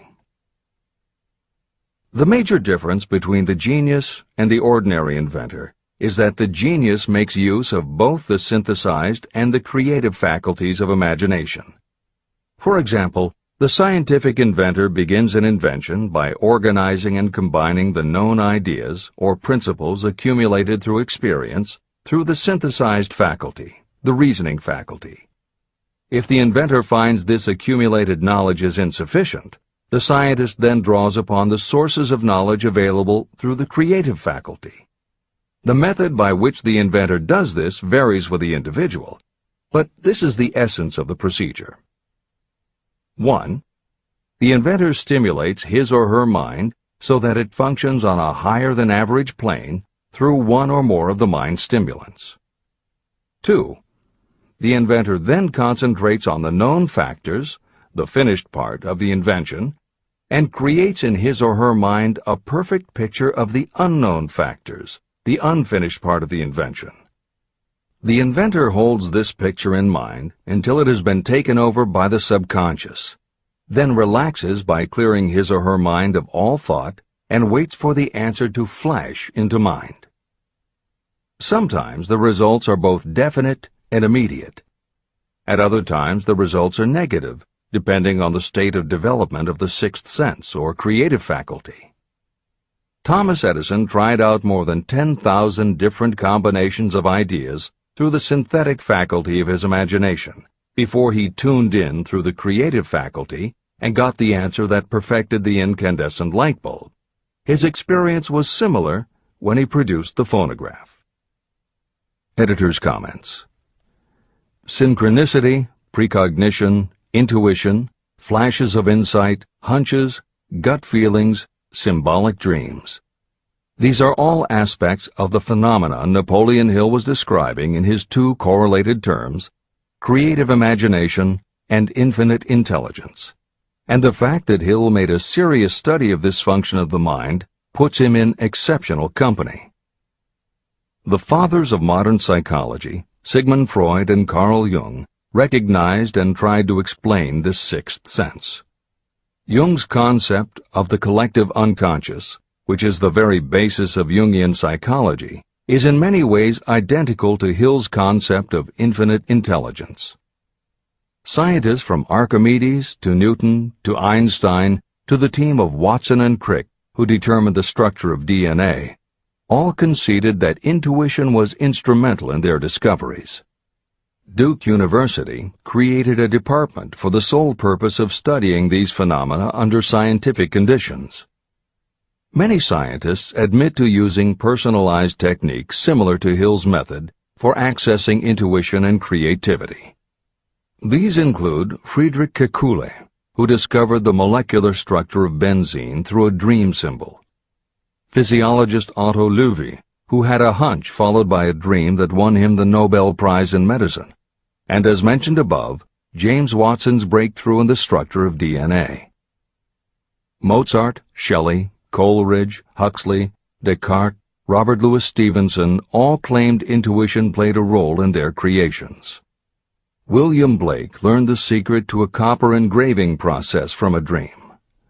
British Prime Minister Winston Churchill firmly believed a premonition saved him from being killed by a bomb during the Blitz of London.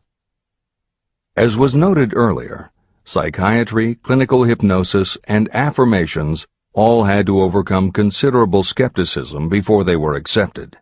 That is also true of those phenomena Hill terms infinite intelligence. However, in the 1970s and 80s, the public's interest was piqued by well-researched books such as The Intuitive Edge by Philip Goldberg, Creative Dreaming by Patricia Garfield, and The Right Brain Experience by Mary Lee Zdenek. Though these anomalies of the mind still defy laboratory proof, contemporary researchers continue to publish tantalizing results. This is the end of the editorial comments. Nature has equipped the human brain and mind with internal stimulants that safely trigger the mind to tune in to fine and rare thoughts. No satisfactory substitute for nature's stimulants has ever been found. However, history is not lacking in examples of people who rose to the status of genius as the result of using artificial mind stimulants. Edgar Allan Poe wrote The Raven while under the influence of alcohol, dreaming dreams no mortal ever dared to dream before. Samuel Taylor Coleridge wrote Kubla Khan during an opium-induced dream, and Robert Burns wrote best when intoxicated. For auld lang syne, my dear, we'll take a cup of kindness yet for auld lang syne. It is true that these and others who are known as geniuses relied upon artificial mind stimulation.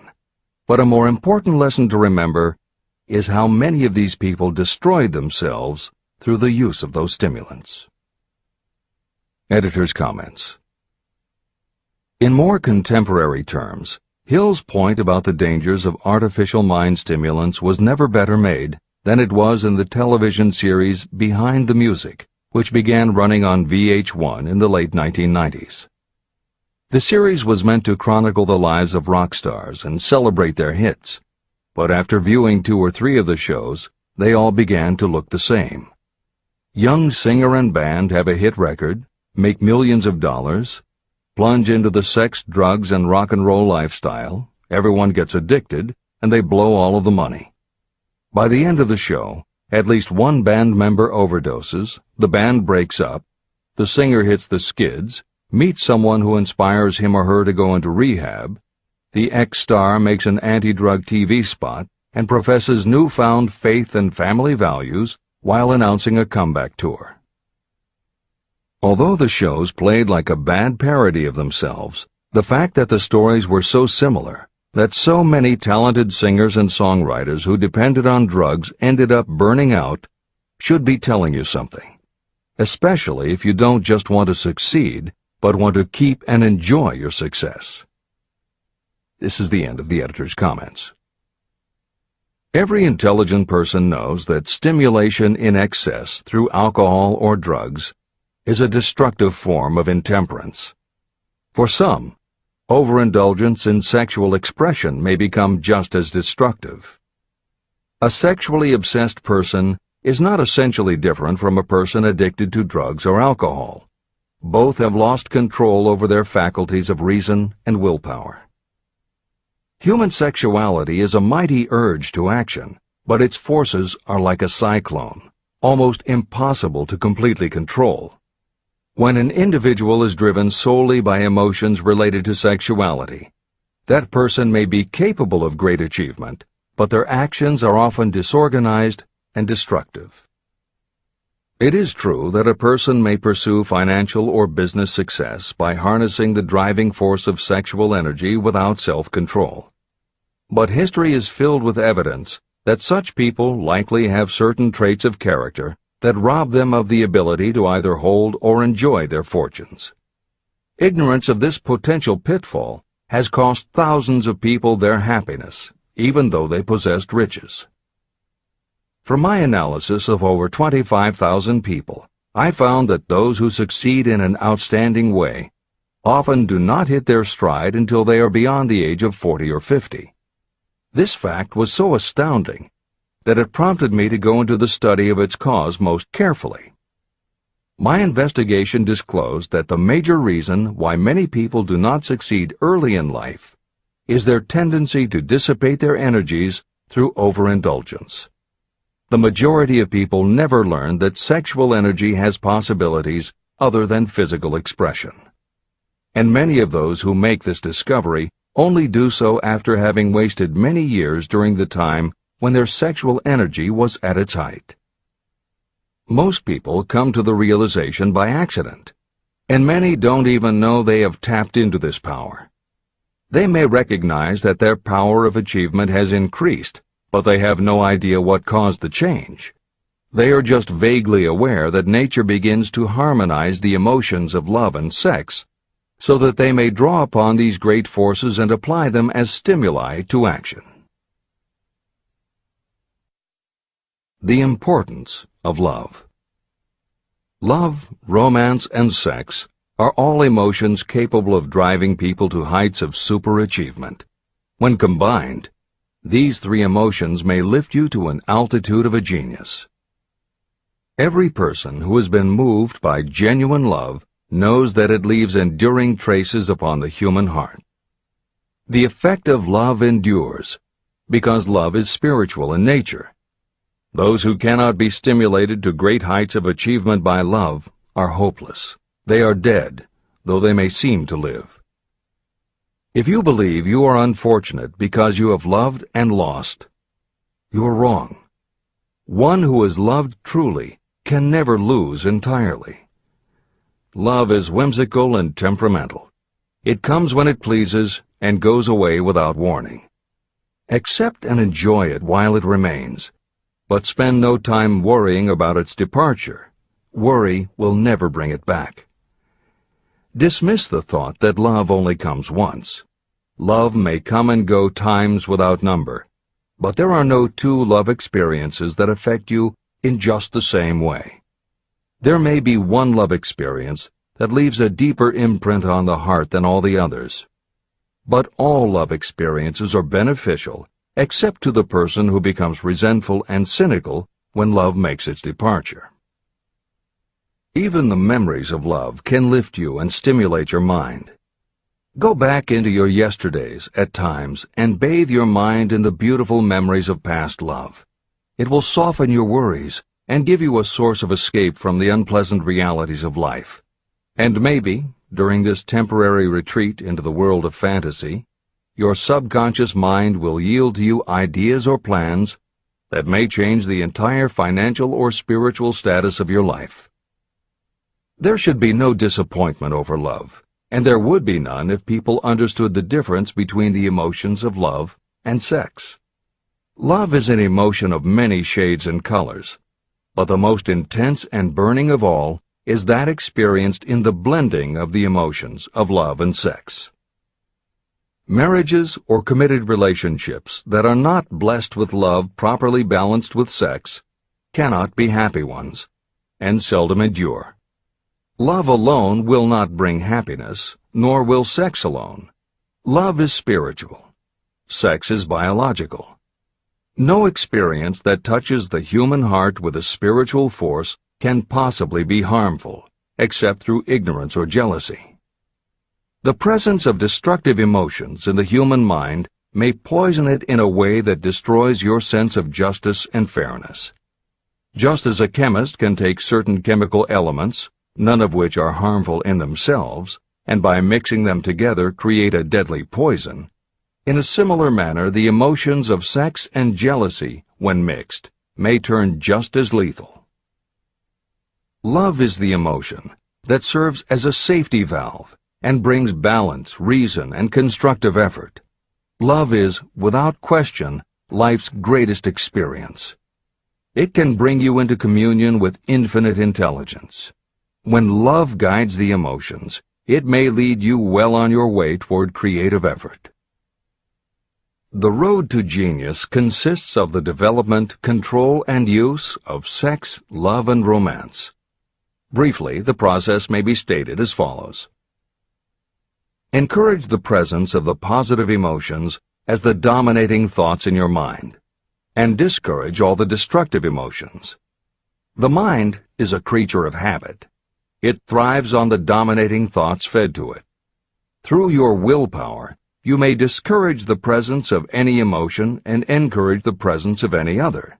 Control of your mind, through the power of your will, is not difficult. Control comes from persistence and habit. The secret of control lies in understanding the process of transmutation. When any negative emotion presents itself in your mind, it can be transmuted into a positive or constructive emotion by the simple procedure of changing your thoughts. There is no other road to genius than through voluntary self-effort. When the emotion of romance is added to those of love and sex, the obstructions between the finite mind and infinite intelligence are removed. Then, a genius has been born.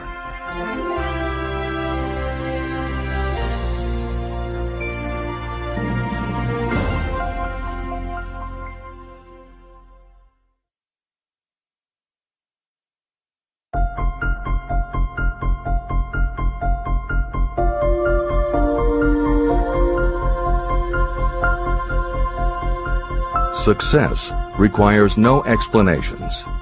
Failure permits no alibis. Chapter 13. The Subconscious Mind. The Connecting Link. The 11th step toward riches. The subconscious mind consists of a field of consciousness, in which every impulse of thought that reaches the conscious mind, through any of the five senses, is classified and recorded. The subconscious receives and files sense impressions or thoughts regardless of their nature. You can plant in your subconscious mind any plan, thought, or purpose that you desire to translate into its physical or monetary equivalent. Those desires that have been mixed with emotional feeling and faith in your ability are the ones that are strongest. Therefore, they are the first to which the subconscious responds. The subconscious mind works day and night, and in some way which is not fully understood, the subconscious seems able to draw upon the forces of infinite intelligence for the power to transmute your desires into their physical equivalent. And it does it in the most straightforward and practical way. You cannot entirely control your subconscious mind, but you can hand over to it any plan, desire, or purpose that you wish transformed into concrete form. Refer again to the instructions for using the subconscious mind in Chapter 5, Autosuggestion. Editor's comments. In the chapter on autosuggestion, the four primary methods for planting and reinforcing suggestions in your subconscious are: 1. The formulation and writing out of your desire. 2. The repetition of positive affirmations. 3. The creative visualization of your goal. And 4. By acting as though the goal is already yours.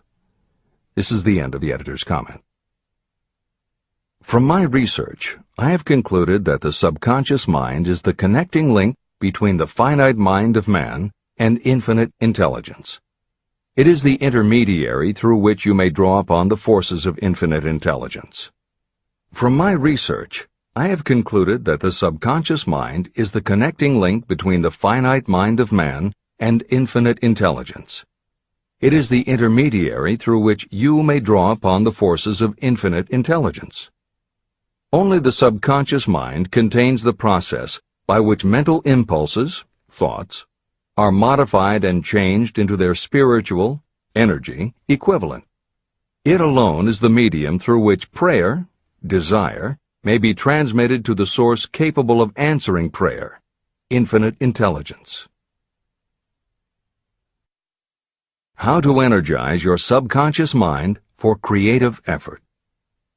The possibilities of what you can do when you connect creative effort with the subconscious mind are stupendous. They inspire me with awe.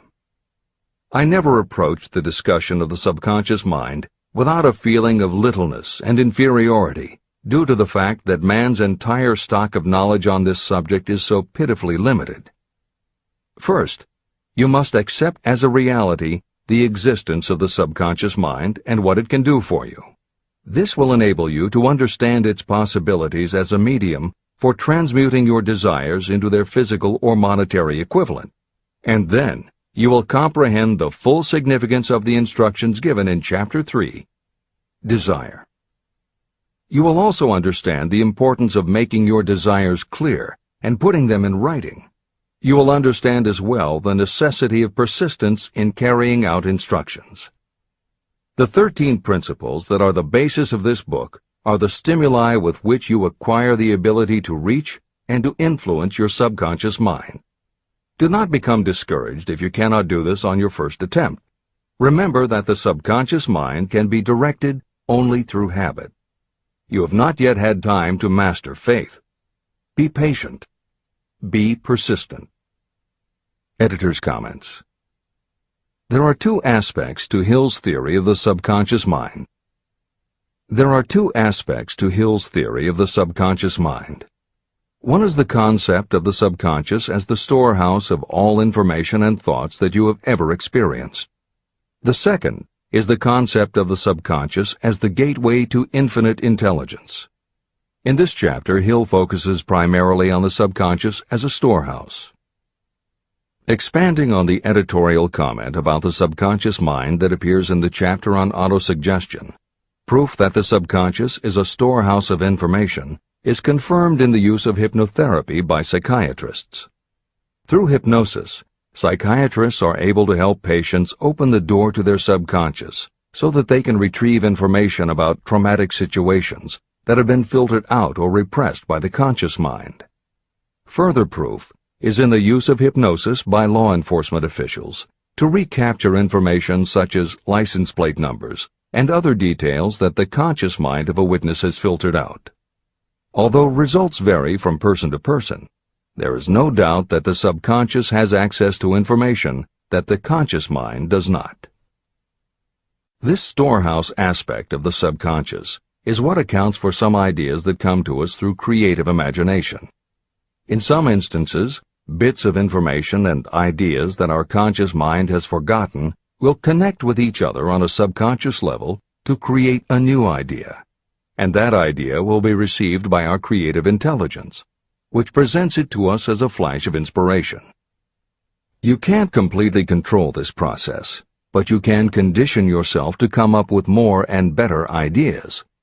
It is a fact that a traumatic experience, the result of which creates a strongly planted idea, can influence the way a person thinks and acts.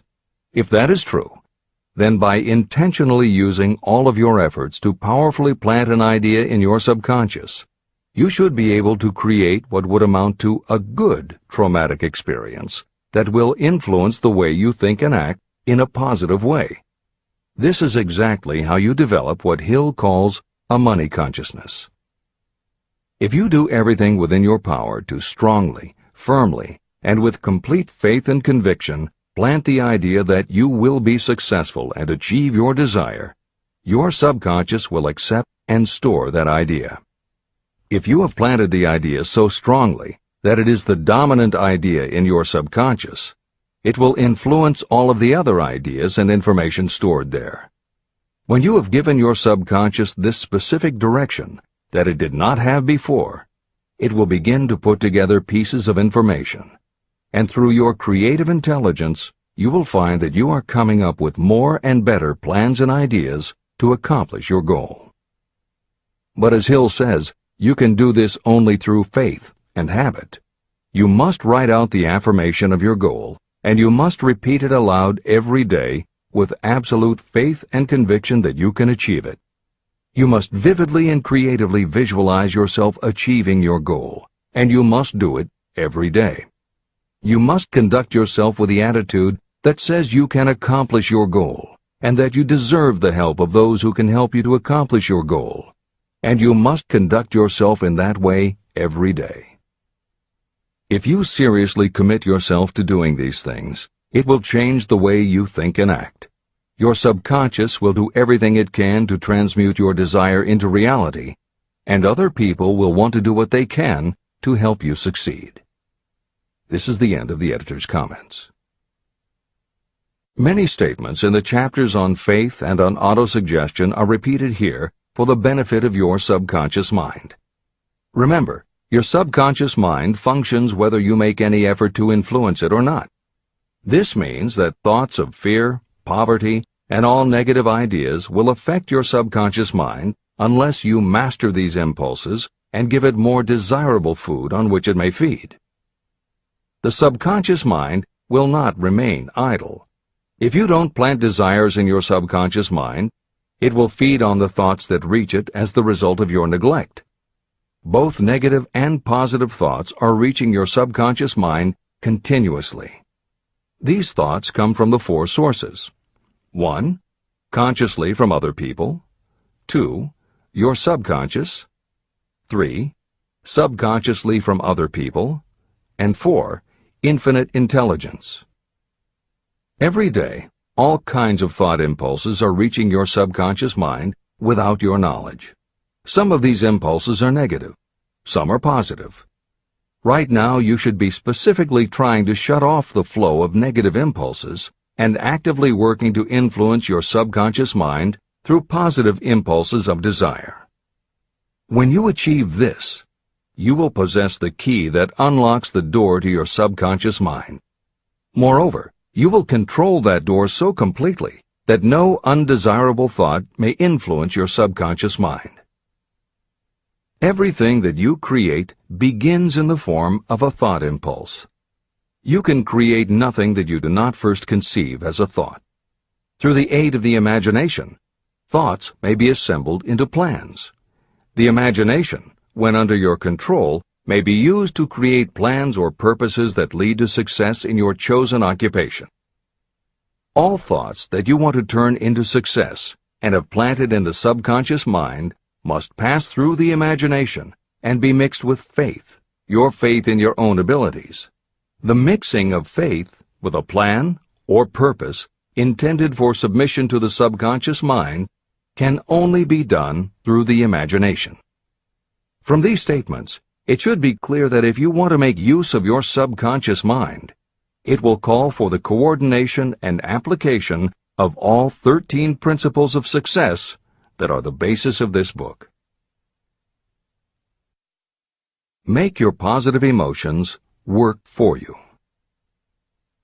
The subconscious mind is more susceptible to influence by thought mixed with feeling or emotion than it is by thoughts originating solely in the reasoning portion of the mind. In fact, there is much evidence to support the theory that only emotionalized thoughts have any real influence on the subconscious mind. It is a fact that emotions or feelings rule the majority of people. If it is true that the subconscious mind responds better and faster to thoughts that are well mixed with emotion, it is essential to become familiar with the more important of the emotions. There are 7 major positive emotions and 7 major negative emotions. The negatives get into your thoughts naturally and go directly to your subconscious without any help from you. The positive emotions must be injected by you through the principle of autosuggestion into the thought impulse that you wish to pass on to your subconscious mind. These emotions or feeling impulses may be likened to yeast in a loaf of bread. They are the action element which transforms thought impulses from the passive to the active state. That is why thought impulses that have been well mixed with emotion are acted upon more readily than thought impulses originating in cold reason. Editor's comments. W. Clement Stone, Napoleon Hill's friend, mentor, and business partner, arranged for the publication of many of Napoleon Hill's later writings. The following is adapted from material that appears in 2 of these books, Napoleon Hill's Keys to Success and Believe and Achieve. Enthusiasm is a positive mental attitude, an internal impelling force of intense emotion, a power compelling creation or expression. Being enthusiastic is an impelling external expression of action. When you act enthusiastically, you accentuate the power of suggestion and autosuggestion. The sales manager, public speaker, minister, lawyer, teacher, or executive who acts enthusiastic by speaking in an enthusiastic, sincere manner develops genuine enthusiasm. If you act enthusiastic, your emotions will follow. By filling your conscious mind with enthusiasm, you also impress upon your subconscious mind that your burning obsession and your plan for obtaining it are certain things. Then, if your conscious enthusiasm dims, your subconscious will be there, full of images of your success to help you stoke your conscious fires of enthusiasm once again. This is the end of the editor's comments. You are preparing yourself to influence and control the inner audience of your subconscious mind in order to hand over to it the desire for money, which you wish transmuted into its physical, monetary equivalent. It is essential, therefore, that you understand the method of approach to this inner audience. You must speak its language. It understands best the language of emotion or feeling. Following are the 7 major positive emotions and the 7 major negative emotions. I am listing them here so that you may draw upon the positives and avoid the negatives when giving instructions to your subconscious mind. The 7 major positive emotions. The emotion of desire, the emotion of faith, the emotion of love, the emotion of sex, the emotion of enthusiasm, the emotion of romance, the emotion of hope. There are other positive emotions, but these are the 7 most powerful and the ones most commonly used in creative effort. Master these 7 emotions. They can be mastered only by use, and the other positive emotions will be at your command when you need them. Remember that you are studying a book that is intended to help you develop a money consciousness by filling your mind with positive emotions. The 7 major negative emotions to be avoided. The emotion of fear, the emotion of jealousy, the emotion of hatred, the emotion of revenge, the emotion of greed, the emotion of superstition, the emotion of anger. Positive and negative emotions cannot occupy the mind at the same time. One or the other must dominate. It is your responsibility to make sure that positive emotions constitute the dominating influence of your mind. That is where the law of habit will help you. Form the habit of applying and using the positive emotions. Eventually, they will dominate your mind so completely that the negatives cannot enter it. Only by following these instructions literally and continuously can you gain control over your subconscious mind. The presence of a single negative in your conscious mind is sufficient to destroy all chances of constructive aid from your subconscious mind. Editor's comments. Napoleon Hill's concern about the susceptibility of the subconscious mind to negative thoughts, emotions, and comments is well known to professionals who work with these techniques. In clinical hypnotherapy, there is an axiom referred to as the law of reversed effect, which states that whenever there is a conflict between imagination and willpower, the imagination wins. When you attempt to plant an idea, if the subconscious already harbors a negative, trying to force the new idea has the reverse effect, because the subconscious becomes obsessed with defending its established negative idea. And the harder you try to do something, the more the subconscious resists, and the more difficult it becomes. Even the use of the word try is warned against, because it gives the suggestion to the subconscious of a preconceived failure. The concept of trying implies an ongoing effort. You don't want to try. You want to succeed. If you ask your subconscious to help you try, it may do just that. It may help you try, but it will prevent you from succeeding. Because if you did succeed, then it could no longer help you try, which is what you asked it to do. The cautionary note about using the word try is just one example of the care that should be taken when formulating affirmations and using autosuggestion. The following are some other rules of thumb that most modern experts agree on. 1.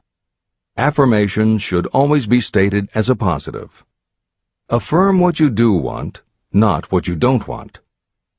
2. Affirmations work best when they are short and very clear about a single desired goal. Take the time to write, rewrite, and polish your affirmation until you can express your desire in a short statement of precise and well-chosen words. 3. Affirmations should be specific about the desired goal, but not about how to accomplish it. Your subconscious knows better than you what it can do and how it can do it. 4. Do not make unreasonable time demands.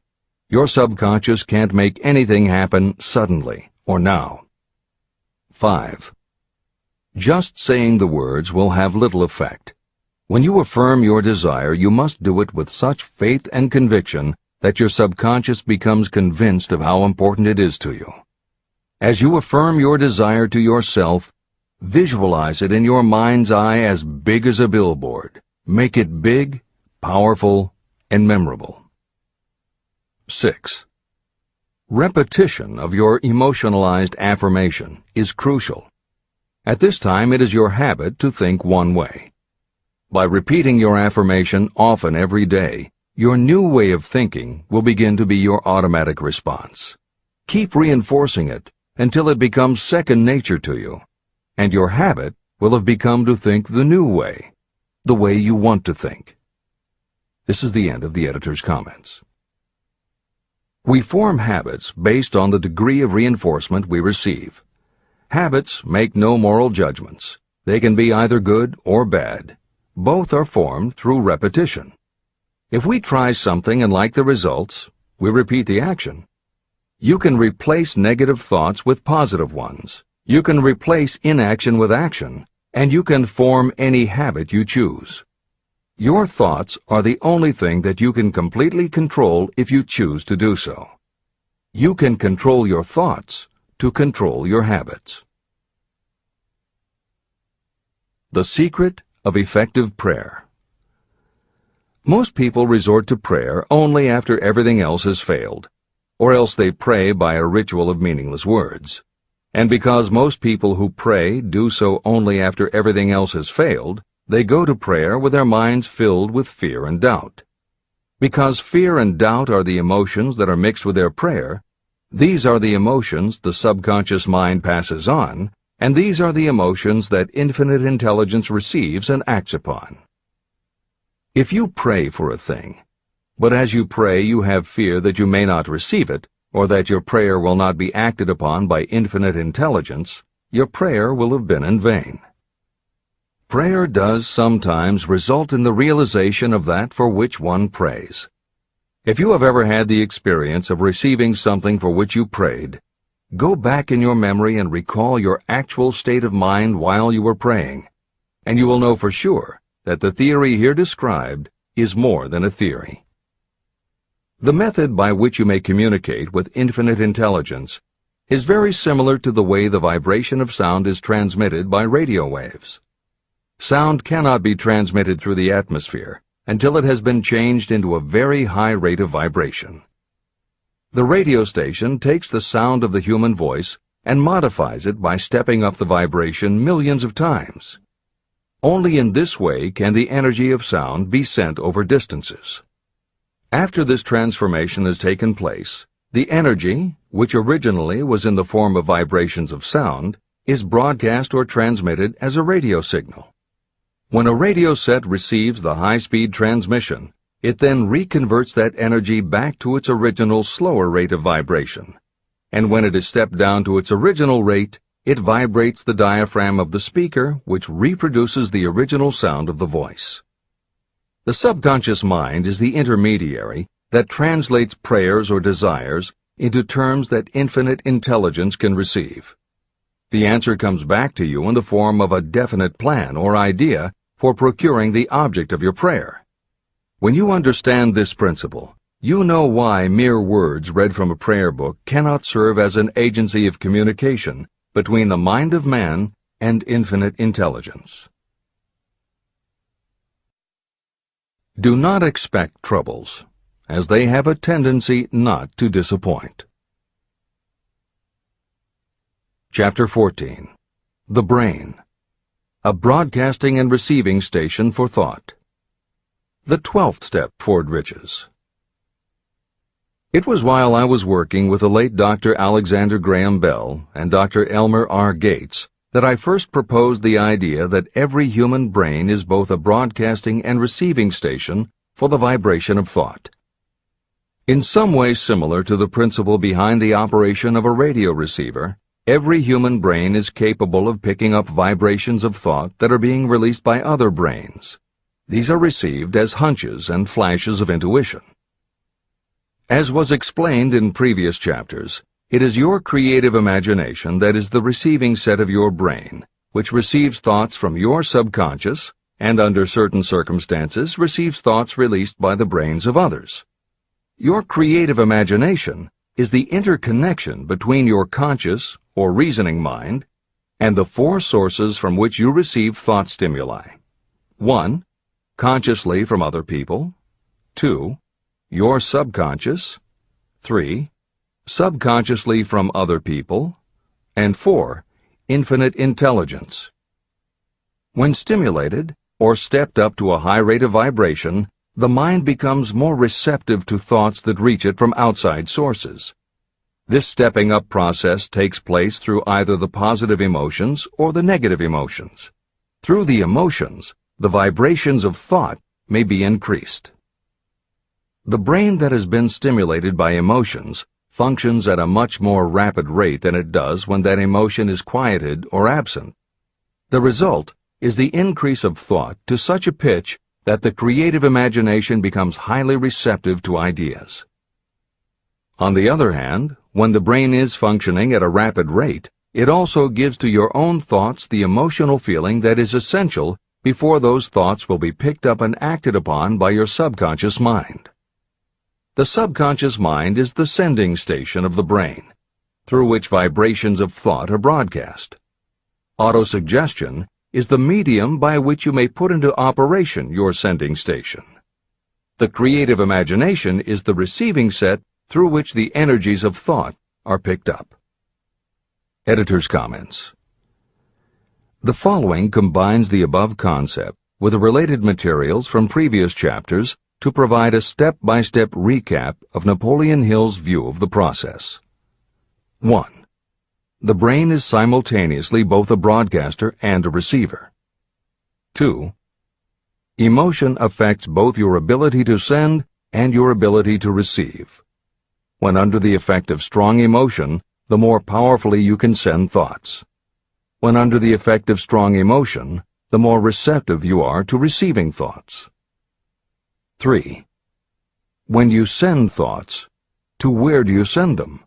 You send them to your subconscious by using autosuggestion. 4. When you receive thoughts, where do they come from?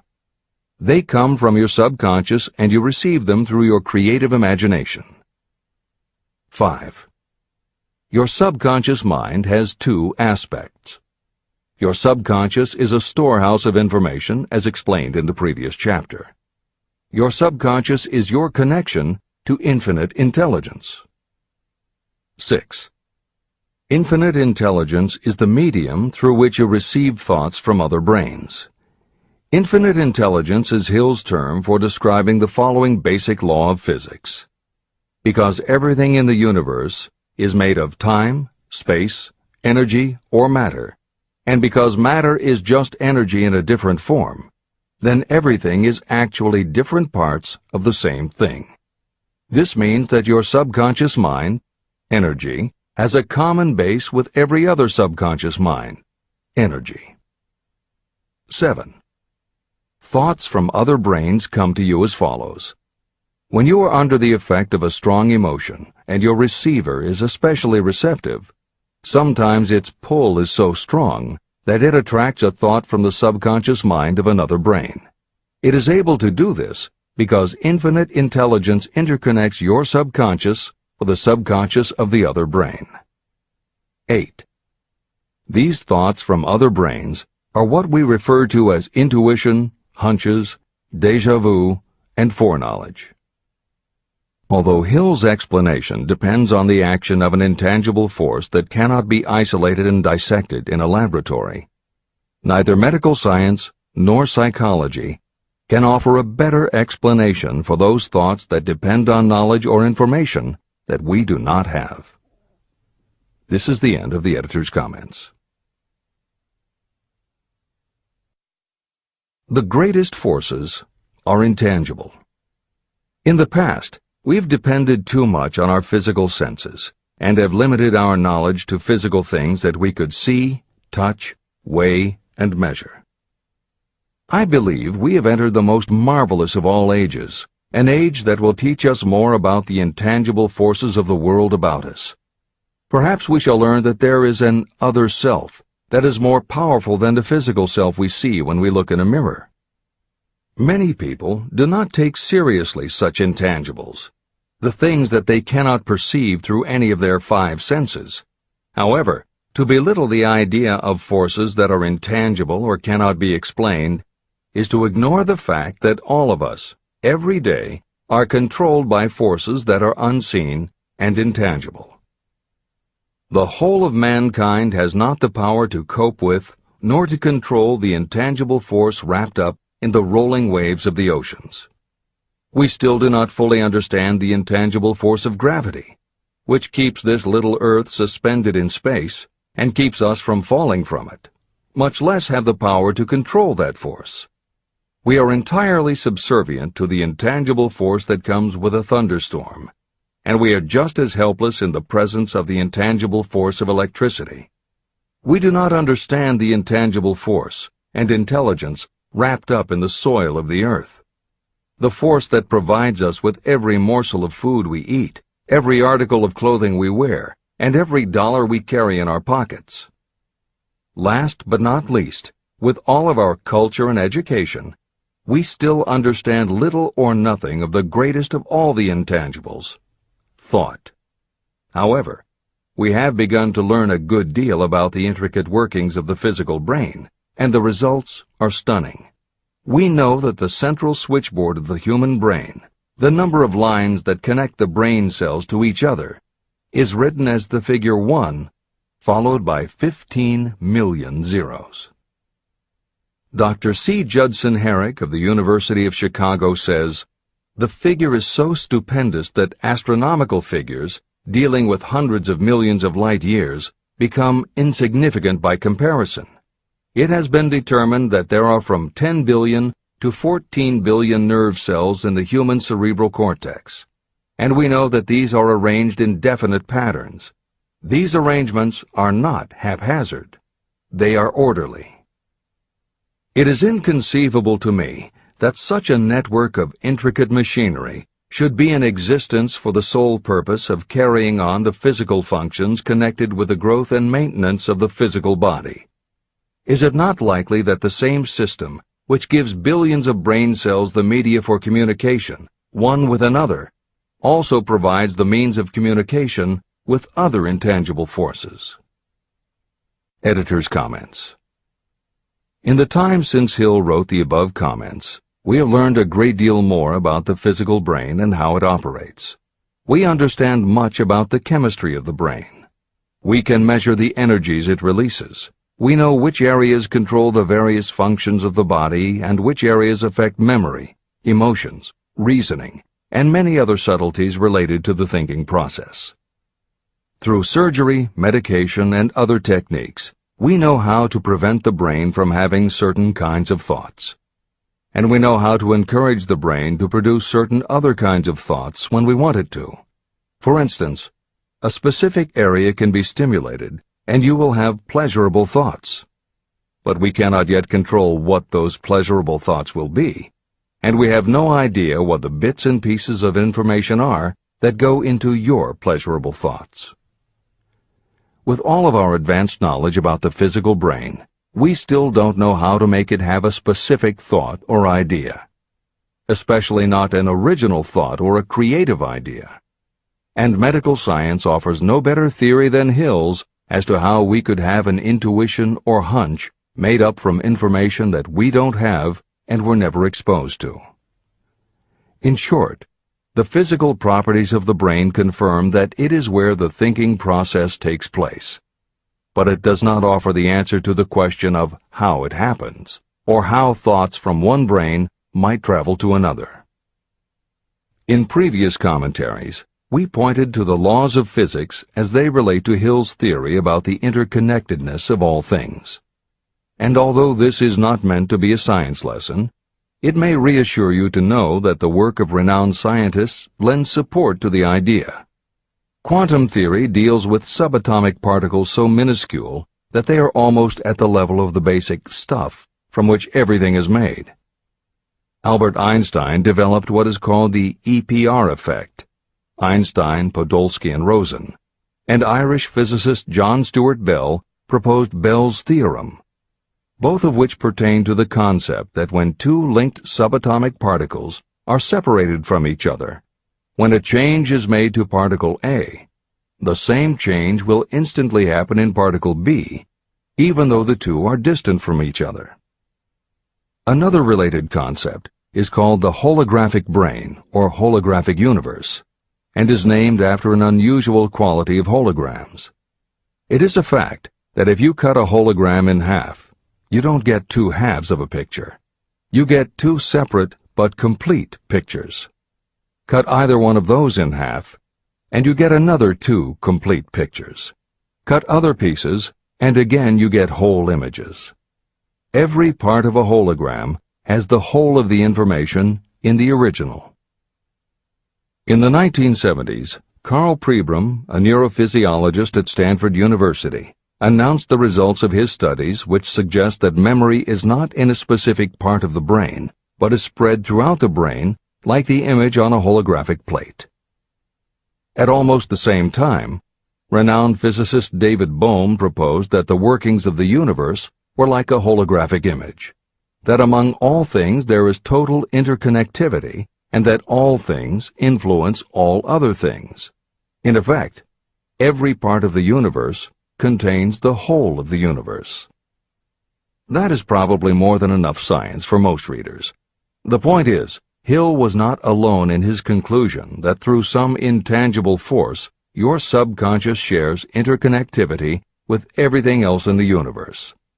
Previously, the example was given of the folds and bumps in a tablecloth, all being different, but all still tablecloth. Here is another way to envision the intangible interconnection of all things. Suppose you were to drill 5 holes in a wall, and have someone outside the room put their fingers and thumb through the holes and wiggle them. If you then bring into your room someone who only believes in tangible things that he or she can see, that person will see 5 separate objects that can move independently of each other. You may tell the person that behind the wall the objects are connected and all part of the same hand, but because they cannot see the connection and disbelieve anything they don't understand, the person will not be convinced. Neither modern medicine, nor psychiatry, nor technology can yet conclusively show us behind the wall. But the fact remains, we have all had a hunch about somebody, and it turns out to be right. A premonition that something will happen, and it does. Or a feeling that something isn't right with someone who is not there with you, and it turns out to be true. How does this information come to us? As mentioned previously, psychologist Carl Jung called the intangible connection the collective unconscious, also called universal subconscious. Others call it the totally unified theory, the great first cause, the universal mind, or spirit, and some see it as another way of describing God. Napoleon Hill calls it infinite intelligence and offers a common-sense explanation that allows you to work with a phenomenon, even if it is not completely understood. And that, after all, is what Hill was aiming for, to give you a way to access intangible forces that will help you turn your desire into reality. This is the end of the editor's comments. After this book had been written, just before the manuscript went to the publisher, the New York Times published an editorial showing that at least one great university and one intelligent investigator in the field of mental phenomena are carrying on an organized research through which conclusions have been reached that parallel many of those described in this and the following chapter. The editorial briefly analyzed the work carried on by Dr. J.B. Rhine and his associates at Duke University. From the New York Times. What is telepathy? A month ago, we cited on this page some of the remarkable results achieved by Professor Rhine and his associates in Duke University from more than 100,000 tests to determine the existence of telepathy and clairvoyance. These results were summarized in the first two articles in Harper's Magazine. In the second, which has now appeared, the author, E.H. Wright, attempts to summarize what has been learned, or what it seems reasonable to infer, regarding the exact nature of these extrasensory modes of perception. The actual existence of telepathy and clairvoyance now seems to some scientists enormously probable as the result of Rhine's experiments. Various percipients were asked to name as many cards in a special pack as they could without looking at them and without other sensory access to them. About a score of men and women were discovered who could regularly name so many of the cards correctly that there was not one chance in many a million of their having done their feats by luck or accident. But how did they do them? These powers, assuming that they exist, do not seem to be sensory. There is no known organ for them. The experiments work just as well at distances of several hundred miles as they did in the same room. These facts also dispose, in Mr. Wright's opinion, of the attempt to explain telepathy or clairvoyance through any physical theory of radiation. All known forms of radiant energy decline inversely as the square of the distance traversed. Telepathy and clairvoyance do not. But they do vary through physical cause, as our other mental powers do. Contrary to widespread opinion, they do not improve when the percipient is asleep or half asleep, but on the contrary, when he is most wide awake and alert. Rhine discovered that a narcotic will invariably lower a percipient score, while a stimulant will always send it higher. The most reliable performer apparently cannot make a good score unless he tries to do his best. One conclusion that Wright draws with some confidence is that telepathy and clairvoyance are really one and the same gift. That is, the faculty that sees a card face down on a table seems to be exactly the same one that reads a thought residing only in another mind. There are several grounds for believing this. So far, the two gifts have been found in every person who has either of them. If you have the abilities, both seem to be of equal strength. Screens, walls, distances have no effect at all on either. Wright expresses his hunch that other extrasensory experiences, such as prophetic dreams, premonitions of disaster, and the like, may also prove to be part of the same faculty. The reader is not asked to accept any of these conclusions, but the evidence that Rhine has piled up must remain impressive. In 1927, Dr. J.B. Rhine and his wife, Dr. Louisa E. Rhine, joined Professor William McDougall, chairman of the psychology department at Duke University, to create a lab that would apply strict scientific procedures to the study of psychic phenomena.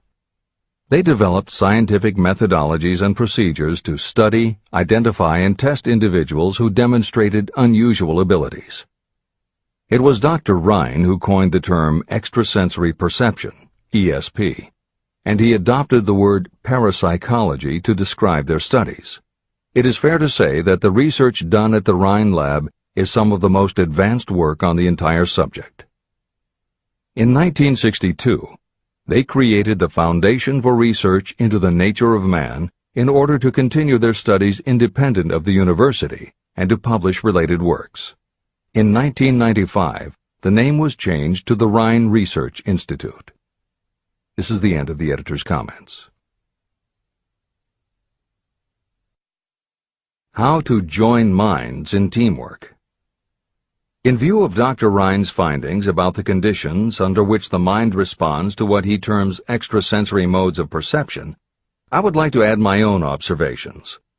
My associates and I have discovered what we believe to be the ideal conditions under which the mind can be stimulated so that this sixth sense can be made to function in a practical way. To begin with, I should explain that there is a close working alliance between myself and two members of my staff. Through experimentation and practice, we have discovered how to stimulate our minds so that we can, by a process of blending our three minds into one, find the solution to a great variety of problems that are submitted by my clients. The procedure is very simple. We sit down at a conference table, clearly state the nature of the problem we have under consideration, Then begin discussing it. Each contributes whatever thoughts may occur by applying the principle used in connection with the invisible counselors described in the next chapter. The strange thing about this method of mind stimulation is that it places each participant in communication with unknown sources of knowledge definitely outside their own experience. If you understand the principle described in the chapter on the mastermind, you of course recognize the round table as being a practical application of the mastermind. This method of mind stimulation, through the discussion of definite subjects between three people, illustrates the simplest and most practical use of the mastermind. When you tap into the power of your mastermind group, you will find that the more you work together, the more each member will learn to anticipate the ideas of others and to connect immediately with their intense enthusiasm and inspiration. You cannot completely control this process, but the more you use it, the more it will come into play.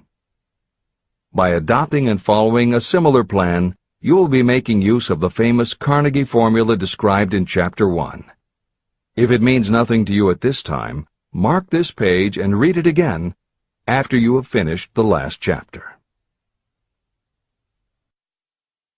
Great achievement is usually born of great sacrifice and is never the result of selfishness. Chapter 15. The Sixth Sense. The Door to the Temple of Wisdom. The 13th Step Toward Riches. The 13th principle is known as the Sixth Sense, through which infinite intelligence may and will communicate voluntarily without any effort from or demands by the individual. This principle is the apex of the philosophy of success. It can be assimilated, understood, and applied only by first mastering the other 12 principles. The sixth sense is that portion of the subconscious mind that has been referred to as the creative imagination. It has also been referred to as the receiving set through which ideas, plans, and thoughts flash into the mind. The flashes are sometimes called hunches or inspirations. The sixth sense defies description. It cannot be described to a person who has not mastered the other principles of this philosophy, because such a person has no knowledge and no experience with which the sixth sense may be compared. After you have mastered the principles in this book, you will be prepared to accept as truth a statement that may otherwise be incredible to you. Through the sixth sense, you will be warned of impending dangers in time to avoid them and notified of opportunities in time to embrace them. As you develop your sixth sense, it is almost as though a guardian angel comes to you to be of help and assistance, a guardian angel who will open to you at all times the door to the Temple of Wisdom. Miracles of the Sixth Sense. I am not a believer in, nor an advocate of, miracles, for the simple reason that I have enough knowledge of nature to understand that nature never deviates from her established laws. However, I believe that some of nature's laws are so incomprehensible that they produce what appear to be miracles. The sixth sense comes as near to being a miracle as anything I have ever experienced. This much I do know, that there is a power, or a first cause, or an intelligence which permeates every atom of matter and embraces every unit of energy perceptible to man. I know that this infinite intelligence is the thing that converts acorns into oak trees, causes water to flow downhill in response to the law of gravity, follows night with day and winter with summer, each maintaining its proper place and relationship to the other. Through the philosophy explained in this book, this intelligence can help turn your desires into concrete or material form. I know this because I have experimented with it, and I have experienced it. Step by step through the preceding chapters, you have been led to this, the last principle. If you have mastered each of the preceding principles, you are now prepared to accept, without being skeptical, the extraordinary claims made here. If you have not mastered the other principles, you must do so before you may determine definitely whether or not the claims made in this chapter are fact or fiction.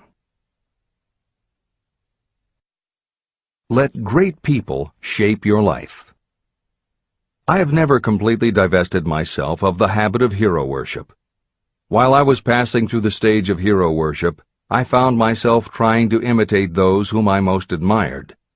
My experience has taught me that the next best thing to being truly great is to emulate the great, to try to act like them, be like them, and feel like them as much as I could. I discovered that the faith with which I tried to imitate my idols gave me great capacity to do so quite successfully. Long before I had ever written a line for publication or delivered a speech in public, I followed the habit of reshaping my own character by trying to imitate the 9 men whose lives and life works had been most impressive to me. These 9 men were Emerson, Paine, Edison, Darwin, Lincoln, Burbank, Napoleon, Ford, and Carnegie. Every night, over a long period of years, I held an imaginary council meeting with this group, whom I called my invisible counselors. This is how I did it.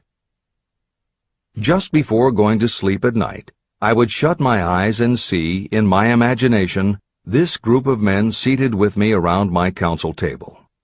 Here I had not only an opportunity to sit among those whom I considered to be great, but I actually dominated the group by serving as the chairman. I had a very definite purpose in using my imagination in this way. My purpose was to rebuild my own character, so it would become a composite of the characters of my imaginary counselors. Realizing that I had to overcome the handicap of being born and raised in an environment of ignorance and superstition, I deliberately assigned myself the task of voluntary rebirth through the method I have described above. Building character through autosuggestion. I knew, of course, that we all become what we are because of our dominating thoughts and desires. I knew that every deeply seated desire causes a person to find a way to turn that desire into reality. I knew that self-suggestion is a powerful factor in building character. In fact, it is the sole principle through which character is built.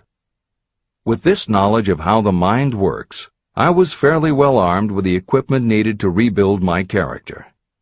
In these imaginary council meetings, I called on my cabinet members for the knowledge I wished each to contribute. I would even speak out loud to each of them as follows.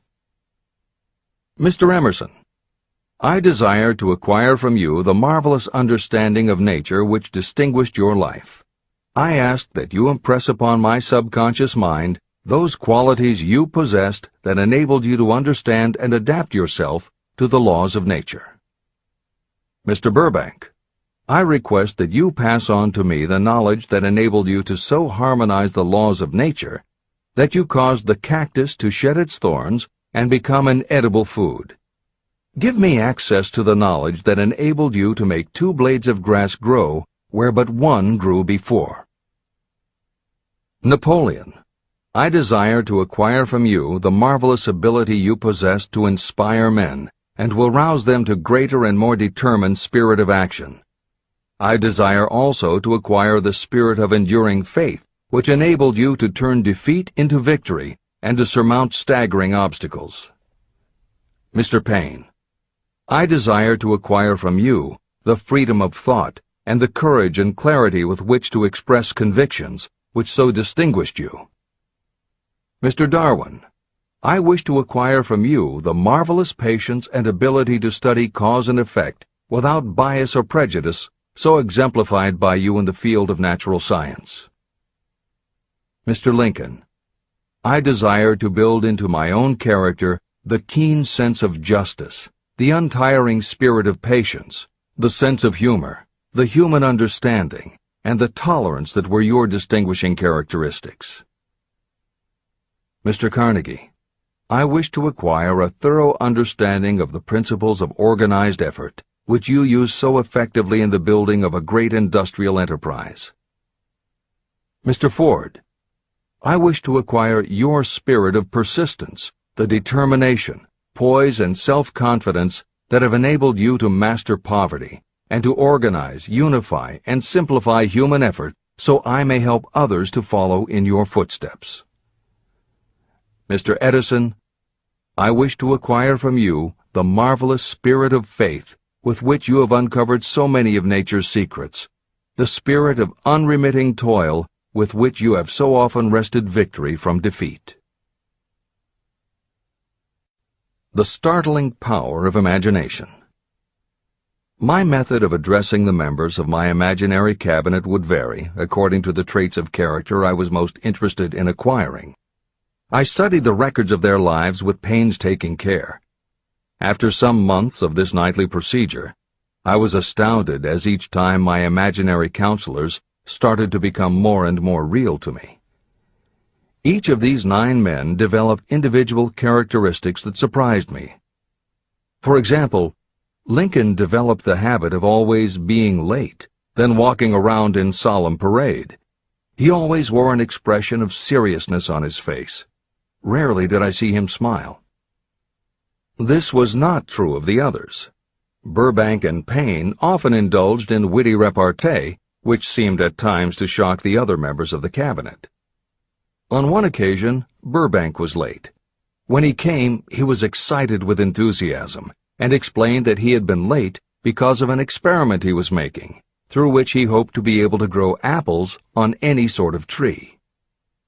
Payne chided him by reminding him that it was an apple that started all the trouble between man and woman.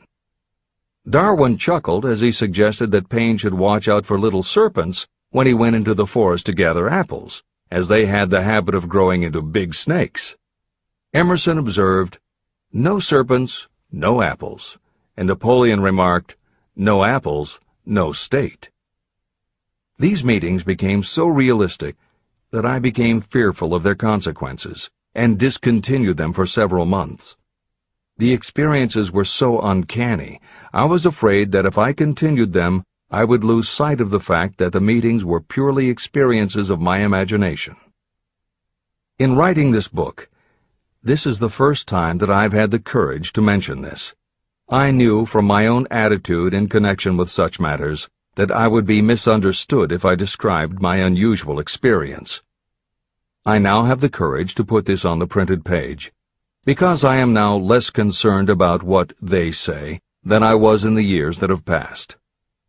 While the members of my cabinet may be purely fictional, and the meetings existed only in my own imagination, they have led me into glorious paths of adventure, rekindled my appreciation of true greatness, encouraged my creativity, and inspired me to be honest and bold in expressing my thoughts.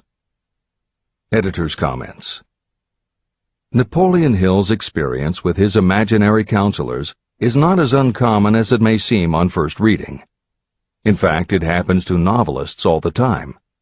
As an author proceeds with the writing of a book, there will come a point when the characters in the novel become so well defined in the author's mind that the personalities of the characters themselves begin to suggest plot points and dialogue that the author never planned. Often the thoughts that come to the author when he or she is in the character are completely original, and in real life would never have occurred to the author. Psychiatrists, therapists, and motivational experts also use this phenomenon when they work with role-playing. The usual procedure is to ask 2 people to act out a scenario as if they were in each other's shoes. If this is done in a situation where the participants do not feel embarrassed or self-conscious, and if the people will allow themselves to become submerged and seriously try to become the other person, the results can be stunning. Depending on the faith with which you approach it, you can get not just a general sense of what the other person is going through, but also have flashes of insight, actually feel what the other person feels, and gain a real understanding about the reactions or motivations of others. Why it works is just as much a mystery as why you get hunches. It may be simply that when your imagination creates a character, it doesn't give the character inhibitions, so when you think through the character, your mind is less restricted. Regardless, the fact is that by using your imagination to project yourself into other characters, you can open yourself to ideas that you don't normally have access to, and you can use this mental phenomenon as one of the tools that will help you turn your desire into success. This is the end of the editor's comments. Tapping the source of inspiration. Somewhere in the cell structure of the brain is something that receives the vibrations of thought ordinarily called hunches. So far, science has not discovered where this sixth sense is located, but this is not important. The fact remains that human beings do receive accurate knowledge through sources other than the physical senses. Generally, such knowledge is received when the mind is under the influence of extraordinary stimulation. Any emergency that arouses the emotions and causes the heart to beat more rapidly may bring the sixth sense into action. Anyone who has experienced a near accident while driving knows that the sixth sense often comes to your rescue and by split seconds helps to avoid the accident. I mention this as background to the following statement of fact. On many occasions when I have faced emergencies, some of them so grave that my life was in jeopardy, I have been miraculously guided past these difficulties through the influence of my invisible counselors.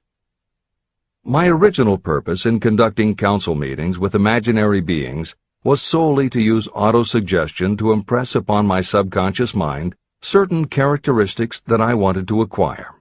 In more recent years, my experimentation has taken on an entirely different trend. I now go to my imaginary counselors with every difficult problem that confronts me and my clients. During my meetings with these invisible counselors, I find my mind most receptive to ideas, thoughts, and knowledge that reach me through the sixth sense. The results are often astonishing, although I do not depend entirely on this form of counsel. The sixth sense is not something that one can take off and put on at will. Ability to use this great power comes slowly, through application of the other principles outlined in this book. No matter who you are, or what may have been your purpose in reading this book, you can profit by it even if you don't fully understand how or why the principle described in this chapter works. This is especially true if your major purpose is that of accumulation of money or other material things. This chapter on the sixth sense was written because the book is designed to present a complete philosophy by which individuals may unerringly guide themselves in attaining whatever they ask of life. The starting point of all achievement is desire. The finishing point is the kind of knowledge that leads to understanding. Understanding of yourself, understanding of others, understanding of the laws of nature, and the recognition and understanding of happiness. Full understanding of this comes only through familiarity with and use of the principle of the sixth sense. In reading this chapter, you may have found yourself lifted to a high level of mental stimulation. Splendid! Come back to this again a month from now, read it once more, and observe that your mind will soar to a still higher level of stimulation. Repeat this experience from time to time, giving no concern as to how much or how little you learn at the time. Eventually, you will find yourself in possession of a power that will enable you to throw off discouragement, master fear, overcome procrastination, and draw freely upon your imagination. Then you will have felt the touch of that unknown something that has been the moving spirit of every truly great thinker, leader, artist, musician, writer, or statesman. Then you will be in a position to transmute your desires into their physical or financial counterpart as easily as you may lie down and quit at the first sign of opposition.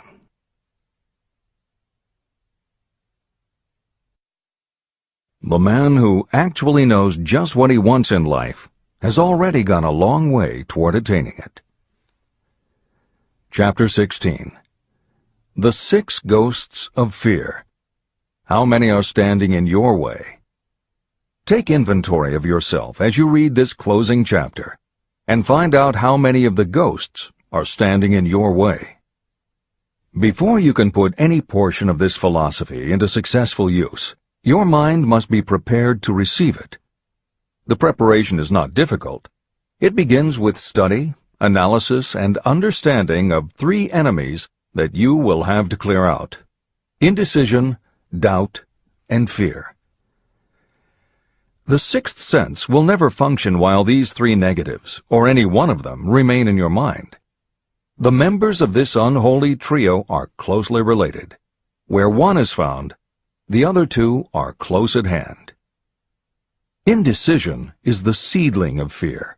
Remember this as you read. Indecision crystallizes into doubt. The two blend and become fear. The blending process often is slow. This is one reason why these three enemies are so dangerous. They germinate and grow without their presence being observed. The remainder of this chapter describes a state of mind that you must attain before the philosophy can be put into practical use. This chapter also analyzes a condition that has reduced huge numbers of people to poverty, and it states a truth that must be understood by all who accumulate riches, whether measured in terms of money or in terms of a state of mind that may be of far greater value than money. The purpose of this chapter is to turn the spotlight of attention on the cause and the cure of the 6 basic fears. Before you can master an enemy, you must know its name, its habits, and where to attack it. As you read, analyze yourself carefully and determine which, if any, of the 6 common fears have attached themselves to you. And keep in mind that sometimes they are hidden in the subconscious mind, where they are difficult to locate and still more difficult to eliminate. The 6 basic fears. There are 6 basic fears. At one time or another, every person suffers from some combination of these fears. Most people are fortunate if they do not suffer from the entire 6. Named in the order of their most common appearance, they are the fear of poverty, the fear of criticism, the fear of ill health, the fear of loss of love of someone, the fear of old age, and the fear of death. All other fears are of minor importance, and are in fact just variations on these 6. Fears are nothing more than states of mind. Your state of mind is subject to your control and direction. You can create nothing that you do not first conceive in the form of an impulse of thought. The following statement is of even greater importance. Thought impulses begin immediately to translate themselves into their physical equivalent, whether those thoughts are voluntary or involuntary. Even thought impulses that are picked up by mere chance, thoughts that have been released by other minds, may determine your financial, business, professional, or social destiny just as surely as the thoughts that you create by intent and design. This circumstance also explains why some people seem to be lucky, while others of equal or greater ability, training, experience, and brain capacity seem destined to have misfortune. The explanation is that you have the ability to completely control your own mind. With this control, you may open your mind to the thought impulses that are being released by other brains, or you can close the doors tightly and admit only thought impulses of your own choice. Nature has endowed human beings with absolute control over only one thing, and that one thing is thought. This fact, coupled with the additional fact that everything we create begins in the form of a thought, leads us very near to the principle by which fear may be mastered. If it is true that all thought has a tendency to clothe itself in its physical equivalent, and this is true beyond any reasonable room for doubt, it is equally true that thought impulses of fear and poverty cannot be translated into terms of courage and financial gain. The first basic fear. The fear of poverty. There can be no compromise between poverty and riches. The two roads that lead to poverty and riches travel in opposite directions. If you want riches, you must refuse to accept any circumstance that leads toward poverty.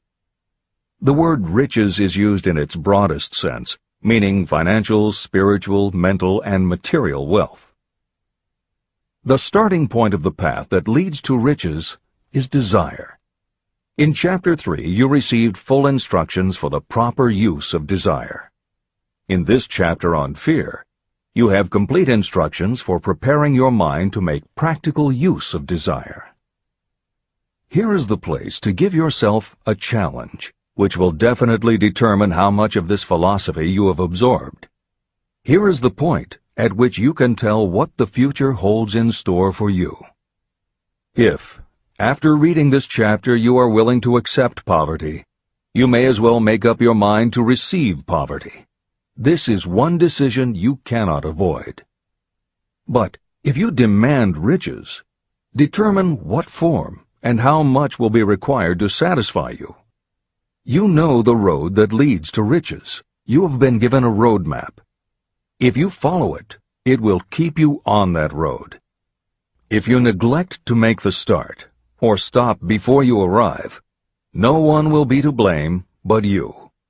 This responsibility is yours. No excuse will save you from accepting the responsibility if you now fail or refuse to demand riches of life. All you need is one thing. Incidentally, the only thing you can control, and that is a state of mind. A state of mind is something that is up to you. It cannot be purchased. It must be created.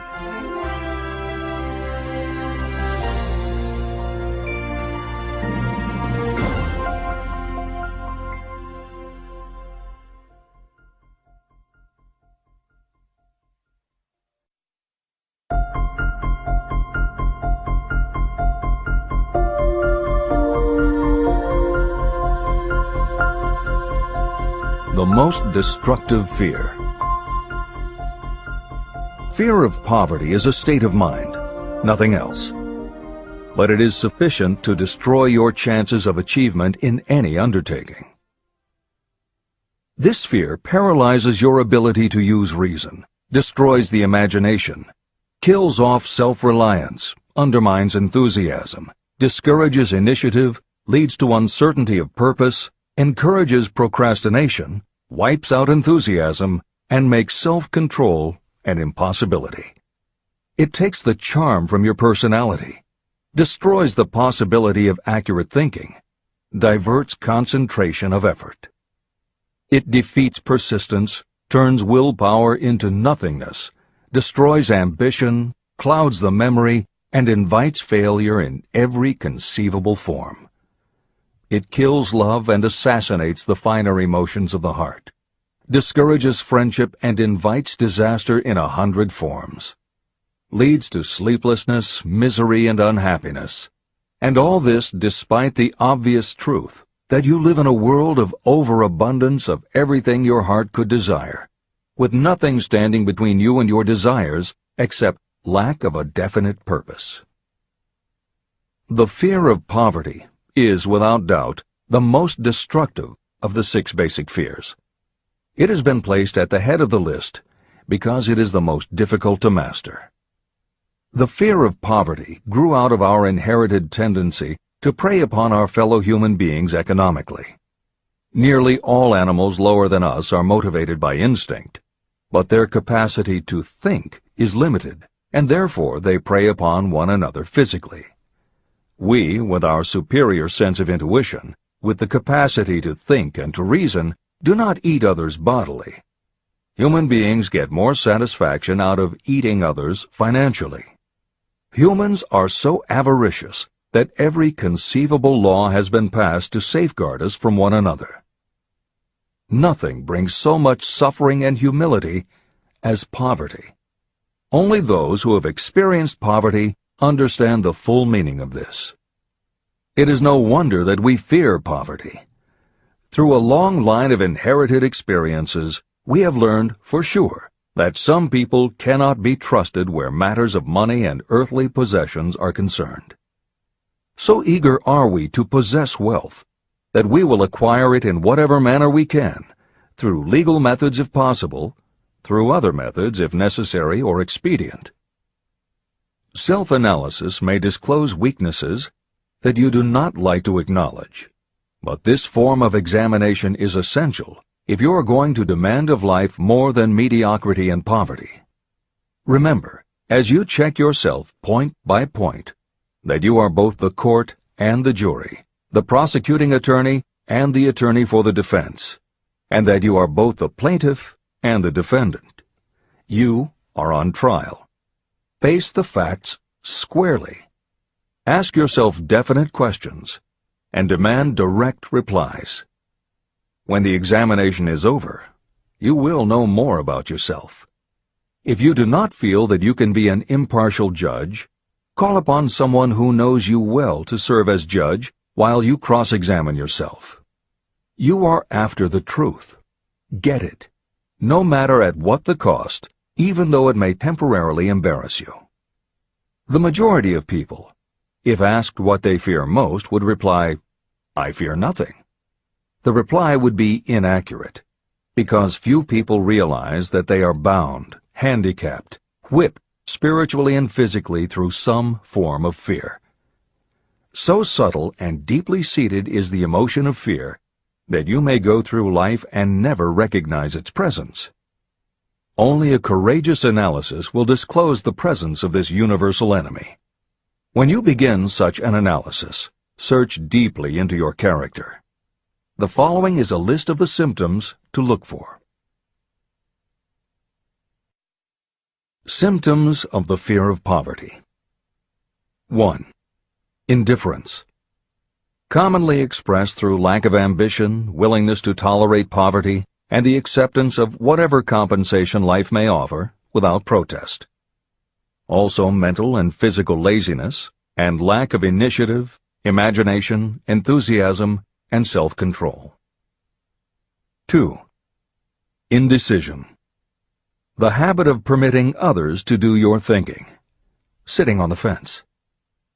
3. Doubt. Generally expressed through alibis and excuses designed to cover up, explain away, or apologize for your failures. Sometimes expressed in the form of envy of those who are successful, or by criticizing them. 4. Worry. Usually expressed by finding fault with others, a tendency to spend beyond your income, neglect of personal appearance, scowling and frowning, nervousness, lack of poise, self-consciousness, and often the use of alcohol or drugs. 5. Overcaution.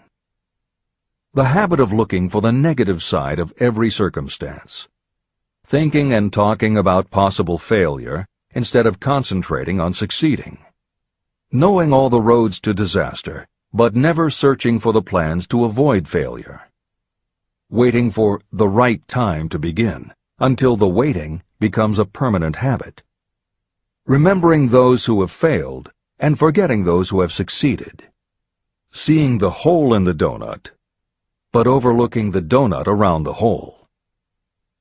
6. Procrastination. The habit of putting off until tomorrow that which should have been done last year, spending more time in creating excuses than it would take to do the job. This symptom is closely related to overcaution, doubt, and worry. Refusal to accept responsibility. Willingness to compromise rather than put up a fight. Compromising with difficulties instead of harnessing and using them as stepping stones to advancement. Bargaining with life for a penny instead of demanding prosperity, opulence, riches, contentment, and happiness.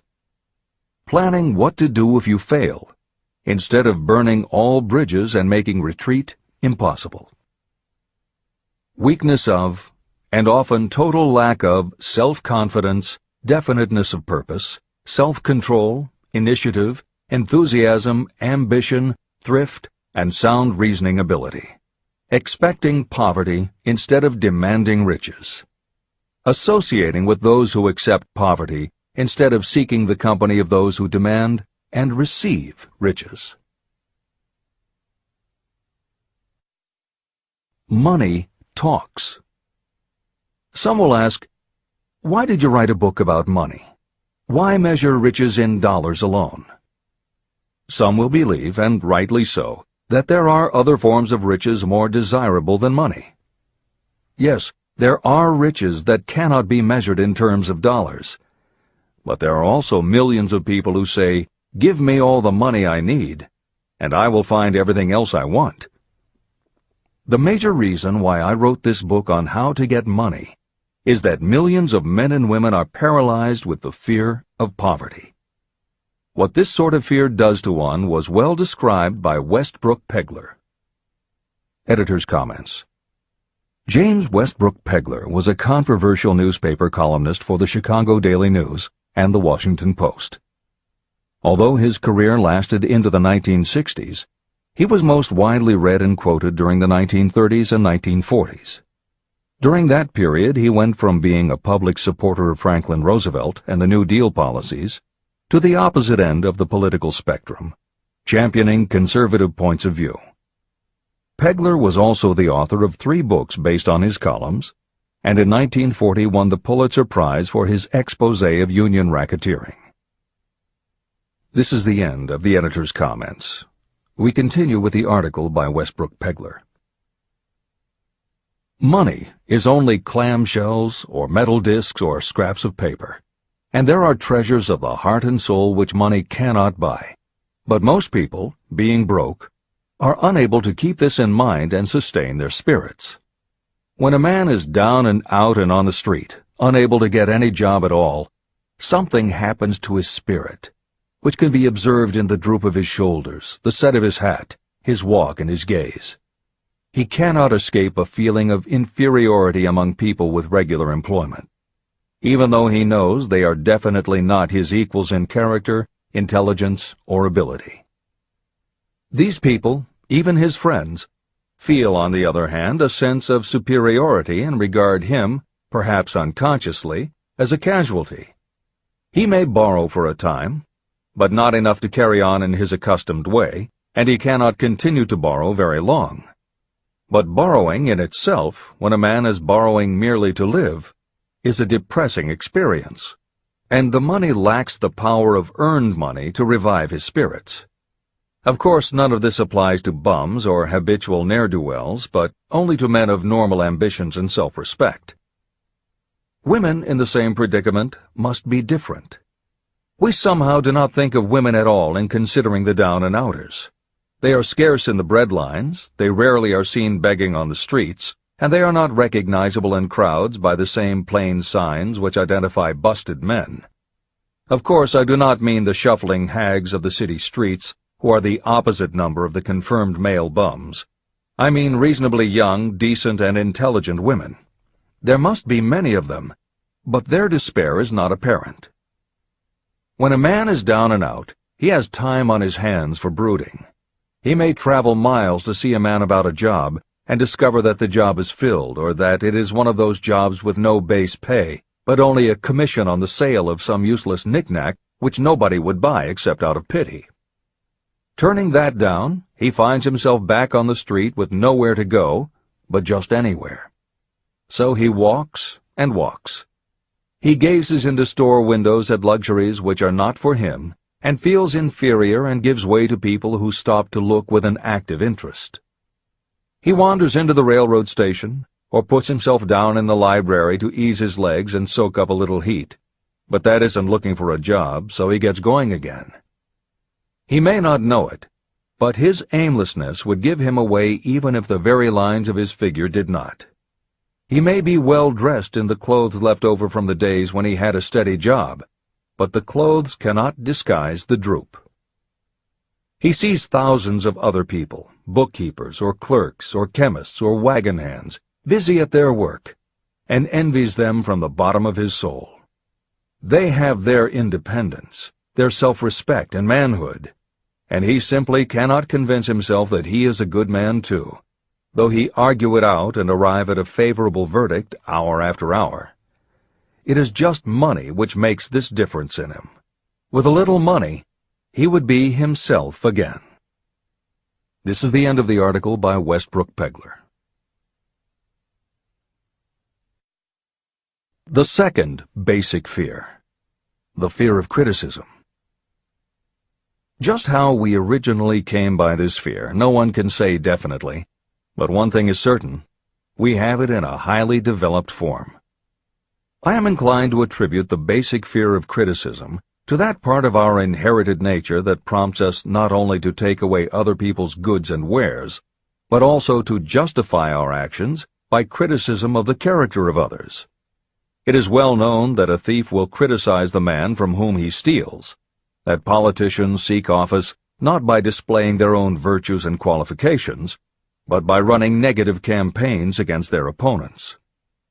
Designers and clothing manufacturers have not been slow to take advantage of this basic fear of criticism. Every season, styles change. Who establishes the styles?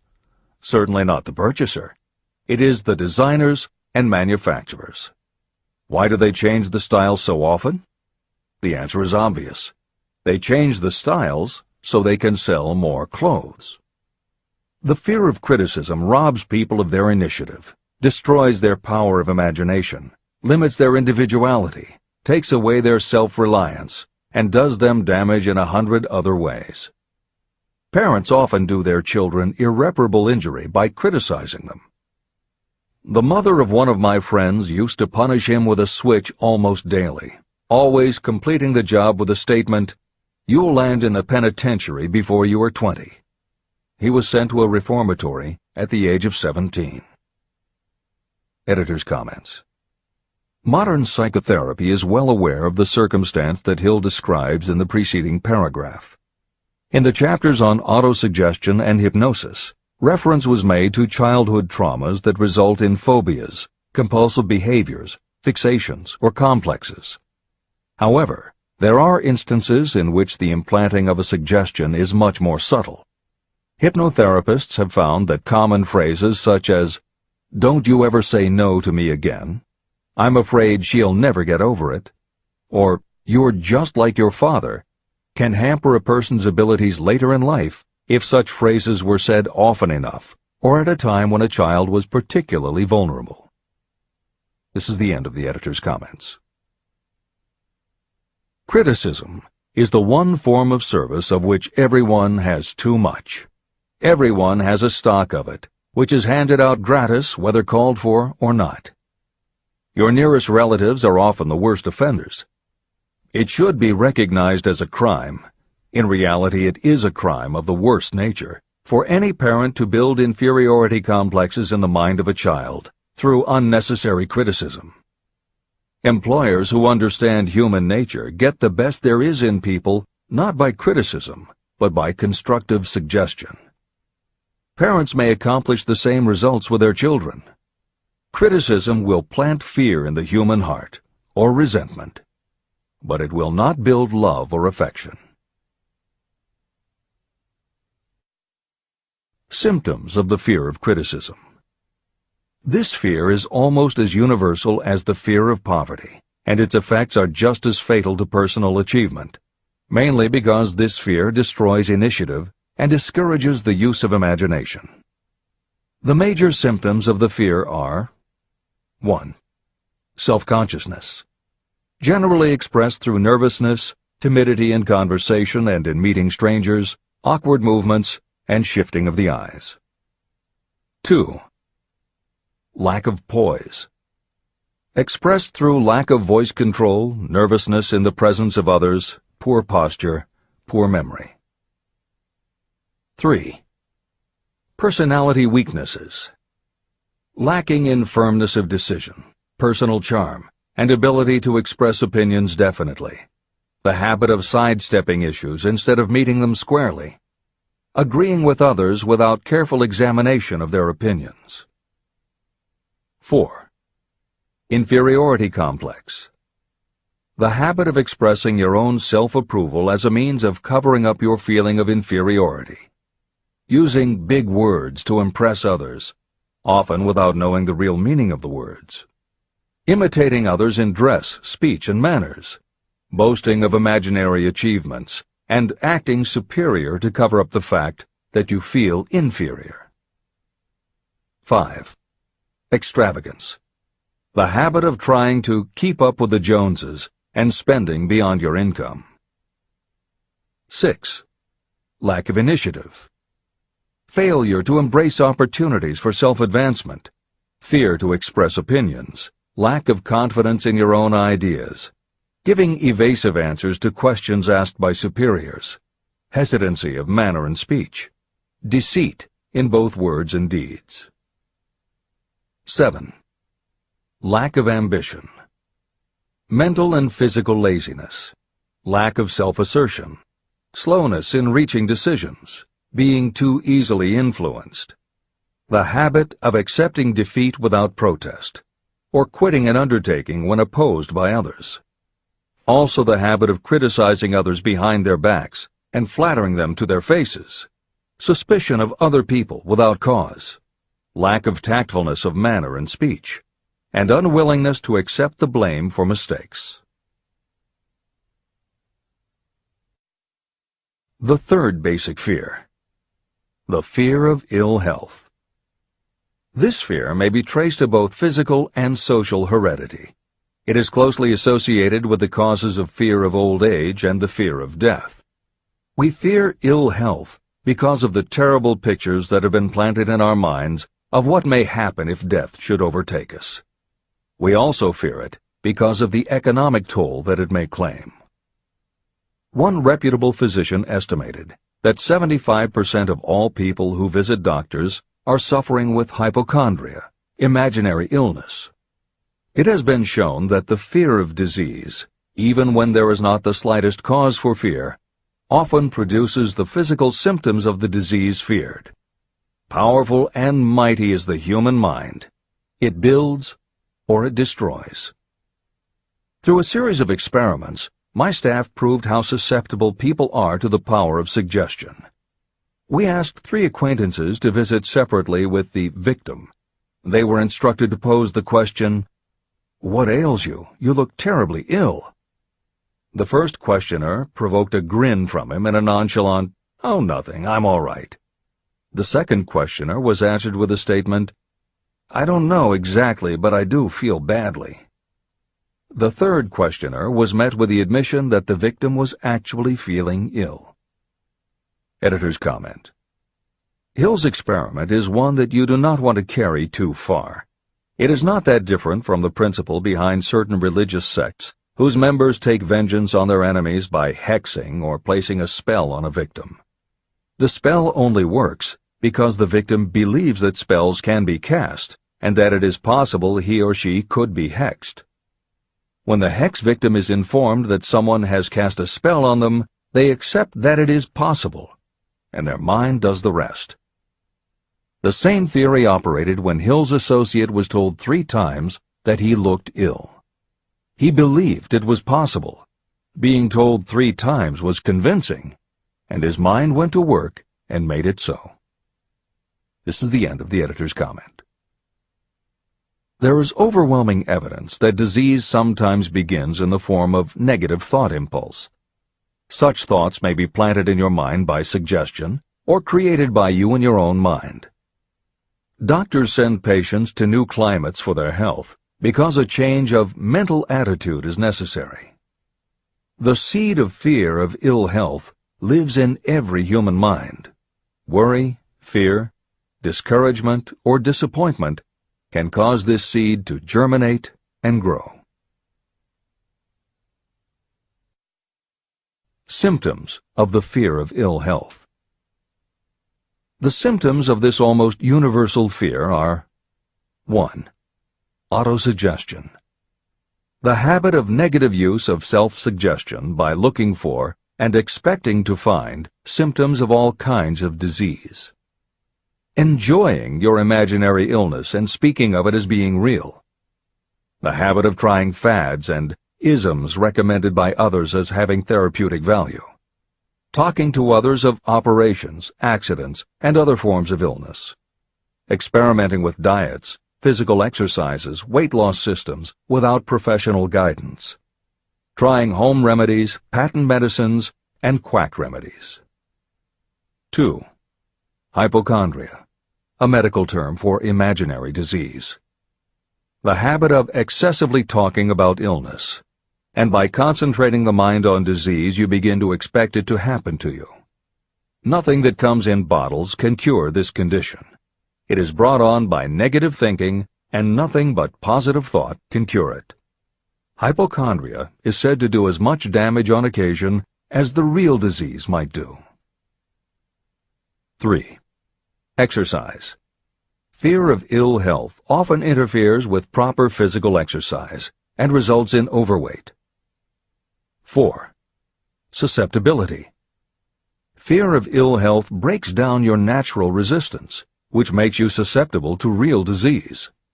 The fear of ill health is often related to the fear of poverty, especially in the case of the hypochondriac, who constantly worries about the possibility of having to pay doctor's bills, hospital bills, etc.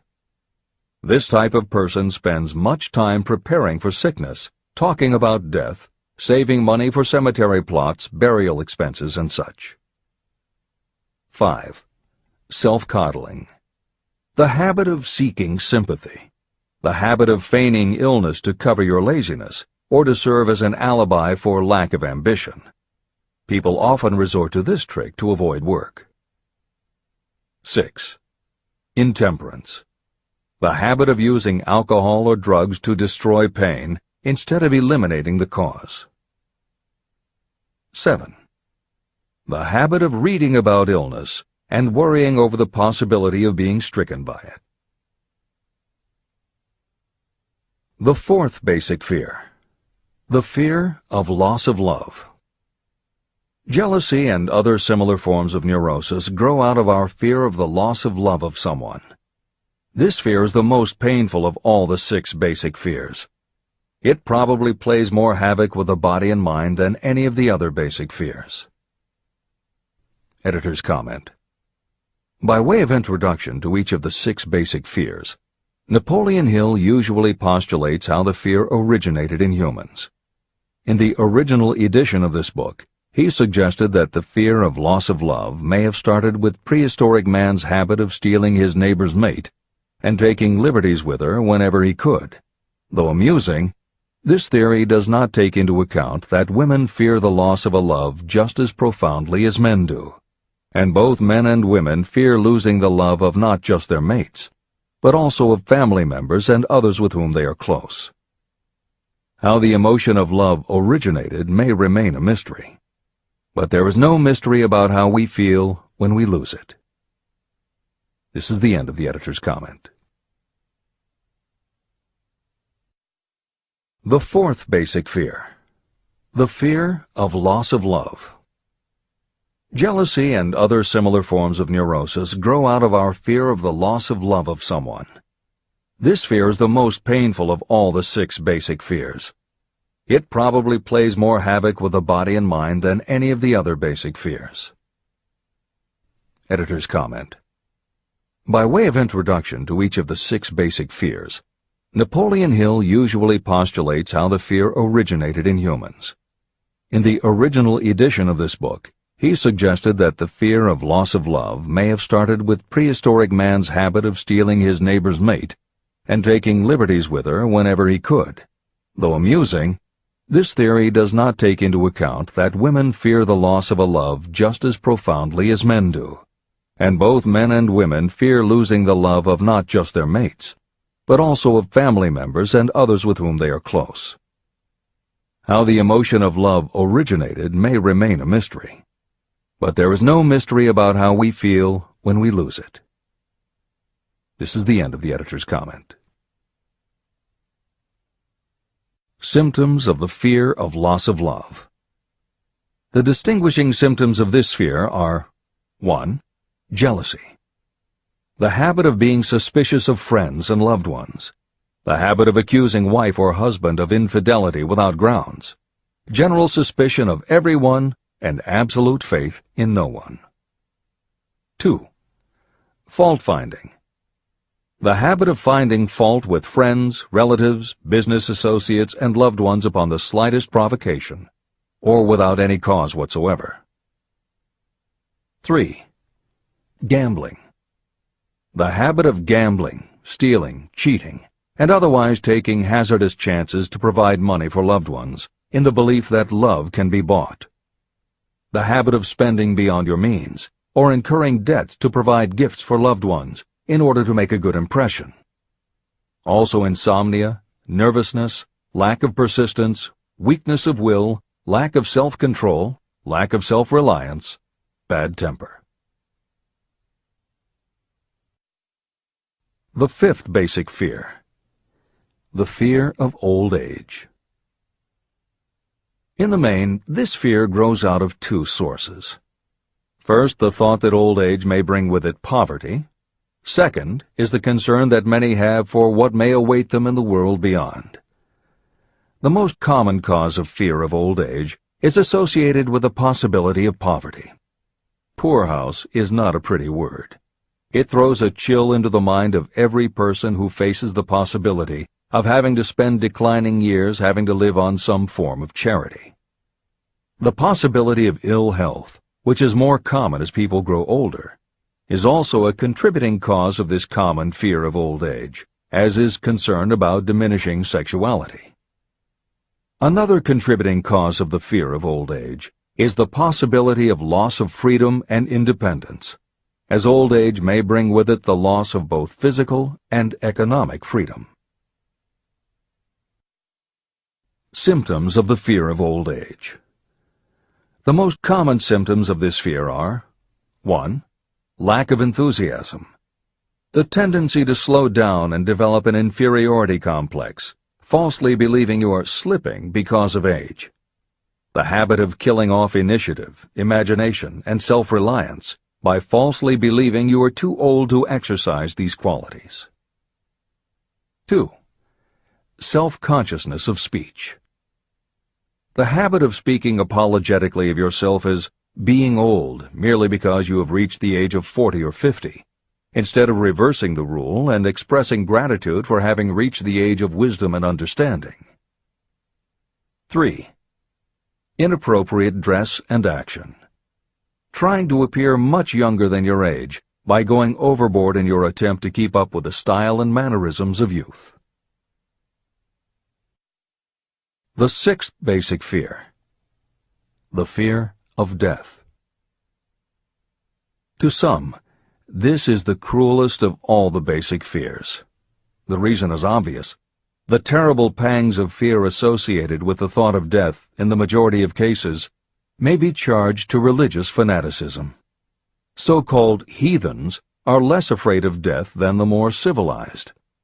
For hundreds of millions of years we have been asking the still unanswered questions: where did I come from? And where am I going? During the darker ages of the past, the more cunning and crafty were not slow to offer the answer to these questions for a price. Come into my tent. Embrace my faith. Accept my dogmas, and I will give you a ticket that will admit you straight into heaven when you die, says the religious leader. Remain out of my tent, says the same leader, and the devil will take you and burn you throughout eternity. The thought of eternal punishment destroys interest in life and makes happiness impossible. While the religious leader may not actually be able to provide safe conduct into heaven or send you to hell, the possibility of the latter seems terrible. The very thought of it takes hold of the imagination in such a realistic way that it paralyzes reason and sets up the fear of death. The fear of death is not as common now as it was during the age when there were no great colleges and universities.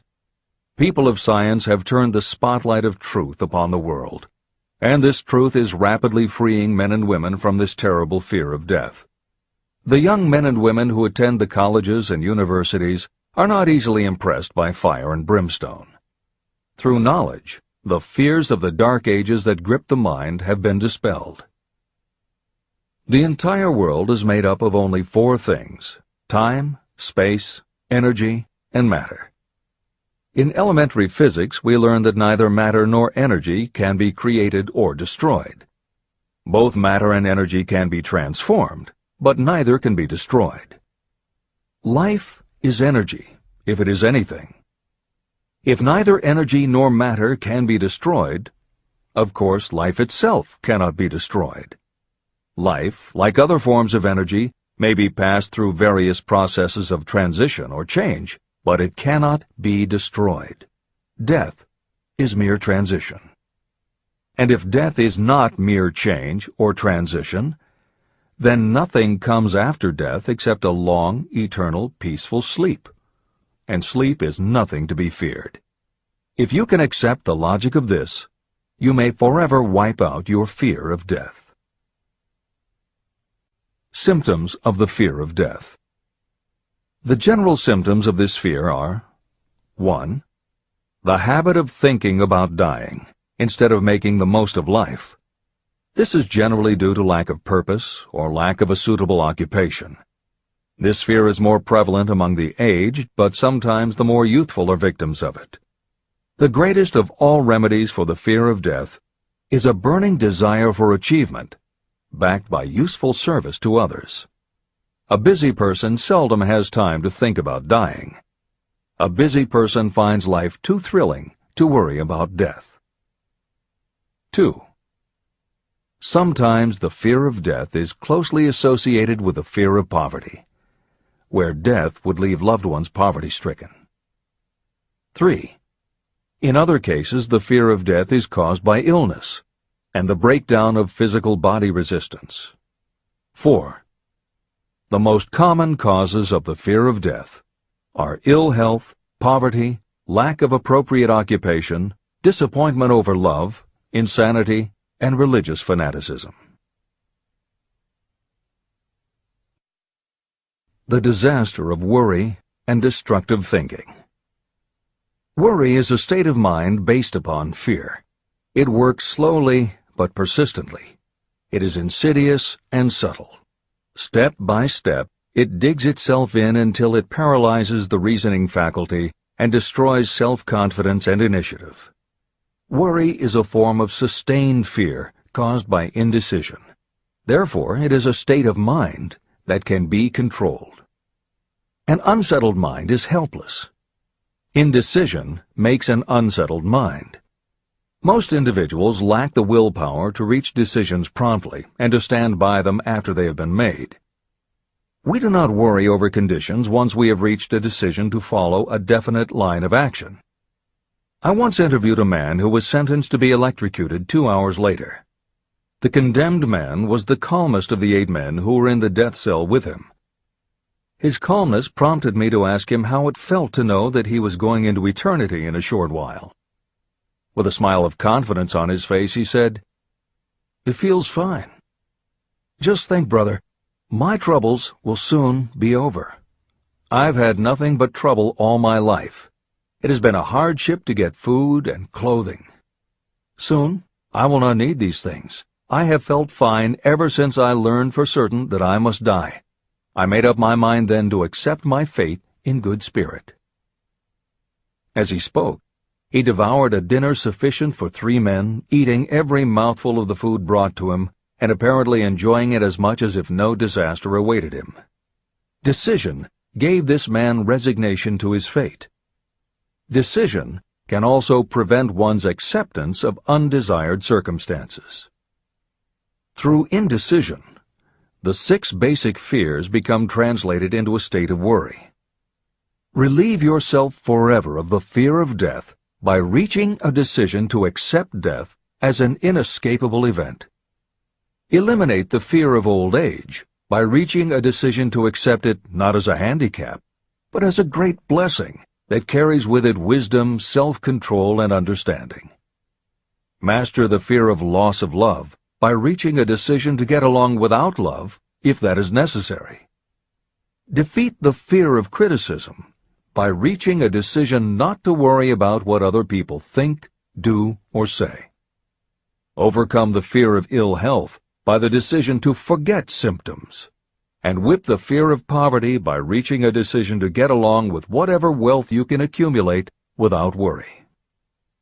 Kill the habit of worry in all its forms by reaching a general blanket decision that nothing life has to offer is worth the price of worry. With this decision will come poise, peace of mind, and calmness of thought, which will bring happiness. If your mind is filled with fear, you not only destroy your own chances of intelligent action, but you transmit these destructive vibrations to the minds of all who come into contact with you, and you destroy their chances too.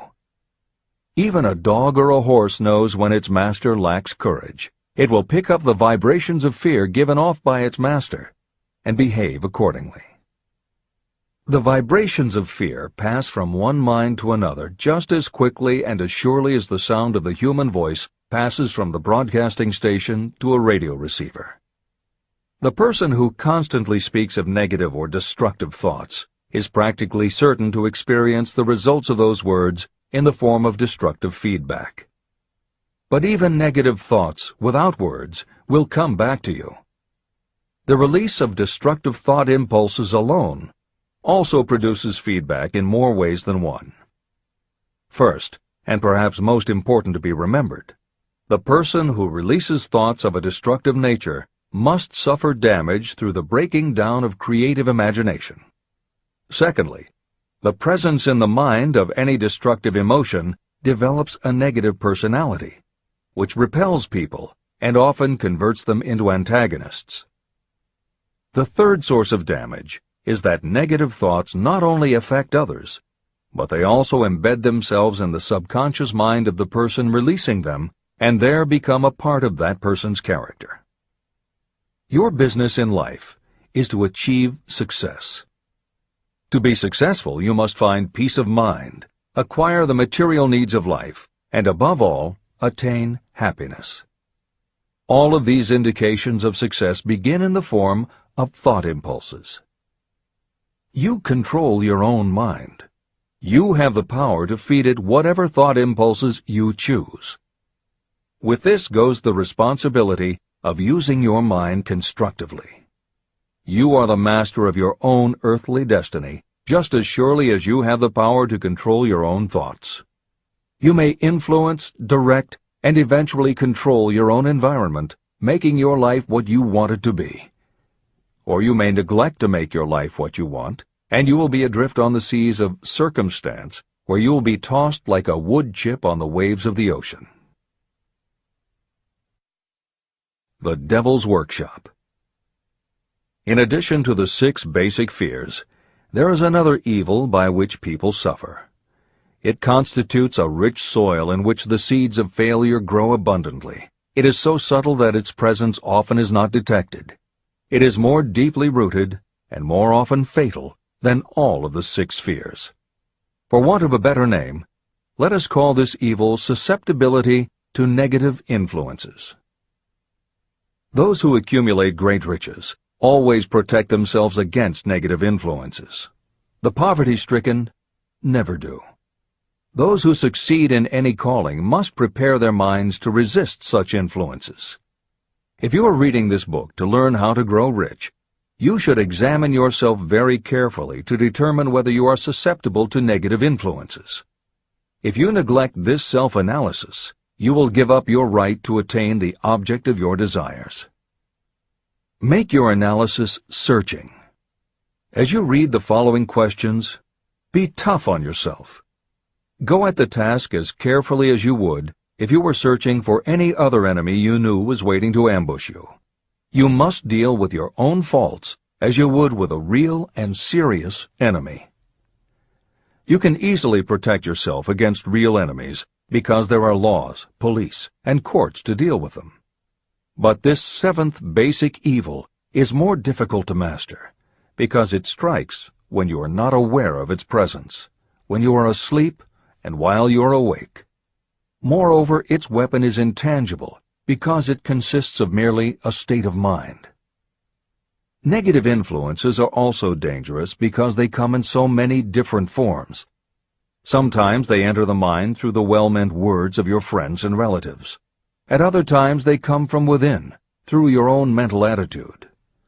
Always it is as deadly as poison, even though it may not kill as quickly.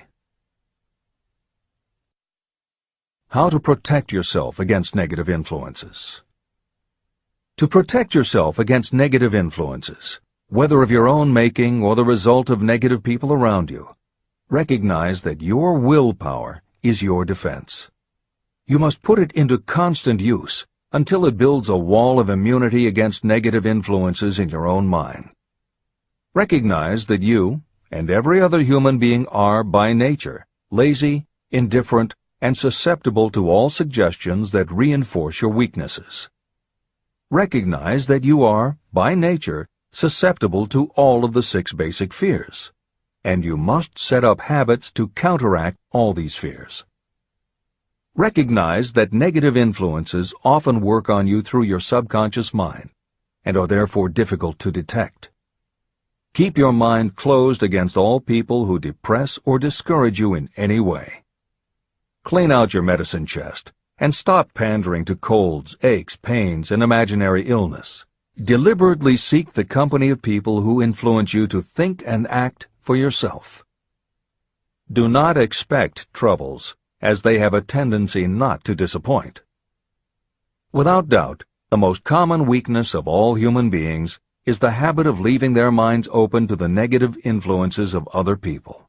This weakness is all the more damaging because most people do not even know they do it. The following list of questions is designed to help you see yourself as you really are. You should read through the list now. Then set aside a day when you can give adequate time to go through the list again and thoroughly answer each question. When you do this, I advise that you read the questions and state your answers aloud so you can hear your own voice. This will make it easier for you to be truthful with yourself. Self-analysis questions. Do you complain often of feeling bad, and if so, what is the cause? Do you find fault with other people at the slightest provocation? Do you frequently make mistakes in your work, and if so, why? Are you sarcastic and offensive in your conversation? Do you deliberately avoid the association of anyone, and if so, why? Do you suffer frequently with indigestion? If so, what is the cause? Does life seem futile and the future hopeless to you? Do you like your occupation? If not, why? Do you often feel self-pity? And if so, why? Are you envious of those who excel you? To which do you devote most time, thinking of success or of failure? Are you gaining or losing self-confidence as you grow older? Do you learn something of value from all mistakes? Are you permitting some relative or acquaintance to worry you? If so, why? Are you sometimes excited about life, and at other times in the depths of despondency? Who has the most inspiring influence upon you, and for what reason? Do you tolerate negative or discouraging influences that you could avoid? Are you careless of your personal appearance? If so, when and why? Have you learned how to ignore your troubles by being too busy to be annoyed by them? Would you call yourself a spineless weakling if you permitted others to do your thinking for you? How many preventable disturbances annoy you, and why do you tolerate them? Do you resort to alcohol, drugs, cigarettes, or other compulsions to quiet your nerves? If so, why do you not try willpower instead? Does anyone nag you, and if so, for what reason? Do you have a definite major purpose? And if so, what is it, and what plan do you have for achieving it? Do you suffer from any of the 6 basic fears? If so, which ones? Have you developed a method to shield yourself against the negative influence of others? Do you use autosuggestion to make your mind positive? Which do you value most, your material possessions or your privilege of controlling your own thoughts? Are you easily influenced by others against your own judgment? Has today added anything of value to your stock of knowledge or state of mind? Do you face squarely the circumstances that make you unhappy, or do you sidestep the responsibility? Do you analyze all mistakes and failures and try to profit by them, or do you take the attitude that this is not your duty? Can you name 3 of your most damaging weaknesses? What are you doing to correct them? Do you encourage other people to bring their worries to you for sympathy? Do you choose from your daily experiences lessons or influences that aid in your personal advancement? Does your presence have a negative influence on other people as a rule? What habits of other people annoy you most? Do you form your own opinions, or do you permit yourself to be influenced by other people? Have you learned how to create a mental state of mind with which you can shield yourself against all discouraging influences? Does your occupation inspire you with faith and hope? Are you conscious of possessing spiritual forces of sufficient power to enable you to keep your mind free from all forms of fear? Does your religion help to keep your mind positive? Do you feel it your duty to share other people's worries? If so, why? If you believe that birds of a feather flock together, what have you learned about yourself by studying the friends whom you attract? What connection, if any, do you see between the people with whom you associate most closely and any unhappiness you may experience? Could it be possible that some person whom you consider to be a friend is, in reality, your worst enemy because of his or her negative influence on your mind? By what rules do you judge who is helpful and who is damaging to you? Are your intimate associates mentally superior or inferior to you? How much time out of every 24 hours do you devote to your occupation, sleep, play and relaxation, acquiring useful knowledge, plain wasted time? Who among your acquaintances encourages you most, cautions you most, discourages you most? What is your greatest worry? Why do you tolerate it? When others offer you free, unsolicited advice, do you accept it without question, or do you analyze their motive? What, above all else, do you most desire? Do you intend to acquire it? Are you willing to subordinate all other desires for this one? How much time daily do you devote to acquiring it? Do you change your mind often?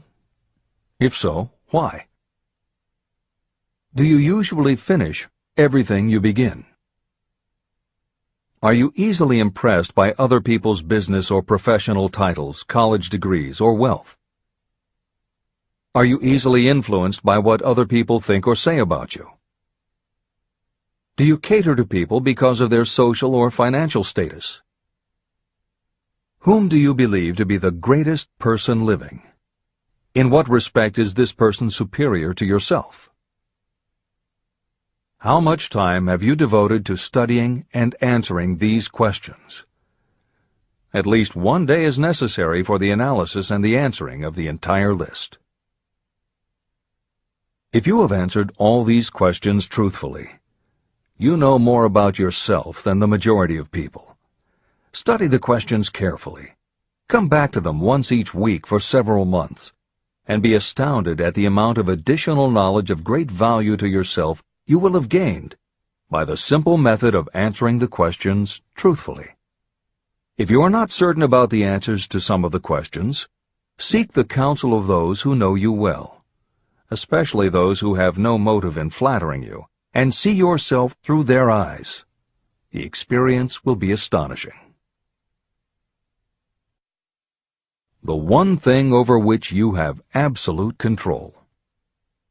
You have absolute control over only one thing, and that is your thoughts.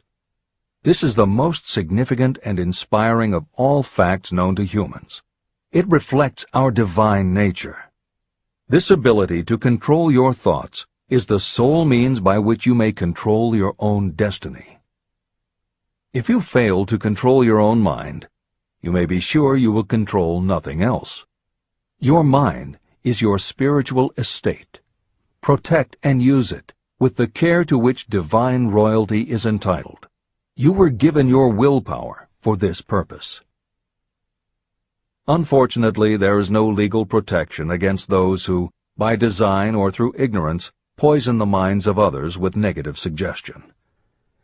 Those with negative minds tried to convince Thomas A. Edison that he could not build a machine that would record and reproduce the human voice, because, they said, no one else has ever produced such a machine. Edison did not believe them. He knew that the mind could produce anything the mind could conceive and believe. That knowledge was the thing that lifted the great Edison above the common herd. Men with negative minds told F.W. Woolworth he would go broke trying to run a store on 5 and 10-cent sales. He did not believe them. He knew that he could do anything within reason if he backed his plans with faith. Exercising his right to keep the negative suggestions of others out of his mind, he piled up a fortune of more than $100 million.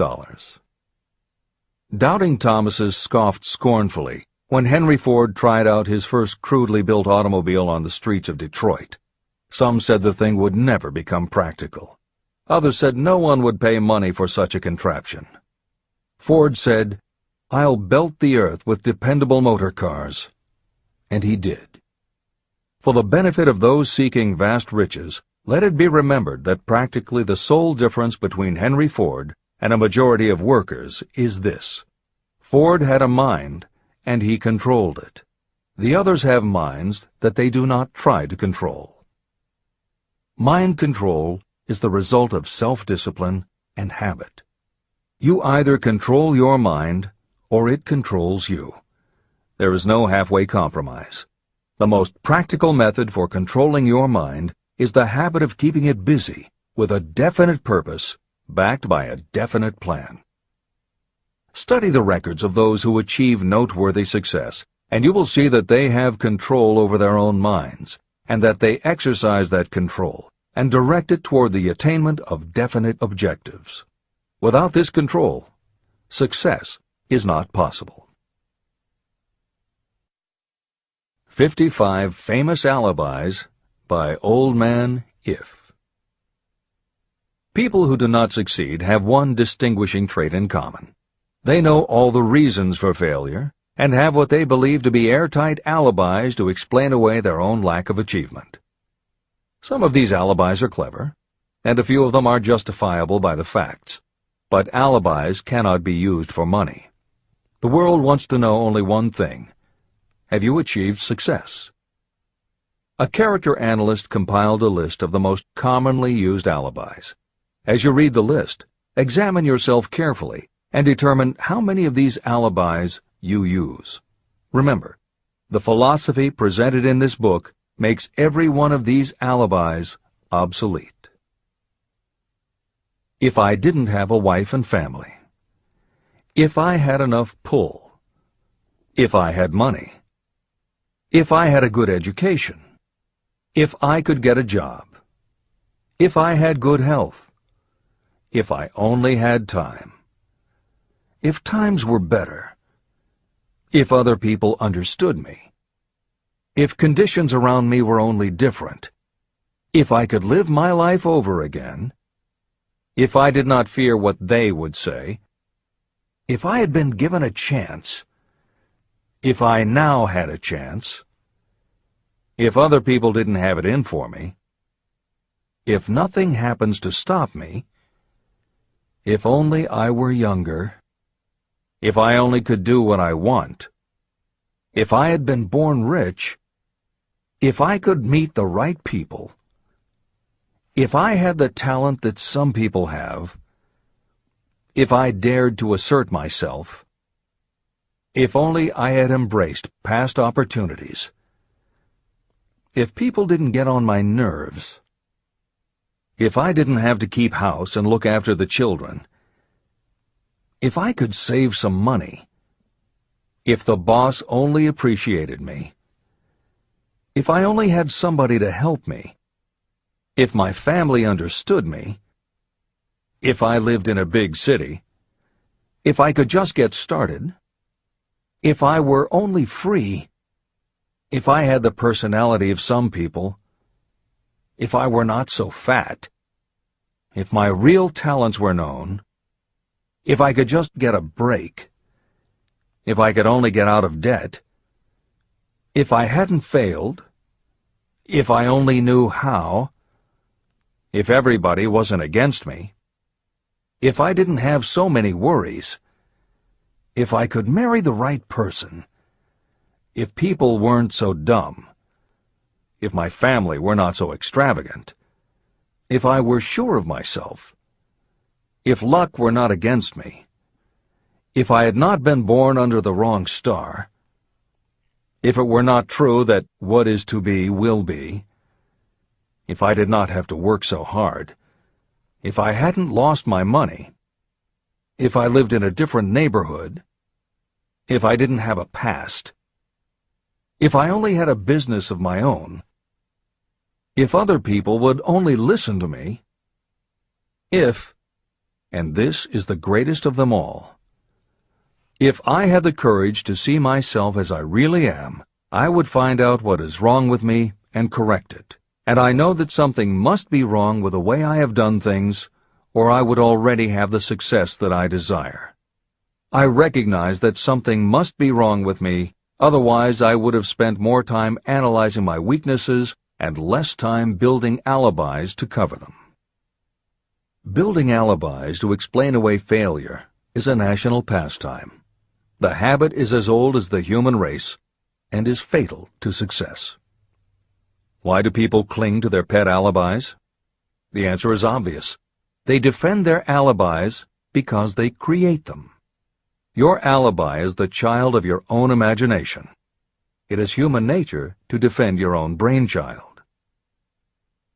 Building alibis is a deeply rooted habit. Habits are difficult to break, especially when they provide justification for something we do. Plato had this truth in mind when he said, "The first and best victory is to conquer self. To be conquered by self is, of all things, the most shameful and vile." Another philosopher had the same thought in mind when he said, "It was a great surprise to me when I discovered that most of the ugliness I saw in others was but a reflection of my own nature." Elbert Hubbard, philosopher, author, publisher of the Fra magazine, and founder of the Roycrofters Community of Artists, said, "It has always been a mystery to me why people spend so much time deliberately fooling themselves by creating alibis to cover their weaknesses. If used differently, this same time would be sufficient to cure the weakness. Then no alibis would be needed." In parting, I would remind you that life is a checkerboard, and the player opposite you is time. If you hesitate before moving, or neglect to move promptly, your men will be wiped off the board by time. You are playing against a partner who will not tolerate indecision. Previously, you may have had a logical excuse for not having forced life to come through with whatever you asked. That alibi is now obsolete, because you are in possession of the master key that unlocks the door to life's riches. The master key is intangible, but it is powerful. It is the privilege of creating, in your own mind, a burning desire for a definite form of riches. There is no penalty for the use of this key, but there is a price you must pay if you do not use it. The price is failure. There is a reward of stupendous proportions if you put the key to use. It is the satisfaction that will come to you when you conquer self and force life to pay whatever is asked. The reward is worthy of your effort. Will you make the start and be convinced? "If we are related," said the immortal Emerson, "we shall meet." In closing, may I borrow his thought and say, if we are related, we have, through these pages, met. Remember that your real wealth can be measured not by what you have, but by what you are.